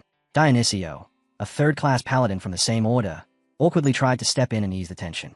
Margata simply took a seat and laughed it off in a reassuring manner, explaining that she had made a brief stop along the way while joking that she would make sure not to be late next time. Gamal responded with obvious skepticism, dismissing it as the same excuse she always used and questioning whether she had any intention of keeping that promise. Margata responded with booming laughter, teasing Gamal by saying that his foul temper was a real issue and warning him that if he kept scowling like that all the time, his forehead would soon be full of wrinkles.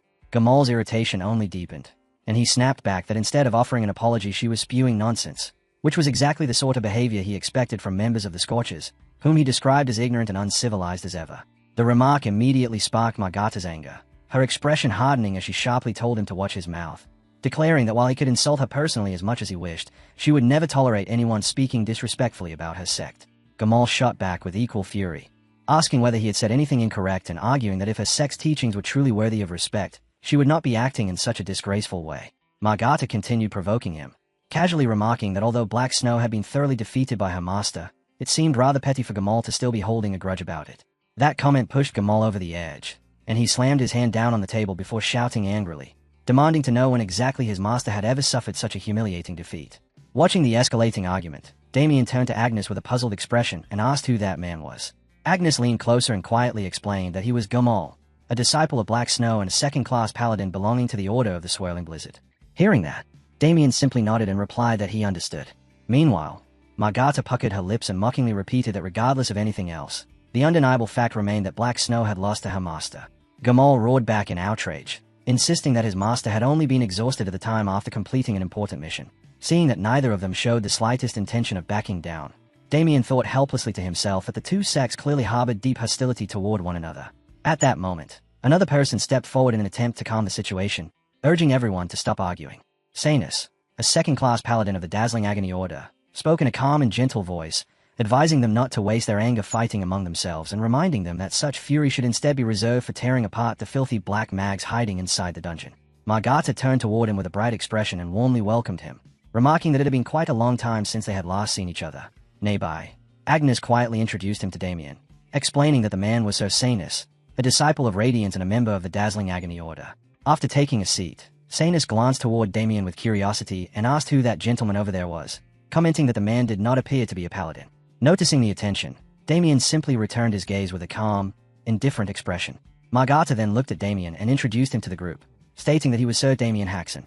Gamal froze in visible shock and blurted out in disbelief, asking whether this was a knight who had defeated a UN executive. Sanus showed equal surprise, asking if this was the same Damien Haxon who had fought two black mags simultaneously. Margata responded enthusiastically that it was indeed impressive, proudly adding that Agnes had personally recruited him, then joking that although she had once thought Agnes completely clueless, it seemed she was actually quite skilled at charming men, after which she burst out laughing.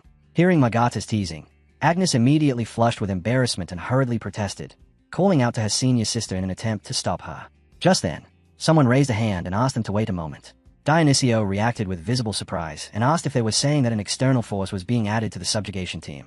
Margata quickly clarified that Damien was not simply an outsider, explaining that Sir Damien had rendered significant service to the Order and had therefore been officially designated as an associate.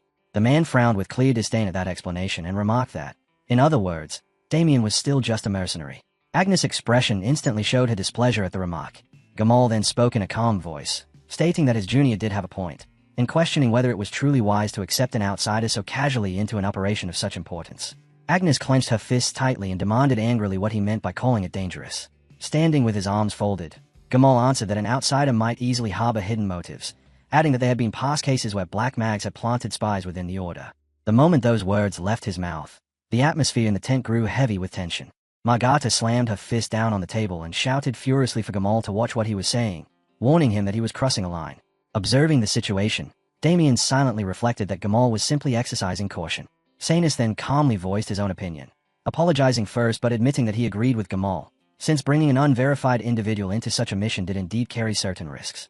Magata frowned and asked if even Sanus truly felt that way. Gamal then shifted his gaze directly toward Damien and coolly asked if he could ask him something. He explained that the paladin standing there had joined the expedition in order to purge heretics and demonstrate the greatness of God, then asked what reason Damien had for participating in the subjugation. Damien fell silent for a moment, thinking carefully that if he wanted their trust he would have to answer wisely, wondering what he should say. After a brief hesitation, he began to reply that as for his reason. Before he could finish speaking, the tent flap burst open as someone rushed in and shouted urgent news, reporting that the scouts had encountered a flesh golem halfway up the mountain. At that announcement, everyone's faces immediately filled with shock. Elsewhere, a grotesque sight unfolded as the face of a child wailed in despair, crying and screaming while calling for its mother and asking where she was. Nearby, a bald knight muttered a curse under his breath in frustration. The monster continued its mournful howling, repeatedly calling for its mother while complaining that everything was dark, that it hurt terribly, and begging desperately for someone to help it. The knight stared at it in horror and cried out, unable to comprehend how such a horrifying creature could possibly exist. Suddenly, a streak of blue energy lashed out and struck directly into the monster's body. The creature recoiled violently and snarled, screaming that it hurt and demanding to know why they were tormenting it, warning them not to touch it. The knight froze where he stood, terrified by the sight. In the very next instant, the monster lashed out and struck him, sending him flying as it screamed that it would kill him. The knight's cry of agony rang out. At that moment, Magata suddenly appeared and intercepted the attack, blocking it while shouting for the knight to get a hold of himself. Gamal rushed forward at the same time and urgently called out to her, telling her to look ahead. Right before them, the monster's body began releasing a strange blue miasma that rapidly spread through the surrounding area, and wherever the vapor passed, grass and plants shriveled and died instantly. Magata cried out in alarm that it was poison and immediately ordered everyone to shield their bodies with holy power. The others reacted at once and followed her command.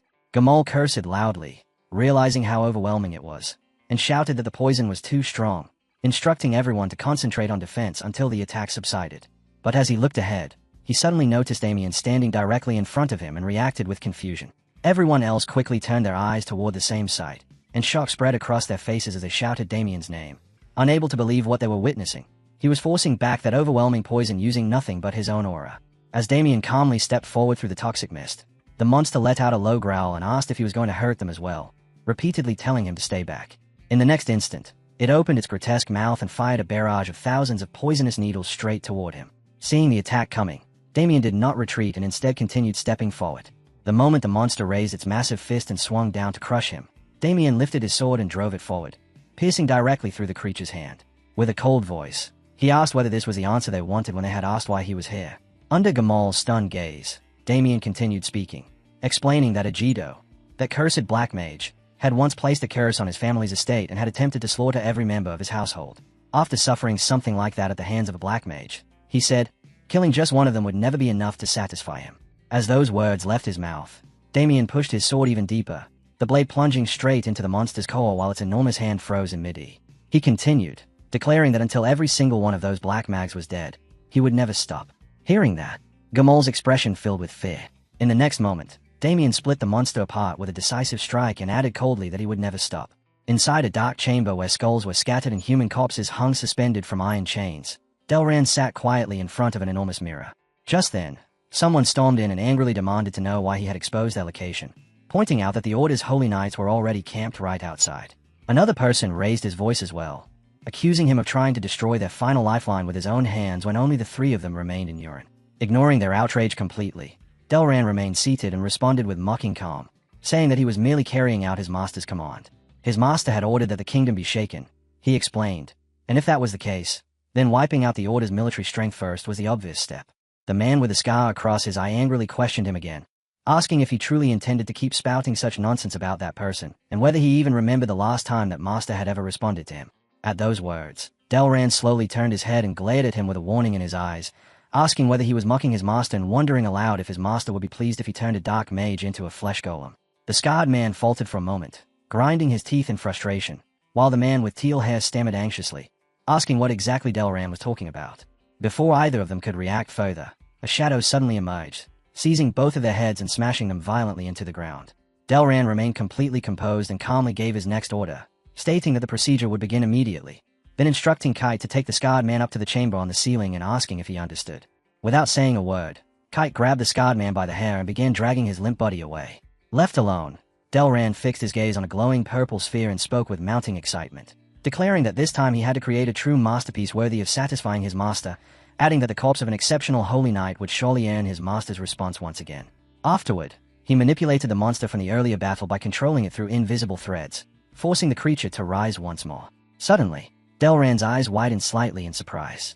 Through the sphere, he saw Damien standing opposite the monster, his body radiating a blue aura, and he muttered in astonishment that there was someone among them who was not even a holy knight. Moments later, the scene of Damien's sword piercing straight into the monster's core appeared within the glowing sphere. Watching that moment unfold, Delran exclaimed in disbelief, marveling that Damien had managed to locate the core and pierce it in a single strike.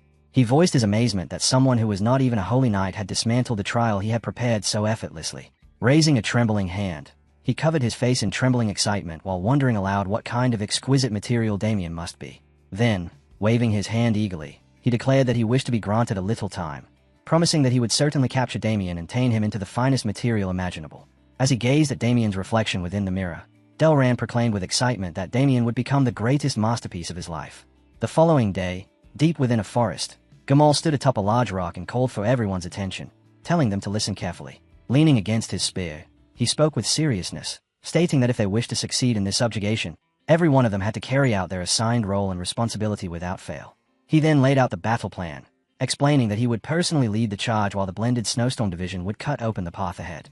The burners division, he continued, would remain at the rear in order to guard against any ambush from behind, while the blinding pain division would move through the center, supporting both the front and rear lines through their divine authority. Watching this arrangement, Damien silently reflected that it was a well-structured deployment that took excellent advantage of each sect's unique authority, and he found it quite impressive. Nearby, Agnes clenched her hand and remarked bitterly that it was unfortunate she had been assigned to rear support, insisting that she should have been positioned to the vanguard where she could personally execute heretics. Just then, someone stepped forward and declared that he would handle the minor enemies and clear the path ahead. Recognizing him immediately, Agnes called out in surprise when she saw that it was Dionycio. Dionycio simply extended his hand toward her and told her to save her strength for the greater battle ahead. Dionycio then turned toward Damien, placing a hand over his chest as he praised Damien's performance from the previous day, calling it truly remarkable. Damien responded politely, saying that Dionycio was flattering him. However, Dionycio's expression soon hardened as he warned that even though everyone else seemed to acknowledge Damien after witnessing that display, he himself was not completely convinced. Hearing this, Damien quietly noted to himself that Dionycio's gaze carried an unnecessary level of wariness. Dionycio frowned and continued, cautioning that an outsider would always remain an outsider, and added that he intended to keep watching Damien closely until the very end. Damien lowered his eyes with indifference and simply replied that he would keep that in mind. Agnes, clearly displeased with the exchange, abruptly ordered Dionycio to stop his idle chatter and return to his position. The two of them quickly fell into another argument, with Dionycio insisting that he was only concerned about her safety, while Agnes sharply criticized him for remaining immature no matter how much time had passed. Watching the scene unfold, Damien allowed a faint smile to form as he reflected that before capturing the corpse puppeteer, hunting down the traitor hidden within the order might actually prove rather amusing. While this thought lingered in his mind, he turned and gently asked Agnes whether they should set off to hunt the corpse puppeteer. When he noticed her expression darken slightly, Damien found himself wondering if, along the way, they might also uncover the true reason behind Agnes' seemingly endless hatred. Sometime later, a creature was seen trapped within thick layers of blue ice, its warped face screaming from inside the frozen prison. In the next instant, Dionycio and Gamal rushed forward together, thrusting their spears as they carved through the monster's body even while it remained encased in ice. They continued their relentless assault, cutting the creature apart again and again until its body was reduced in numerous scattered pieces. As soft snowflakes drifted slowly through the air, Damien extended his hand and watched them fall, absent-mindedly thinking that no matter how many times he witnessed it, the power was still fascinating. When a snowflake settled on his palm, he quietly acknowledged that even he could not replicate such an ability, recognizing it as the divine authority possessed by the Order. At the same time, Damien silently recalled that each sect's authority carried its own unique nature, and that in the past he had once clashed fiercely with the 5 saints who stood at the very peak of those powers. Just then, Sanus casually approached and leaned closer, asking what Damien thought while remarking that the blended snowstorm was considered one of the strongest sects within the Order. Casting him a meaningful glance, he added that although their pride tended to be excessive, perhaps it came from the fact that they were still conscious of what had happened the day before and the suspicion that had surrounded him. Damien replied in a relaxed tone that he did not particularly mind. Sanus then continued with a mocking remark, commenting on how cleanly they killed their enemies in order to show mercy to the creations of filthy heretics, before adding that if it had been her, she would have torn out their entrails one by one and minced them before finally ending them. Hearing this, Damien carefully thought to himself that such behavior was exactly what one would expect from a disciple of Radiance, the most fanatical among the 5 saints, and that even this one seemed rather unhinged. Sanus then calmly added that when she had witnessed Damien's skill the day before, along with the expression in his eyes, she had immediately known with certainty that his hatred toward dark mags was genuine. Her eyes suddenly lit up with excitement as she added that their blinding pain sect always welcomed individuals as sacred and powerful as he was. Hearing this, Damien immediately broke into a cold sweat, wondering with alarm whether she was suggesting exactly what he feared. Sanus, clearly thrilled, then asked whether he would consider devoting himself to their sect. Damien remained unmoved, standing firm like a wall as he calmly replied that he would have to decline. Looking disappointed, Sanus asked why he would refuse, arguing that if he became one of their holy knights he would serve as the most faithful servant of the glorious god. At those words, Damien shifted his gaze aside and let out a quiet sigh of tired frustration, thinking to himself how many more times he would have to endure this same pattern whenever he dealt with holy knights. Sanus continued speaking, insisting that above all else, even Damien's limited mana capacity would be solved. The moment he heard that, Damien's expression changed to one of surprise as he admitted inwardly that an increase in mana capacity was undeniably tempting. Resting her chin lightly on her hand, Sanus leaned closer and attempted to persuade him further, explaining that holy knights could receive divine power depending on the depth of their faith, and that every time they executed a filthy heretic, the merciful god granted them additional divine power. She then asked whether that did not sound appealing. Maintaining his calm demeanor, Damien reflected that there was still a problem, then replied with quiet certainty that he was satisfied as he was and that he was not yet worthy to serve as a vessel for divine wrath. While speaking those words aloud, he was simultaneously calculating in his mind that his shortage of mana capacity would be resolved once he completed the mana circulation method and fully absorbed the spirit's heart, and therefore he had no intention of becoming the Order's hound for such a trivial benefit. Afterward, as they continued walking together, Damien added that for now he wandered the world simply in pursuit of the footsteps of God. Seeing this, Sanus covered her face in admiration and exclaimed that he possessed an exceptionally noble heart and spirit. Further ahead, Margata turned around and teasingly called out to Agnes, telling her to look and suggesting that at this rate they might end up losing Damien to them instead. Agnes immediately began stammering in response, insisting that Sanus had only been preaching and that it had merely been ordinary preaching, nervously asking whether that was not the case. Suddenly, Sanus spoke again in a soft, sweet voice, remarking that Sir Damien was becoming more and more desirable. Hearing that, Damien felt a wave of pure horror wash over him.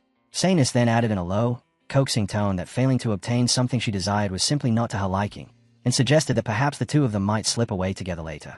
As she said this, she slightly parted her clothing. Damien saw the gesture and remained completely silent. Then, without a word, he slowly raised his hand and summoned his sword. In the next instant, he lunged forward and slashed straight through Sanus's body in a single decisive strike. The sight caused Agnes and Margata to freeze in shock, but as Damien rushed forward with the strike, the truth of the attack revealed itself. Sanus stood frozen while the blazing, icy soul energy surging from Damien's blade tore through the chest of an invisible monster that had been standing directly behind her. After the strike landed, the creature let out a piercing shriek of agony. Sanus turned around in astonishment. Staring at the empty air, she wondered aloud whether a golem capable of concealing its form actually existed. Damien stood ready with his sword drawn, frowning as he remarked that the creature's armor was unexpectedly durable and that he would finish it off. Before he could continue, Sanus suddenly lifted the book in her hand and waved it once. In an instant, a violent surge of power erupted directly from the monster's body. Maintaining the same pleasant expression, she calmly explained that she was currently in the middle of proselytizing and politely requested that he refrain from interrupting. Watching this unfold, Damien was momentarily stunned, realizing that she possessed enough divine authority to subdue a high-tier flesh golem using nothing more than a single book. At that moment, Agnes and Margata rushed over, shouting almost simultaneously that an enemy raid had begun from the rear and that they were moving to respond, while also calling out for Sanus to return to her assigned position. Hearing the urgent report, both Damien and Sanus turned around in surprise. After the monsters had been subdued, Sanus spoke in a leisurely tone, remarking that it was rather unfortunate and suggesting that they find time to continue their discussion on another occasion. Not far away, Agnes stood watching them with an intense gaze. Meanwhile, Sanus cheerfully raised 3 fingers and mentioned that their sect also offered a 3-month intensive scripture program specifically designed for outsiders. Damien responded with a polite refusal. Yet under Agnes's watchful eyes, the atmosphere between the two seemed strangely tinged with a faint pink mood, causing her to purse her lips with quiet bitterness. At the same time, Margata landed beside them and immediately asked with concern whether Sir Damien had been injured. He calmly assured her that he was fine and added that he would assist as well. Margata placed her hands on her hips and glanced toward the approaching enemies, confidently insisting that they could simply leave it to her. At the same time, Agnes slowly stepped forward to stand opposite the incoming monsters. Noticing the overwhelming presence radiating from her, Margata casually remarked that it seemed they would indeed have to lower the blood pressure back at their estate afterward. Stopping in front of the group of monsters, Agnes gradually gathered blue energy into both of her fists, and the creatures visibly recoiled. Watching the scene unfold, Damien calmly reflected that she had once been the foremost disciple of the Azure Flame. Moments later, Agnes's eyes gleamed brightly as she clenched her fists and charged straight forward.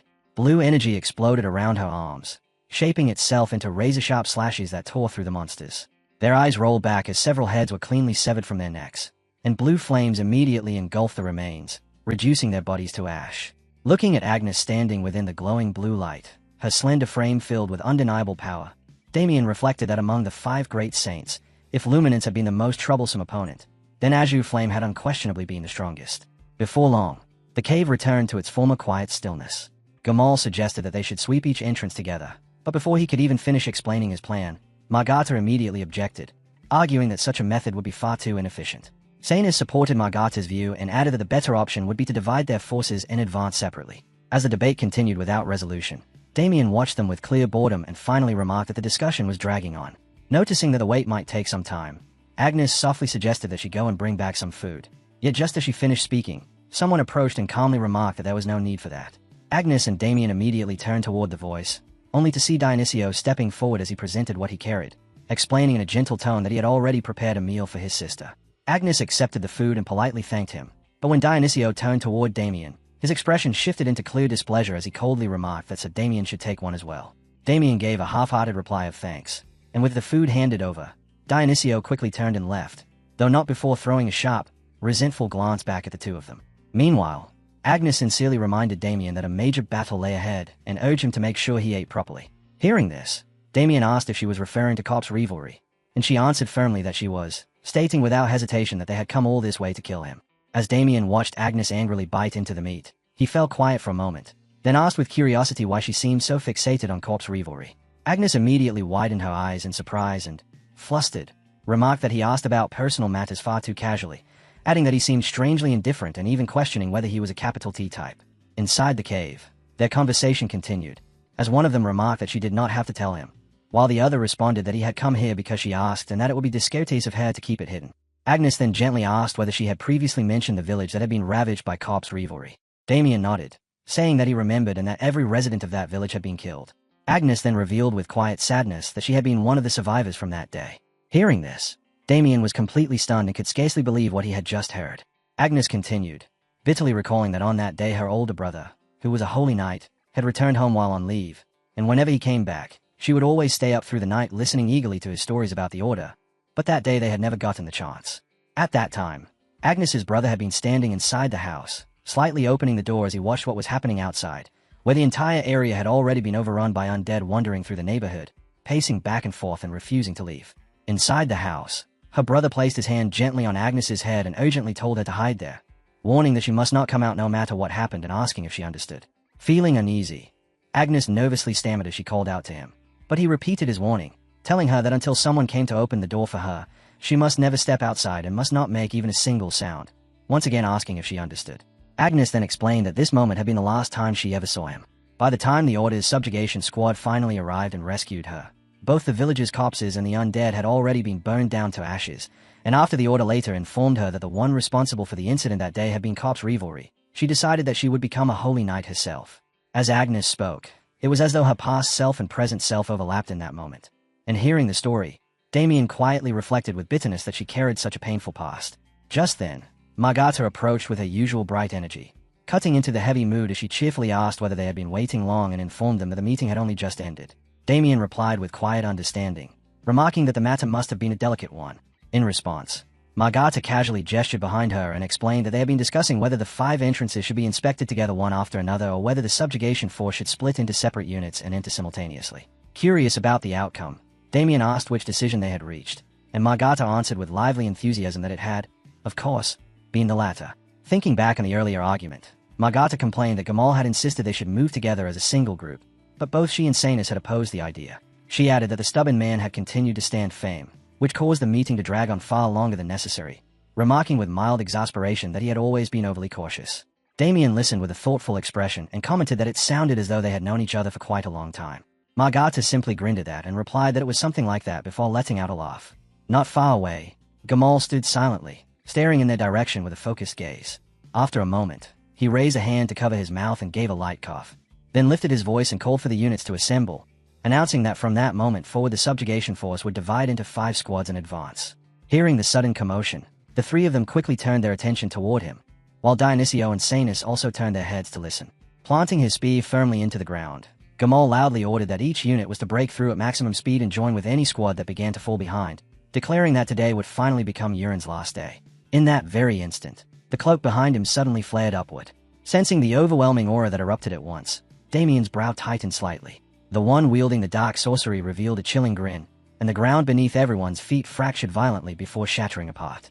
In the next moment, the entire area collapsed, sending everyone losing their footing and plunging straight down into the abyss. As the ground split open and the collapse began, Damien remained completely calm, sliding his hands into his pockets while lightly kicking off the falling chunks of rock to gain momentum as he descended. Looking straight down into the abyss below, he observed that the drop was incredibly deep and vast.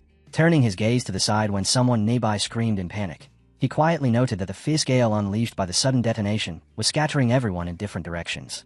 Watching them tumble through the air, he mockingly thought that holy knights were as persistent as cockroaches and had probably managed their own landings already. His thoughts then shifted more seriously as he considered that hollowing out an entire mountain to create a trap would explain why the dungeon entrance had been positioned halfway up the slope. A sinister smile slowly spread across his lips as he coldly mused that corpse revelry had prepared quite a magnificent grave for himself. After finally landing, Damien noticed Dionysius sitting ahead of him in meditation, which caused a flicker of confusion to cross his mind, and he called out with uncertainty, addressing him by name, Dionysius. Startled by the sudden voice, Dionysius spun around and exclaimed in shock that it was Damien Haxon. A moment later he shut his eyes and focused, drawing divine power through his body as a radiant aura wrapped around him. Watching this, Damien shot him a look of open disdain and silently thought that this was exactly why he called him cockroach-like. Self-regeneration fueled by divine power. Meanwhile, Dionysius' body trembled as he cursed under his breath, angrily muttering that of all the people he could have fallen with, it had to be Damien Haxon. Damien immediately noticed the change in tone and coolly observed that now that only the 2 of them were present, Dionysius had conveniently dropped the honorifics. With complete indifference, he suggested that if Dionysius hated the situation that much, he was free to go his own way, since Damien himself intended to move forward regardless. Saying that, he gave a casual wave of his hand and turned to leave. Seeing him walk off, Dionysius panicked and quickly gripped his spear, his blue eyes flashing beneath sharp lashes as his gaze tightened with resolve. In the next instant he buzzed forward at blinding speed, the radiant blue spear slicing through the air in a brilliant thrust. Yet the strike was not aimed at Damien, but at an invisible creature floating directly in front of him. Without lowering his guard, Dionysius warned Damien not to relax his vigilance, reminding him that they were inside the dungeon of a dark mage where acting alone was dangerous, and insisting that they move together instead. Damien lowered his eyelids slightly, reflecting in a leisurely manner that he had left Dionysius alone simply because he was curious to see how the man would behave, and he had never expected Dionysius to act for his sake. With faint curiosity, he asked whether Dionysius did not hate him. Dionysius immediately turned his face away, resting the spear over his shoulder, and bluntly admitted that he did hate him. However, he declared that if Damien died, Agnes would be heartbroken, so he intended to keep him alive. Momentarily taken aback, Damien fell in step behind him and teasingly remarked that Dionysius must be fond of Dame Agnes. The comment made Dionysius jolt violently, his face turning bright red as he shouted at him to shut up, snapping that he should stop talking nonsense and just follow. Turning his head away, he muttered through clenched teeth that he truly could not stand him. Watching the reaction, Damien quietly thought that for some reason Dionysius reminded him of that bastard ale. Suddenly, Damien sensed something and his expression hardened. Above Dionysius' head, a terrifying red-eyed head slowly materialized. Dionysius froze instantly, cold sweat running down his back. Just as a massive punch came crashing down, Damien moved in a flash and yanked him backward. Stunned, Dionysius stammered in disbelief and asked what that thing was. As the dust settled and the silhouette became visible, Dionysius hesitantly wondered whether it was human. Damien dismissed the thought at once, telling him to look carefully, explaining that it was one of Corpse Play's creations. As he stared at it with a frown, he reflected that the more effort its creator invested in shaping a flesh golem, the more human it appeared. A humanoid flesh golem, what Corpse Play proudly referred to as his masterpieces. The moment the creature lunged forward, Dionysius charged ahead with his spear, his face twisted with disgust as he declared that he would purify it through the power of God. Filled with fury, he drove the spear straight into its body. Yet the instant the blade pierced the creature, the ice coating around the spear shattered apart. Watching the creature continue its wild charge, Dionysius gasped in alarm as he realized that the divine power surrounding him was dispersing. In the next instant, the monster's fist slammed directly into him, hurling his body backward until he crashed violently against the rock wall. Dropping heavily to the ground, Dionysius forced himself upright, his body trembling as disbelief filled his face while he realized that his divine power was no longer working. Hearing that, Damien stared at him in stunned silence before exclaiming in shock. Unwilling to accept the situation, Damien stepped forward and summoned his sword, gripping it firmly as he launched himself ahead and brought the blade crashing down across the monster's body in a powerful slash. As the cut exposed the core hidden inside, Damien coldly remarked that cosplay must have already known about this by this point in time. Fixing his gaze on the exposed orb, he immediately recognized it as a magic artifact and silently declared that he knew exactly which son of a bitch had crafted it. Dorgo. Reaching in without hesitation, he snatched the orb free, and the monster instantly released a shrill scream. Annoyed by the noise, Damien glared upward and ruthlessly swung his sword again and again from multiple directions, reducing the creature's body to shattered pieces. When the battle ended, Dionysios saw Damien standing there with a blood-soaked hand gripping the orb, and the sight made him instinctively recoil, his face turning pale as sweat streamed down his skin. After a brief silence, Damien casually tossed the orb toward him and told him to take it. Confused, Dionysios caught it and asked what exactly it was. Damien answered coldly that he should hand it over to the Order for examination, explaining that it would reveal the reason his divine power had scattered. As the words left his mouth, Damien recalled his previous life and reflected that the Order had discovered this countermeasure far too late back then, when the damage had already become catastrophic. This time, however, he had taken action first, meaning they would uncover the solution much earlier. The corner of his lips curled faintly as he calculated with quiet satisfaction that such a splendid opportunity to completely ruin that bastard falling straight into his hands was truly delightful. Turning his attention back to Dionysios, he asked whether he was able to move. Startled, Dionysios immediately straightened his posture and quickly replied that he could. Their voices echoed through the cavern as Damien questioned why he had suddenly become so polite, and Dionysios awkwardly answered that it had simply felt like he should. As the two of them continued walking deeper into the cavern, Dionysios looked around and asked how large the place actually was, addressing him as Sir Damien while remarking that it resembled an enormous underground cavern. Damien replied thoughtfully that if the space had been carved out from within the mountain itself, then it must be immense. At that very moment, a soft and delicate voice called out playfully from somewhere ahead. Both of them immediately turned toward the sound. Standing across from them, Sanus waved cheerfully as she greeted them, asking whether they were both still alive and remarking with delight how glad she was to see them again in one piece. Dionysios stared at her in shock, while Damien calmly addressed her as Lady Sanus and remarked that she had managed to arrive safely. However, his tone quickly turned cold as he asked about the object she was holding in her hand and demanded to know exactly what it was. Gamal, whose neck was tightly gripped by Sanus, struggled painfully as he gasped for breath. Seeing this, Dionysios cried out in alarm for Brother Gamal. Fixing Sanus with an icy stare, Damien demanded that she explain herself. Elsewhere, Agnes gently touched the badge resting on her chest and activated a divine power, allowing the sacred energy to spread and envelop her entire body. From ahead of her, Margata turned back with concern and anxiously asked whether Agnes had fully recovered. Agnes answered wearily that she had recovered, addressing Margata as senior before asking what had happened to the others. Margata could only shake her head, her expression helpless as she looked toward the body scattered among the rubble, explaining that it was useless and that the regular holy knights were already dead. At that moment, a sinister voice suddenly echoed through the cavern, casually asking whether the materials had already arrived. Hearing it, both women instantly turned around in alert vigilance. From the opposite side, Delrand slowly approached, remarking with mocking amusement that they had landed exactly where he was and that the two of them must have truly terrible luck.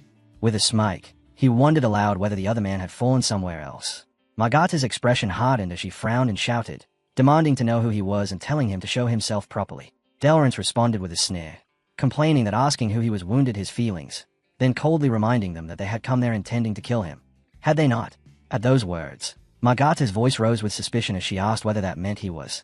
The man gave a crafty smile and introduced himself without hesitation, confirming that he was the one they called Playing Dead, and remarking with clear delight that it was a pleasure to meet his new materials. Hearing this, Agnes clenched her teeth in fury, her eyes blazing with anger. Meanwhile, on the other side, Dionysios cried out in alarm the moment he saw Gamal being strangled, calling out urgently to Senior Gamal. Damien, however, kept his gaze fixed coldly on Sanus and demanded that she explain what exactly was going on. She simply raised an eyebrow with indifference and replied that Sir Gamal had been ambushing members of their sect while everyone had been scattered, so she had subdued him. Dionysios immediately stepped forward in protest, insisting that such a thing was impossible and asking why his senior would ever do something like that. Sanus answered coolly that she had no idea, adding that a traitor appearing in a hellhole like this was a cliché anyway. Dionysios quickly insisted that it must be a misunderstanding, but Sanus provocatively asked whether Sir Dionysios was perhaps involved as well. He denied it at once and urgently argued that if they truly doubted them, they could arrest them and bring them before the Order's trial. While the exchange continued, Damien glanced aside and silently thought that something about the situation was wrong. In a cold voice, he pointed out that two second-class holy knights, both at the middle-class level, had supposedly fought each other there. Yet the surroundings were not completely destroyed. He added that compared to Gamal, Sanus looked far too unharmed. Observing that her body carried neither injuries nor even the grime of battle, he narrowed his eyes before firmly declaring that the real traitor was her, Suze. She responded with a smile that was both embarrassed and sly, admitting that she supposed she could not fool him after all. Dionysio, confused and alarmed, demanded to know what she was talking about, but before he could react further, she suddenly turned and drove her fist straight into his face, sending him crashing violently into the rock behind him. After striking him, she calmly remarked that it should already be obvious she was ambushing them like this. Releasing her grip from Gamal's neck, she added lightly that both he and Sir Gamal were terribly weak, and that weaklings like them had no business representing the Order's main sect. Raising both hands in a fervent, almost fanatical gesture, she proclaimed that dazzling pain should represent the true face of the Order. Damien asked coldly what she intended to do after becoming the leading sect. With clear disdain, she replied that the current Order had grown far too soft, sneering that the so-called heretic Inquisition had become nothing more than a joke. Swaying slightly with a sinister air, she continued that heretics deserved nothing but immediate execution, declaring that they would correct the Order and restore the glory it once held in the old days. Damien casually lifted the hand holding his sword and asked whether that meant she would kill her own comrades for such a cause. She answered calmly, saying, "Of course not. The subjugation teams simply died in battle inside the dungeon, and with that, our sect would naturally become the heart of the Order, since we would be the only ones left possessing real power." The moment her words ended, the subordinates behind her drew their weapons and advanced. Damien lowered his stance and frowned, thinking that everything she said was complete nonsense, and recalling that even this so-called grand betrayal of hers had ended in total annihilation in his previous life. At that instant, two attackers rushed him simultaneously, one swinging an axe while the other charged with a shield. Seizing the brief opening between their movements, Damien released Crushing Wave in a swift motion, driving his sword forward in a single decisive slash that cut them both down at once. Watching this, Sanus stared in stunned disbelief, realizing that he had just defeated paladins reinforced by authority with a single strike. In the next moment, Damien dashed forward and appeared directly before her. The tip of his sword pressed against Sanus's throat as he unleashed Sword of Calamity. Yet the instant the blade merely grazed her neck, Damien's expression twisted with sudden horror. Sanus looked at him calmly and asked whether he truly intended to test her. At the same time, the ring on her hand began to glow intensely. She swung her arm in a wide arc, sending a direct attack straight toward him. Damien immediately leapt into the air to evade. But even so, the stone wall behind him shattered the moment the blow struck it. Frowning, Damien thought to himself that whatever defense protected her had been strong enough to block Sword of Calamity, and it clearly carried lethal offensive power as well. Sanus then asked calmly how much he knew about the authority of Dazzling Pain, explaining that the authority they wielded was enhancement. She elaborated that it could increase physical abilities, raise the density of objects, and even sharpen weapons, allowing them to strengthen nearly any concept itself. As she spoke, the ring in her hand rapidly sprouted a sharp blade. Her voice carried unmistakable excitement as she added that the higher one's level became, the more the effects could be stacked and used repeatedly, before asking whether he had known that. Waving the weapon eagerly, she declared that she could stack the enhancement up to 30 times. While weaving through Sanus's relentless barrage of attacks, Damien reflected inwardly that he was already well aware of it, because in the past he had fought Radiance, one of the 5 great saints. He remembered clearly that during that battle, Radiance had crushed thousands of undead simply by applying gravity 100 times over.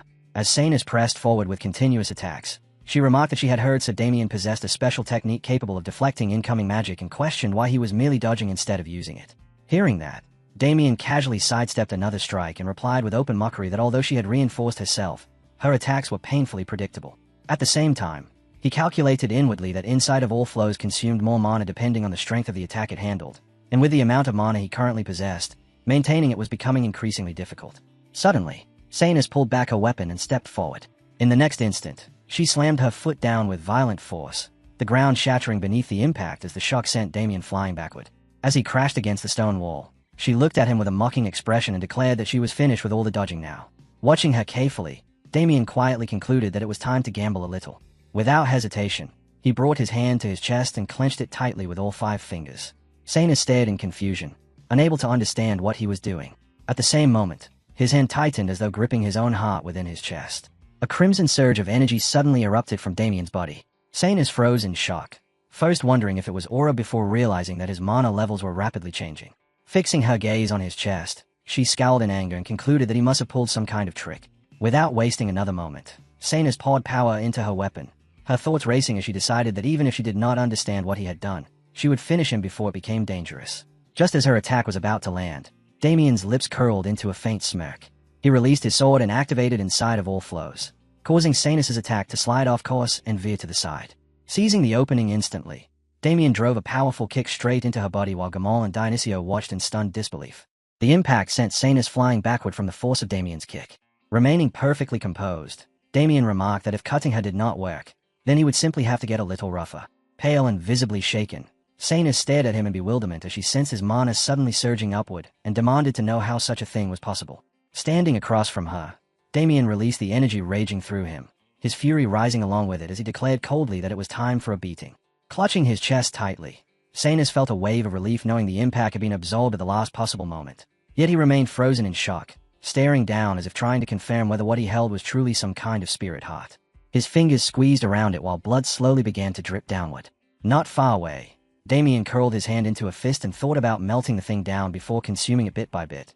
Though a smirk soon crossed his face as he realized that if he had arrived even slightly later, the situation could have turned dangerous very quickly. Calm now that the issue with his mana had finally been resolved, Damien started walking directly towards Sanus while gathering aura, thick red energy leaking outward around him. Seeing this, Sanus could only stare back with wide eyes, unable to understand what Damien intended to do next. But within moments Damien ripped the weapon free and drove a crushing punch straight into Sanus' stomach, a blow that felt like it struck the soul itself. And in that instant Damien understood that it was time to deal with the traitor. Elsewhere, Agnes frowned as she slowly drew power into her palm. Grinding her teeth, she muttered in disbelief that the corpse puppeteer's strength far exceeded anything the Holy Church had anticipated, especially the humanoid flesh golem standing there. Only moments earlier someone had shouted at the corpse puppeteer, declaring in God's name that he would be erased, and Kite along with the others had rushed forward together. But the puppeteer instantly formed a barrier that halted them completely. Agnes sensed something was wrong and stammered that divine power was not working. Before anyone could react, the corpse puppeteer struck back, sending both girls crashing away. Struggling to regain her balance, Agnes glared at him and insisted it couldn't be real, while Kite continued pressing his attacks. She called out to her senior for help, yet the woman, blinded by fury, charged straight into close combat anyway, shouting at Agnes even then to run and call for reinforcements. Watching from nearby, the corpse puppeteer chuckled with clear amusement and remarked that they were planning to escape, as if he would ever allow such a thing. Suddenly, creatures appeared behind Agnes, and a shiver of terror ran through her as she wondered when they had been surrounded. The corpse puppeteer calmly reassured her that he intended to spare her life, explaining that the rarer the specimen, the more important it was to keep it alive. The meaning of his words made her expression darken with fear, and to make matters worse, she saw that her senior had already been defeated by Kite. In that moment of despair, Agnes realized that divine power had absolutely no effect on him. The corpse puppeteer let out a quiet laugh, amazed that the artifact was actually canceling divine power, and thought to himself how insane it was, though exactly what he had expected from the artifact he had created. Then he casually asked Agnes whether they should take her away to the sewing chamber. Agnes slammed her palm against the ground, releasing a burst of blue energy, and bitterly wondered if this was where her story would end. With the enemy standing before her while her body trembled, she cursed the cruel timing of it all, realizing that this had happened right when she had finally managed to track down the murderer of her brother. The corpse puppeteer tilted his head with curiosity and asked whether Agnes truly considered him an enemy, remarking that there seemed to be some sort of connection between them, though he could not remember exactly where it came from since he had slaughtered far too many people to keep track. Agnes erupted in fury and shouted that it was Palmer Village, the place he had destroyed purely for his own amusement. His expression twisted with interest as the memory surfaced, and he repeated the name Palmer Village, the settlement he had wiped out entirely, before casually asking if she had family there. Trembling with rage, Agnes revealed that she was one of the few survivors and demanded to know why he had committed such a massacre and what possible purpose it had served, declaring that because of him the villagers, and her brother, a devoted paladin, had lost their lives. At those words, the corpse puppeteer fell silent for a brief moment before his excitement only grew stronger. Suddenly he burst into laughter, describing the event as a masterpiece, and admitted that there had indeed been a paladin in Palmer Village who fought with extraordinary resistance, adding that the man had been excellent material. Agnes stared at him in horror and demanded to know what he meant by material. With unsettling cheerfulness, the corpse puppeteer explained that he never wasted lives carelessly. Instead, he removed the finest parts first and then revived them afterward as undead. Turning his back as though the matter were trivial, he casually asked whether she wanted to greet him. Still confused, Agnes demanded to know what he was talking about. He then revealed that her brother was standing right there and asked if she had truly forgotten him already. Tears began to gather in her eyes as Kite slowly reached up and pulled down his mask. The sight before her felt impossible, leaving her able to do nothing but gasp in disbelief. Inside her mind flashed memories of the gentle face and bright, cheerful smile of a younger brother. And now, standing before her, Kite's face was unmistakably that same brother. She collapsed to her knees and screamed, While behind the scene, the corpse puppeteer leaned back laughing, remarking how delightful the sound was. He began recalling that day, saying that watching Kite struggle alone had been so remarkable that even God must have noticed and placed a mark upon him. The corpse puppeteer added that he had nearly lost every flesh golem he had brought there, and then asked if she wanted to know how he had solved that problem. At that moment, a voice suddenly interrupted, declaring that it was enough. Yahello turned and saw a massive monster looming behind him, demanding that if he wanted the surviving villagers to live, he should surrender himself. The villagers cried out desperately for rescue, while a woman bound to a pillar screamed and begged to be saved. Tears streamed down his face as he struggled to hold them back, power beginning to gather within his palm, while the corpse puppeteer simply sat there watching the chaos unfold with a twisted smile. He commented that just as he had expected, Kite truly had been exceptional grade material. Returning to the present, the corpse puppeteer grabbed Kite by the face and praised him as his finest masterpiece, calling him her elder brother while wondering aloud what should be done with Agnes, whether he should craft sibling flesh golems from them or perhaps fuse her together with Kite instead. He mulled over the possibilities for a moment, then finally pointed toward Agnes and ordered his monsters to seize her, and they immediately began advancing. Yet something in Agnes suddenly shifted. Through the tears running down her face, she swore that she would never forgive the corpse puppeteer and demanded that he give her brother back. In the next instant, an immense force erupted from her body, energy surging outward as a blinding radiance flooded the cave, followed by a thunderous explosion that shook the entire space. A cross-shaped mark appeared upon her forehead as the power she had long kept hidden finally awakened. The corpse puppeteer stared at the sight with wide eyes before breathing out in awe, calling upon God and tearfully thanking him for blessing him with yet another piece of supreme material. It was then revealed that stigmata was a state granted to those who received extraordinary favor from a god, allowing them to wield overwhelming strength, and Agnes had just unlocked that terrifying power. Agnes frowned deeply and declared that the corpse puppeteer was the one person she could never forgive. Instead of fear, the corpse puppeteer burst into excited laughter and remarked that it sounded fascinating, suggesting that perhaps it was time to begin the second round of tests for his masterpiece. He immediately ordered the monsters to attack her. The creatures rushed forward together without hesitation, but flashes of light erupted as Agnes tore through them, smashing them apart with blows so powerful that brilliant streaks of light trailed behind every strike. Watching with clear delight, the corpse puppeteer exclaimed that the power of stigmata was truly astonishing and noted that the stigmata itself was a form of divine power. Margata was suddenly thrown toward Agnes, and she caught her instantly. At the same moment, Kite charged toward them, declaring that they were facing power granted by him. Agnes quickly moved Margata out of harm's way before rushing forward and delivering a devastating punch that slammed directly into Kite. The corpse puppeteer watched in surprise and observed that the divine power was not fading, wondering if the magic tool's influence meant nothing against stigmata. He speculated that bearers of stigmata must be extremely rare, meaning the creator likely lacked sufficient information about them, before asking if any other troublesome people were still alive. Suddenly, the cave began shaking violently as chunks of rock broke loose and crashed down from above. The corpse puppeteer immediately used his power to shatter the falling stones before they could strike his head. At the same time, Agnes used her abilities to heal Margata. Stammering in confusion, he demanded to know what was happening. High above, Damien looked down with equal confusion and asked the same question. Holding Sanus by the collar while his own body was soaked in blood, Damien demanded to know if everyone was present. Agnes looked at him in disbelief and asked why he was with Sanus. Damien responded by tossing Sanus onto the ground, explaining that he had defeated him because the man had committed betrayal, even while he himself had been blinded by pain. Hearing this revelation left both Agnes and Margata stunned. Damien then noticed Agnes's condition and called out her name, quickly realizing that she had gained a new power and asking if she had awakened his stigmata. Dionio loudly confirmed that it was true while calling out to his sister. Gamal then addressed her as Sir Agnes, remarking that her appearance was unbelievable. Damien smiled faintly and asked Sir Gamal whether he wanted to escape first together with Sir Agnes, saying that he himself would handle the corpse puppeteer alone. Gamal's voice trembled as he replied that such a thing was impossible. Damien frowned and asked what Gamal could possibly accomplish by staying there, thinking that they needed to leave immediately so he could question Dorgo for more details. With no room left to argue, Gamal was supported by Dionio, who stated that Sir Damien was right. The two of them then lifted Sonny's and began carrying him away, apologizing as they said they would leave everything in Damien's hands. Watching them go, the corpse puppeteer smirked and asked who had given them permission to take his subject away. His body began to shift as he called out to Kite. In response, Kite transformed into a monstrous form, and the corpse puppeteer ordered him to release his strength and drag them all back. The sight left everyone staring in stunned silence. Breathing heavily with nervous tension, Gamal muttered that there was no chance, noting that the aura now radiating from Kite matched that of a high-tier being. Sensing the danger, he shouted a warning. At that moment, Agnes stepped forward and drove a powerful punch into Kite, the shock of the impact cracking the ground around them. She ordered everyone to follow Sir Damien's command and leave immediately. As Damien struggled to stop Kite's incoming fist, he smiled faintly and remarked that, just as he had expected, he would not need to interfere. Agnes then called out to him and asked Sir Damien to leave this fight to her. Damien questioned the golem and asked if there was a reason. Tay slid down Agnes's face as she answered that it was because Kite was her brother. Damien froze in disbelief at those words and repeated the word brother. Realizing that her brother's body was trapped inside that golem, he muttered that the corpse puppeteer was just as disgusting as ever. Meanwhile, the corpse puppeteer watched with amusement and ordered Kite that, if possible, he should capture them all alive. Gamal seized the moment and shouted that this was their chance, telling Dionio they were useless in that fight and urging his sister to run as fast as possible. Seeing them flee, the corpse puppeteer's mood instantly turned furious as he demanded to know where they thought they were going without his permission. Complaining that he had only a few flesh golems remaining, he crushed an egg that had a human mouth, and from the opening a horse suddenly emerged. Mounting it at once, he ordered Kite to take responsibility and drag those two to the sewing room, especially that man no matter what. Damien watched the scene with confusion, wondering what exactly was happening, but when he attempted to follow the others, Kite blocked his path.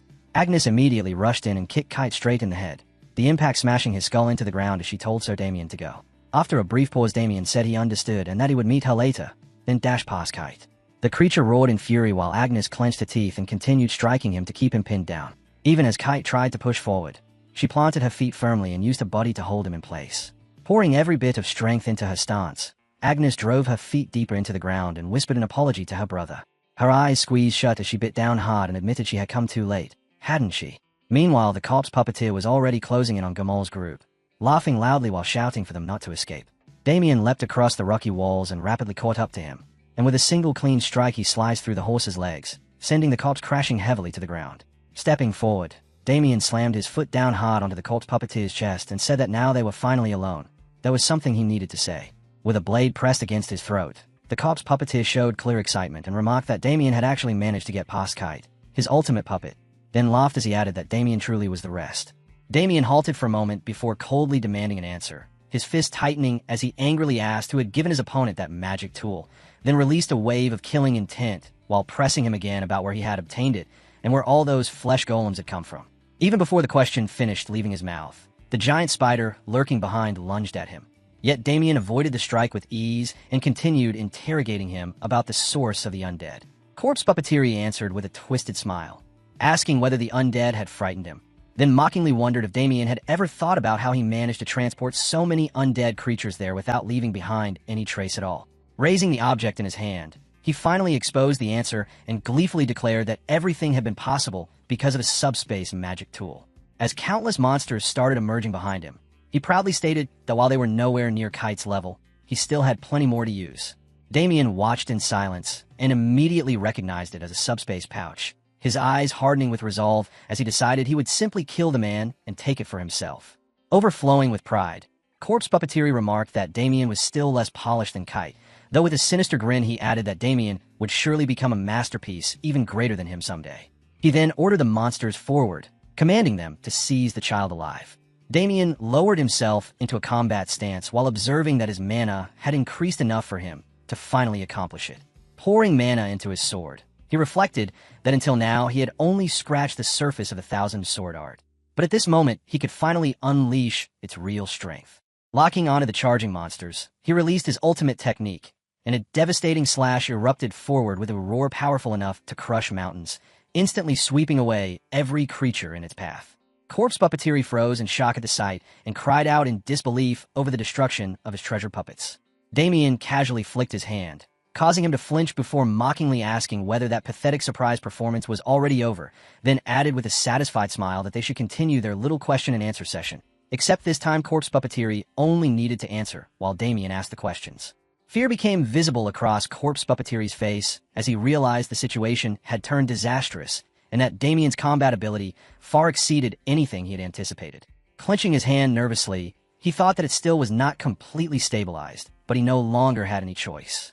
Damien, sounding almost bored, commented that it appeared his opponent still had one final puppet left to reveal. However, the next moment caught even him off guard as Corpse Puppeteer declared that he had never imagined he would be forced to use this method during his lifetime. His body transformed into a massive, monstrous beast, far larger than before, and he bitterly lamented having to lower himself to such a state. Elsewhere, Agnes was already fighting against the transformed Corpse Puppeteer, and although she lifted her shield to block the swipe of his claws, the impact still blasted her backward and sent her crashing into the wall behind her. Despite being pushed into a disadvantageous position, Agnes refused to yield and rushed forward once more with weapons gripped in both hands as the two prepared to collide again. This time, Corpse Puppeteery's strike failed to connect because she instantly dashed forward and her mana-covered fist slammed directly into his hardened body. A tremendous impact erupted as blue light flooded the area, blasting him into the wall while fragments of debris scattered in every direction. Corpse Puppeteery screamed in agony, while Agnes herself appeared close to reaching her limit. Suddenly, he began calling out her name, his shattered voice weakly crying, "Agnes!" and the sound immediately caused her to freeze in place. As he continued repeating her name, realization slowly dawned on her, and in shock she asked if he was her brother. His image flickered as he desperately begged for help and pleaded with her to kill him. Agnes hesitated, anguish spreading across her face as she cried out to her brother. After a brief silence, she shut her eyes as though forcing herself to make a final decision, then delivered a direct blow to end his suffering. Even as she struck him down, grief filled her heart because she understood that the words spoken by humans transformed into flesh golems were the final lingering thoughts they carried while they were still alive. As Corpse Puppeteery collapsed, he continued weakly calling her name, and Agnes reached toward him while assuring him that she was there. Once more, he begged her to kill him, and she realized how unbearable his suffering must have been, trapped inside a body incapable of dying while endlessly crying out for release. Tears streamed down her face as she acknowledged how painful it must have been for him to endure all of that. His remaining strength gradually faded, and as he slumped against her shoulder, he thanked her while softly calling her his little sister. Agnes's expression trembled at those words, and he gently apologized before telling her to continue living bravely from now on. Through sobs, she promised that she would live well.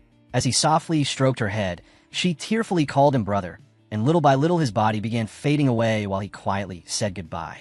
Agnes stared upward at the remnants of him disappearing before her eyes, tears still falling endlessly even as a faint smile appeared through the pain on her face. Her body shook uncontrollably with emotion, and later, within the darkness of the cave, she finally collapsed completely as uncontrollable sobbing echoed through the silence. Corpse Puppeteery transformed into his ultimate combat form and remarked that he had never imagined he would be forced to resort to such a method while still alive.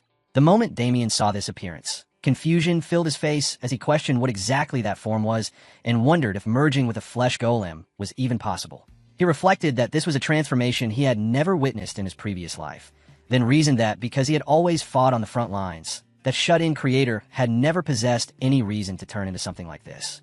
Corpse Puppeteery formed a sphere of magic in his hand and declared that Damien was the very first person to force him to reveal his trump card, adding that he absolutely had to obtain him. Streams of magic immediately shot toward Damien, but he reacted at once and leaped aside to evade the incoming attack. Watching the technique unfold before him, Damien remarked that it was magic from the School of Ruin, then speculated that Corpse Puppeteery had likely transformed other dark mages into flesh golems as well.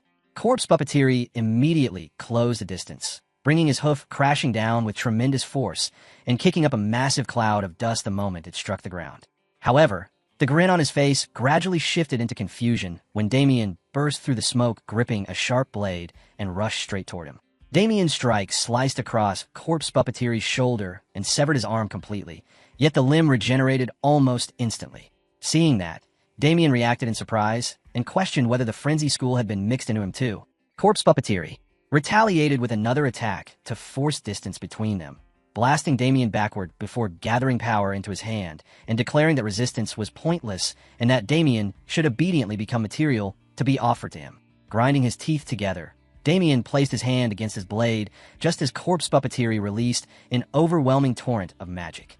Bursting into manic laughter, Corpse Puppeteery proudly asked how it was, boasting that it was incredible and impossible for Damien to withstand while proclaiming himself the ultimate culmination of dark magic and a genuine masterpiece. Damien clenched his fist and activated the glowing bracelet on his arm, remarking that those fools from Euron believed their dark magic was supreme despite not even understanding its fundamentals. In the next instant, an enormous surge of power engulfed his entire body. Corpse Puppeteery stared in complete shock, stammering as he recognized the energy as dark mana, then demanded to know how someone belonging to the Order's subjugation force could possibly wield it and questioned Damien's true identity. Forming a magic circle before him, Damien calmly stated that he would show him what real dark magic looked like. Corpse Puppeteery gazed at the formation in disbelief, admitting that he had never seen dark magic like this before and that an ominous sensation was spreading throughout his entire body. Sweat ran down his face as panic overtook him, and while gritting his teeth, he launched another attack, shouting that it was dangerous and insisting that whatever Damien was using had to be high-tier dark magic, meaning they needed to kill him before the incantation was completed. However, the attack struck an invisible barrier and failed to break through. Alarmed, Corpse Puppeteer exclaimed that the dark mana was dispersing, then questioned whether Damien possessed an artifact similar to his own before immediately rejecting the idea and demanding to know what he truly was.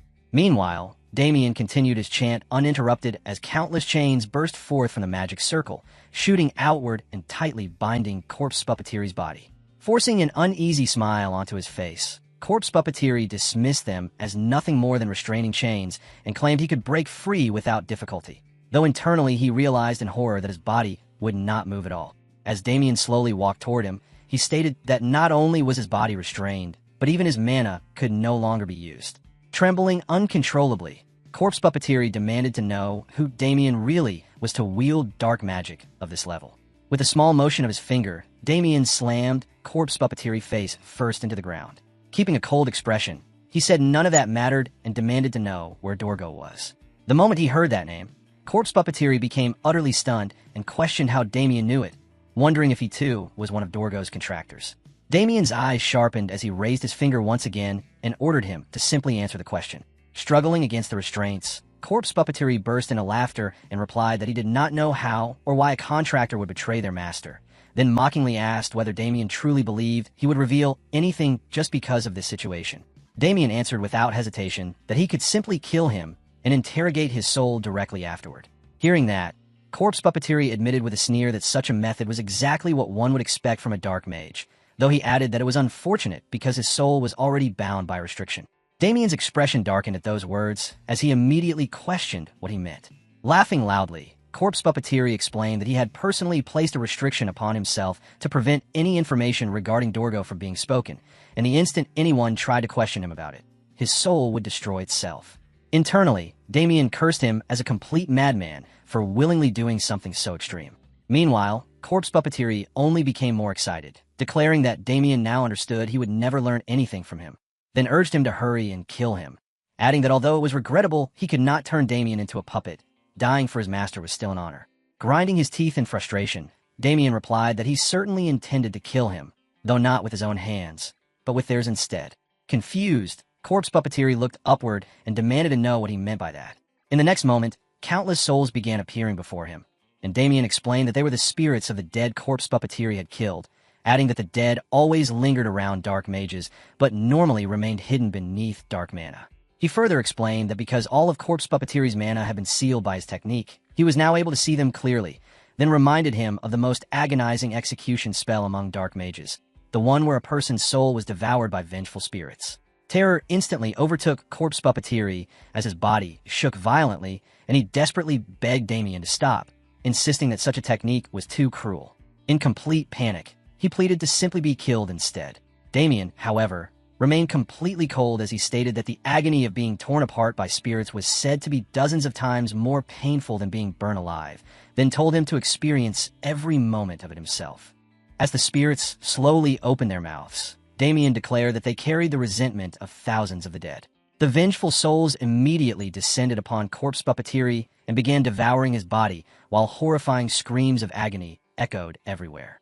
Elsewhere, inside a dark room littered with piles of human bones, a figure sat silently within a magic circle, their eyes glowing with a deep crimson color like fresh blood as they stared quietly into the emptiness ahead. Damien coldly stated that he wanted Corpse Puppeteer to feel every bit of it. As he spoke, a set of sharp teeth suddenly emerged from nowhere, causing Corpse Puppeteer's pupils to shrink in terror. The resentment of countless dead souls overwhelmed him as innumerable vengeful spirits surrounded his body and relentlessly tore into him. Even while his consciousness gradually faded away, tears continued streaming endlessly down his face. Damien eventually walked toward him and, with a single clean strike, severed his head from his body. He remarked that the spirits seemed dissatisfied with what he had done as they began complaining around him, but Damien ignored them completely and impatiently asked how much longer he was expected to wait. He added that everything needed to appear as though the church members had been the ones killed there, then declared that none of it mattered because he intended to achieve ascension immediately. Raising his bracelet, Damien explained that the paladins would return soon, and before they arrived, He had to erase every remaining trace of dark mana usage as he gradually sealed the power back into the artifact. A sly smile spread across his face, as though he were already planning something else, and he added that he would finish farming while he was at it. After cleaning up the area outside, he slowly stepped into the room, taking in the damp and stale air, the skulls scattered across the floor, and the human corpses hanging from iron chains overhead. Glancing toward the spirits following behind him, he remarked that this must have been that man's research room. He questioned why the spirits had still not achieved ascension and why they continued trailing after him instead, then recalled that if his memory was correct, the mirror positioned in the center of the room had once functioned as a magical tool connected to Dorgo. Reaching out to touch it, Damien considered that if communication with that man was still possible, he might be able to estimate Dorgo's current location. However, after making contact and sensing absolutely no response, he concluded that communication had likely been severed long ago and immediately questioned why that would be the case. He reasoned that Dorgo had valued that man highly enough to elevate him to the position of general and was not the type to discard someone so easily. Remembering their previous battle, Damien wondered whether, unlike before, Dorgo had chosen to cut off the tail this time, then questioned whether it was because Yulon had been taken down too early. Frustrated by the realization, Damien destroyed the mirror and cursed that meticulous bastard. Yet immediately afterward, he noticed something hidden behind it. There was a concealed door. Finding it suspicious, he decided to investigate and carefully pushed it open while wondering whether another mana storage bracelet might be hidden inside. The moment he stepped through, his eyes landed on something hanging along the wall, and he realized it was a map. Reaching toward it, he decided he would take it with him for now.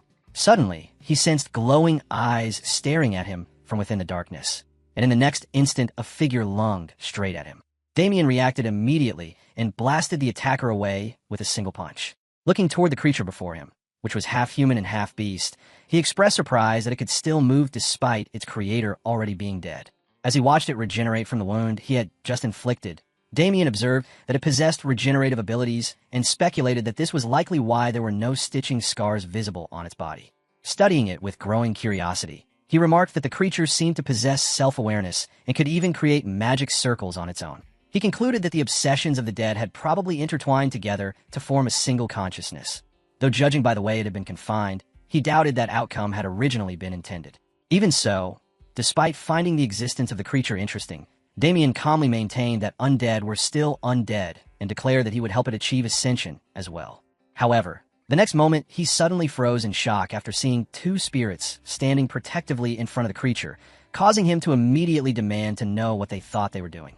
One of the spirits stepped forward and pleaded with him, addressing him as Sir Knight, while explaining that the child had been born while hating the dark mage responsible for creating it. The spirit begged Damien to take the child with him and use it against dark mages, insisting that the child's abilities would surely prove useful to him. Regaining his composure, Damien cautiously raised his sword toward them and asked whether they were connected to her, though there was no real hostility in his voice.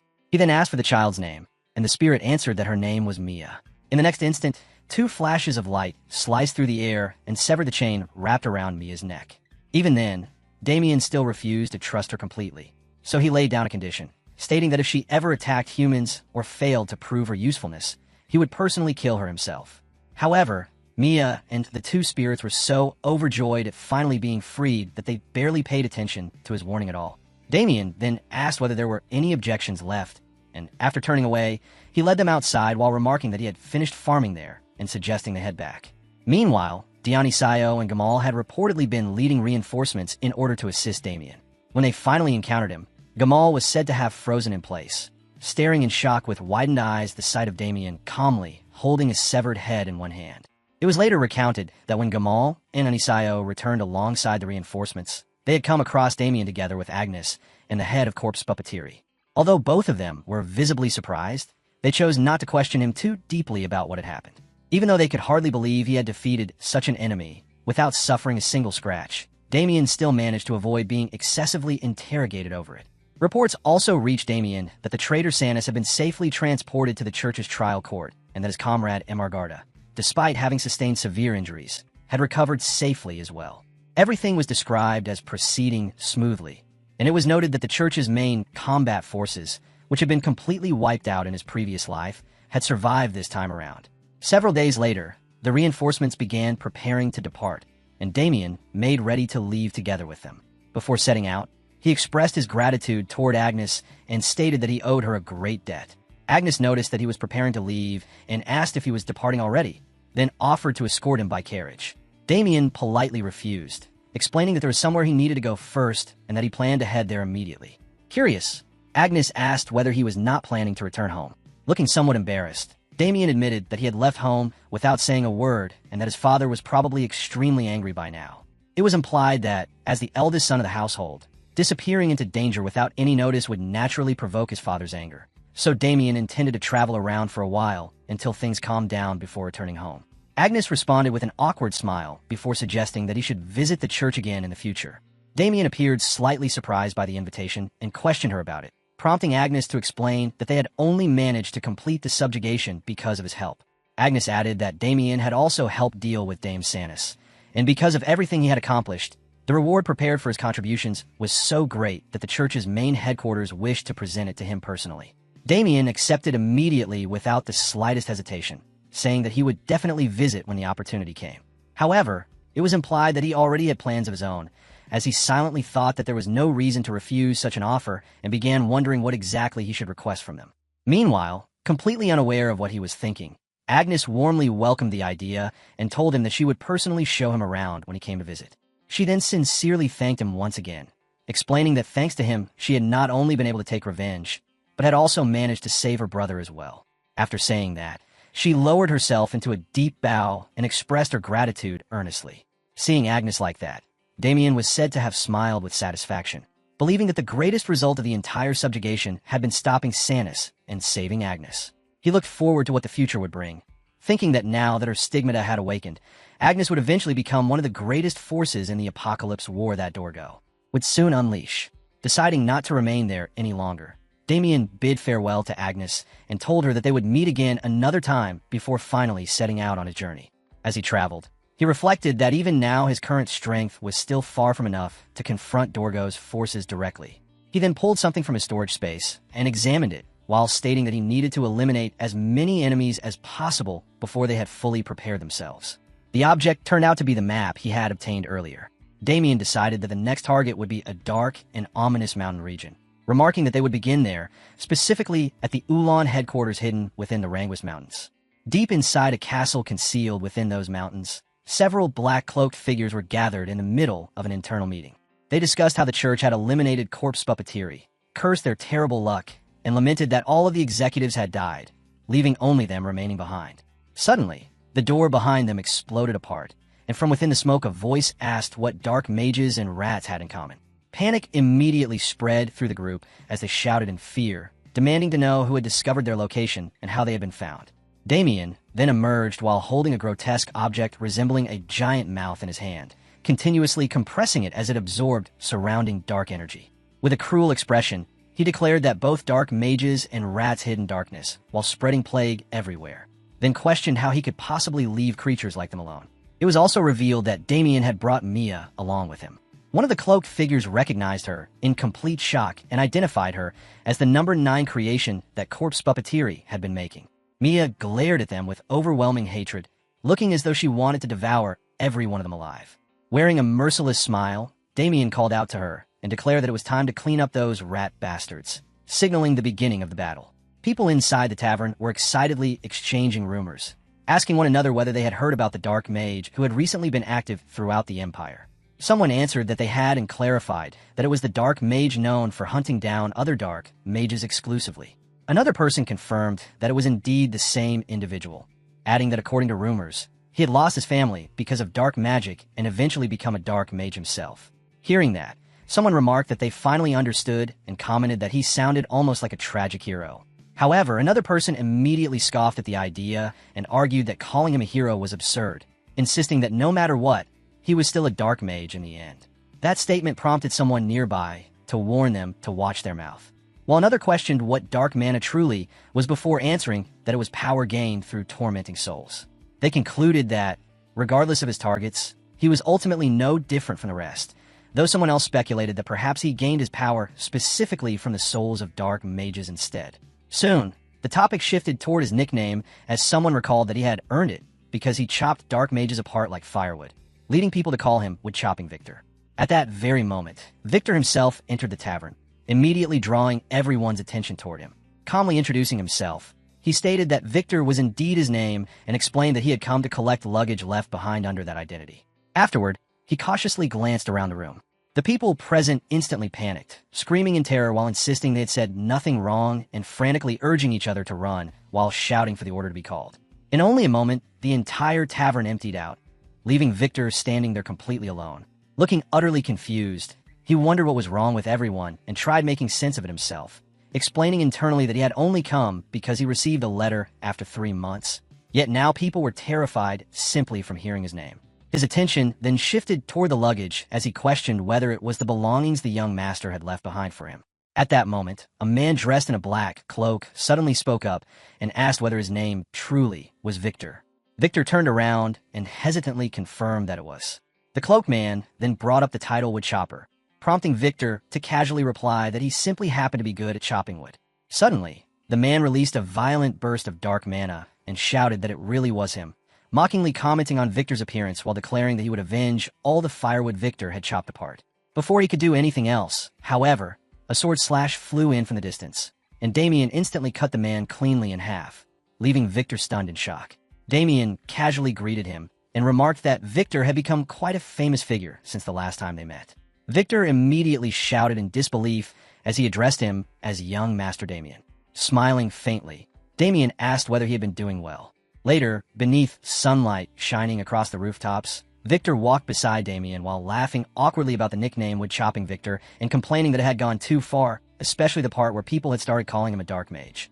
Victor helplessly agreed and said he hoped they would catch that person soon, then angrily added that he truly wanted to see what kind of face that wicked dark mage had.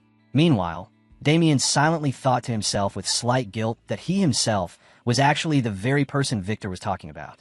Changing the subject, Damien then asked whether his father had finally calmed down. Victor replied that he had settled quite a bit and now spent most of his days staring out through the window, most likely waiting for Damien to return home.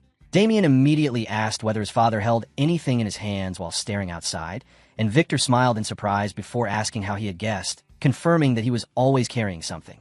Letting out a sigh, Damien concluded that it meant his father was still angry after all. He then asked whether the rest of the family was safe and if anything unusual had happened during his absence. Victor reassured him that everyone had been worried but was otherwise doing fine, though he mentioned that there was still one more thing Damien should know. The moment he heard that, Damien became alert and immediately demanded to know what had happened, already suspecting it might involve dark mages again. Instead, Victor revealed that Lady Louise would soon be getting married. Damien froze in shock, while Victor happily explained that Sir Ballard Hugo had finally returned from his lengthy overseas assignment and that the wedding ceremony would probably take place as soon as he arrived back. He jokingly added that once she married and left, only the young master would remain behind. Damien reacted in disbelief as the realization struck him that it was truly happening, and he silently thought that the love he had destroyed in his previous life had finally been protected this time. Excited, he declared that Victor should have told him such incredible news first and insisted that they return home immediately. Victor, however, sounded exhausted as he questioned why Damien suddenly wanted to leave so quickly when they had only just arrived and were supposed to rest for at least a day. At that exact moment, Damien ran past the girl just as a faint trace of dark mana brushed past him. He immediately turned his gaze toward her and remarked that although it was weak, it was definitely dark mana, then calmly concluded that perhaps they should stay there for one more day after all. Victor, now confused and out of breath, demanded to know why Damien had suddenly changed his mind again. Damien simply replied that he was not finished exterminating the rats yet. The scene later shifted to a fortress located on the outskirts of town during the night. Mia was shown slaughtering the guards entirely by herself, even breathing fire as one of the men screamed horribly in agony. Damien calmly approached with his hands tucked into his pockets, while praising her work and mentioning that he had heard the goods those men transported earlier were being stored there, noting how heavily protected the place was. Curious about what they could possibly be hiding, he continued forward until his eyes landed on a warning label stating that the contents were property of his name and had to be handled carefully. Damien questioned what exactly that name referred to before speculating that it might belong to the figure the dark mages constantly spoke about. The moment he realized it referred to Dorgo, he declared that he had finally found it, explaining that after chasing him for 3 entire months, he had at last uncovered a trace of him. Damien sliced open the box, only to freeze in shock the moment he saw what was hidden inside, immediately recognizing it as the weapon he had once wielded during his time as a Death Knight, the demonic sword Erebus. He reflected that Dorgo's goal had not only been the destruction of the Empire, but also the collection of Erebus's scattered fragments in order to restore the blade completely. Damien noted that when he had used the sword in the past, it had already been half restored, and he wondered whether this incomplete state was all it amounted to at the current point in time. Suddenly, Erebus began floating upward as a brilliant glow erupted from it, flooding the surroundings with blinding light. Damien stared in astonishment as he realized the sword appeared to recognize him as its master. He recalled that even back when he had been a Death Knight, it had taken him half a year before the blade finally acknowledged him, and he questioned whether it somehow remembered him now, though he quickly rejected the idea as impossible. At that exact moment, a beastman appeared behind him and coldly declared that touching the property of his name meant Damien would have to die. The beastman also recognized him as the dark mage who had been attacking them alongside a strange undead creature, accusing him of going too far while mockingly referring to him as would chopping Victor. Damien gritted his teeth the instant he recognized the face from his previous life and immediately warned Mia to stop because this opponent was far beyond anything she could handle. The woman seemed surprised that Damien knew her and asked if he really did. Damien answered that he knew enough and identified her as Slara, one of the executives of Pandemonium, the continent's largest organization of black magicians. Unnoticed by either of them, it was also revealed that someone inside the box was still asleep. Slara appeared entertained and commented that Damien had clearly done his research, then added that he must also know exactly what she was capable of. As she summoned two figures beside her, Damien realized that she was an archmage. A massive surge of dark mana burst outward from her body as she challenged him, questioning whether he truly believed he could stand against her. Damien silently judged that her strength was comparable to that of a masterclass knight, while he himself had only reached the upper high-class level, making this encounter far too early for him. He briefly considered using dark mana again or drawing upon Erebus itself, but ultimately concluded that the confined space was too small to unleash the sword's true power. Just then, a loud yawn echoed out from behind them, causing both Damien and Slara to stiffen in surprise. A lazy male voice complained about all the noise and wondered aloud when exactly he had fallen asleep. Damien immediately reacted with unease while the man casually asked where he had ended up this time. Confused, Damien wondered why that man was there at all. Karl Hopper lazily scratched his stomach and stretched through another long yawn while complaining about how noisy everything was, then questioned where he currently was and why those people were standing there. Hearing him speak, Damien stared in confusion and wondered whether the commotion from the battle had accidentally woken him up. Karl Hopper then casually lifted Mia's chin and questioned what kind of cat she was before adding that. Unless he was mistaken, the lizard standing over there should be Slara. Slara, completely startled, immediately stepped backward and questioned how this was even possible, realizing in disbelief that she had spent an entire month poisoning him with sleep incense just to barely keep him unconscious, while also understanding what he had intended to do to her. In the next instant, Karl Hopper suddenly sprang to his feet while Damien silently thought that, if his memories were correct, then what happened next was exactly what he expected. Almost instantly, Karl Hopper appeared directly in front of Slara with overwhelming killing intent blazing in his eyes as he asked whether she had a death wish, then introduced himself as the mercenary king, Karl Hopper. Damien inwardly reflected that even in his days as a Death Knight, Karl Hopper had been an opponent he barely managed to defeat after battling continuously for an entire week. He was the leader of the strongest mercenary group on the continent and a half-dragon superhuman. Slara immediately flew around him while constructing a binding trap that wrapped tightly around Karl Hopper's body in an attempt to restrain him. Filled with irritation, Karl Hopper cursed angrily before shattering the restraints almost at once, then launched himself directly towards Slara's head while calling her an annoying brat. At that exact moment, an enormous bolt of lightning crashed down from the sky, piercing through the clouds and illuminating the entire night. Slara was utterly defeated. Watching the scene unfold, Damien silently thought that crushing a masterclass opponent truly was no different from breaking apart an old worn-out toy, exactly as expected. Karl Hopper stepped down onto Slara and remarked that he had only humored her because she looked pretty, yet now she was acting arrogant toward him. Meanwhile, Damien continued thinking about how there were only 3 transcendent beings in the entire world. Karl Hopper then gathered lightning into his hand and asked Damien who exactly he was supposed to be. A moment later, recognition crossed his face, and he cheerfully stated that Damien was Damien Haxon, the honorary knight of the order. Damien responded with a smile and explained that he had merely been passing through while chasing. After a black mage, only for the entire situation to escalate into what it had become now. Still smiling, Karl Hopper laughed and remarked that he had nearly killed the very person who had saved his life without even realizing it. He then introduced himself properly as Karl Hopper, 72 years old, a grandmaster, and the commander of the Fafnir Mercenary Corps. Looking puzzled, Damien questioned how someone of Karl Hopper's level could possibly end up trapped in a place like this. Karl Hopper explained that he had known Slara was a black mage from the moment she approached him, but after seeing how beautiful she was, he thought he might as well have some fun before things somehow ended up like this instead. Damien maintained a polite smile outwardly, though internally he judged Karl Hopper to be an utterly impossible old man, recalling the rumors from his previous life claiming that the man had once had 100 wives, while also admitting to himself how dangerously close the situation had actually been. At the same time, he questioned why Dorgo had attempted to kidnap the mercenary king and why even Erebus had become involved, thinking that he wanted to search through Slara's soul memories, but realizing he could not while Karl Hopper was standing right there watching him. Just then, several cloaked figures appeared in the distance while calling out for their commander and father, asking whether he was there. Karl Hopper glanced upward and casually remarked that they only bothered showing up after seeing his lightning. Damien then brought up the matter of cleaning up the aftermath, but Karl Hopper immediately refused, insisting that he could not possibly allow the person who saved his life to handle such work himself. Instead, he declared that he should reward Damien properly by opening his treasury and sending everything inside directly to Damien's house. Elsewhere, Dorgo cheerfully remarked that this was all it had taken and that something so simple had caused inspiration to start ringing inside his head. Log approached him and reported that Slara had failed to capture the mercenary king and had ended up dead.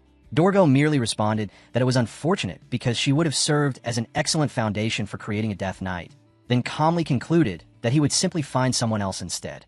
Log then informed him that the demonic sword Erebus, which had been transported earlier, had disappeared as well. The moment he heard that, Dorgo suddenly froze in place, his eyes sharpening instantly as he demanded to know what had happened. Several days later, on the outskirts of the Apple Kingdom, Damien lazily stretched his body and remarked that they had finally arrived. Victor excitedly commented that it would only take half a day before they reached home. Damien silently reflected that after parting ways with the mercenary king, he had attempted to search through Slara's soul, but just as expected, it had already been sealed, leaving him unable to obtain anything useful. Meanwhile, Victor happily looked forward to the family reunion, saying that because everyone would finally be together again after such a long time, there would definitely be a grand feast that night. Damien questioned whether things would really turn out so peacefully, inwardly thinking that his father would never simply let everything slide and angrily calling Victor a brat inside his thoughts. Victor explained that their father had become angrier than ever after Damien left on the church mission, though he believed most of that anger came from worry, then added that Damien was at least bringing back plenty of gifts this time. Stroking his chin thoughtfully, Damien concluded that ordinary presents would never be enough to calm his father's anger, and that he needed something greater instead, something capable of raising the family's honor itself. At that moment, nearby citizens began discussing whether this year marked the return of the Hellion tournament. Damien noticed a crowd gathered around an information board while listening to people comment that even if the tournament was being held, there was little point because the kingdom's high-class fighters had already become too old to participate. Others argued that there were still plenty of low and middle-class competitors left. Hearing this, Damien began thinking about the Hellion tournament and recalled that it was a grand competition held within the Helios Empire, protected by the Empire's strongest swordsmen and conducted once every 4 years, drawing knights from all across the continent to test their abilities against one another. The victor would obtain enormous wealth, while also bringing tremendous honor to both themselves and their homeland. Every division had strict age limits, and although the Apple Kingdom's high-class fighters had already surpassed them, that division still offered the greatest rewards.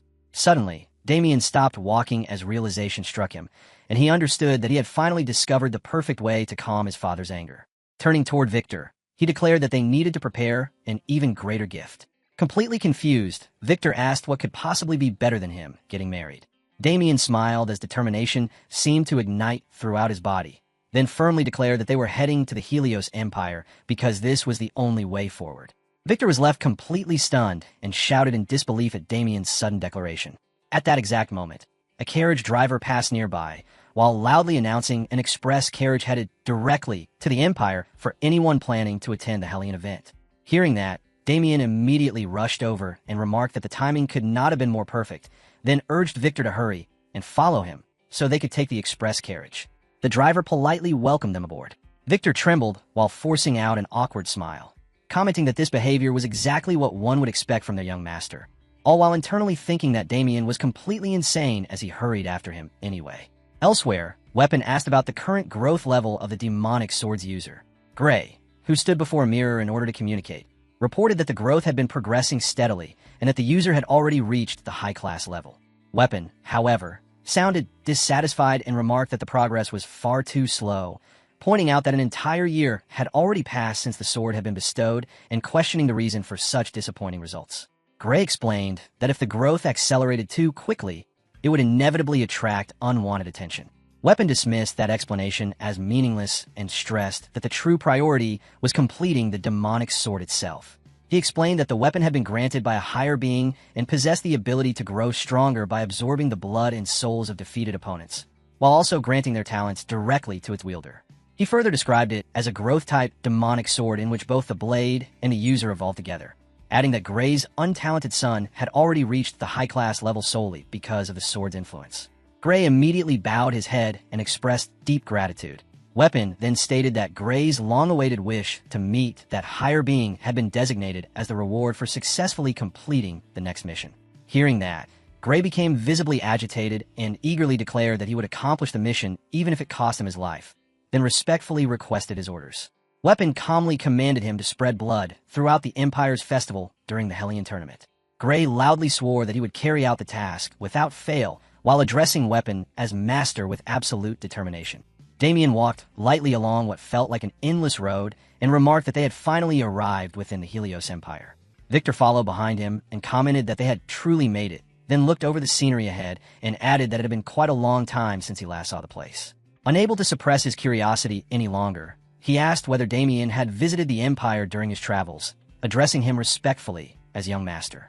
Damien answered somewhat awkwardly that he had visited briefly before, then laughed it off and pointed ahead while suggesting that they head in that direction first because he would find them somewhere to stay. Victor enthusiastically agreed and proposed that they meet up again later at the registration desk. As Damien continued walking through the streets, he quietly fell into thought, reflecting on how strange it felt to walk through the very city he himself had once destroyed in the past. Just then, something caught his attention, causing him to wonder whether that was the place he had been searching for. At that moment, Michael noticed him and excitedly shouted Damien's name. Surprised, Damien turned toward the voice while Michael called out to him once again. Damien stared in disbelief before asking whether it was really Michael standing there. Michael lit up with excitement as he said he had known Damien would show up, explaining that he had a feeling they would run into each other and that seeing him again was great, while Damien replied that it was good to see him too, though inwardly he admitted Michael had startled him badly enough that, for a brief second, he thought his father had appeared instead. Michael kept talking excitedly, saying it had been such a long time and that he'd already heard all the recent rumors surrounding Damien. Then he pointed toward the registration area and asked if the desk was over there before proudly adding that he had followed Damien's advice, trained hard without letting arrogance consume him, and finally advanced into the middle-class division. Damien looked genuinely surprised and congratulated him. But Michael immediately puffed out his cheeks in dissatisfaction and complained that the reaction felt far too dull because he had been hoping they could fight each other again. Damien asked what exactly he meant by another duel and reminded him that they now belonged to different divisions. Hearing that, Michael cried out in complete shock and asked if Damien had already reached high class, and Damien calmly confirmed that things had simply turned out that way. With his voice shaking, Michael pointed out that Damien had been low class alongside him not that long ago, only for Damien to correct him by explaining that he had actually already entered middle class back then.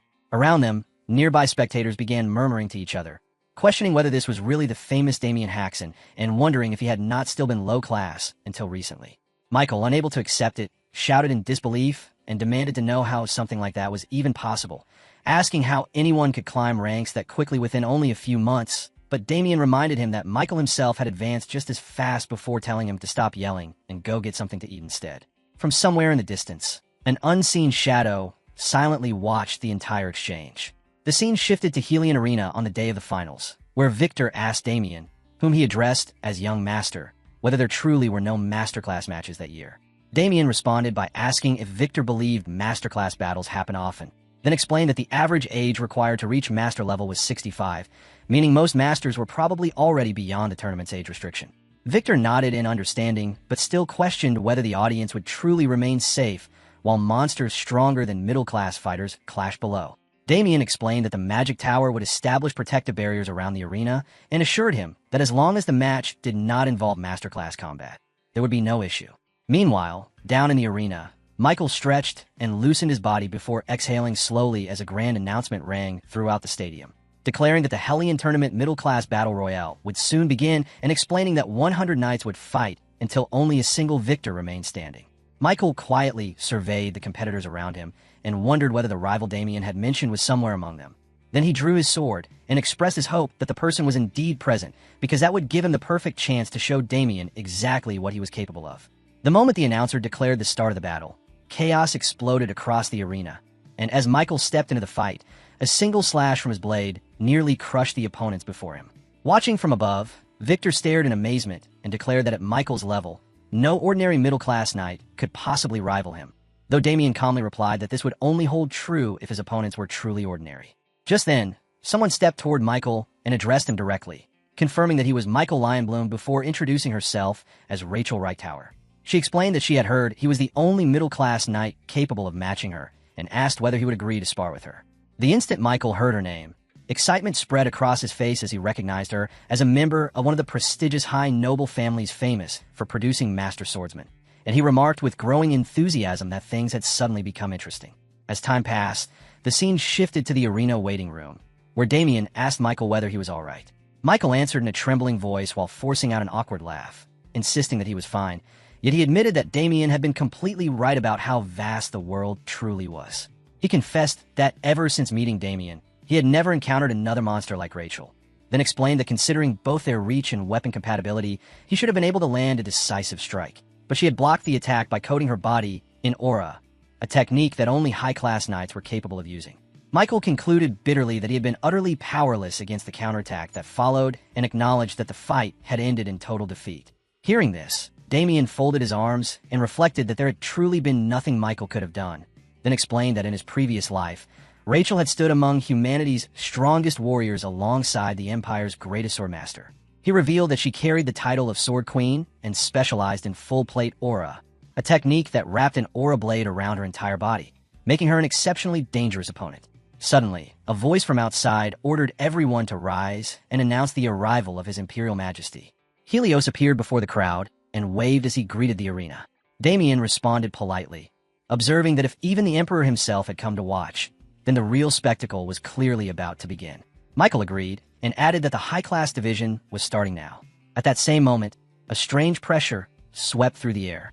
Victor commented that from this stage onward, the tournament used an entirely different format and mentioned hearing that the Emperor would personally congratulate the victor. Damien answered indifferently that there were not many competitors in that division anyway, while Victor immediately encouraged him to win and once again addressed him as young master.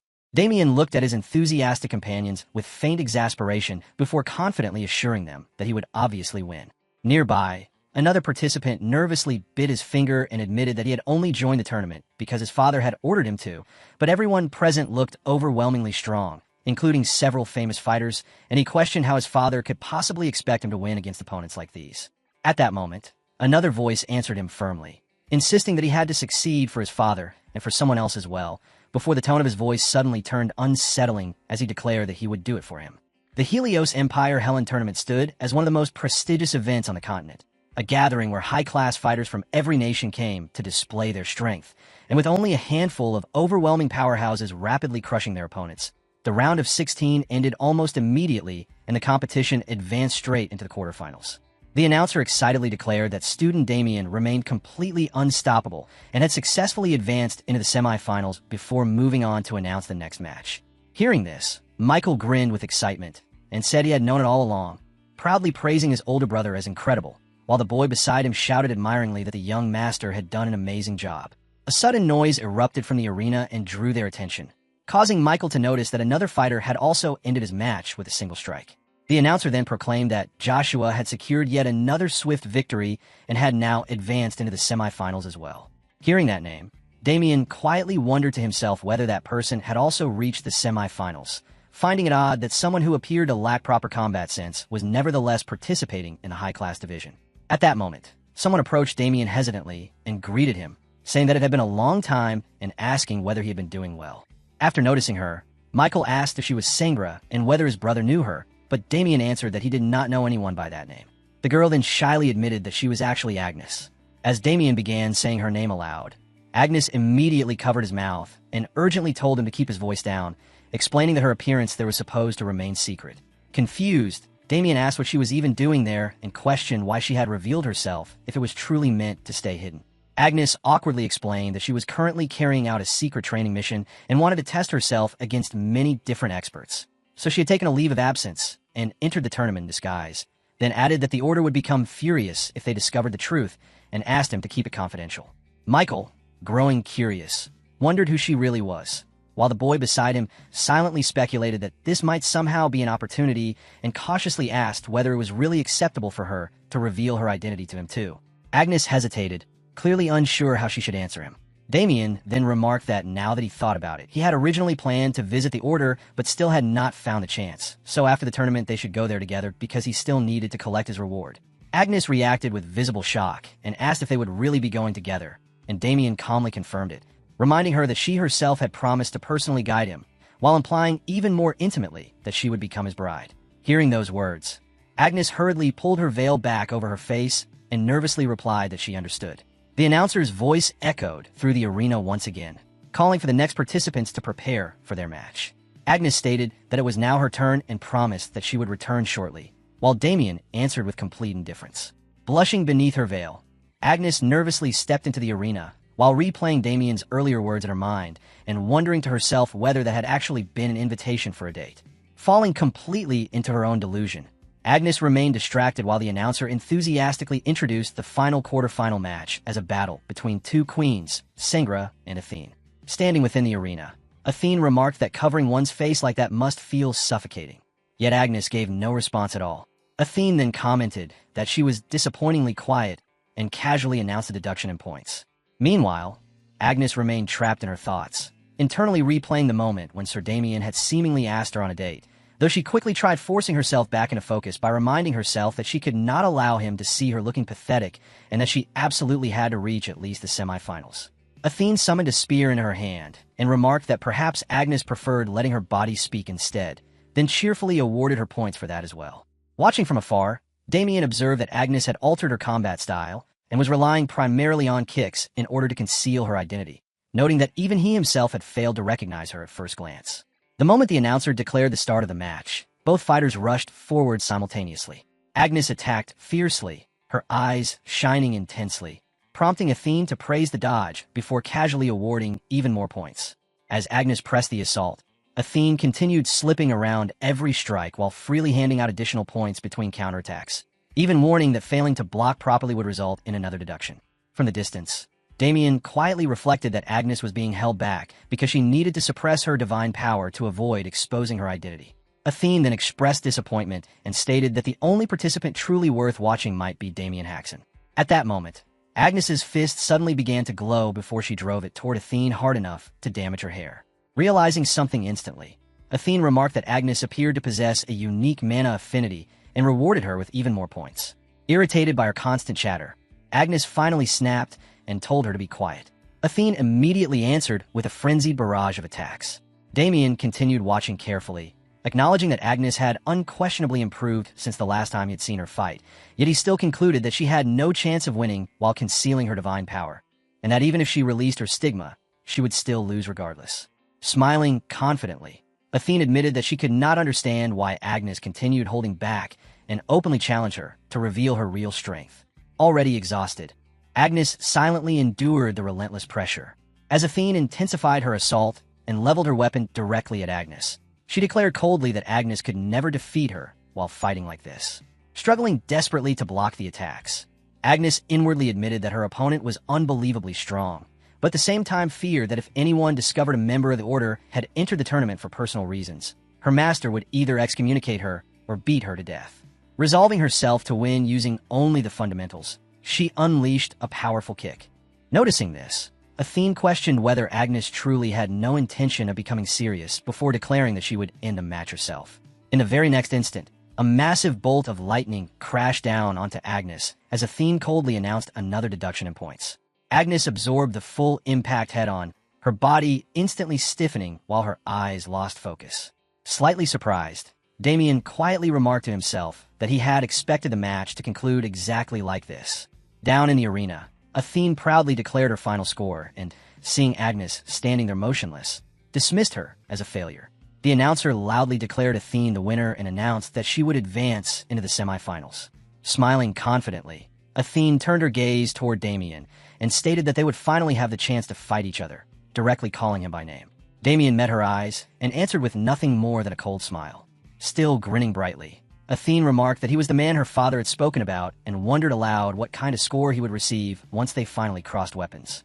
Inside the arena, the announcer introduced the first match of the high-class semifinals and presented Jalizua Haribo as a swordsman possessing the strength of an emperor. Javier Joshua silently studied his opponent and reflected that Jalizua Haribo was the knight who had ended every previous match in a single strike. As the announcer continued by introducing Javier Joshua as the wielder of the one-hit kill swift sword, Jalizua Haribo focused on Javier Joshua's blade and thought to himself that although the swift sword was undeniably fast, his eyes had gradually adapted to its speed after observing the earlier matches. So unlike the others, he refused to be defeated in a single blow. The announcer declared the beginning of the match. Yet the instant the words left his mouth, Javier Joshua's blade was already resting against Jalizua Haribo's neck. Shocked beyond belief, Jalizua Haribo wondered what had just happened and immediately realized that compared to the previous round, Javier Joshua had become even faster than before. In the very next moment, Jalizua Haribo's head was severed cleanly. Javier Joshua frowned inwardly and thought that it still was not enough, that he needed just a little more blood for the Empire, or rather for the sake of satisfying that person. He resolved that during the winner's ceremony, he would claim that person's head as well, believing that only one final step remained before everything was complete. On the scoreboard, the names of the previous winners appeared while the announcer declared that only one match remained before the finals of the high-class tournament. Damien's friends loudly cheered for him from the crowd, shouting about victory and love while insisting that the Viscount adored him and urging him to avenge their future sister-in-law. Completely speechless, Damien wondered what nonsense they were even talking about. The announcer then introduced Damien Haxon as the invincible knight who had yet to draw his weapon even once throughout the tournament. The moment Damien stepped onto the stage, Athene immediately scolded him for arriving later than she had and jokingly announced a deduction of 10 points. Confused, Damien asked what exactly she meant by minus 10 points. Athene casually explained that it was simply something she enjoyed saying before asking whether the rumors Damien's friends had been shouting were actually true. Damien questioned what she was referring to, and Athene clarified that she meant to claim that Sangra was supposedly his future sister-in-law. Damien frowned and pointed out that she ignored other people's questions while expecting them to answer hers. Athene simply responded that he was not denying the accusation. Damien told her flatly to believe whatever she wanted. Athene then summoned her spear and remarked that none of those details would affect Damien's score anyway, because the only thing that truly mattered was his ability. Damien scoffed at her words and sarcastically asked whether the daughter of the mercenary king had suddenly decided to start evaluating him. Smiling brightly, Athene admitted that Damien had correctly figured out her identity and stated that although she had no idea how he managed to uncover it, she intended to keep things casual by using only 20% of her strength. The moment she finished speaking, Athene lunged forward and unleashed Dragon Tail, while lightning coiled violently around her spear.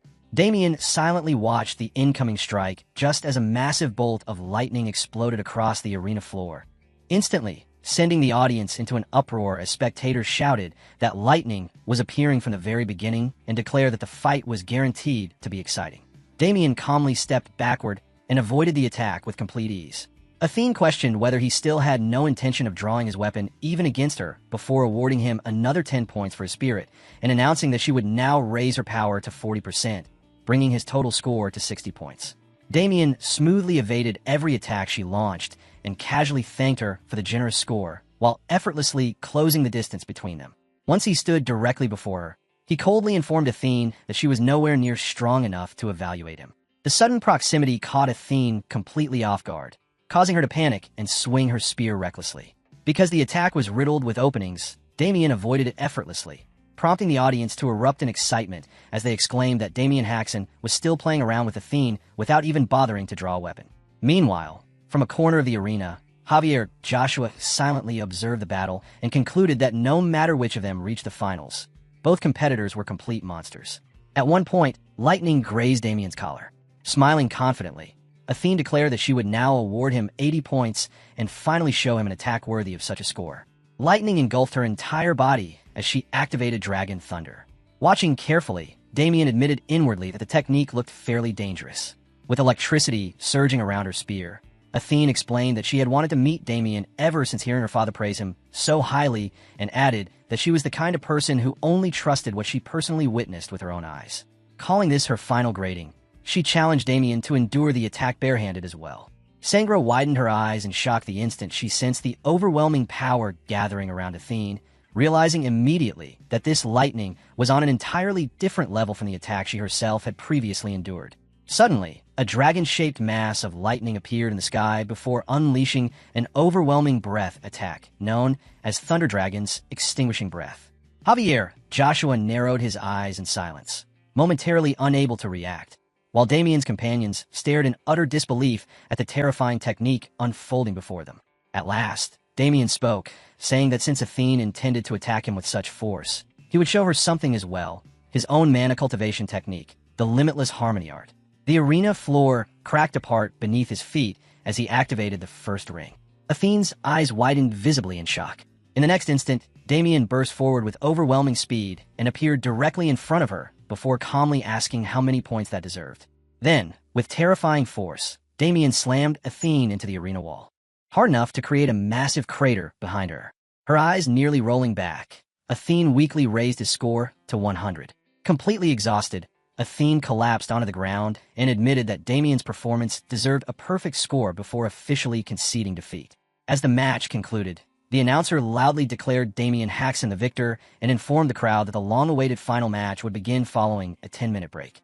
Damien walked over to Athene and offered her a hand, while joking that he had heard the old man treasured her more than any of his other children. So hopefully the mercenary corps would not invade Haxon Viscounty simply because he had bullied their daughter a little. In a somewhat nervous tone, he added that he would prefer if the reward were simply delivered instead. Athene burst into laughter and asked whether that was truly how Damien viewed her father before casually deducting 1 point from his score. She then assured him that the Fafnir Mercenary Corps would not be occupying Haxon Viscounty. Relieved, Damien admitted that hearing that made him feel much better. Athene then rose to her feet and declared that she would now present Damien with a reward for obtaining a perfect score before asking whether he intended to accept it. Curious, Damien replied that he would never reject a reward and asked what exactly she meant. Smiling brightly, Athene pointed at herself and boldly declared that the reward was Athene Hopper herself. Damien stared at her blankly in confusion and asked what she was talking about. In a flirtatious tone, Athene explained that if the two of them had a child together, there would be no problem with that child eventually becoming the next mercenary king. Instantly panicking, Damien stammered in disbelief and demanded to know what nonsense she was saying. Athene then directly proposed marriage to Damien Haxon, while Sangra, who had witnessed the entire exchange, became absolutely furious.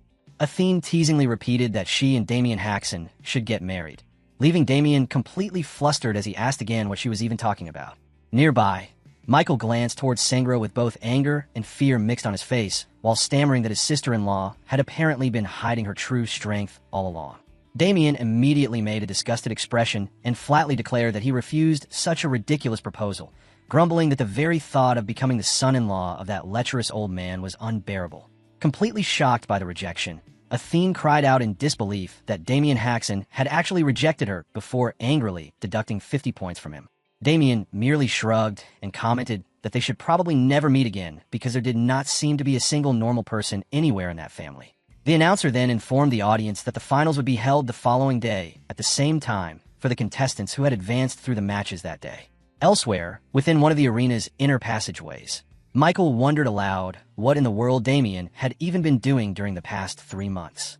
Damien casually explained that he had completed requests, discovered and consumed elixirs, and gathered mana cultivation techniques. Hidden quietly within a corner, Javier Joshua observed Damien in silence and thought to himself that he had finally arrived. Javier Joshua resolved that he absolutely had to defeat Damien in order to accomplish his goal, and because of that, he needed to witness Damien's true power from as close as possible. However, as Damien walked past him, Javier Joshua suddenly sensed that something about him was abnormal. Javier Joshua's body stiffened instantly, and he trembled in disbelief as he wondered what exactly that overwhelming pressure was. The aura Damien emitted reminded him of his father, Silva Javier Joshua, the very peak of the Deline Kingdom's military strength and a true masterclass warrior. Bitterly, Javier Joshua reflected on how he himself had always lacked talent compared to his father and had done nothing but stain the man's reputation until he received that person's grace. In order to repay that favor, he had made victory in the tournament his highest priority. Yet now, realizing that the opponent waiting for him in the finals resembled a monster, he understood that winning would never be simple. Gripping the sword in his hand tightly, Javier Joshua desperately thought that he had to find some way to overcome this obstacle. As night fell, a voice echoed through a house and praised Damien for successfully completing his own mana cultivation technique. Inside Damien's lodging that evening, Damien calmly explained that the method reduced the burden placed upon the body by using an external independent organ to manage the mana flow instead. Hearing this explanation, Michael became incredibly excited and admitted that he genuinely could not comprehend how such a thing was even possible. Damien then looked toward the young boy and assured him that with his natural talent, he would learn the technique quickly and that he could teach it to him later. Michael's eyes sparkled with excitement as he eagerly begged Damien to teach him. Damien quietly chuckled to himself and inwardly resolved that this time he would make Michael even stronger than he had been in his previous life, so that he could continue fighting once the Apocalypse War eventually began. Sangra then asked whether she would also be able to learn the technique, causing Damien to frown thoughtfully as he admitted that he was uncertain whether it could function properly alongside divine power. Still full of energy, Michael suddenly remembered that Damien needed proper rest before tomorrow's final match and announced that he would head out for the night. Damien casually waved him off and told him they would see each other again tomorrow. Meanwhile, atop the roof, Mia lazily lay sprawled out while silently watching Michael walk away into the distance. She let out a sleepy yawn as the spirits reminded her that she was supposed to properly stand guard over the familiars Damien had gathered during the past 3 months. As Michael continued walking away, he quietly muttered to himself that perhaps he should also attempt creating an independent mana cultivation technique of his own. Suddenly a shadow emerged from the darkness. Javier Joshua instantly rushed forward with his sword already drawn. Although Michael reacted quickly enough to dodge, a slash still tore across his chest, causing him to groan in pain as he realized he had failed to evade the strike completely. Javier Joshua stared at him in astonishment, unable to believe that a mere middle-class fighter had managed to react to his attack at all. Michael immediately drew his sword and angrily demanded to know who Javier Joshua was. Javier Joshua ignored the question entirely as he wondered to himself whether Michael had actually grown even stronger through the experience of today's battle despite such a short amount of time passing. Feeling insulted at being completely ignored, Michael furiously declared that if Javier Joshua intended to treat him that way, then fine, because he had already been feeling restless ever since his match ended anyway. Meanwhile, Javier Joshua continued analyzing Michael internally, wondering whether he possessed some kind of extraordinary sense that instinctively reacted to danger. Whatever the reason might have been, Javier Joshua admitted to himself that it was an incredibly enviable talent. Frustrated by the silence and hostility, Michael shouted and charged straight toward him. Javier Joshua immediately lowered himself into a battle stance, while wondering whether Michael was simply reckless enough to ignore the fact that he was facing a high-class opponent or whether he genuinely believed he could handle someone like him. Either way, Javier Joshua mockingly concluded that Michael's lower guard would only make everything easier. A massive explosion suddenly shattered the silence of the night. Later, people would say that dozens of middle-class fighters were either killed or seriously injured during that incident. Fortunately, Mia arrived quickly after investigating the disturbance and managed to save Michael's life. Damien blamed himself bitterly for everything that had happened, admitting that it had been a mistake to only have the spirits monitoring the area around the lodging. He swore that he would find the person responsible and take revenge for what had been done to Michael. The following day, the announcer enthusiastically proclaimed that the long-awaited finals of the Hellion tournament had finally begun. Standing within the arena, Damien suddenly noticed that something about Javier Joshua seemed different and quietly wondered whether he had always looked like that. Grinding his teeth together, Javier Joshua declared that now he knew for certain that if he fought Damien again today, he could defeat him. Already in a foul mood, Damien coldly told Javier Joshua to stop acting up while inwardly recalling that Javier specialized in swift swordsmanship and deciding that the first thing he needed to do was analyze the flow of Javier Joshua's mana. The announcer loudly declared that without further delay, everyone would finally witness who would become the glorious champion of the tournament. As Javier Joshua prepared to draw his sword, he arrogantly laughed and remarked that Damien truly was arrogant. Yet the instant the announcer shouted for the match to begin, Javier Joshua exploded forward with blinding speed and roared that everything would end today. Damien remained perfectly still as the sword rushed toward him. Fresh blood suddenly sprayed into the air, causing the audience to gasp in shock, while even Athene widened her eyes in disbelief. A small cut had appeared across Damien's cheek. The announcer exclaimed in astonishment that for the very first time, Javier Joshua's opening strike had failed to finish the fight instantly. Veins bulging across his face, Javier Joshua demanded to know whether Damien had actually seen the attack. Damien calmly touched the blood on his cheek and admitted that he should have analyzed the movement of Javier Joshua's mana first. Javier Joshua smirked confidently and warned Damien that it was far too early to be surprised because he still had much more to show him. The audience watched in amazement, stunned that Javier Joshua possessed techniques like these and realizing they were witnessing attacks never before seen in the tournament.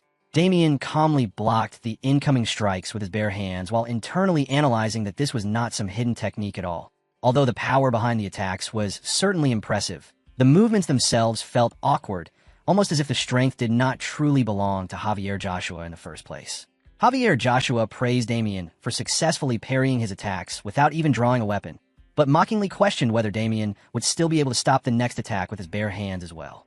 Immediately afterward, Javier Joshua unleashed a powerful technique while roaring its name aloud, Fierce Roaring Lion Sword Strike. The moment Damien witnessed the attack, he could not completely hide his surprise. A tremendous explosion erupted throughout the arena as thick smoke spread in every direction, obscuring the audience's vision completely.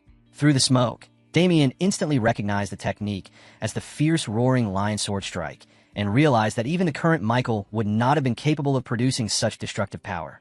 Meanwhile, Javier Joshua, having nearly exhausted all his strength from the attack, panted heavily in disbelief when he saw Damien still standing alive before him. A pale blue aura slowly enveloped Damien's sword as he coldly pointed out that Michael had been attacked and left collapsed the previous night. Yet Javier Joshua was somehow using Michael's Great Lion Sword Art, a technique that should never have been leaked to outsiders. Damien immediately concluded that Javier Joshua was the bastard responsible for what had happened to Michael. At the same time, he activated the first ring of the Limitless Harmony art. Grinding his teeth together, Javier Joshua burst into wild laughter and shouted that Damien was finally becoming serious. However, before he could even finish speaking, Damien instantly closed the distance between them and coldly reminded him that he had already warned him not to act up.